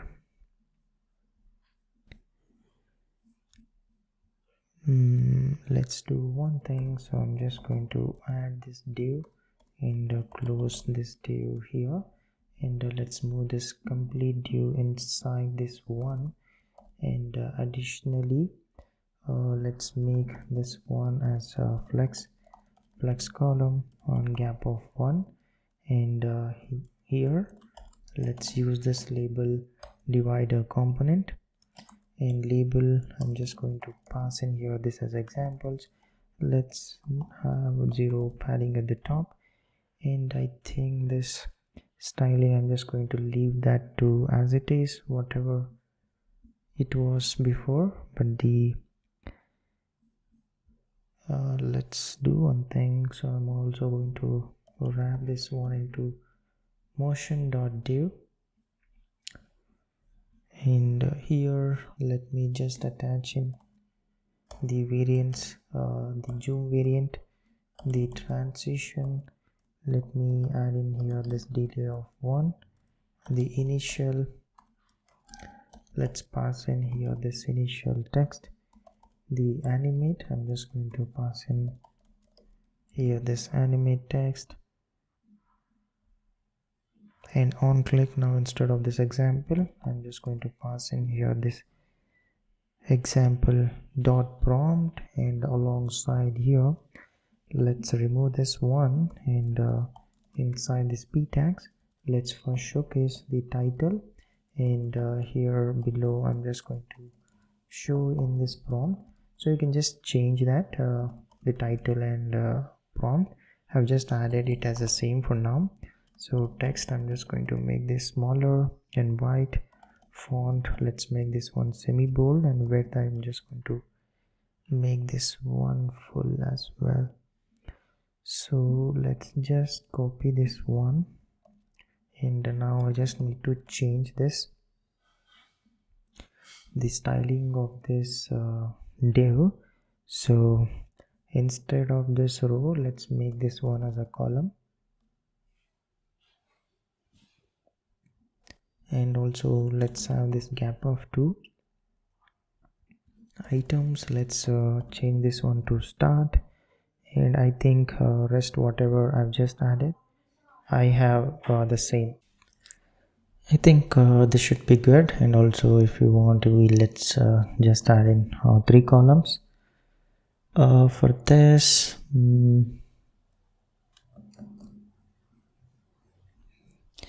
Yep, so fine, it looks better. And also if we want, we can just add in our own icon, I mean the model. So for example in this icons, the model icon, So I'm just going to add in here the ChatHub, and for now let's add the same icon as it is here. Later I'm just going to change this, so here as well let's add in this as a ChatHub. Okay, so now we should see our own. So if I just refresh this one, we should see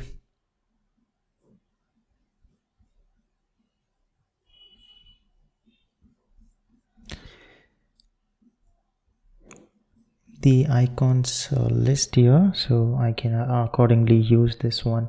So wherever I just added here this type, I can just now change this one to ChatHub. Okay, that's what I meant. So later we'll update accordingly. So that's the just styling, so you can just change in the examples, and also for now I just added the same title and same prompt. That should be fine. And if you want and also let's try to add in some motion for this as well. So I'm just going to replace this with this motion.do. so let me just import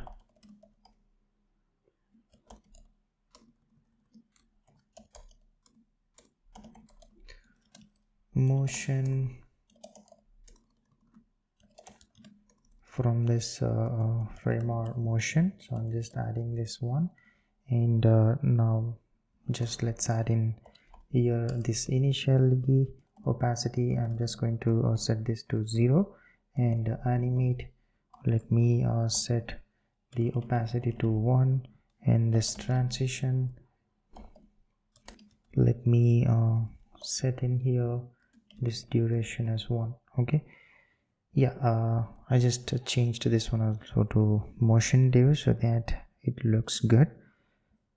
Fine. And also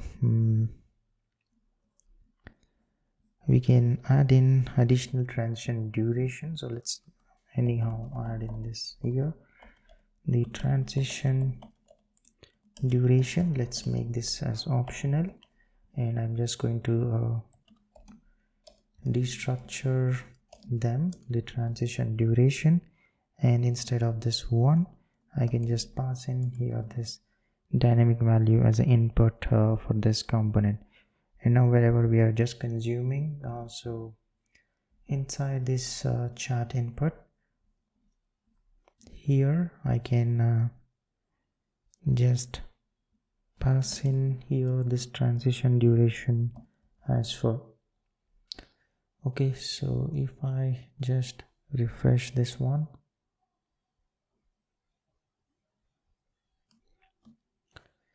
so it's just loading. Yeah, you can see that the transition. Okay, fine. So I just added this transition, and now let's say I'm just asking in same question and again, that's fine. So now I wanted to add in a button which helps us, like let's say I have n number of messages, and but at the end I wanted to go to the latest message, so the scroll to bottom button. So I just wanted to add that. So let me just create a new hook. Let's name this one as scroll to bottom.tsx. okay, and inside this let me just create a simple hook which is going to help us to scroll to bottom. And here all we'll have is a state variable to show the button or not. So this is for that. Default will not show this, it's going to be false. And inside this use effect, let's try to create a chat container. So I'm going to attach the unique ID for that, and using that we are going to try to get that element by id. Okay, so this document dot get element by id, and I'm just passing in here this id which I'm going to attach. And here let's have this function, let's name this as handle scroll. And here if we don't have this chart container, so we're not going to do anything, so I'm just going to return else if this chart container, the scroll top is less than or equals to the chart container dot the scroll height minus 2000, then I'm going to enable this button to be showcased. Else let's keep this one as hidden, and that's the thing. And after this, so if we have this the chart container, then I'm going to add in the event listener for this the scroll, and pass in this handle scroll. And as usual on mounting, I'm just going to stop listening to this scroll event. So this chart container dot remove event listener, add in this scroll, and I'm going to pass in this handle scroll, and this should happen on mounting of this component. So I'm just adding this one. And also let's create this function scroll to bottom, and here the simple logic. So I'm just going to again get this document dot get element by id, this chart container, and if we have this chart container, I'm just going to call this scroll to, and provide in here this scroll height, and the behavior, let's specify this as a smooth. Okay, fine. And now here I'm just going to return the show button and the scroll to bottom functions from this, so that we can use in our component. And here let me just export this use scroll to bottom hook. Okay, fine. So that is the thing. And inside this chart messages, now we need to attach in this id. So I'm just going to attach this one to this. So the id of this, let's have this chart container. Okay, and now we need to use that hook inside this chart input. So let's try to get that things whatever we have just written from that hook. So use scroll to bottom, and here I'm going to get this show button and the scroll to bottom function. And now just going here to this, let's try to reduce this gap, and then I'm just going to add in a button just below this div. So if its show button is true, so let me just add in the button component, and on click we are going to call this scroll to bottom, and the variant let's pass in here this secondary. The size I'm going to set this one to icon, and here let's have this arrow down icon. Size I'm going to pass in here 20. Weight, let's set this to bold. Okay, so basically now let's say what is I'm just asking like few questions, and let's see in okay, I'm just asking few questions. Now if I just go to the top, you can see now this scroll to bottom. So if I just click on here, so it's going to take us to the bottom section, that is the latest message. Okay, that's a simple scroll to bottom logic that we added, and also let's add in for this as well the motion so it looks better. And inside this, let's try to wrap in this button. So initially, I'm just going to have this scale effect. So let's have this 0 and opacity. Let me set this to 0, and the animate scale, I'm going to set this one to 1, and also the opacity. And exit, let's again change back to 0 and opacity back to 0. Okay, let's just check this out. So if I just go above and try to refresh this. Okay, so if I just go, so now you can see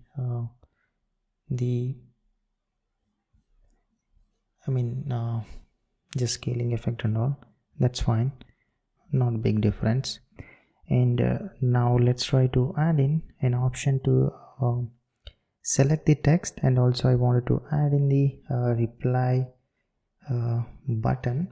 So first let's create a hook which helps us to select the text. So I'm just naming this as use text selection, and in here basically I'm just going to add an event listener to mouse up and mouse down, and return the selected text, and showing the pop-up thing from this component. So let's just create the interface as a props to this component. Use text selection pop-up, and here the selected text which is going to be of type string, and should we show this pop-up or not, which is going to be a boolean. Now let's create this simple hook. Use text selection, and here we are going to return of this type, and now we are going to receive this error because I need to return. And let's maintain a local state values, the selected text, set selected text, and this use state which is of type string, and then again a boolean show pop-up.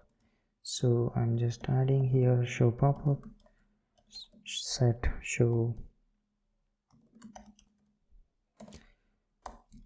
pop-up boolean variable. Okay, so this one by default, let's set this to false, and we are going to handle inside this use effect, which is straightforward.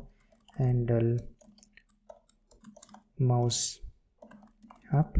So here let's capture this selection, so that is window dot get selection. So if we have this selection, then let's get this selected text, this selection dot to string. I'm just going to trim any spaces, and if we have this selected text, I'm just going to capture this into our local state variable, and then I'm going to then show this pop-up to true, and else let not show this pop-up. So I'm just setting this back to false, and after this here I'm just going to handle mouse down. Okay, event, the mouse event, so set show pop-up, let's set this one to false, and here let's try to get this the chart container using the ID which we just added, get element by ID, and I'm just passing here this ID.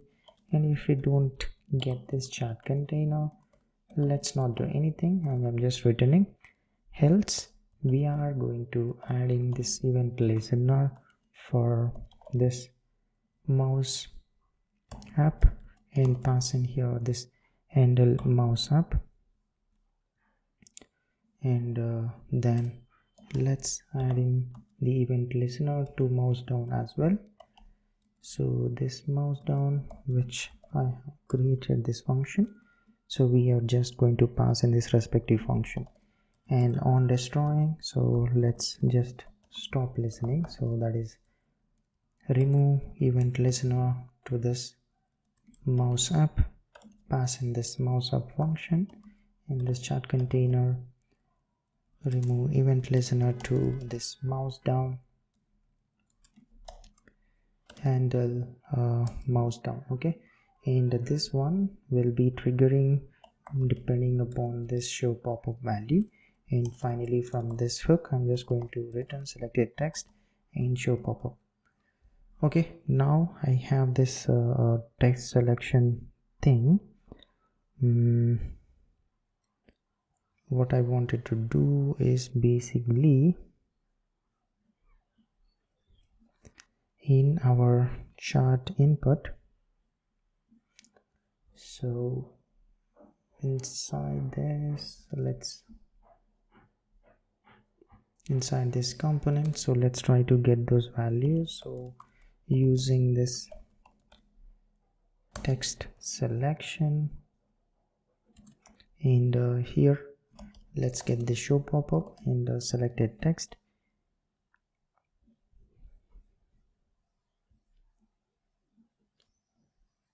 Okay, and here what I wanted to do is wherever we just added the show button logic inside this, let's do this one thing. So here I'm just going to create a simple div. So basically I will try to have this both things inside this single div. So I'm just adding in here this div. So let me just add in here this div, and here this show button, and it's not show pop-up, then I'm just going to show this button, else below this if show pop-up is true, then let's try to copy this. I'm just going to tweak this a bit. Here on click for now, let's not do, let's see about what to do it later. And here this size, let me change this to small, and instead of this one, let me have this icon like quotes icon size. I'm just going to, and here let's say replies the text that I'm just adding. Okay, that's the like small change, and I'm just going to refactor a bit this component, but to just see what is it that I'm talking about. So if I select something, now you can see that we have this reply thing. Okay, so on clicking this, so basically we'll have an access to whatever these text that we have collected. You'll understand why I am doing this. Yeah, you can see now we have this reply thing, and if I so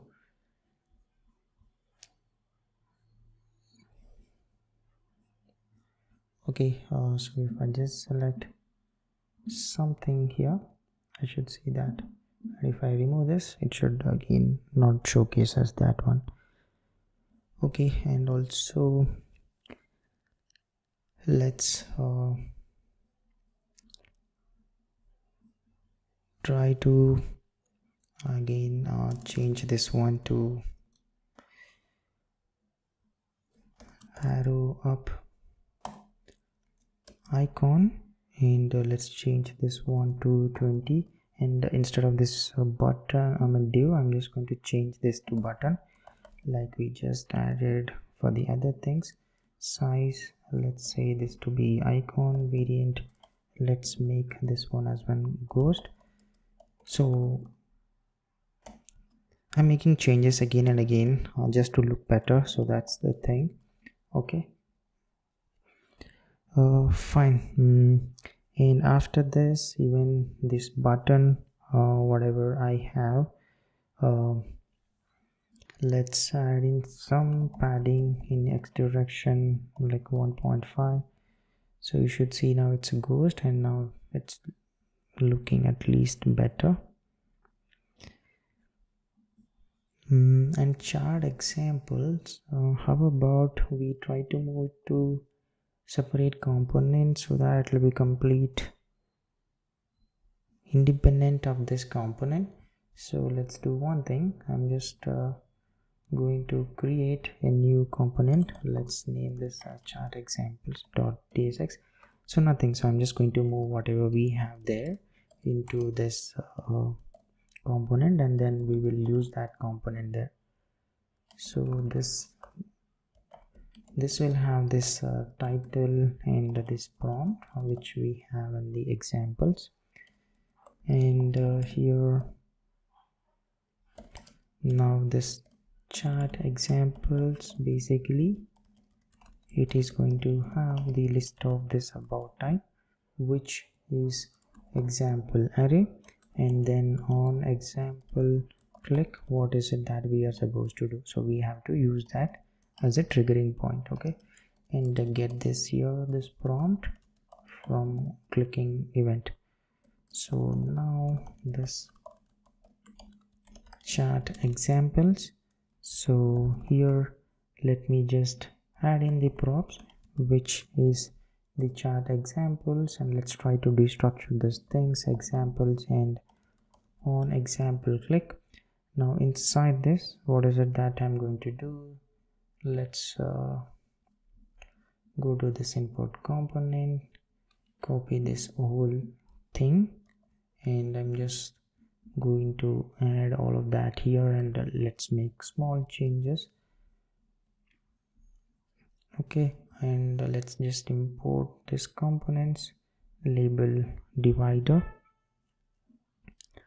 and this motion I have to import from this framer motion, and also this zoom variant, let me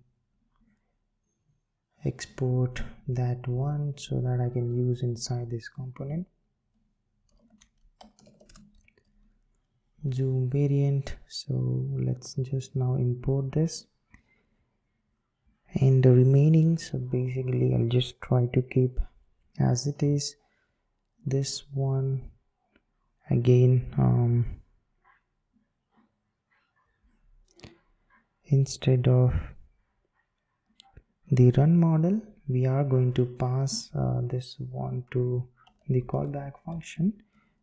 Here I'm just going to pass in here this example.prompt, and this we are going to handle in our parent component, and this whatever we have, let's just leave this one as it is, and this is like simple like independent chart examples component, and now I can completely replace this one with this component which I have just created.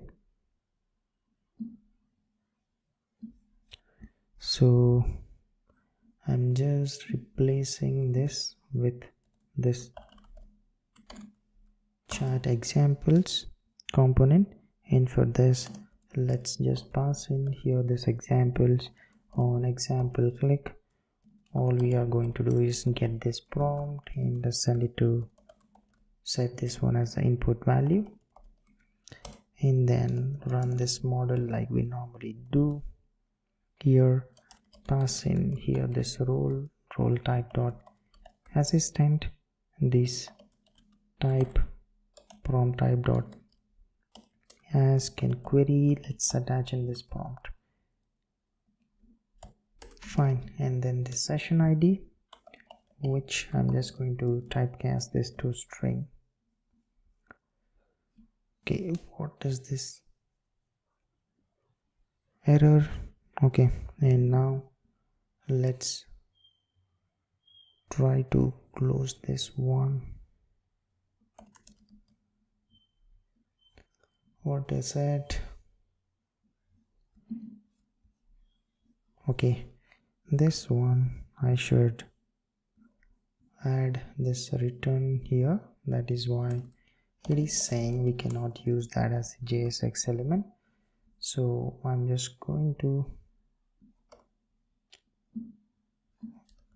move this one into this bracket, and now we shouldn't see any issues. Okay, that's the change that we are trying to make into this thing. And also, so if we wanted to make so let's say I wanted to introduce, like, here, instead of this hello, good morning, good evening, good afternoon, something like that. So let's try to create simple dynamic function here. Like, let's name this as render greeting, name the string, and here let's use this moment to get this date, and here the hours I can just get using this date dot get, passing here this hour, and if the hour is less than 12, then we can just return here this as good morning, and pass in here this name. If the hours is less than, let's say, 18, then I'm going to return here this as good afternoon. Okay, and pass in here this name, else we are going to return this default the good evening, and pass in here this name. So let's here also let's add in like comma separator between this and the name. So now instead of this hello, I can just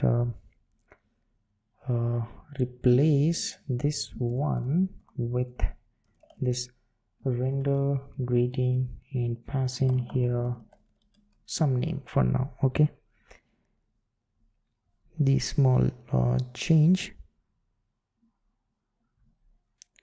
that we are trying to show in UI. So if I just try to, so if I just try to clear this history, so you can see now it's showcasing this dynamically and all, and that's the change that we have made. And if you, so this the chat messages div that I have, let's try to increase this width. So if I just ask here some question, yeah, now at least it has changed it to 620 pixels. I just increased a bit more width so that it looks better.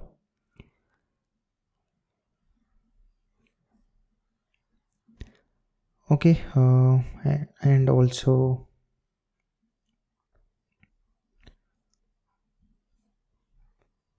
now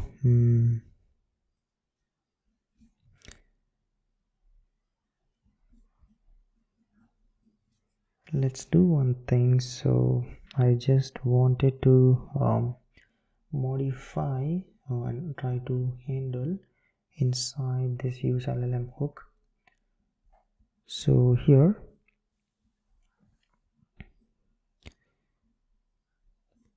whenever we are trying to stream this, 1 second, so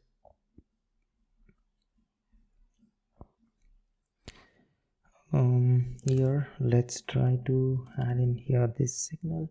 So I just wanted to, like, if we wanted to stop and all, like about controller, so let's add in here this about controller, and here I can just call this a bot, and for this signal let me pass in here the signal, and inside this callbacks, so the handle LLM start.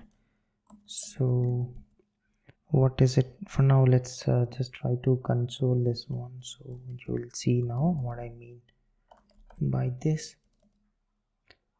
So this serialized, let's try to import from this Langchain, import type serialized from this Langchain core or load, and pass in here serializable. Okay, so this one let me just pass in here, so you'll understand. I'll eventually tell you why we are trying to handle this. And here this prompts, which is like string array, and here I'm just going to console. Let's try to stringify this the prompts, and even this, let's try to stringify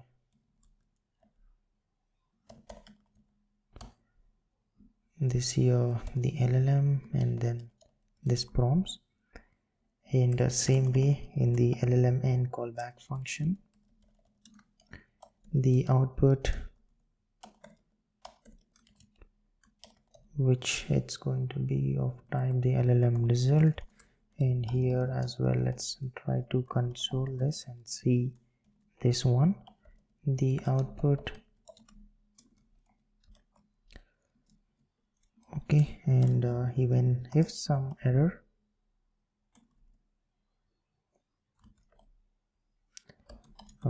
the error as well, let's try to handle this error, console dot error. I'm just going to console this one.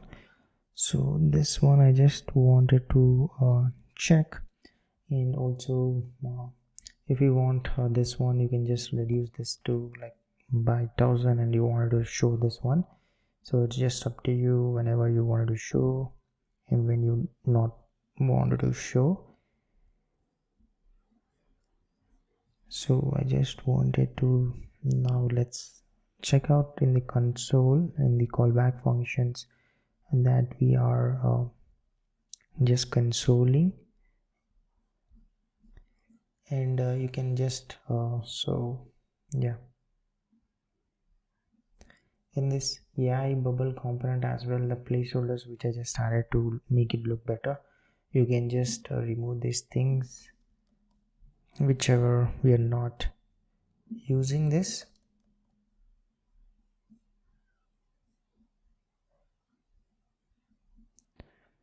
Okay, and also this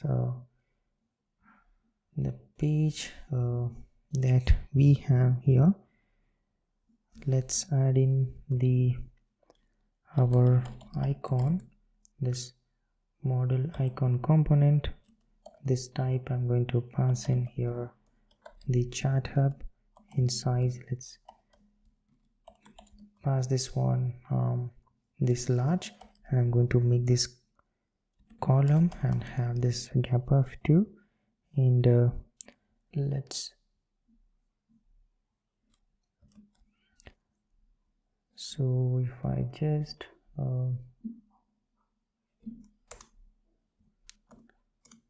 open this, the page, ideally you should see this icon alongside this pillar, and then it should take us to the chat session page. So it's just loading, so we can just wait.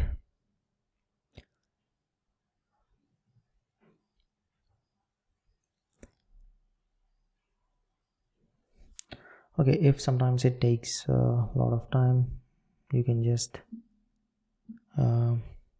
restart. So you can see now it shows the icon and then the loader, and then it redirects us to the chat session page.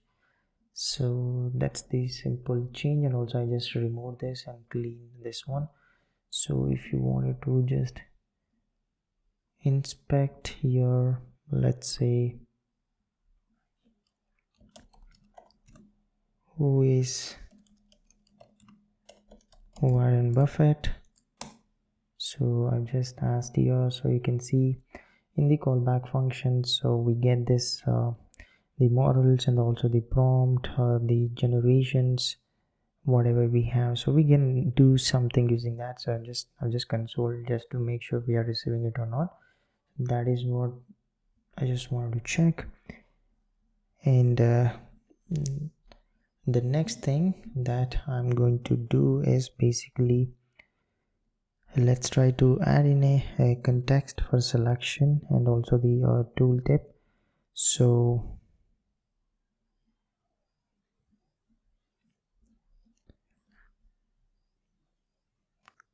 that is what I wanted to do now. So to add in a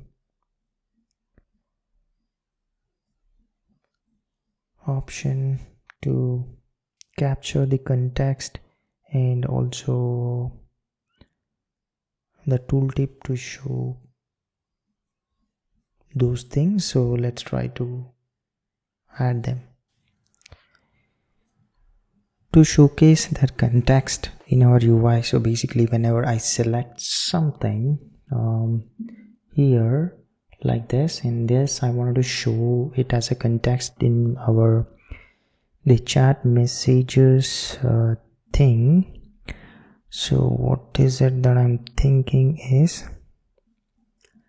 let's go to the chat messages component, and for this additionally let me add in here this optional props, which it's going to be of type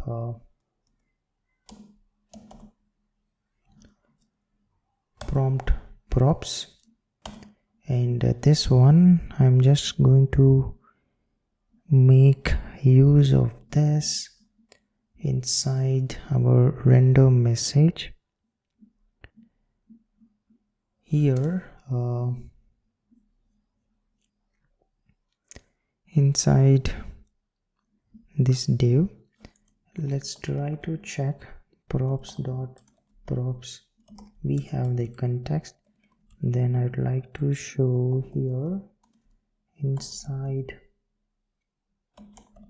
this motion div and add in here the quotes icon. Size, let me just say to 16, weight to fill, let's have this flex shrink 0 and some margin top, and here in this pan, and I'm just adding some like padding at the top like 0.35, let's say EMs, and padding bottom I'm going to add in like 0.25 EMs, and leading, let's say R6. Now here this props dot context. Fine. So now we are going to show this context here if we have here, and also let's add in for this same styling as we have below thing, like rounded 2 times extra large, padding of 2, and in the left let's add more text. Let's make this one smaller, flex row, gap of 2, padding right 4, and have this border color. I'm just adding this as 5, and as usual the initial, let's add in this opacity affected to 0, and in the animate section I'm going to add in this opacity to 1, the transition let me set this duration to 1, ease effect, this as easy note. Okay, and also now here where we are trying to showcase the messages by date here, alongside this I'm just going to pass in the message dot props, and so that we can accordingly show that one. So this needs to be handled. So in the use LLM hook that we have, and inside this, so in our prepare prompt function, so we can just console this just to see for our verification. So this prompts and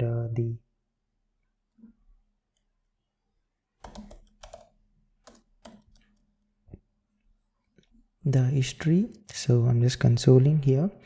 Now here I can just attach in let's make this one as dynamic, and now I can attach in here this context. So basically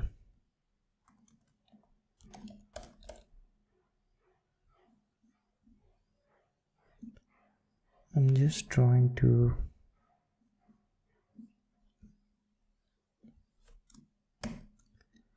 attach in here the prompt here, the context, and I can say this like you can also refer this previous conversations if needed. Okay, so I'm just passing in here the context for this, and also now whenever we are trying to format these messages, I'm going to attach in here this context, props.context for this one, and I think the rest should be good. This is how just I'm passing in here for our run model. So whatever we have, the prop, session ID, and all those things, let's just keep the way it is.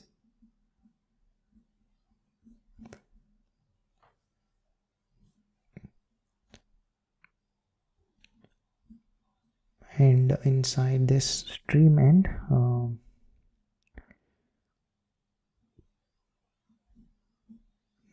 do I want something to add? I think that should be fine. Yep, so that's the change inside this. And also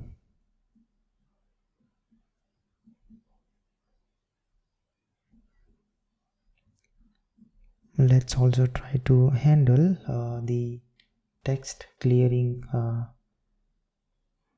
selection. So whatever I have selected, I want a way to clear that as well. So clear selection, so this should be simple. Let's just not show this pop-up, and the whatever the selected text that we have, I'm just going to set this to empty string, and this window dot get selection, I'm going to remove all ranges. Okay, and this one I can just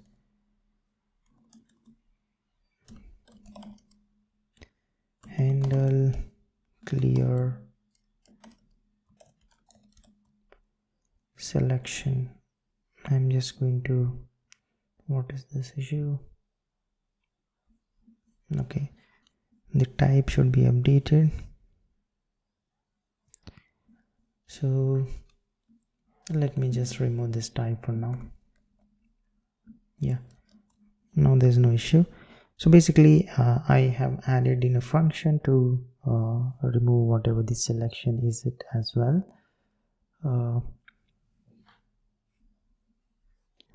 The small change inside that. So now if I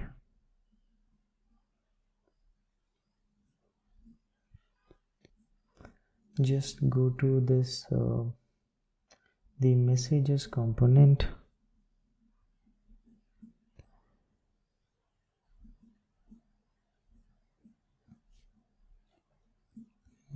so if I try to select this one,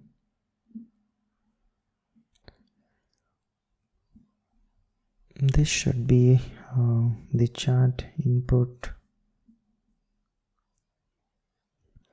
component. What I'm going to do in this input section, let's try to maintain a context. So here I'm just going to create in here this context value and set the context value.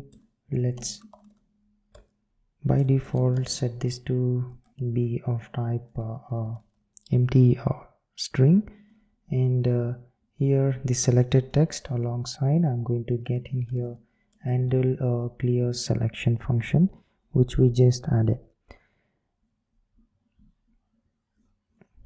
Okay, so whenever we are handling this key down, I'm going to attach in here this context, the context value as well, and after this let's try to remove this context as well back to empty string. So this needs to be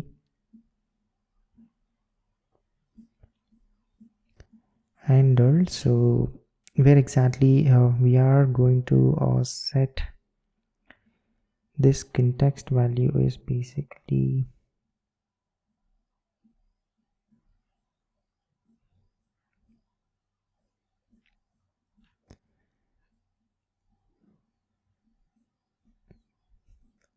so let's try to, so I'm just going to refactor this a lot of this component because there is like too many things in a single component, so which is little bit confusing.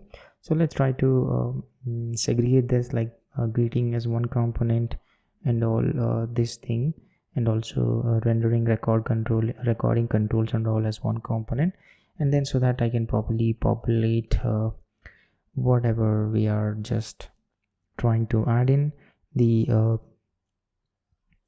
context value. So let me first move this into different components, and then we will add that context value logic here. To segregate, let's do one thing. So let me just, whatever we have for this recording, I'm just going to capture this one into one component, all of this that I have.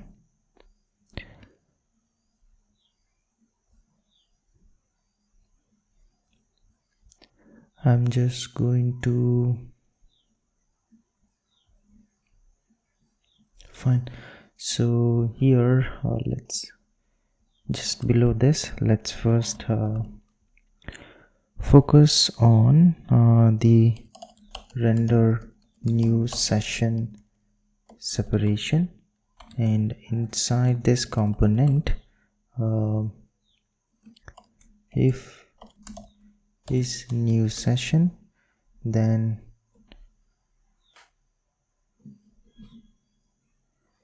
whatever I have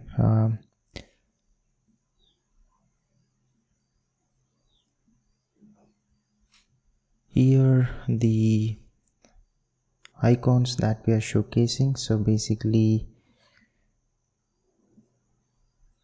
okay, fine, let me just separate this one.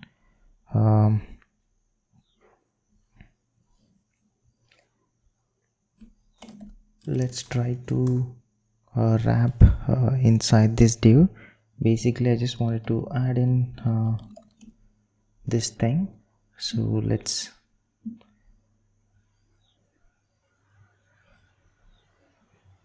let's take out this div here. So I'm just copying this. Later I'll just remove whichever I don't want. So this div, and after if we have new session, else I'm just going to return the button where I have this, the plus section button. So basically to just create the new session. So this is what it's going to be. So I'm just separating this as rendering a new session component.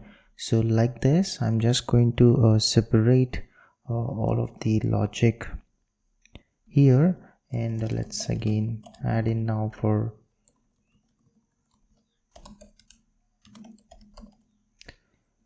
render scroll to bottom, and here let's say if show button and not show pop-up.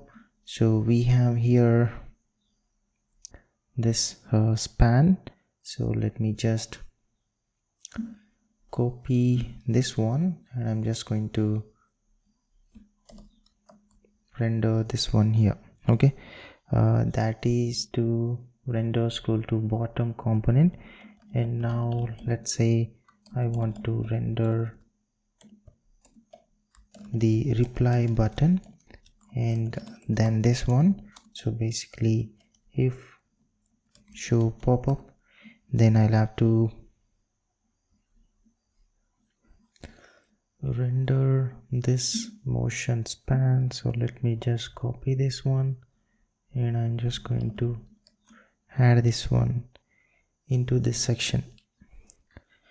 So whenever here now, which I just made this on click as empty function. So this is the place where we are going to set the context value to selected text, and also clearing the selection and all those things. So for us to achieve that, I'm just going to add that eventually. So but this is the place that we are supposed to handle. And then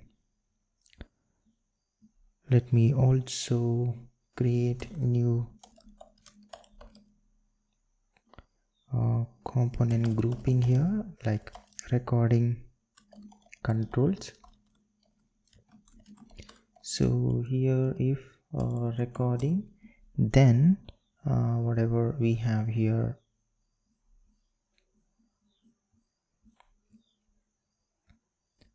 the audio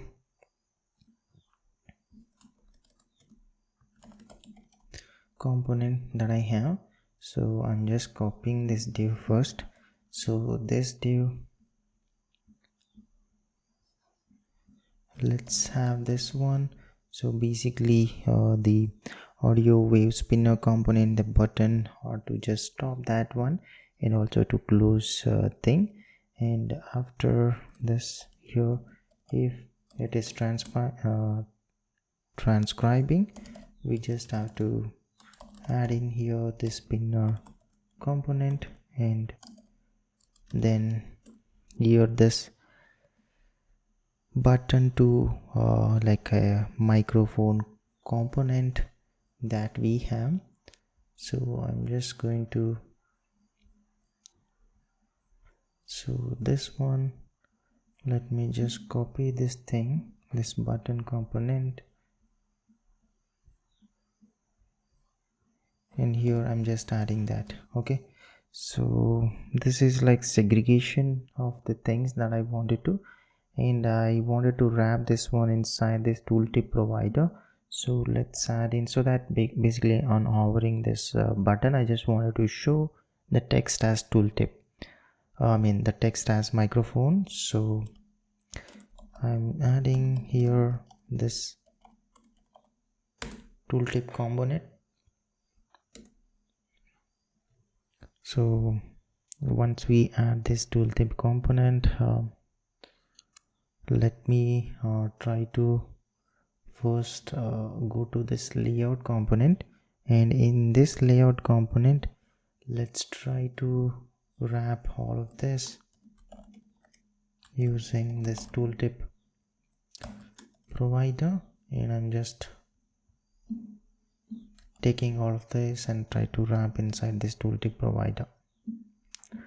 Now just going back to this, I can just try to wrap this one using this tooltip, and inside this the content of that, let's add in these content as record. I'm just closing this, and let's move this button into this component. Okay, so here this tooltip component,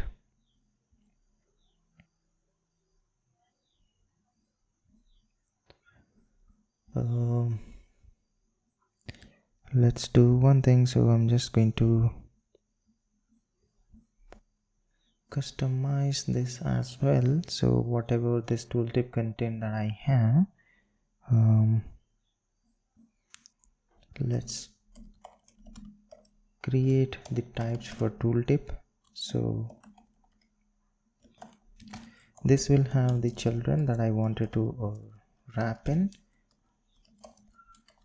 So let's this make this one as the React Nodes component.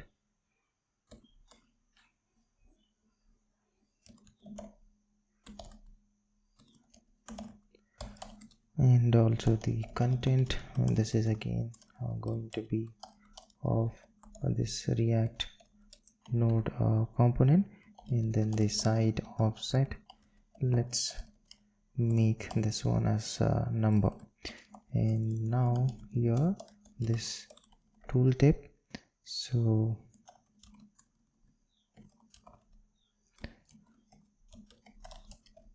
I'm just going to add in here this props which we just created above the type for this tooltip. And now inside this, let's try to wrap inside this tooltip.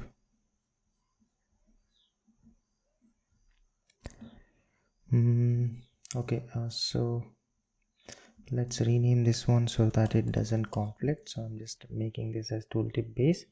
So let me just wrap this one tooltip base and add in the tooltip trigger as the child, which is the children that we are passing in as the prop, and also the tooltip content. I'm just going to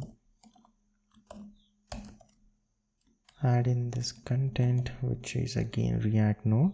So now the thing whatever I'm just exporting, which we are using, now it makes sense and it doesn't throw us an error.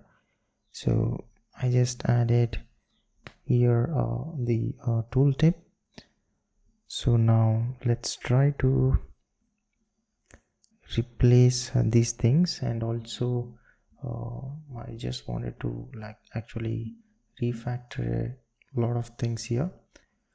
This slide variant and also the zoom variant that I have, let me just try to create a simple file inside this library folder.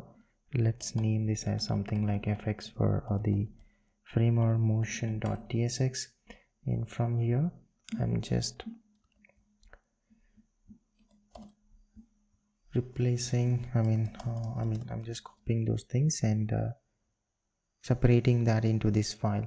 And now all I have to do is just import these things that I need. So from this library, and also from in this chat examples as well. So let's just change this one to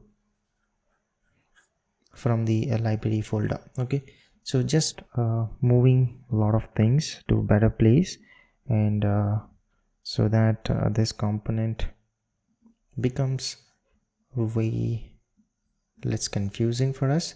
So I'm just separating this, render new sections, and also for greeting, let's do one thing. I'm just going to create a new component here. Let's have this chat greeting.tsx as the component, and inside that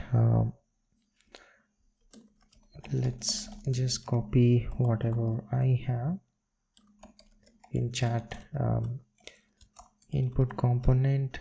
So going to this component, so I'm just taking this and let's try to use inside this render greeting, and let's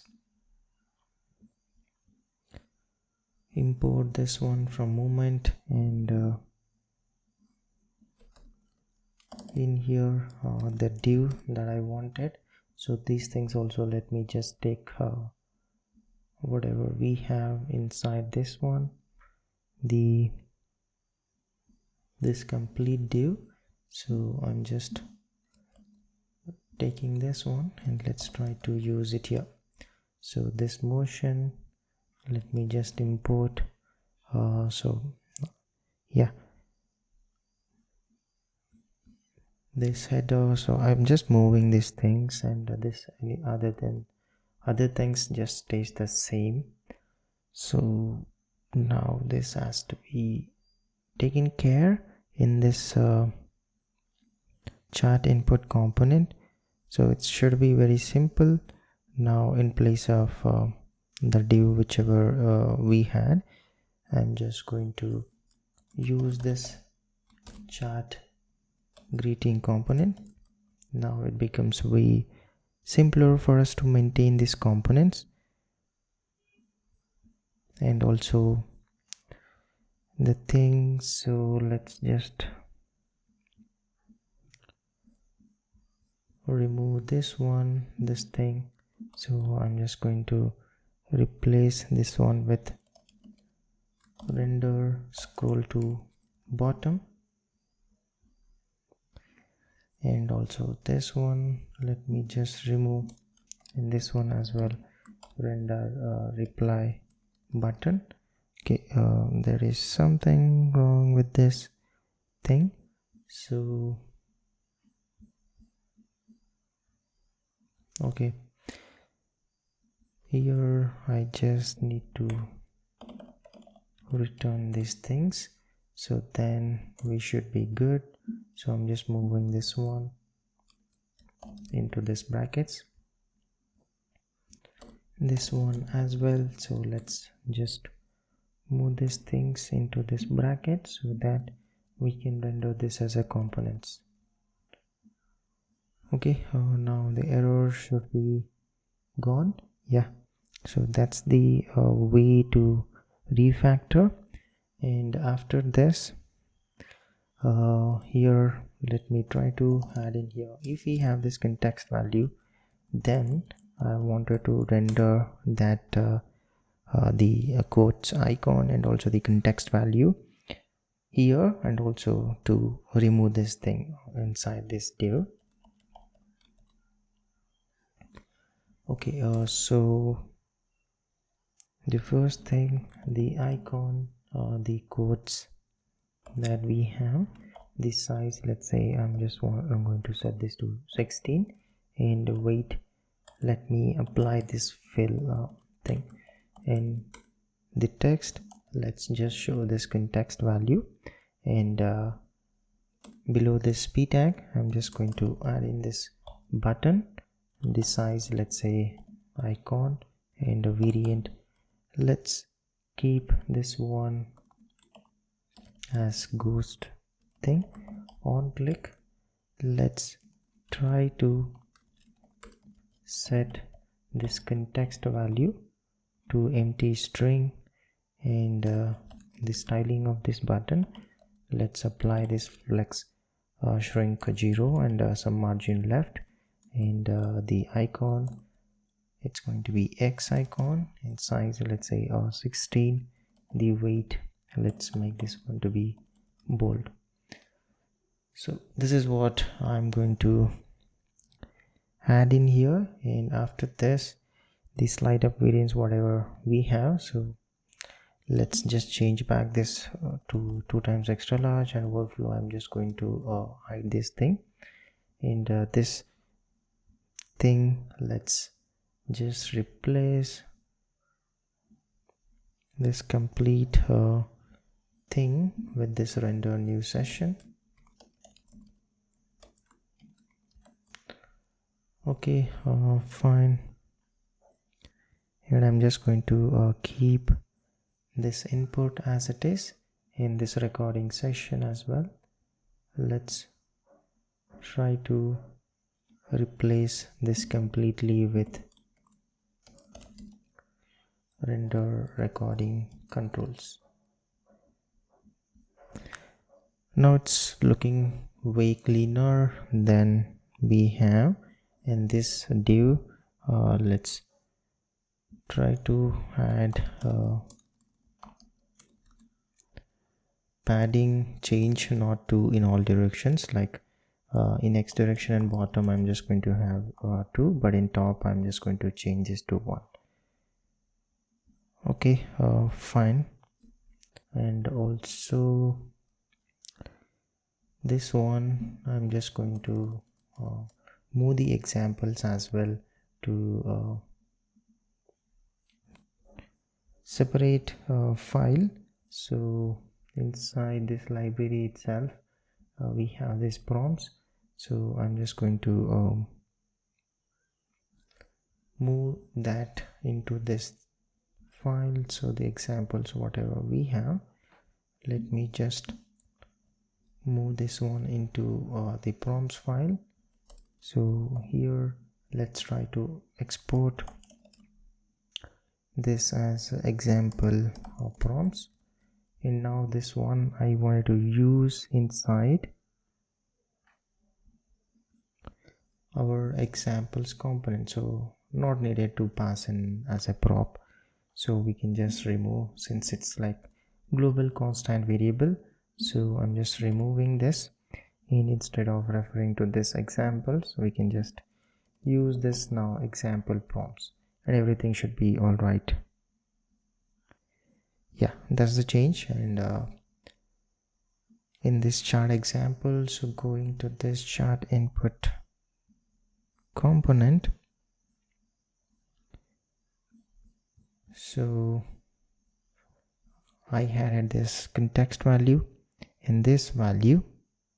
In handling this clear selection, we'll have to handle this reply button component. Okay, so inside this button reply button component, all I'm going to do is, in this onClick function, let's try to set this context value, whatever we have in this selected text, and then I'll call this clear selection function. The input ref that we have, I'm just going to call the focus function on this. That's what we are going to do in this component, and yeah, and remaining should be pretty much the same. So let's again change this gap to 2, since I just wanted to have lesser gap. Fine, now we should be good. Let's try to have a look at this. So if I just select something and click on this reply, you can see now the context value that we have set and we are trying to showcase here. That's fine, but the styling and all, it's not looking good, so we need to work on that. The context value here, so let's make this flex, and the row and also the items, let me center them, and also background color, let's add in this black color. Text color, let's make this zinc 300, and rounded I want it to be extra large, and height let's say a 10, width let's restrict it to 700 pixel. Yep, now slowly it's looking good, and justify, let's apply the start, gap of 2, padding left let's say 3, and in the right I'm just going to add this 1. Fine. Now this text that we need to control, this the p tag, let's add in this width full, and overflow I'm just going to hide this one, and also let's apply this truncate and add in some margin left. Yep, and now this text I'm making this as smaller, so now it's looking good. So that's the context that I'm trying to set. So next time whenever we ask the question, we are passing this context to the LLM calls, and then use that to answer better. Okay, so and this is what I just wanted to add in the microphone. You can see now the tooltip is also in the record. We have that, and we just segregated the components and made it look way simpler and also easy to refactor and all. So inside this chat messages, now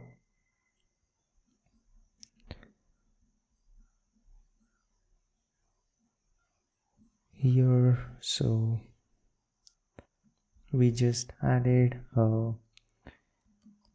this as well. So if I just ask, so you can see now we are showcasing the context value as well if we have this context in the chat messages, and that's this addition which is showcasing in the UI. So basically just the indication, are we sending in the context, are we capturing that context or not? So that's the thing. So basically good to have whichever we select this one, and when I click on this reply, and that will be like an context of follow-up question and all, something like that. So for me it's looking good, and whatever we just added the props and all those things. And now alongside let's add in an option to remove session as well. So like we had to remove complete sessions, but I wanted to add to remove specific session. So let's try to add in this function remove session using this session ID, which is going to be of type string, and let's return here the promise of type void. Okay, fine. So this removing session by ID, the use chat session. So I'm just going to use this function, and here let's just create a simple function remove session, and make this asynchronous, and pass in here this session ID. We are going to just call in this function, pass in here the session ID in callback. I'm just going to call this fetch sessions function again, which is going to update by removing this session, and we can export this remove session, and this one I can now add as part of our filters. So opening this filters provider, this chat context, the thing that I'm using, let me add in this remove session function, and I'm just going to introduce one more command item just below this new session, which let's name this one as delete current session. So delete current session, and this icon, let's have this as trash simple icon, and the value it's going to be the delete, and in on select first let's check the current session value. So that also, let me just get this from here, the current session. So let's first check if the current session, do we have it active or not, and if we have, then I'm just going to,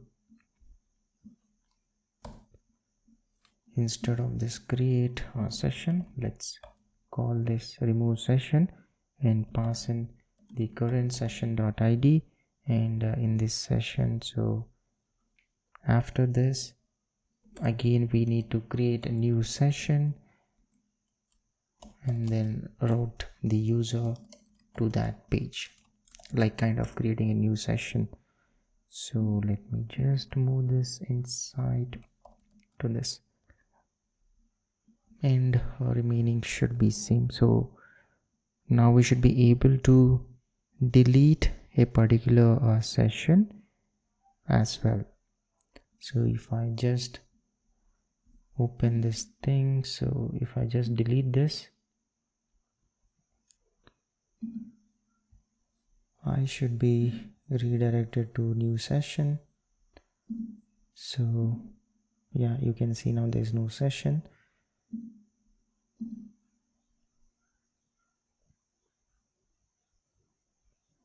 Okay, so if I just ask in the question, it should be good.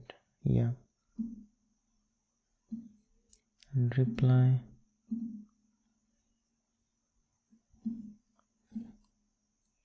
And here I'm just, if I ask more on it,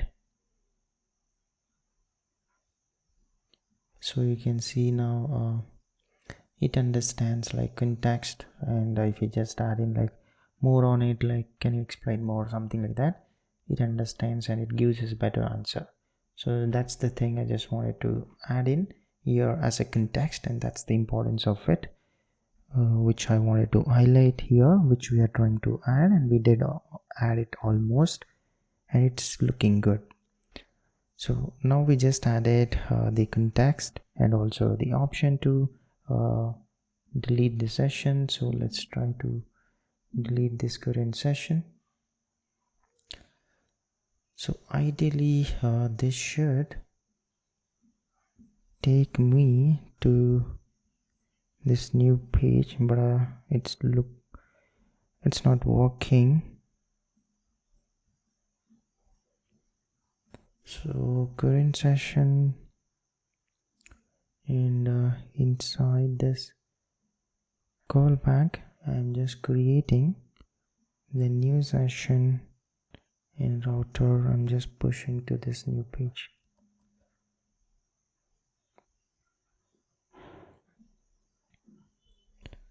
Okay, and if I just refresh now, it works, and if I just see it, okay,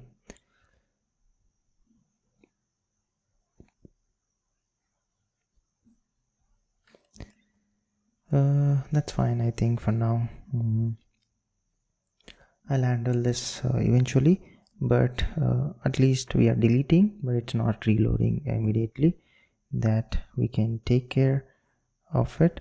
So now let's try to add in like in our settings model, inside this I wanted to add in a temperature, a top K, top P probability in context length settings, like we normally see in the playgrounds of LLM models.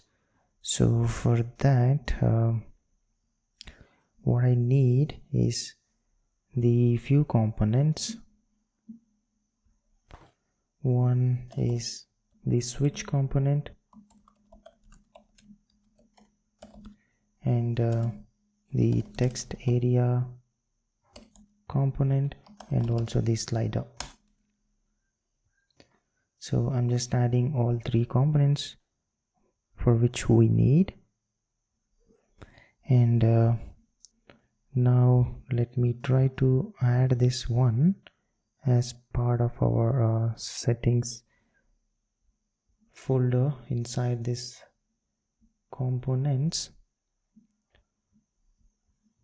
So I'm just going to create here this new file. Let's name this one as common, and here now we wanted to store this all the values. So to store that, it has to be part of our preferences hook. So first we need to add in this more properties that we wanted to store for a particular user. So let me just add in those properties. The system prompt that we wanted to store, which is going to be of type string, and then the message limit, this is again going to be of type number or all. The temperature, which is again the number, and then the top probability number, top key, which is the number. So now I have this. We need to add in this default things for all of this.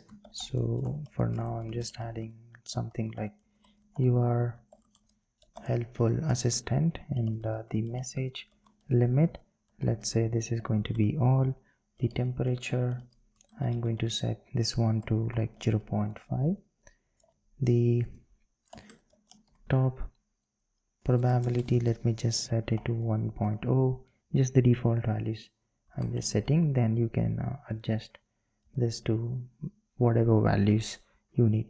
So we have added here the default values of this type, and I just need to update all of these things now. Even in this model list, inside this, let me just try to use this hook and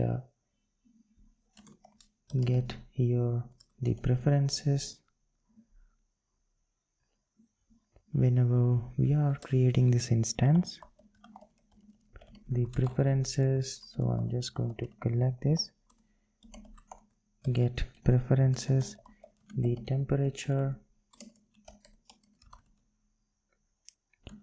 let's try to get this using preferences.temperature, or I'm going to use the default preferences. So that also, let me just export these things, the export default preferences, and now I can just use these values as well, the temperature. So all of this I'm just going to collect into some variables and pass it to all the models that we are going to create based upon this base model. So this preferences dot probability if we have, else I'm just going to take whatever we have in our default values. So same thing, the top key preferences dot top key or default preferences dot top key. Now additionally, let's pass in here this temperature, this top probability, and for anthropic, let's pass in the temperature, top probability, and top key things. And Gemini as well, let's pass in here this temperature, top probability, and top key. Okay, fine. So now we are just passing in this user preferences as well to this component, and making sure that we don't miss those things as well. And the LLM also, let me just try to change this a bit to expose an option to stop generating as well. To stop generating things in this use LLM, first let's try to create here this abort controller, whichever I have just created. Inside that I'm just going to remove that one. So here I'm just creating an object of that, and let's just create a simple function called stop generation, and here I'm just going to call this abort function. Okay, fine. And now inside this prepare prompt, let's try to get this preferences. Await getting this preferences, and also try to get this message limit so that I can accordingly pass this preferences while making a call. The preferences dot message limit, or let's use this default preferences dot message limit, and then as previous messages I'm just going to take the help of this history dot length. If it is greater than 0, then we'll know we do have, and then here this system prompt, which we are going to collect from this preferences as well, where user can set in customized system prompt. And after this, let's prepare this base message prompt template like so. This is going to be an array, or pass in here the system, and here I'm just going to add in the system prompt, and additionally I'm just going to concatenate the whatever we have, that is answer users question based on the following context. And here I'm just going to pass in the context to this, and additionally here if we have the previous messages, then I'm going to pass in here. You can also refer this previous conversation if needed, else I'm going to pass in the empty string. So this is like a system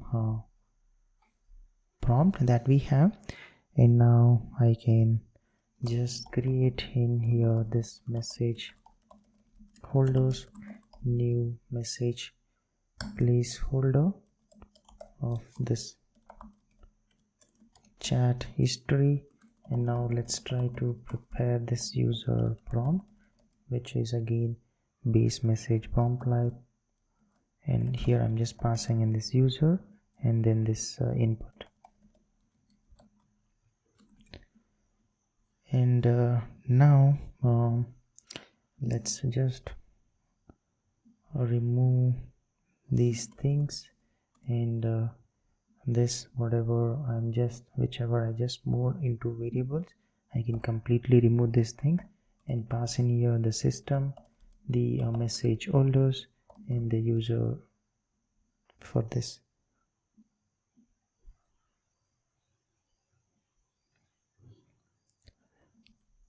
Okay, what is this issue?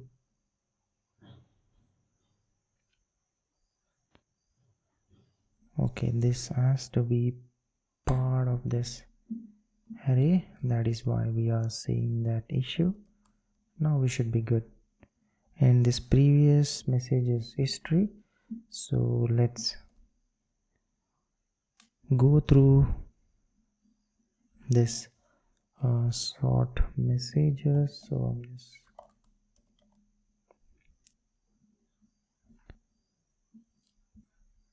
I'm just going to go through this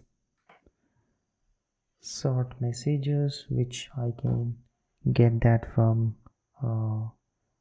this chart session. So let's do one thing. So I'm just going to expose this one as well from this use chart session. It should be simple. So just below this I'm just going to add in a new function called the sort messages, and here I'm just going to receive the chart message array here and sort by which it's going to be of created at, and inside this we are just going to sort this messages list based on this created at. So I can just use this sort by and defer moment of this year of sort by. Okay, so this is like simple sort messages, and here I'm just going to return this sort messages, and also I'm just going to return the problem whenever we were removing a session by ID, we were not able to refresh because I need to return here this new sessions. Only then we are going to refresh the page and navigate to new session page. Okay, so going to this LLM, let me just get this sort messages, and now I can just use this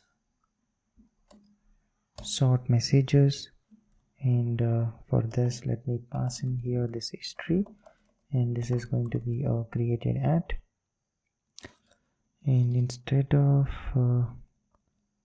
now let's try to slice this one from 0 to, and if this message limit is equals to all, then I'm just going to pass in this history dot length, else whatever the message limit is, so that we are just restricting the message limit based upon the user's preferences and sending that accordingly. And here again this formatting messages, let's remove this completely, and here I'm just going to return now the chart history, which previous message history or the empty array, and this context, which it's going to be props.context. The input should be the prompts.query. So this is what we are going to format and send it. And now here in this run model, let me completely remove these things and all, because I'm just exposing this stop generation function. So let me just send this one as well from this provider. Okay, now almost the hooks whatever we have, I've just modified that one, and Now going to this common component, let's try to create this simple component first, naming this as common settings. So inside this, let's first get this preferences, and here I'm going to get the preferences function and also the set preferences thing. So this is where we will take in the user's input into consideration and update our IndexedDB preferences object. Okay, so for this so we can use React hook form or form make convol. So let's try to use form make this time, and so I'm just adding this dependency, and now we can just create here the simple form make object. So let me just import use form make from this form make library which we just installed, and here this initial values, let me pass in the system prompt, so to empty a string, and also the message limit I'm leaving this to all. The temperature, let me set this to 0.5, the top probability to 1, top k to 5, and now here on submit. Inside these values, for now let's not do anything, placeholder, we'll see how to update and all. And after this, in this, let's try to add in the components. So basically a text area to add in system prompt, and the messages limit that we wanted to add in, all those things. So this is going to be a quite big settings that we are going to add in. And also let's by default set in all of the default values that we have, so that we can do using this use effect hook. So as soon as it mounts, and here I'm just going to use this get preferences function, and here let's get this preferences formic dot set field value, the system prompt. I'm going to set this prompt dot system prompt, or if you don't have this, I can use here this default preferences dot system prompt. Okay, like this. Let's try to set the other fields as well. So set field value, the message limit, and this one again preferences dot message limit or default preference dot message limit. The next field, let's update the temperature value, the temperature preferences dot temperature, or the default preferences dot temperature is what I'm going to set in. And then we have two more fields, the top probability and top k, and let me just add those values as well quickly. Preferences dot top probability or default preferences dot top probability, and then this top k set field value, let me set this top k preferences dot top key, or this default preferences that we have this top key.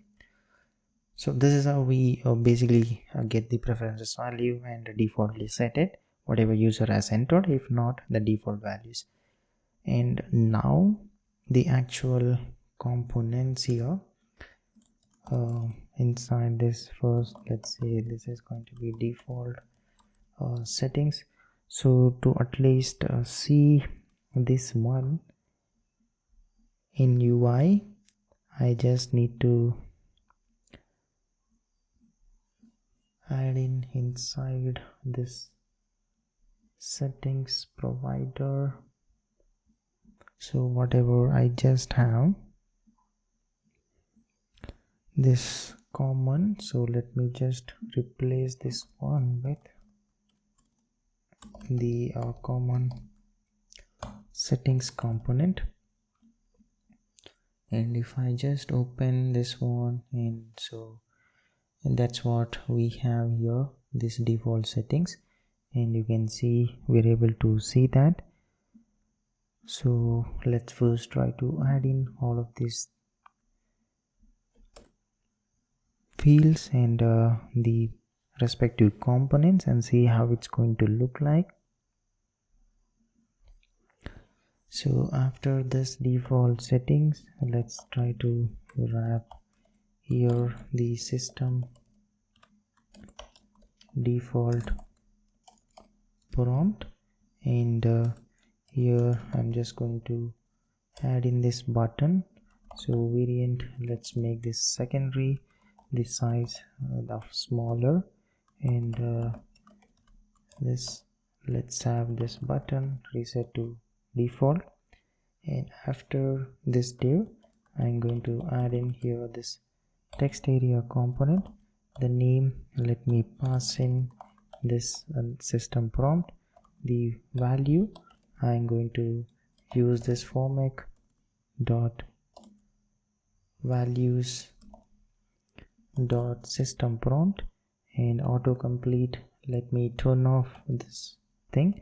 And on change, what are we going to do is, let's set the preferences, the system prompt, to whatever the user enters here, and and also I just need to update this formic values as well. So system prompt, I'm just updating this to e.target.value, and let's try to close this. We should see, yeah, this the text area and all. Don't worry about styling, which I will add it eventually. And now this one is for the messages limit, and again here let's have in this button which says to reset to default. Okay, and below this I'm adding in a div. So here let's just add in some space, and the text, let's say use all previous messages, and here let's add in the switch component, the checked value. So whatever we have in this format dot values dot the message limit, if this is equals to all, then this will be checked, or else we need to handle this on check to change. And here let's try to get this checked, and I'm just going to toggle that. So setting the preferences, the message limit, if it is checked, I'm going to set this to all, or else 4. Then this setting this field value of this format, this message limit, if it is checked, I'm going to set this to all, or else the 4. And let's try to close this component. Okay, yeah, that is the thing. And also after this div, if this formic dot values dot message limit is not equals to all, then I'm going to add in this fragment. So the text, it's going to be this message limit, and here let's try to collect this input. So name, this is going to be this message limit. This type, it's going to be of number. The value, let's pass in here this formic dot values dot message limit, and autocomplete. Let me turn this off, and on change, we are just going to capture that and update our preferences. The messages limit, let's try to typecast this one to number, and set this accordingly, a.target.value, and also update this field value of this format, the message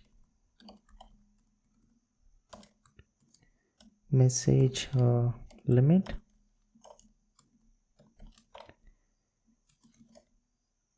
This one again, let's typecast this and try to store this as a number. And after this, let me just close this so that we don't see an issue. And after this div, let's add in now the div for the temperature. So this is for the temperature, and again I'm just adding in here this common button, like to just reset to default. And what exactly we need to do once we click on button and all, we are going to take care. And so that is this, and below this let's add in this text, the formic values dot temperature. And now I'm just adding here the slider component, and let's add in some margin in the y direction, and value whatever we have inside. So this is going to be a number of this formic dot values dot temperature. Okay, and let me just close this one, and the step value, let's say 0.1 is the step value, and the minimum I'm going to set this to 0.1. max we can go up to 1, so that is this. And on value change, let's get this number array, and this one I should just update our preferences. So the temperature, let me get this first value, and I'm going to set that value, and also the formic set field value, let me update this temperature value to whatever the user has changed the value to. Okay, fine. So this is for the temperature, and below this let me add in the precise, and then this neutral, then creative things. So I'm just adding things. So then below this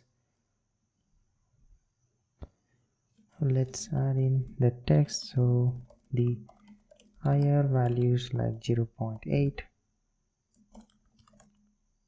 will make the output, so normally just standard text, more random, and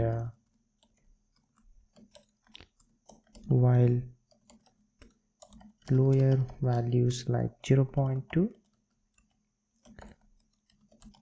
will make it more focused and deterministic. Okay, this is the text that I wanted to add in. Fine, so now here after this we will have to again, so let's do one thing. Let me just copy these two divs and try to reuse this one for this top P and all those stuff.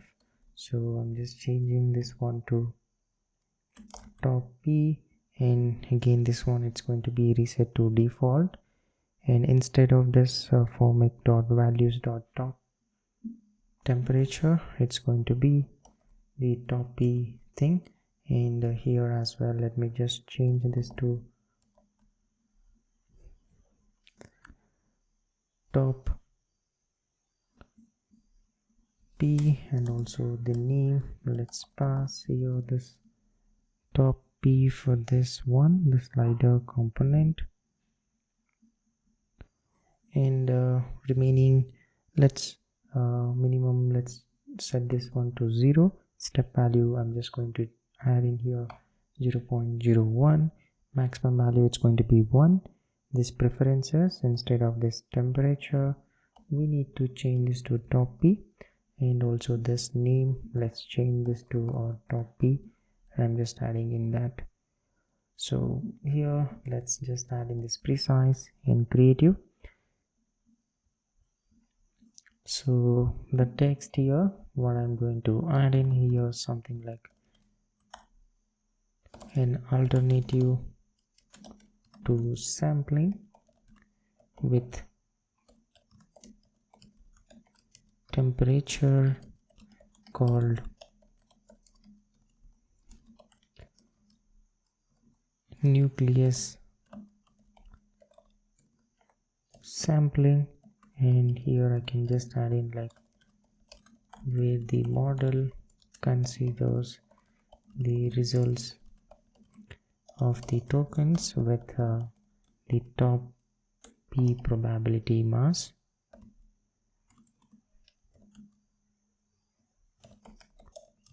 Okay, so I can add in something like, so 0.1 means only the tokens comprising the top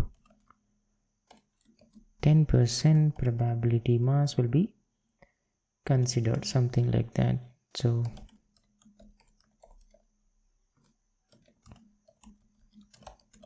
or considered is what I'm just going to add. So this is the text that I'm adding in here, this one. So you can just, that's fine, the styling of this looks weird, but we are going to change. And same way like this I should add for the top key. So let me change, this should be the last one, so I'm just adding in this top key, and this button reset to default, and this one change the value to top key, and here this top key. The step value, let's make this to 1,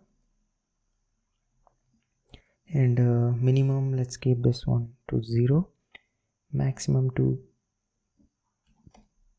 100, and this one let me change this to top key, and this one as well I'm just changing this to top key. So precise, creative, and this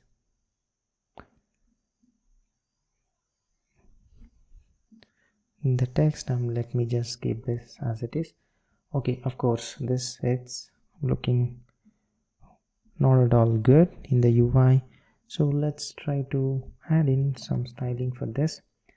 So let's make this flex, and also the column and items I'm just going to add in this start, and also padding in the x direction, and bottom, let's add in some padding, and also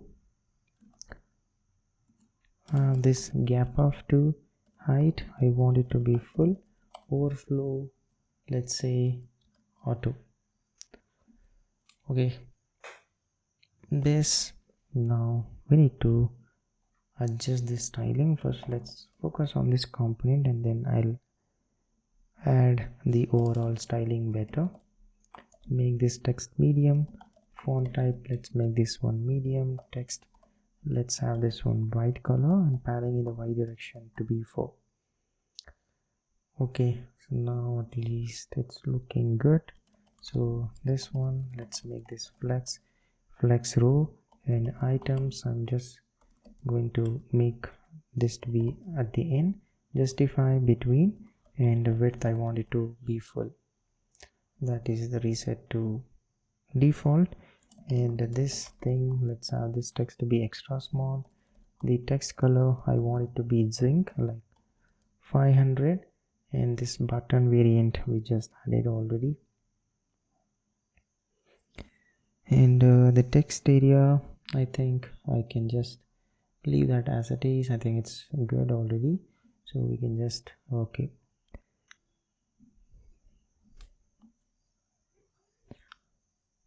fine.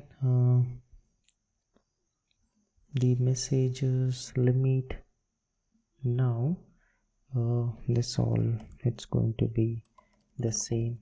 Let's quickly add in this items and justify between with full, this p tag, text extra small, text, let's add in here this zinc color like 500, and this button, let's make the variant as the secondary, and also the size of this, I want it to be smaller.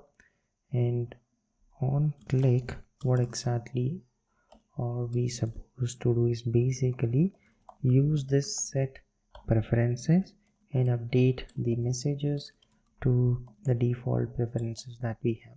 So default preferences dot message limit, and this formic dot set field value, this message limit, I'm just going to set this to whatever we have in this message limit. So that's what we are going to do whenever a user tries to click on this reset to default thing. And now this div, let's make this one as flex, and also the column have this gap of 2. Justify, I want it to be between, and width, let's make this full, padding of 3. Background, let's make this one white, like 5 by 5, and rounded, let's make this extra large. Yeah, so that's the use all previous message. And again, let's make this one flex row so that they're on the same row, and this justify to be between. Okay, fine. In this, the text, let's make this one to be smaller. The switch we already handled, and this one, if this is not equals to on, let's just make this as extra small, and text color zinc 500. The input which we are already handling, that should be good. And this one, so basically all of this should have the same thing. I mean, making this flex row items at the end, justify between, and width full. This temperature, text extra small, text zinc color 500, and this button variant, let's make this one secondary, the size to be smaller, and on click,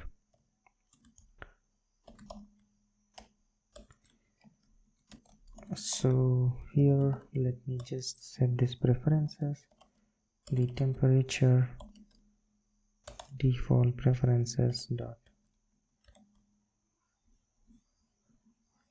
temperature and also this formic. I'm just going to add in this field value, the temperature, back to the default values. Okay, this is what we will do for the temperature, reset to default and this div, and this also, let's make this flex in this column, gap of 2, justify between, so you can just take it from the above. So let's just make it quick. This one, background to be white and rounded the extra large. So this, the temperature, let's make this text to be extra large, and text I want it to be white color, and font type, let's make this a medium.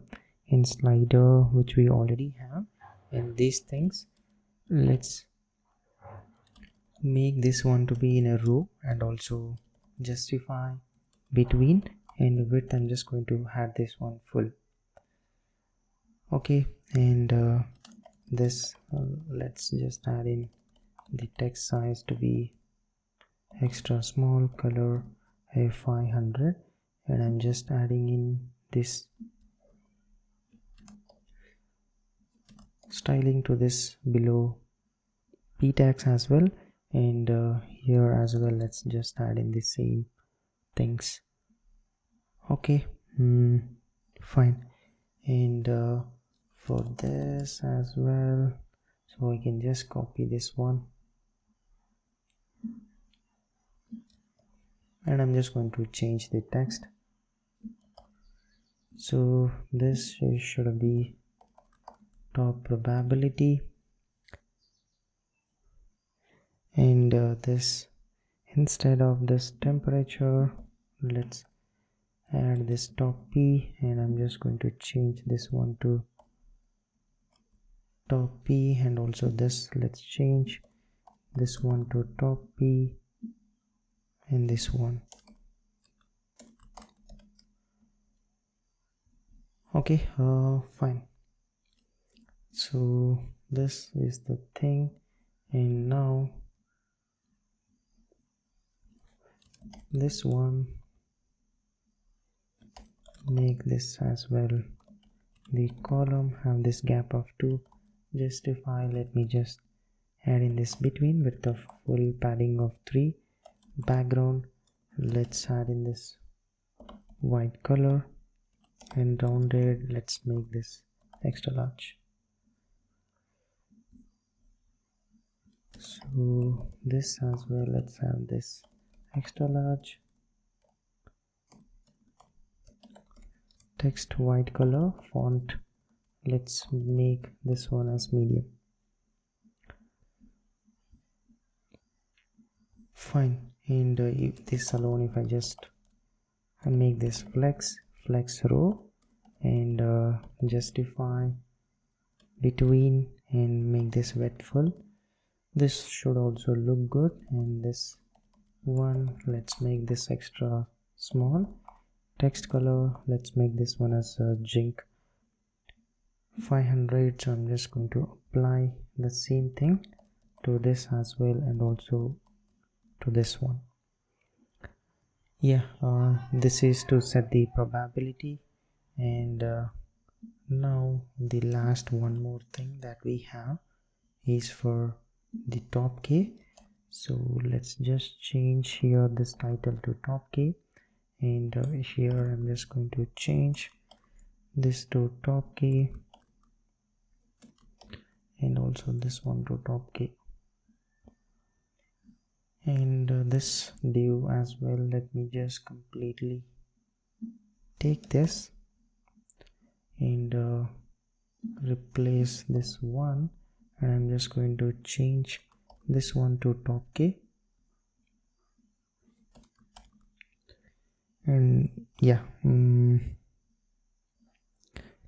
this should be changed to 1, and this one to 100, and let's remove this make thing. Yeah, wherever we have this top P, let's just replace with this K, and I think we should be good.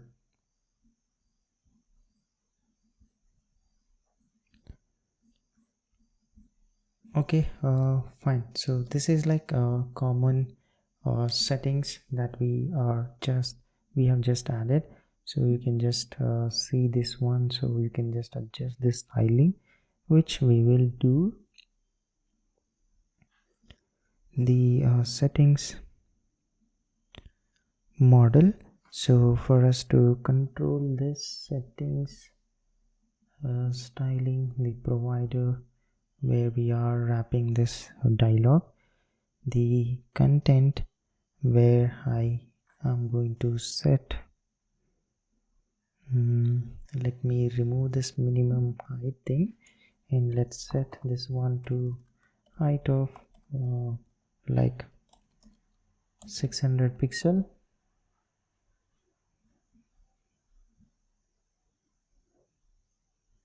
So if I just open this one,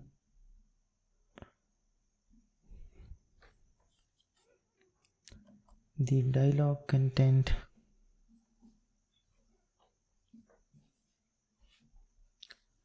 this height 600, so let me just check this.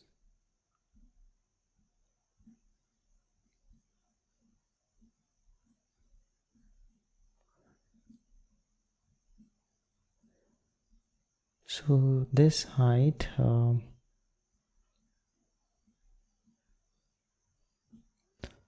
let me just add in here and just check this one.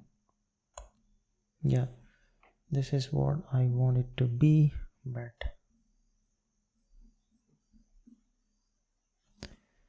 it's not applied.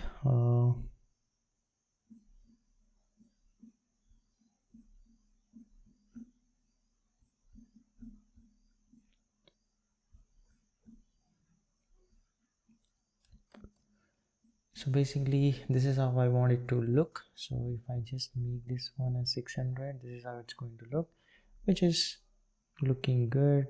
So but this is not applying it to this dialog component, which I'm going to check.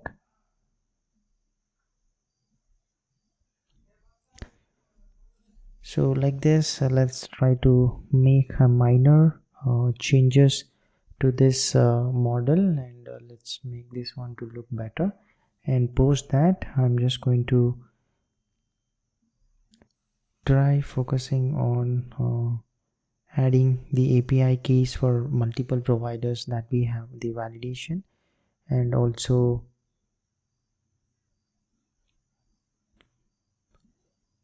we will try to check the API keys working for all of those things once we add in the validation. So the settings model, when we set this height to 600, and now it did take some time to reflect, but the height is 600. That's fine. And now in this page, whenever we are trying to open this one, we are receiving the error. So I'm just going to try to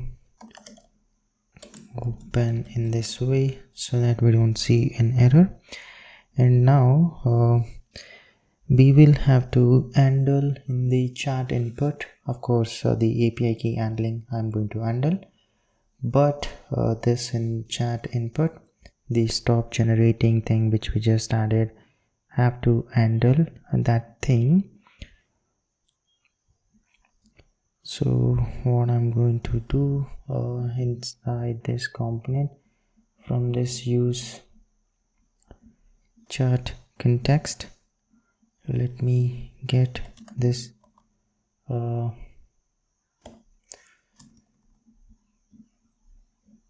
stop generation. Okay, this one, then let me just add in here this stop generation. this stop generation function, and now I just need to add it here. So basically the run model that I'm getting, so let me add in this stop generation,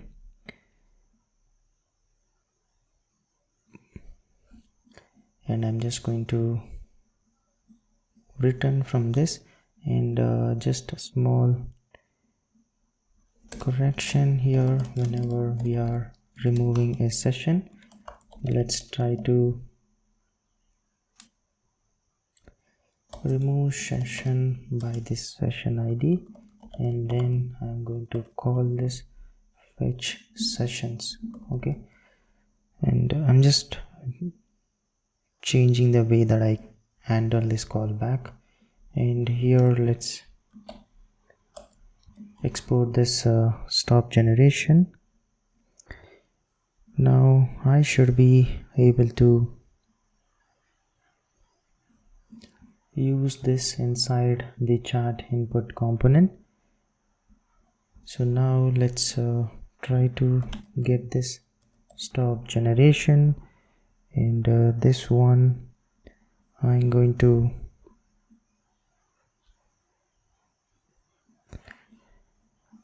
handle.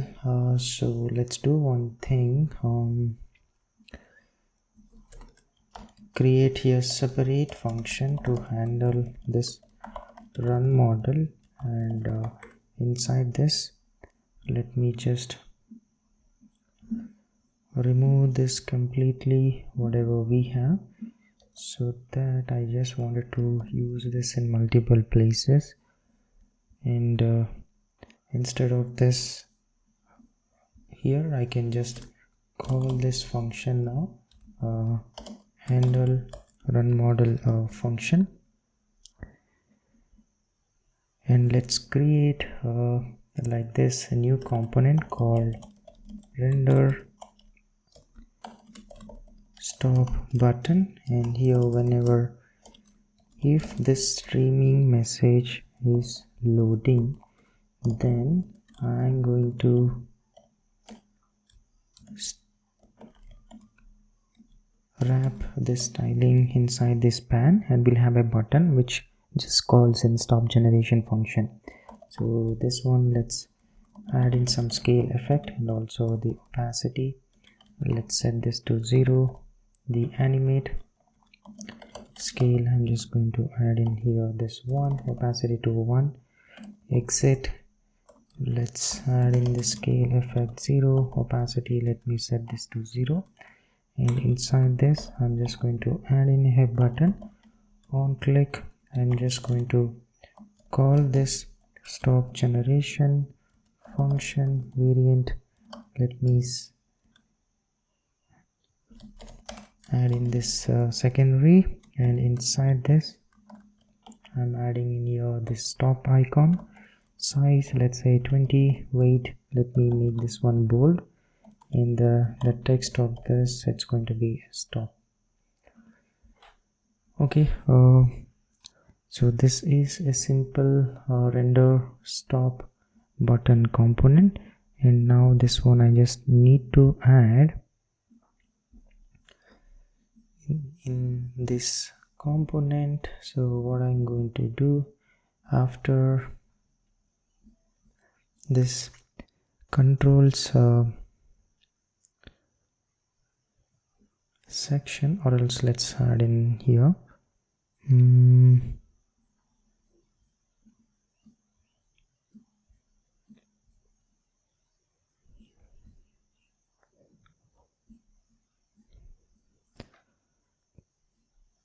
and this one on click, let's just try to call this handle run model. And also I just wanted to showcase this stop button, which I will eventually show.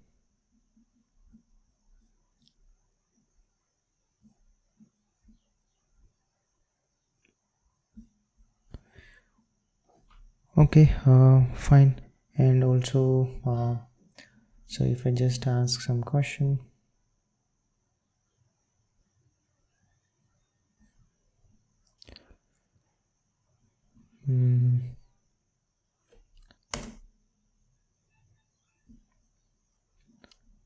okay, this one, the chat input. Now whatever I am trying to call on enter,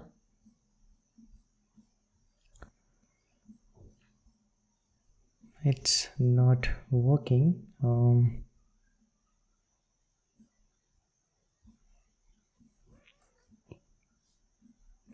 So in this handle key down, so let's say I'm just adding this one.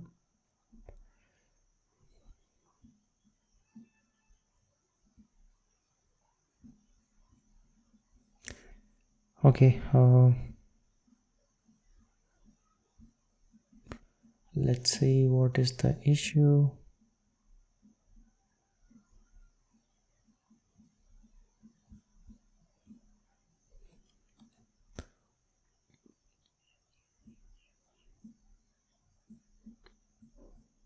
We are getting this, but I'm not able to show it in UI. So here all we did is just try to handle this run model, and in place of that I've just replaced with this function. So I'm just passing in this input value, context, and session ID.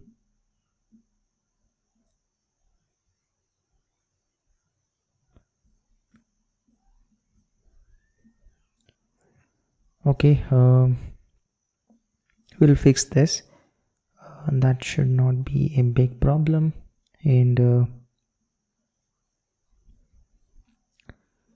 the model select as well. So here this model select that I am opening from the bottom. Let's try to maintain the state and just to open and close this one. Okay, so that we'll have more control on it, like whether this is open or not. By default, of course, we are going to set that to false. And now I can just pass in this open and on open change values for this.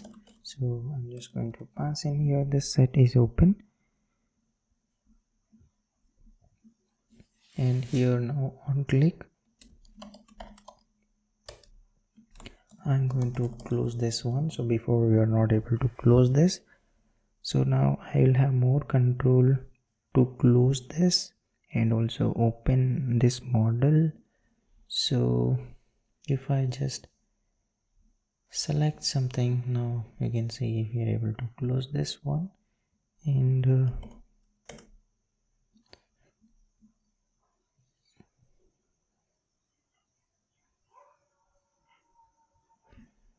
the chart input component, I just need to fix this. So which should be simple. So basically this is having the side effect where I have just added for this button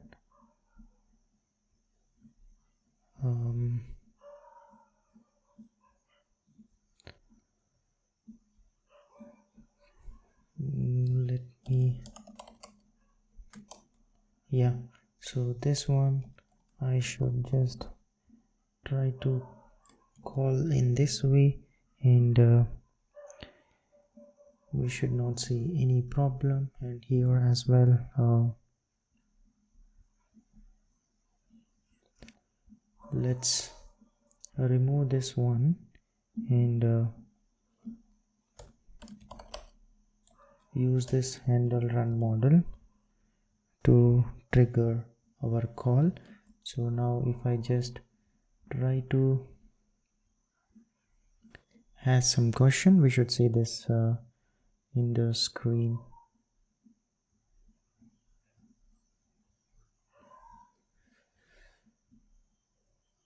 Okay,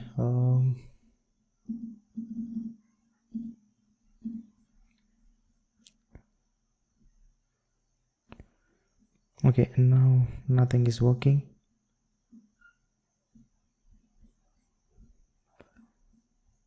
Let's try to ask him.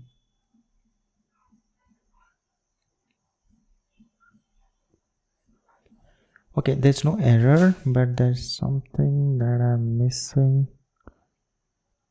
Let me just check this.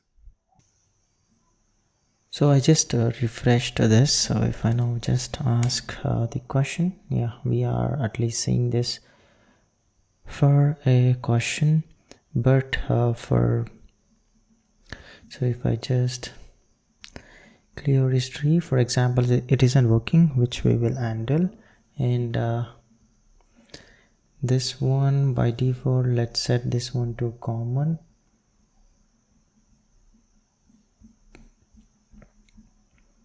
So here I'm just setting this one to common key, and also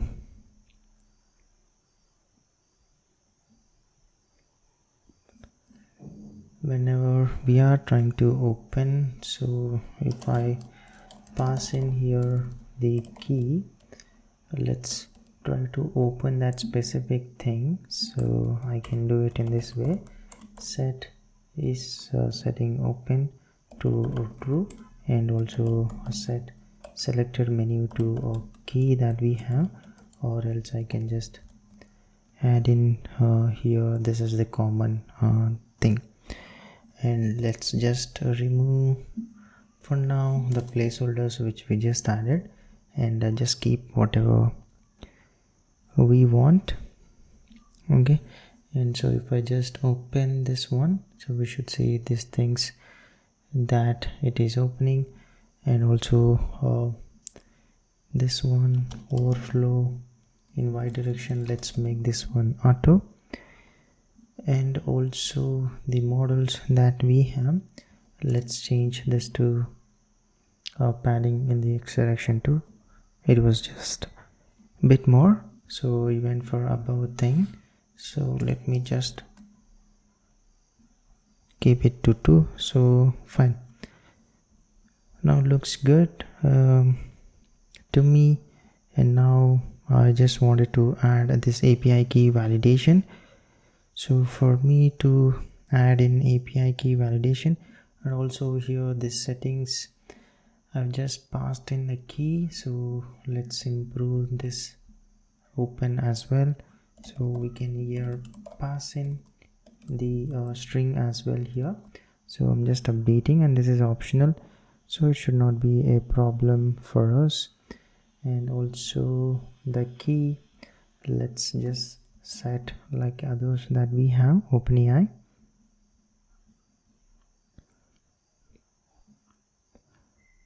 Yeah, and I wanted to handle this API key thing. And also let's try to show the toast message if there is any error.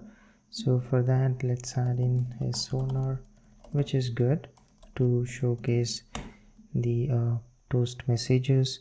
Whenever there is something missing than what we expect, so I just add here the sonar component. So I'm just adding that. You guys can just take a reference from the description, so which is common in all of our applications. So here, and also let me just add in the next themes component, and it's just the toaster whatever we have from the sonar. I'm just wrapping that, and yeah, it is installed. And now I just need to make this one as part of our layout. So here I'm just going to add in below this children the toaster from this component slash UI slash sonar, and I want this settings provider inside the, so let's swap this one. So I'm just removing this and adding it here, and this one, let's move this to outside. Yeah, simple, because I just want settings values in chat provider, and that's why I just moved that one. And handling this, the API key thing, we need to handle inside this chat input component. So basically inside this run model, that's where we actually make a call. So here let's do one thing. I'm going to get the preferences. So this one I can get this preferences using the preferences hook that we have, and let's destructure the get preferences and also get API key, and let's get what else I need, the models list that I need. So I can just get this get model by key, and then option to open the settings. So here I'm just getting this open. Let's rename this to open settings. So now we have what I need. So inside this handle run model, let's get this preferences, call this function, and in the callback let's try to get this preference value, and here this selected model I can get it using this get model by key and passing here preference dot default model. So here if this selected model dot base model is not found, so we can just throw in error here saying that model is not found. Okay, fine. So if that's not the case, let's try to get this API key, await get API key and pass in your selected model dot base model, and if this API key is not found, then I'm going to use this toast from the sonar and throw in the error like API key is missing or not found, something like that, and I'm going to say that please check your settings. Okay, and here then we can directly open that the selected model dot base model, and then I'm just going to return from here. So that is what we are going to do, and after that let's move this logic inside this itself. So we are going to just pass in whatever it was before. So this is how we are going to handle the API key, and this input component that we have, let's specify this type very exclusively. This is going to be of type text. Yep, the simple way of handling the errors. I think I'm not going to show because that's very simple thing. And now the example thing, this anyhow it works, that's fine. And this key also, let's just remove this one. in here I'm just removing this k-text. So anyhow this is working. Let me just clear this history, and now we need to fix that example. Clicking on it, it's not working. So to handle that part, what is it that I'm going to do? So inside this one, the problem is to this function, let me pass in here this query optional prop for this, and I can just specify here this can be of a query or input value. And now whenever we are trying to click on this thing, I can directly pass in prompt, and let's try to remove this. And I just wanted to check this one now, so let me just refresh this thing. So if I click on, if I click on that, so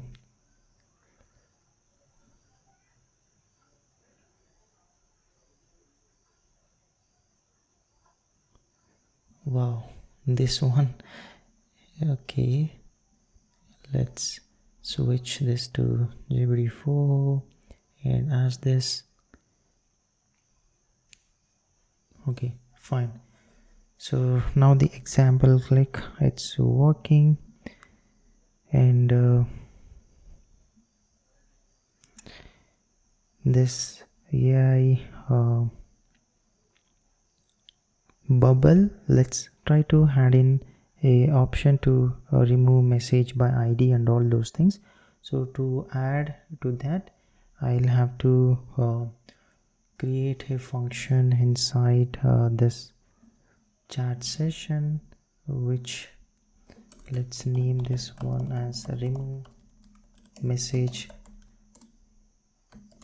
by ID, and let's make this one as asynchronous session ID, and this message ID I'm just passing in here. And let's try to get this sessions ID, I mean these sessions, and using this, let's try to create in a new sessions, that is just by removing that message. So sessions dot map, I'm just going to try to transform this one. So if the session dot id is matching to the session id, and then let's try to collect this new messages excluding that messages. So I'm just going to filter this one by that message id. Message dot id, it's not equals to so leaving that alone, that message aside, we are going to collect the rest of the messages. And after this we can just return this session and update these messages with this new messages, and finally we can just return the session from here. And then I can just use this set function and update our these chat sessions with this new sessions value, and then we can return the new sessions. Okay, this is how it's going to be, very simple. And now we can just return this what is this error? Okay, that's fine, that's related to typing. Now here I can just pass this remove message by ID here, and once we have this function, let's try to update inside our chat context. So let me just add in this remove message, and here I'm going to pass in the message ID, which is going to be of type string, and fine. And now we have this, and of course we should add it here. Inside this, let me add in the simple function remove message. Here we are going to send in this message ID, If there is no current session.id, let's just return from here. Else we are going to call this remove message by id. So that one, let's get this, remove this message by id.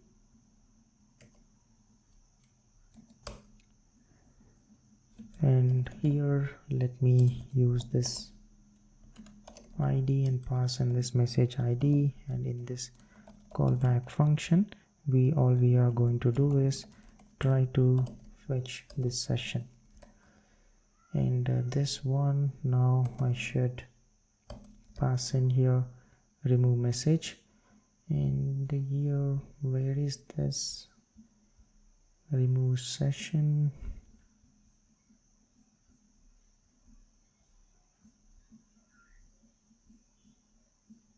Okay, so this is how like we are exposing this remove session function so that I can remove this. And here the problem is it has to be by id. That's a small mistake in this remove session.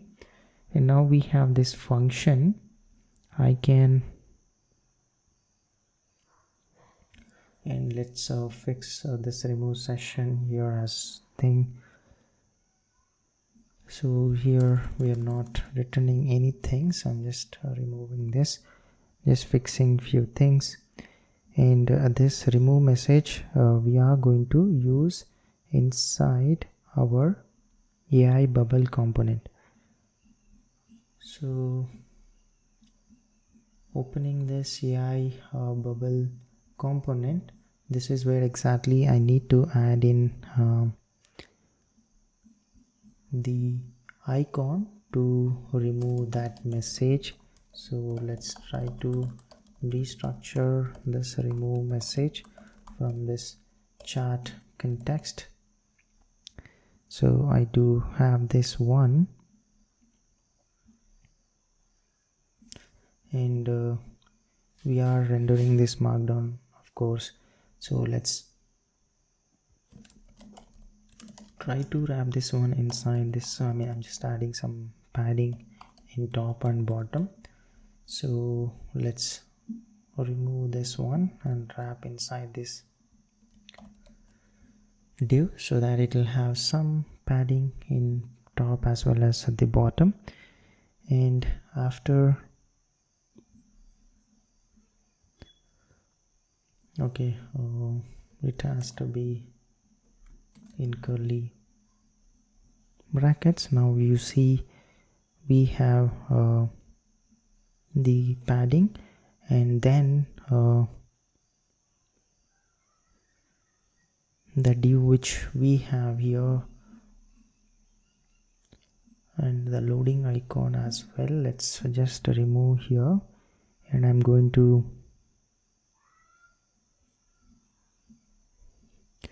add that loading indicator inside this div, then adding at the top. So basically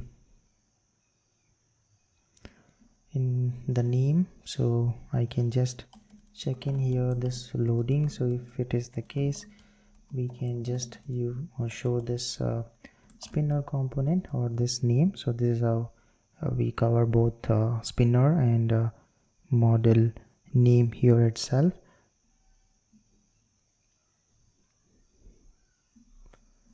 Okay, fine. And after this I'm just going to add in a simple button. So let's add in here the button variant. Let's make this one as ghost.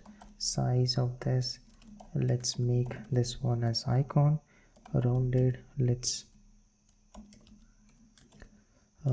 okay, fine. So rounded will make it large. That's I'm going to add that custom styling eventually for this.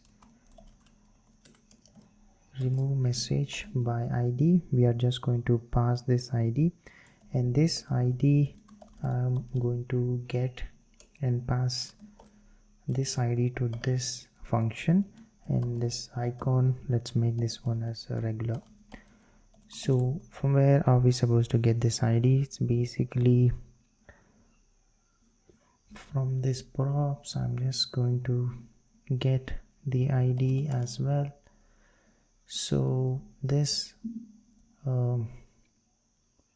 messages, I'm just going to add let's replace this key with ID so that it makes sense. And now here this thing, I'm just going to add in here this ID.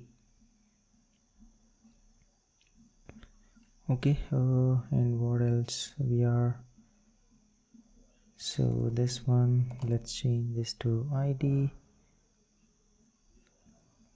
and fine. And here as well, let's set this one to ID, and below as well, I'm just updating this to ID. So now everything should be sorted. So now we have this ID, so here I can just get this ID. Now we have this one, oh sorry, I can just remove this one, and let's also change it here wherever we have this ID. So this is how we just sort this ID issue. So the thing that we want, we will be passing it to, so let's just refresh this one, we'll be passing it to remove message thing. So let's say if I wanted to just remove this message, all I can do is click on this delete, so you can see. So let's see, we are going to add in 2 questions and then you will understand the removal of it. So if I just click on this hi and try to remove this, you can see now we are just removing that message from our session. That's how simple it is. And also now the issue with deleting current session is also fixed. It's also working because we were not calling the right function, and that's why there was a problem. Okay, so now chat example is also working, and then we're able to remove the message by ID. The thing and the icons, the messages that we have, the avatar messages,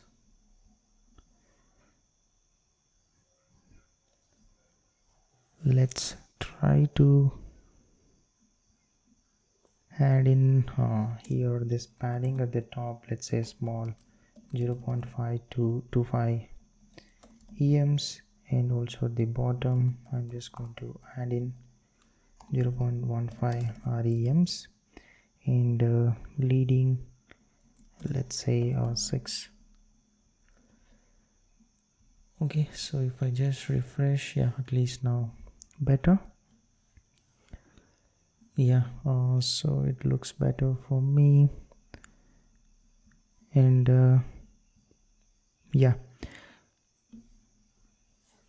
and now let's try to add in a option to display a token usage.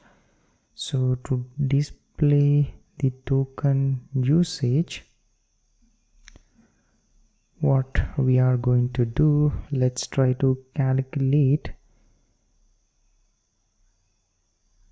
the token count that we will do using, let's try to create here a custom function inside this AI bubble component itself. So at the top I'm just going to create here get token count, and here we are sending in the input as the partial of this pick the chat message, and here I'm just going to pick model or the raw AI, and let me just close this one, and inside this function let's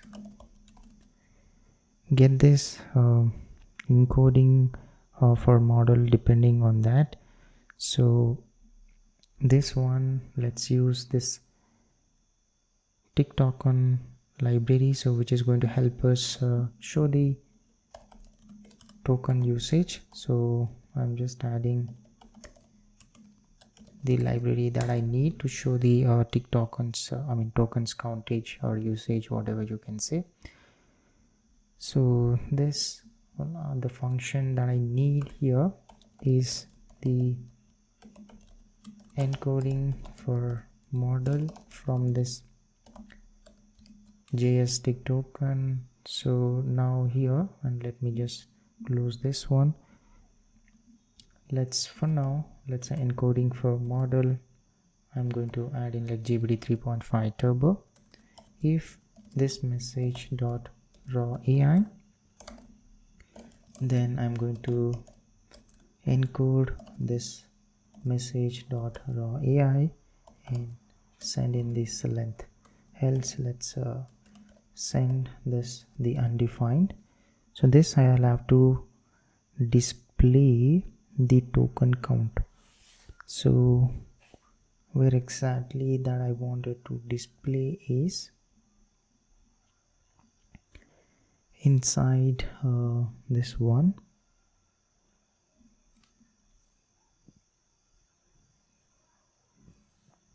So inside this I just wanted to display, so let's make this more gap between things. I'm just going to add the token count as well. So here, inside this p tag, let me wrap in the span section and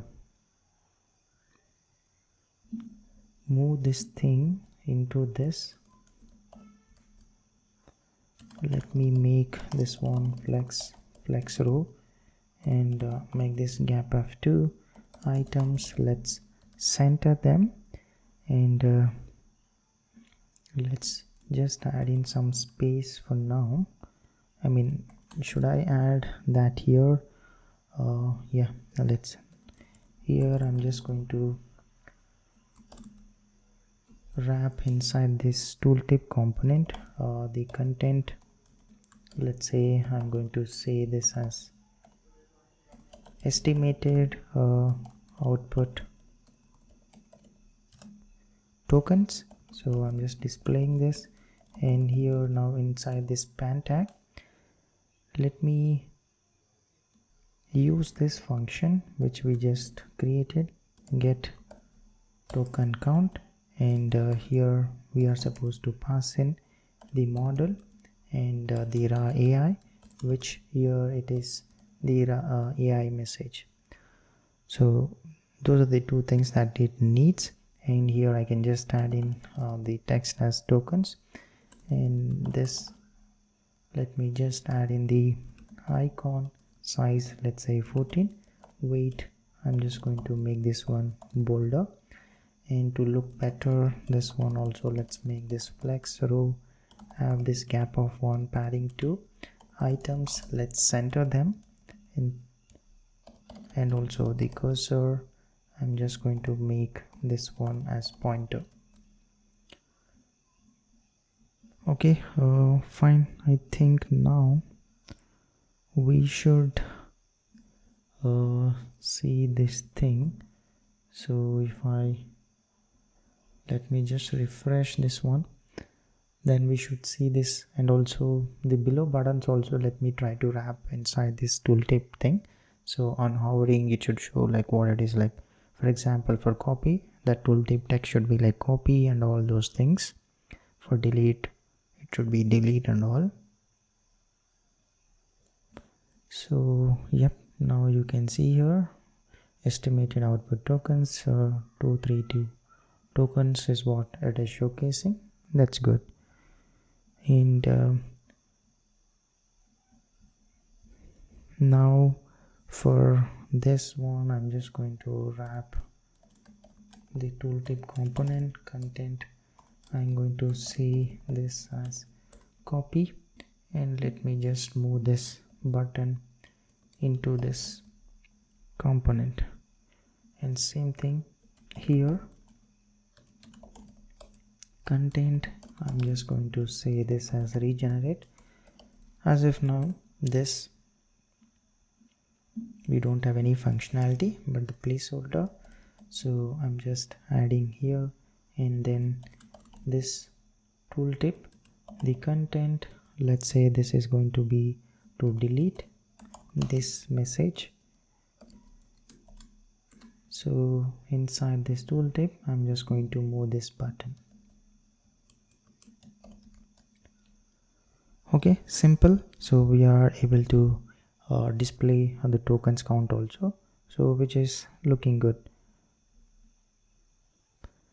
And now, so the other just I'll try to clean up, not clean up, just minor stylings for our chart examples, chart input components, and also these settings. I don't want the scroll bar, so for me to add this one, what we will do, so let's just do this CSS file. Let's just add in the layer utilities. So all we need to do is we need to hide scroll bar, like no scroll bar, WebKit scroll bar, display none. So I just have that standard thing. So I'm just going to make this part of this utilities, and now this we need to specify this exclusively in our component. So going to the top of this component, let me just specify here no scroll bar. And so if I just refresh, we shouldn't see the scroll bar.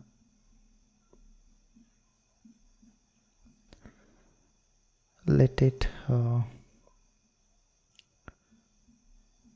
refresh. And also here in this context, the provider that we have, let me also specify here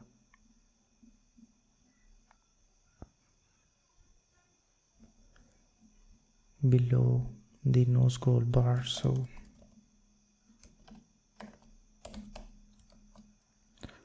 okay, so if I just open now, yeah, you can see now we don't see any scroll bar, which is looking good. So that's one thing. We just added that. And next I will try to add in a image upload capability, and where we will try to pass it to our JBD vision model and see how it works. And just before that, a minor styling changes, and then we'll move to image upload functionality. To improve minor styling, so just the chat example, so let me just delete this current session. The chart examples that I have, let's try to add in some more margin at the top, and also this label whatever I've just added, let me just remove this. And also this gap between them, let's add in 4. In this motion div initially, let me add in now the rotate to 0 and scale effect, let's say 0.9, and opacity I'm going to keep this one to 0. And the animate part, this one let's try to, so if this index is even, so if this is even, let me rotate by 2 or else by -2 or else by 2. Scale, let's have this 1. Opacity, I'm just going to add in here this, it has 1. And while over the scale effect, let's say 0.5, I'm adding 1.05. and rotate, if this index is even, then you can just rotate by -1 or else 1. So yeah, looks good to me. So if I just hover this one,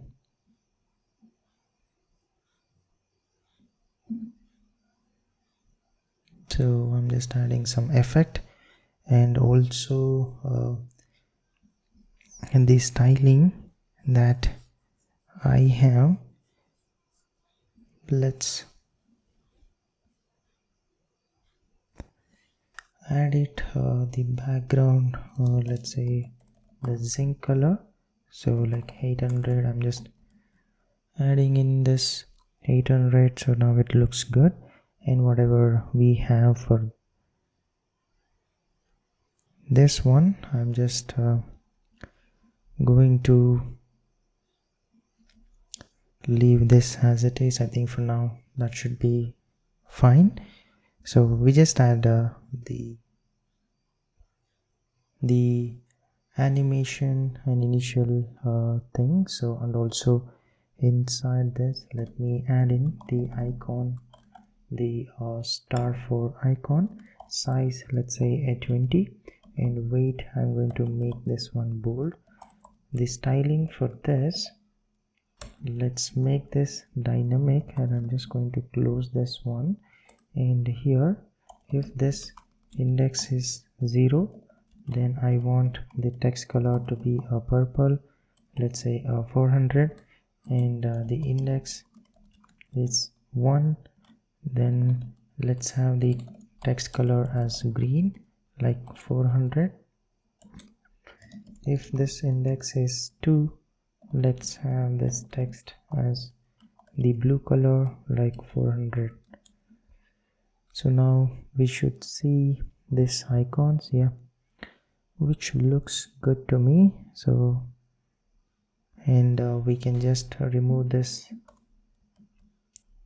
prompt, and I just wanted to show this title. So this is a small styling improvement that we are trying to make. And also in this greeting, should we add this name? So I'm just removing these names. So let me just remove this name. Yep, and that's the small change. And also inside this input, let's try to handle better error handling inside our handle run model method. So here, if there is no query or there is no input value, then we should not run this one. So I'm just going to return here itself. So just some error handling here. And also the div where we wrapped in this input component, let's add some border so that it looks better. So I'm just adding in here, let's say the white color 5, and I'm adding here this border color also. I'm just going to make this that's 5. Yep, so this is what I wanted to add in, which looks good. And also the button that we have here, let me add in this disabled. So this would be disabled if you don't have the input value. And also the variant, let's not by default make this as a ghost. So here, if we have this input value, I'm going to make this as secondary or else the ghost. Okay, fine. And also now in this chat messages, the context thing that I have, so to just see this one,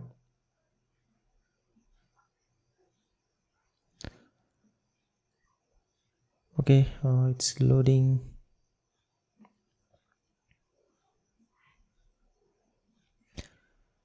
So this one, let's say I'm just selecting this, so this context, let's try to style this better. This color, I'm going to add this black only on hovering it, else let's make this background to be transparent. And also this border color, let's add it on hovering this, else let's add in this border transparent color. Okay, so if I just hover here, we should, there's no much big difference, but this slight change. And also the avatar that I have here as well, let's do it in the same way on our, I'm just going to have this one, else this background, let's keep this to transparent, same this one as well. So you can just add in whichever color you like, and I'm just adding in this transparent. So anyhow we have this, this should be border. Okay, and also this padding at the top, let's say 0.20 em should be fine. Yeah, that's a small improvement. And also here let me add in the no scroll bar for this as well. So if it is having more content, so let's say, can you give me more elaborative explanation as much as you can. So I've just asked to give it as elaborative explanation as it can.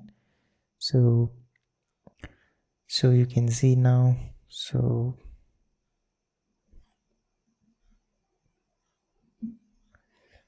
I'm just going to ask, like, I need at least like 2-page content, let's say. We are just trying this, how it works, the context.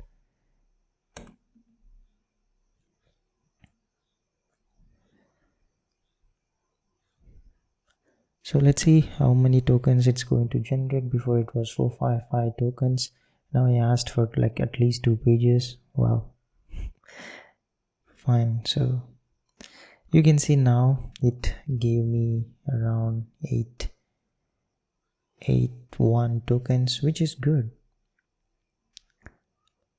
Okay, fine.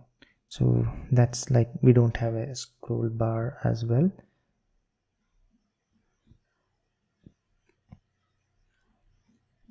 And in this code block, the thing that we have, I can also wrap this one inside this tooltip component that we have. So the content of this, I'm just going to say, depending upon this show copied. So if this is the case, I'm going to add this one as copied, else the copy as the text. And inside this, let me just add in this button. Okay, fine, that's the thing. And even here the model select, the sheet content that I have, the div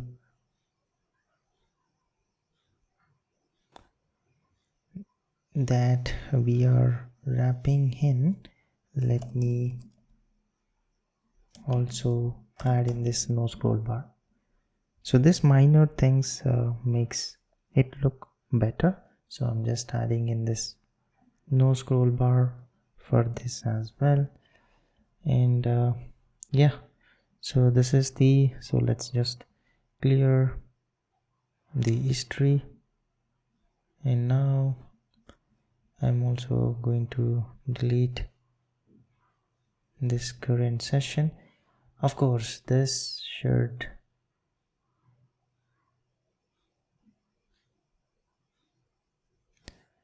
delete that one and refresh, but we added the logic to create new session, that's why it's creating. But this is like minor improvements that we have added.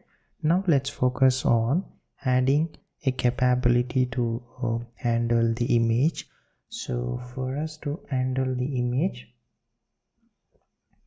let's first go to our chat session, and here I'm going to add in the image as the prompt props, which again let's make this as optional. And also in this chat message I'm going to add in this image as optional for this. Now we need to handle inside our LLM call as well. So whenever I'm preparing this user message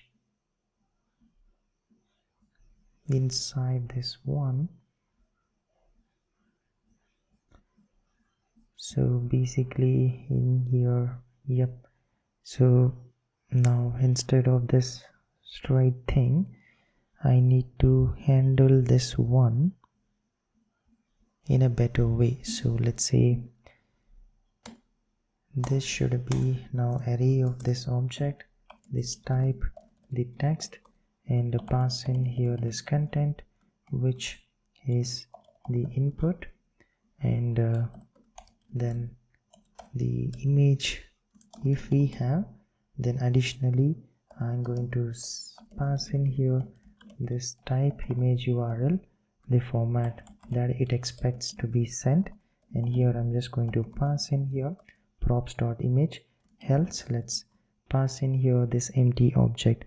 So basically if we receive image URL, we are trying to send this one as well. And in this previous messages history, let's also try to get this image if we have. And while we are trying to prepare, maybe let's now just give it a try, and later I'll just try to make this one better.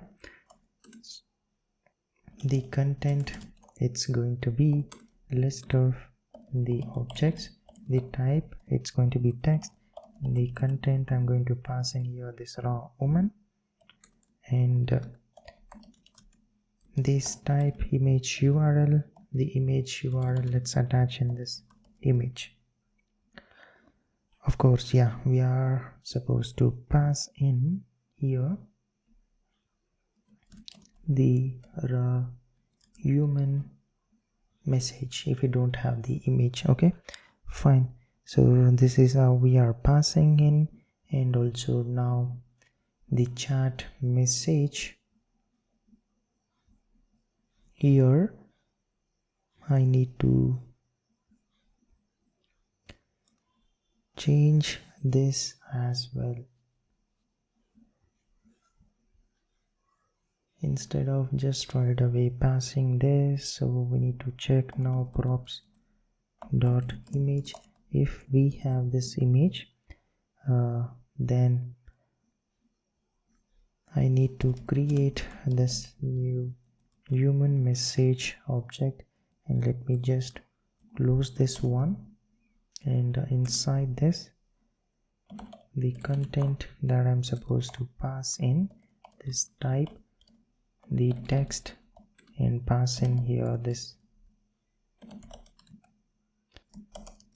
streamed message, and then the type, which is the image URL.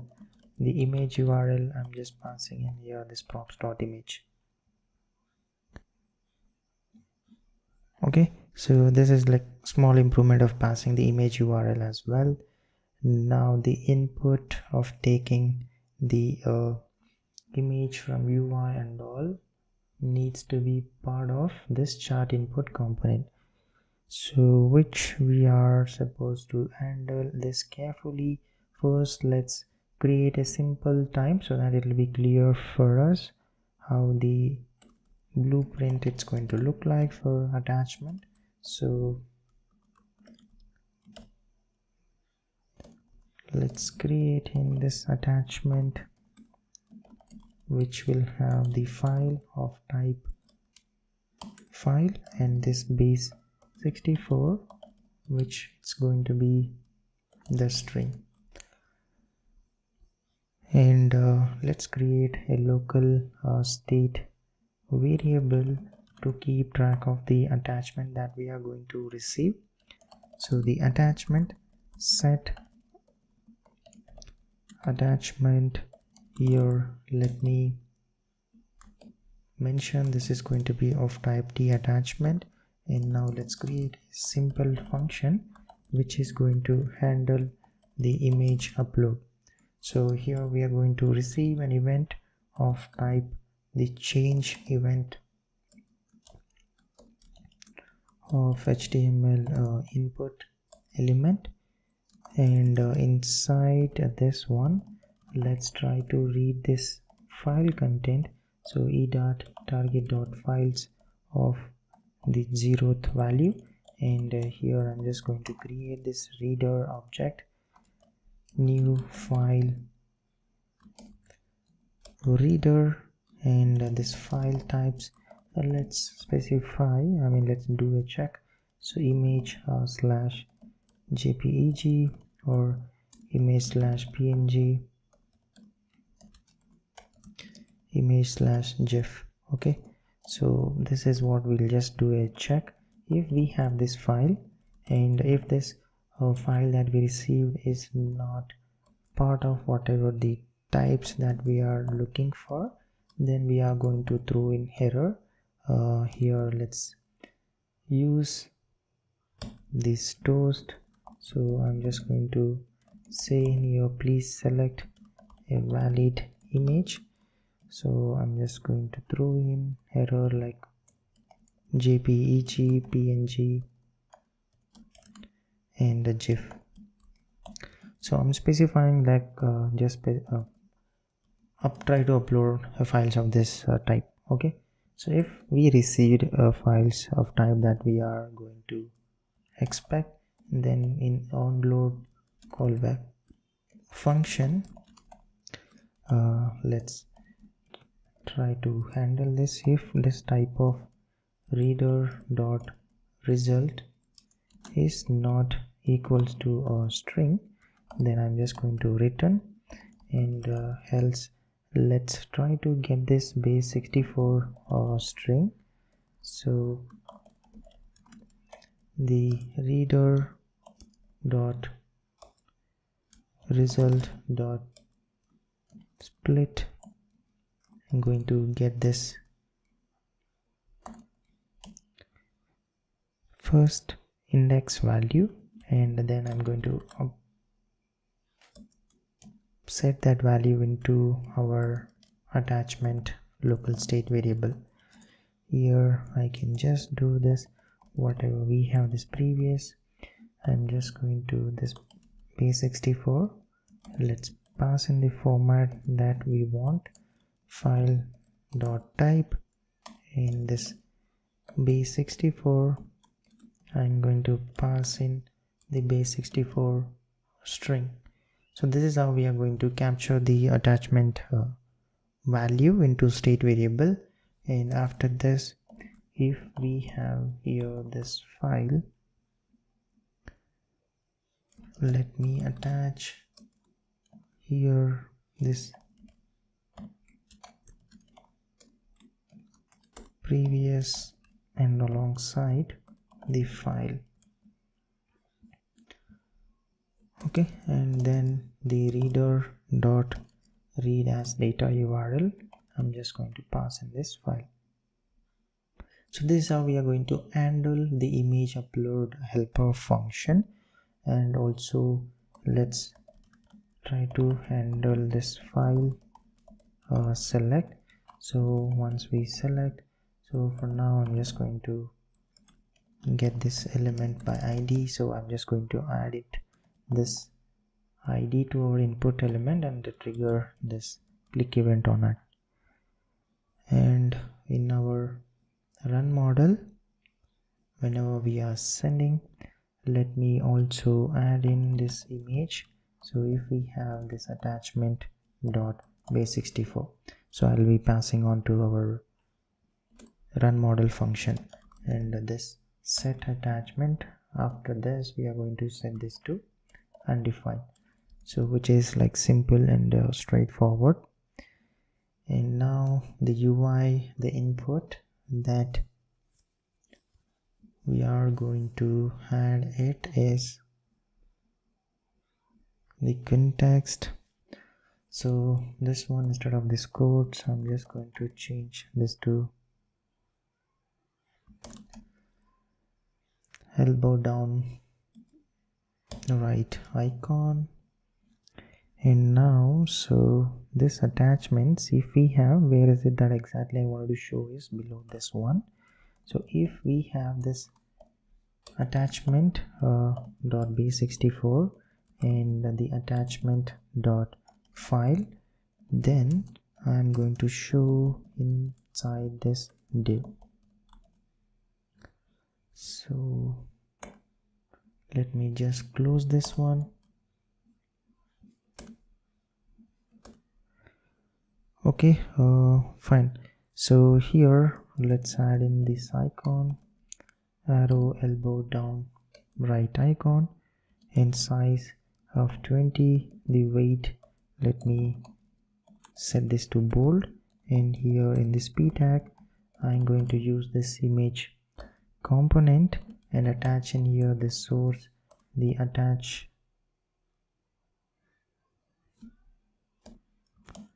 attachment dot base64, and the width and height, let me just set this to 0 so that it doesn't throw me an error. The alt text, for now let me just write this as the uploaded image. This styling I'll do it, and in this span I'm just going to show this file name, attachment dot file dot name. So this is the thing. And also for now let me just copy this button, so the option to remove that image or something like that. So just a placeholder, I'm just going to keep this now thing. And this input, where exactly we are going to add is after this model select. So let me add in this input component, this type, it's going to be file ID, we need this file input, and this class name I'm just going to hide this one. And on change we are going to call here this handle image upload function which we have just written, and below this let's have a button variant. Let's make this one as ghost. Size, I want it to be a smaller, and on click I'm going to trigger this handle file select, and for this one let's have some padding in the x direction. So here let's add in this paper clip icon, and the size, let me set this to 16, and weight I'm going to set this to like bold, and add in the text as attached. Okay, so yeah, you can see now we have this attached. So that's the styling. And also this one, let's make this to ghost. Yeah, so it looks better now. So now we can attach here any image that we have. So let's do one thing. So I'm just going to capture this itself as the screenshot. Okay, and this one I'm just going to attach now. So to attach, go to this and let me just attach. So you can see now the preview is like this, which is not great, of course. So I just have to style this better. So what is it that we're going to do here? Let's make this as flex row items. Let me center this and background black. Okay, let's say by 30, and text color, let's make this as zinc, like 300, rounded to be extra large, height of 10, and width like 700 pixel. Justify, start, gap of 2, and padding in the left direction 3, padding in the right I'm going to add in like 1.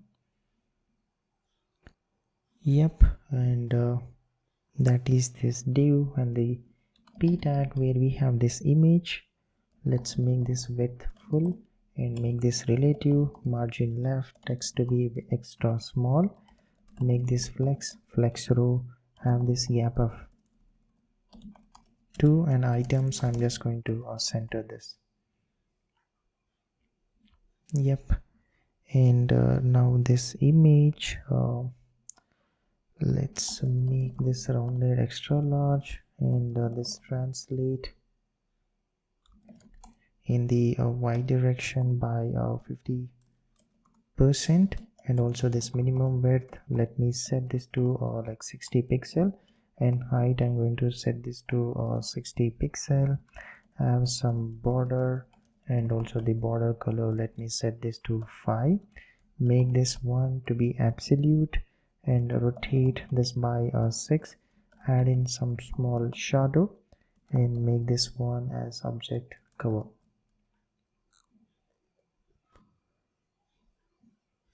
Okay, yeah, you can see here the small image that we have, and this pan, let's add in some margin left of the 70 pixel. Yeah, so that's the image. No, this is not that big, but that's fine. So this is how like preview it's going to look like, the image for now that we have added. And I can just change this one to 040 and ask it what is in the image. Let's see now, is it going to, and this one also let's try to show as part of the messages, then I'll just query to that. So this chat messages, in here I'm just going to add in this image as optional, the string let's pass in here. So if we receive the image here, let's try to add it. So yeah, I'm just going to add it here. So if this props dot image, if we have,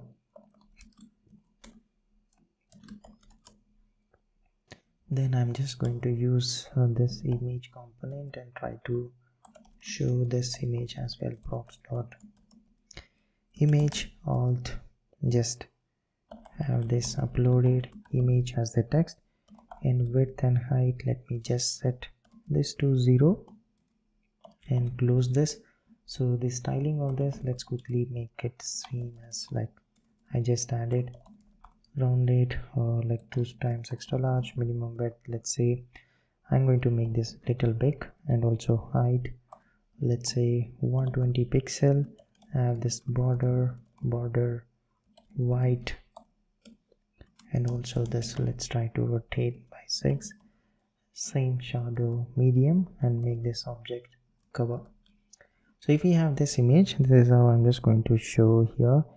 And also here this chat messages that we have. Let me add in here this image, message dot image. Here as well, I'm just going to add it here, the streaming message dot props dot image. Yeah, I think yeah, we should be good. And let's see now. So what is in the image? If I'm just asking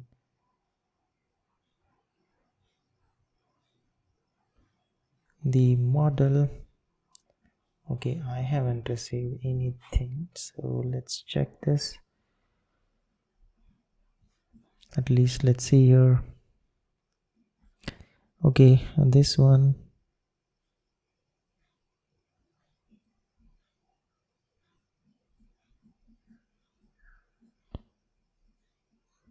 okay, it did give me this text, but sometimes I don't know, it just doesn't show me the why. Okay, let me just ask.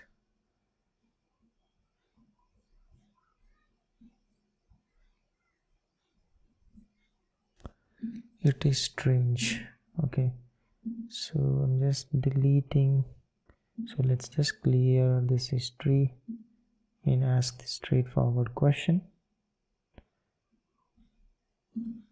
Okay, so let me just attach the screenshot. Read out the text present in the image. Let's see now. Okay,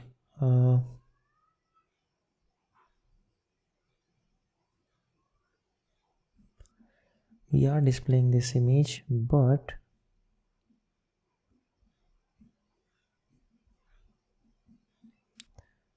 I'm just going to clear history and try it again.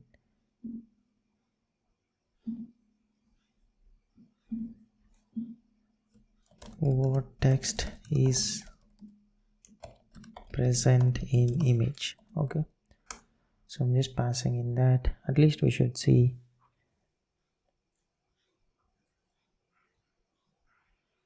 Okay, fine, we're able to pass the image and all. So this is how we do pass the image and all. And let's try to, here if I select this model, let me just close this inspect. So this model select, let's make this button active as ghost.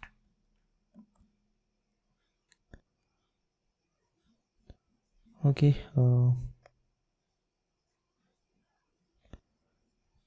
fine, I'm just whichever is active, I've just made that variant as a ghost.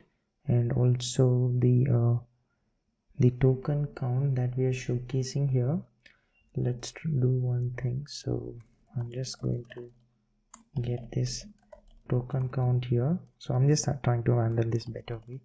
Get token count, this model, and pass in this raw AI, which is this AI message. So the tooltip which I have added, so I'm going to show this only if I have this token count. So I'll not show this way before this. So let's, yeah, that's just a better way of handling. and this is how we are handling this image. Yeah, though there's a lot of scope for improvement, which we will, but just we are able to upload this image and add in this preview. Then we can make this one size way bigger for you to see this better. So let's say if you, I'm just going to change this and revert back. So the chat messages where we just added this thing, so I can say this one, let's say 320 and 320 pixel. So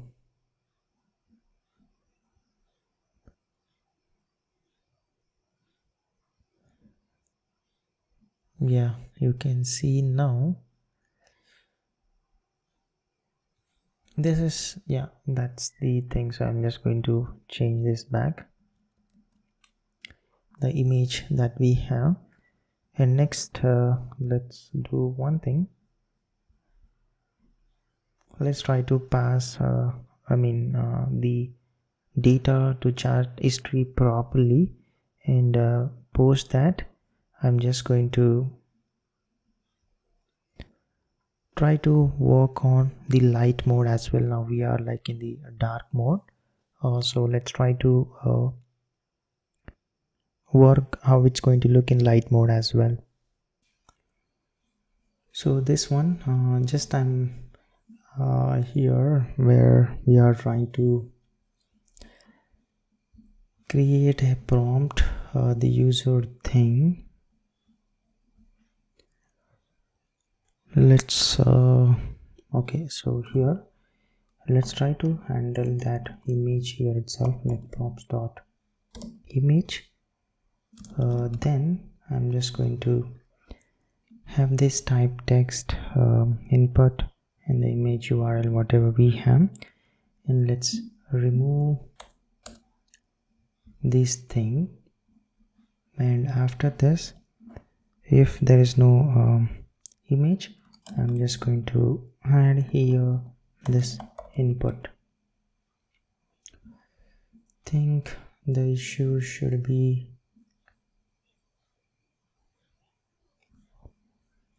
fixed.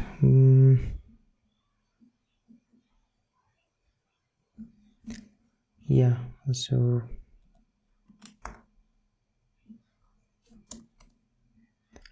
what is this still issue?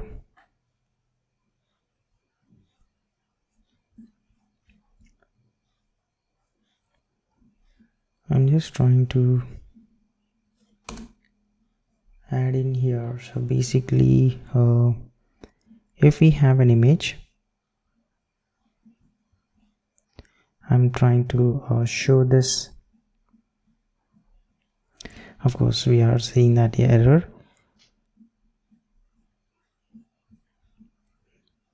If I have image, I'm trying to show this array of objects, type text input. Okay, here I just need to remove this one. Now it should be perfect.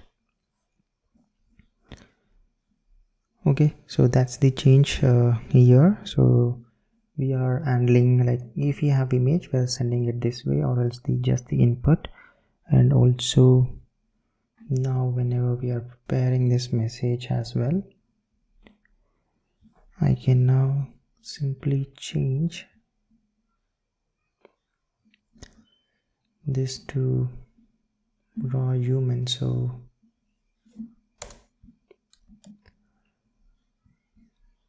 yeah, fine, just a small correction here, and we are trying to pass the chat history properly.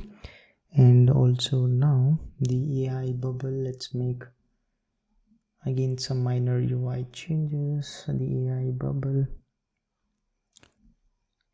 the rendering markdown div, let's make this one widthful. And also the code block, I'm not rendering, but I'm just making this one as well. So let's say if you wanted to see, let's remove this one. So Python code or to scrape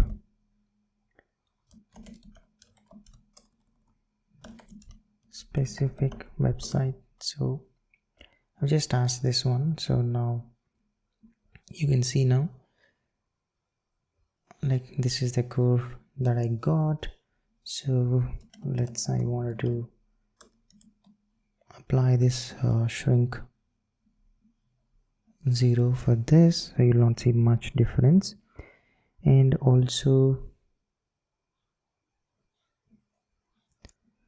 in the settings thing, I wanted to capture the maximum tokens.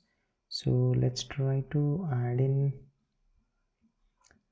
inside this common. I'm just going to add this maximum tokens additionally, let's say 1000. And now here default, let me set this field value, the max tokens, the preferences dot max tokens. We are going to receive this error. I'm just going to add that default preferences dot max tokens, and this one I wanted to add it. So let me add here before temperature. So I'm just going to copy this div, and whatever I've just copied this one, the div, let's change this text to max tokens, and this one, let's change this styling to row, and also the items to be at the end. Justify, let me make this between, and a width to occupy full. And below this, let's have this text size to be extra small, and like we just normally added the text color, the zinc 500 max tokens. And now let's, am I changing?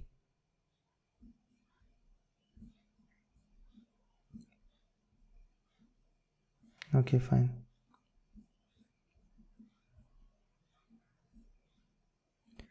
Okay, let's just do undo.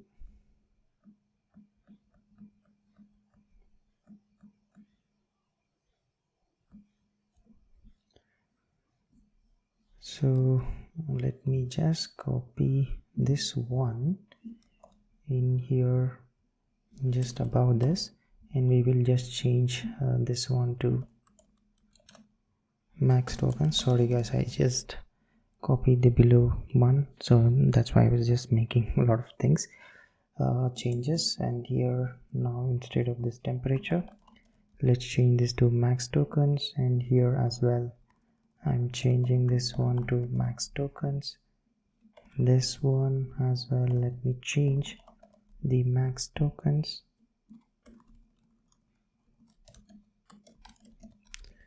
I'm changing this one to max tokens.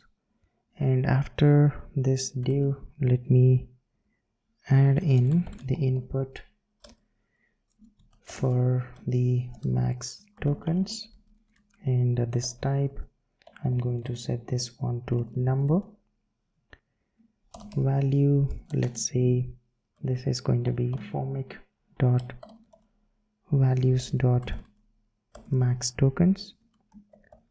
Autocomplete, let me turn it off, and on change, all we need to do is just update our preferences and the formic value. So here this maximum tokens, I'm just going to convert this into a number and set this, and also here this set field value, the maximum tokens. Let's try to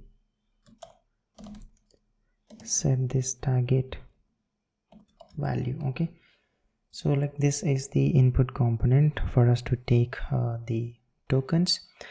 So this, of course, we are going to see this error because I need to specify the type here inside our use preferences. So let me just add in the max tokens, which is going to be of type number, and here default value, let me just set this to 1000. So if you wanted to just see this one, you can see now this maximum token that we have here, the 1000, which I just added, and in our models list as well. Let's try to get this maximum tokens, like preferences dot maximum tokens, or this model dot tokens. And this one I just need to pass in here this maximum tokens, and here as well let me pass in this maximum tokens. In this one, max output generation tokens, I'm just going to pass this one the maximum tokens. Okay, and also here the code block, this one, let me also apply here to shrink this one. Yeah, so we just added the maximum tokens also, and which is looking good for now.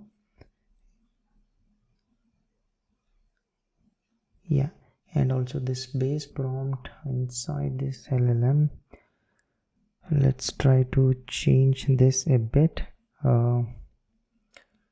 Let's go to here the system prompt. Let's just try to keep this one simple. So I'm just going to keep this one a simple system prompt. Let's try to include that as a context.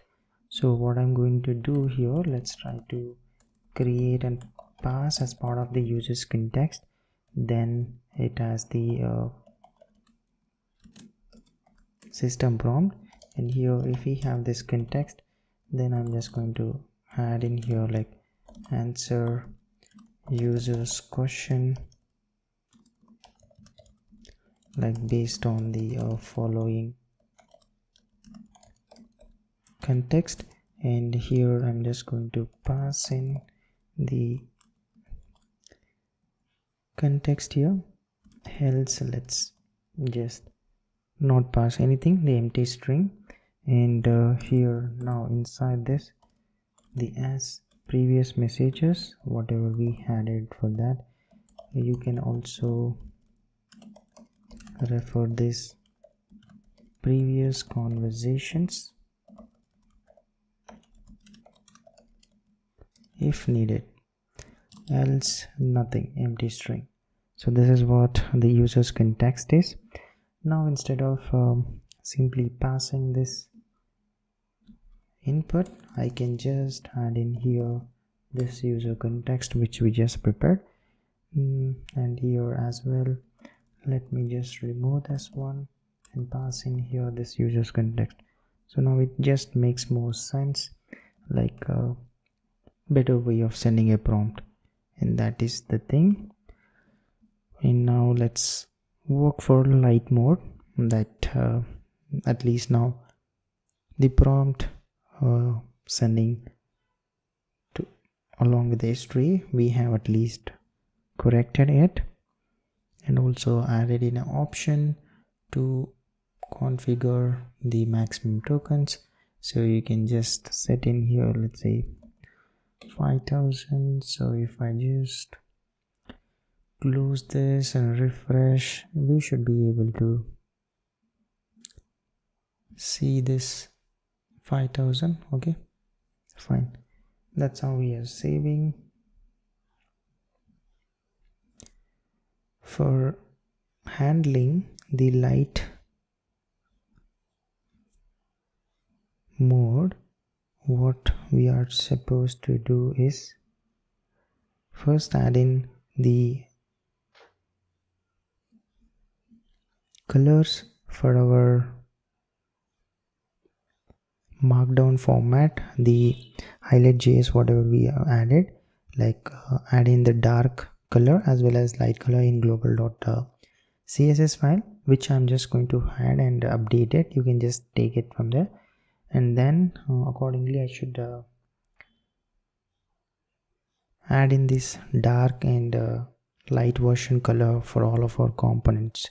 So I'm just going to make few changes for that now.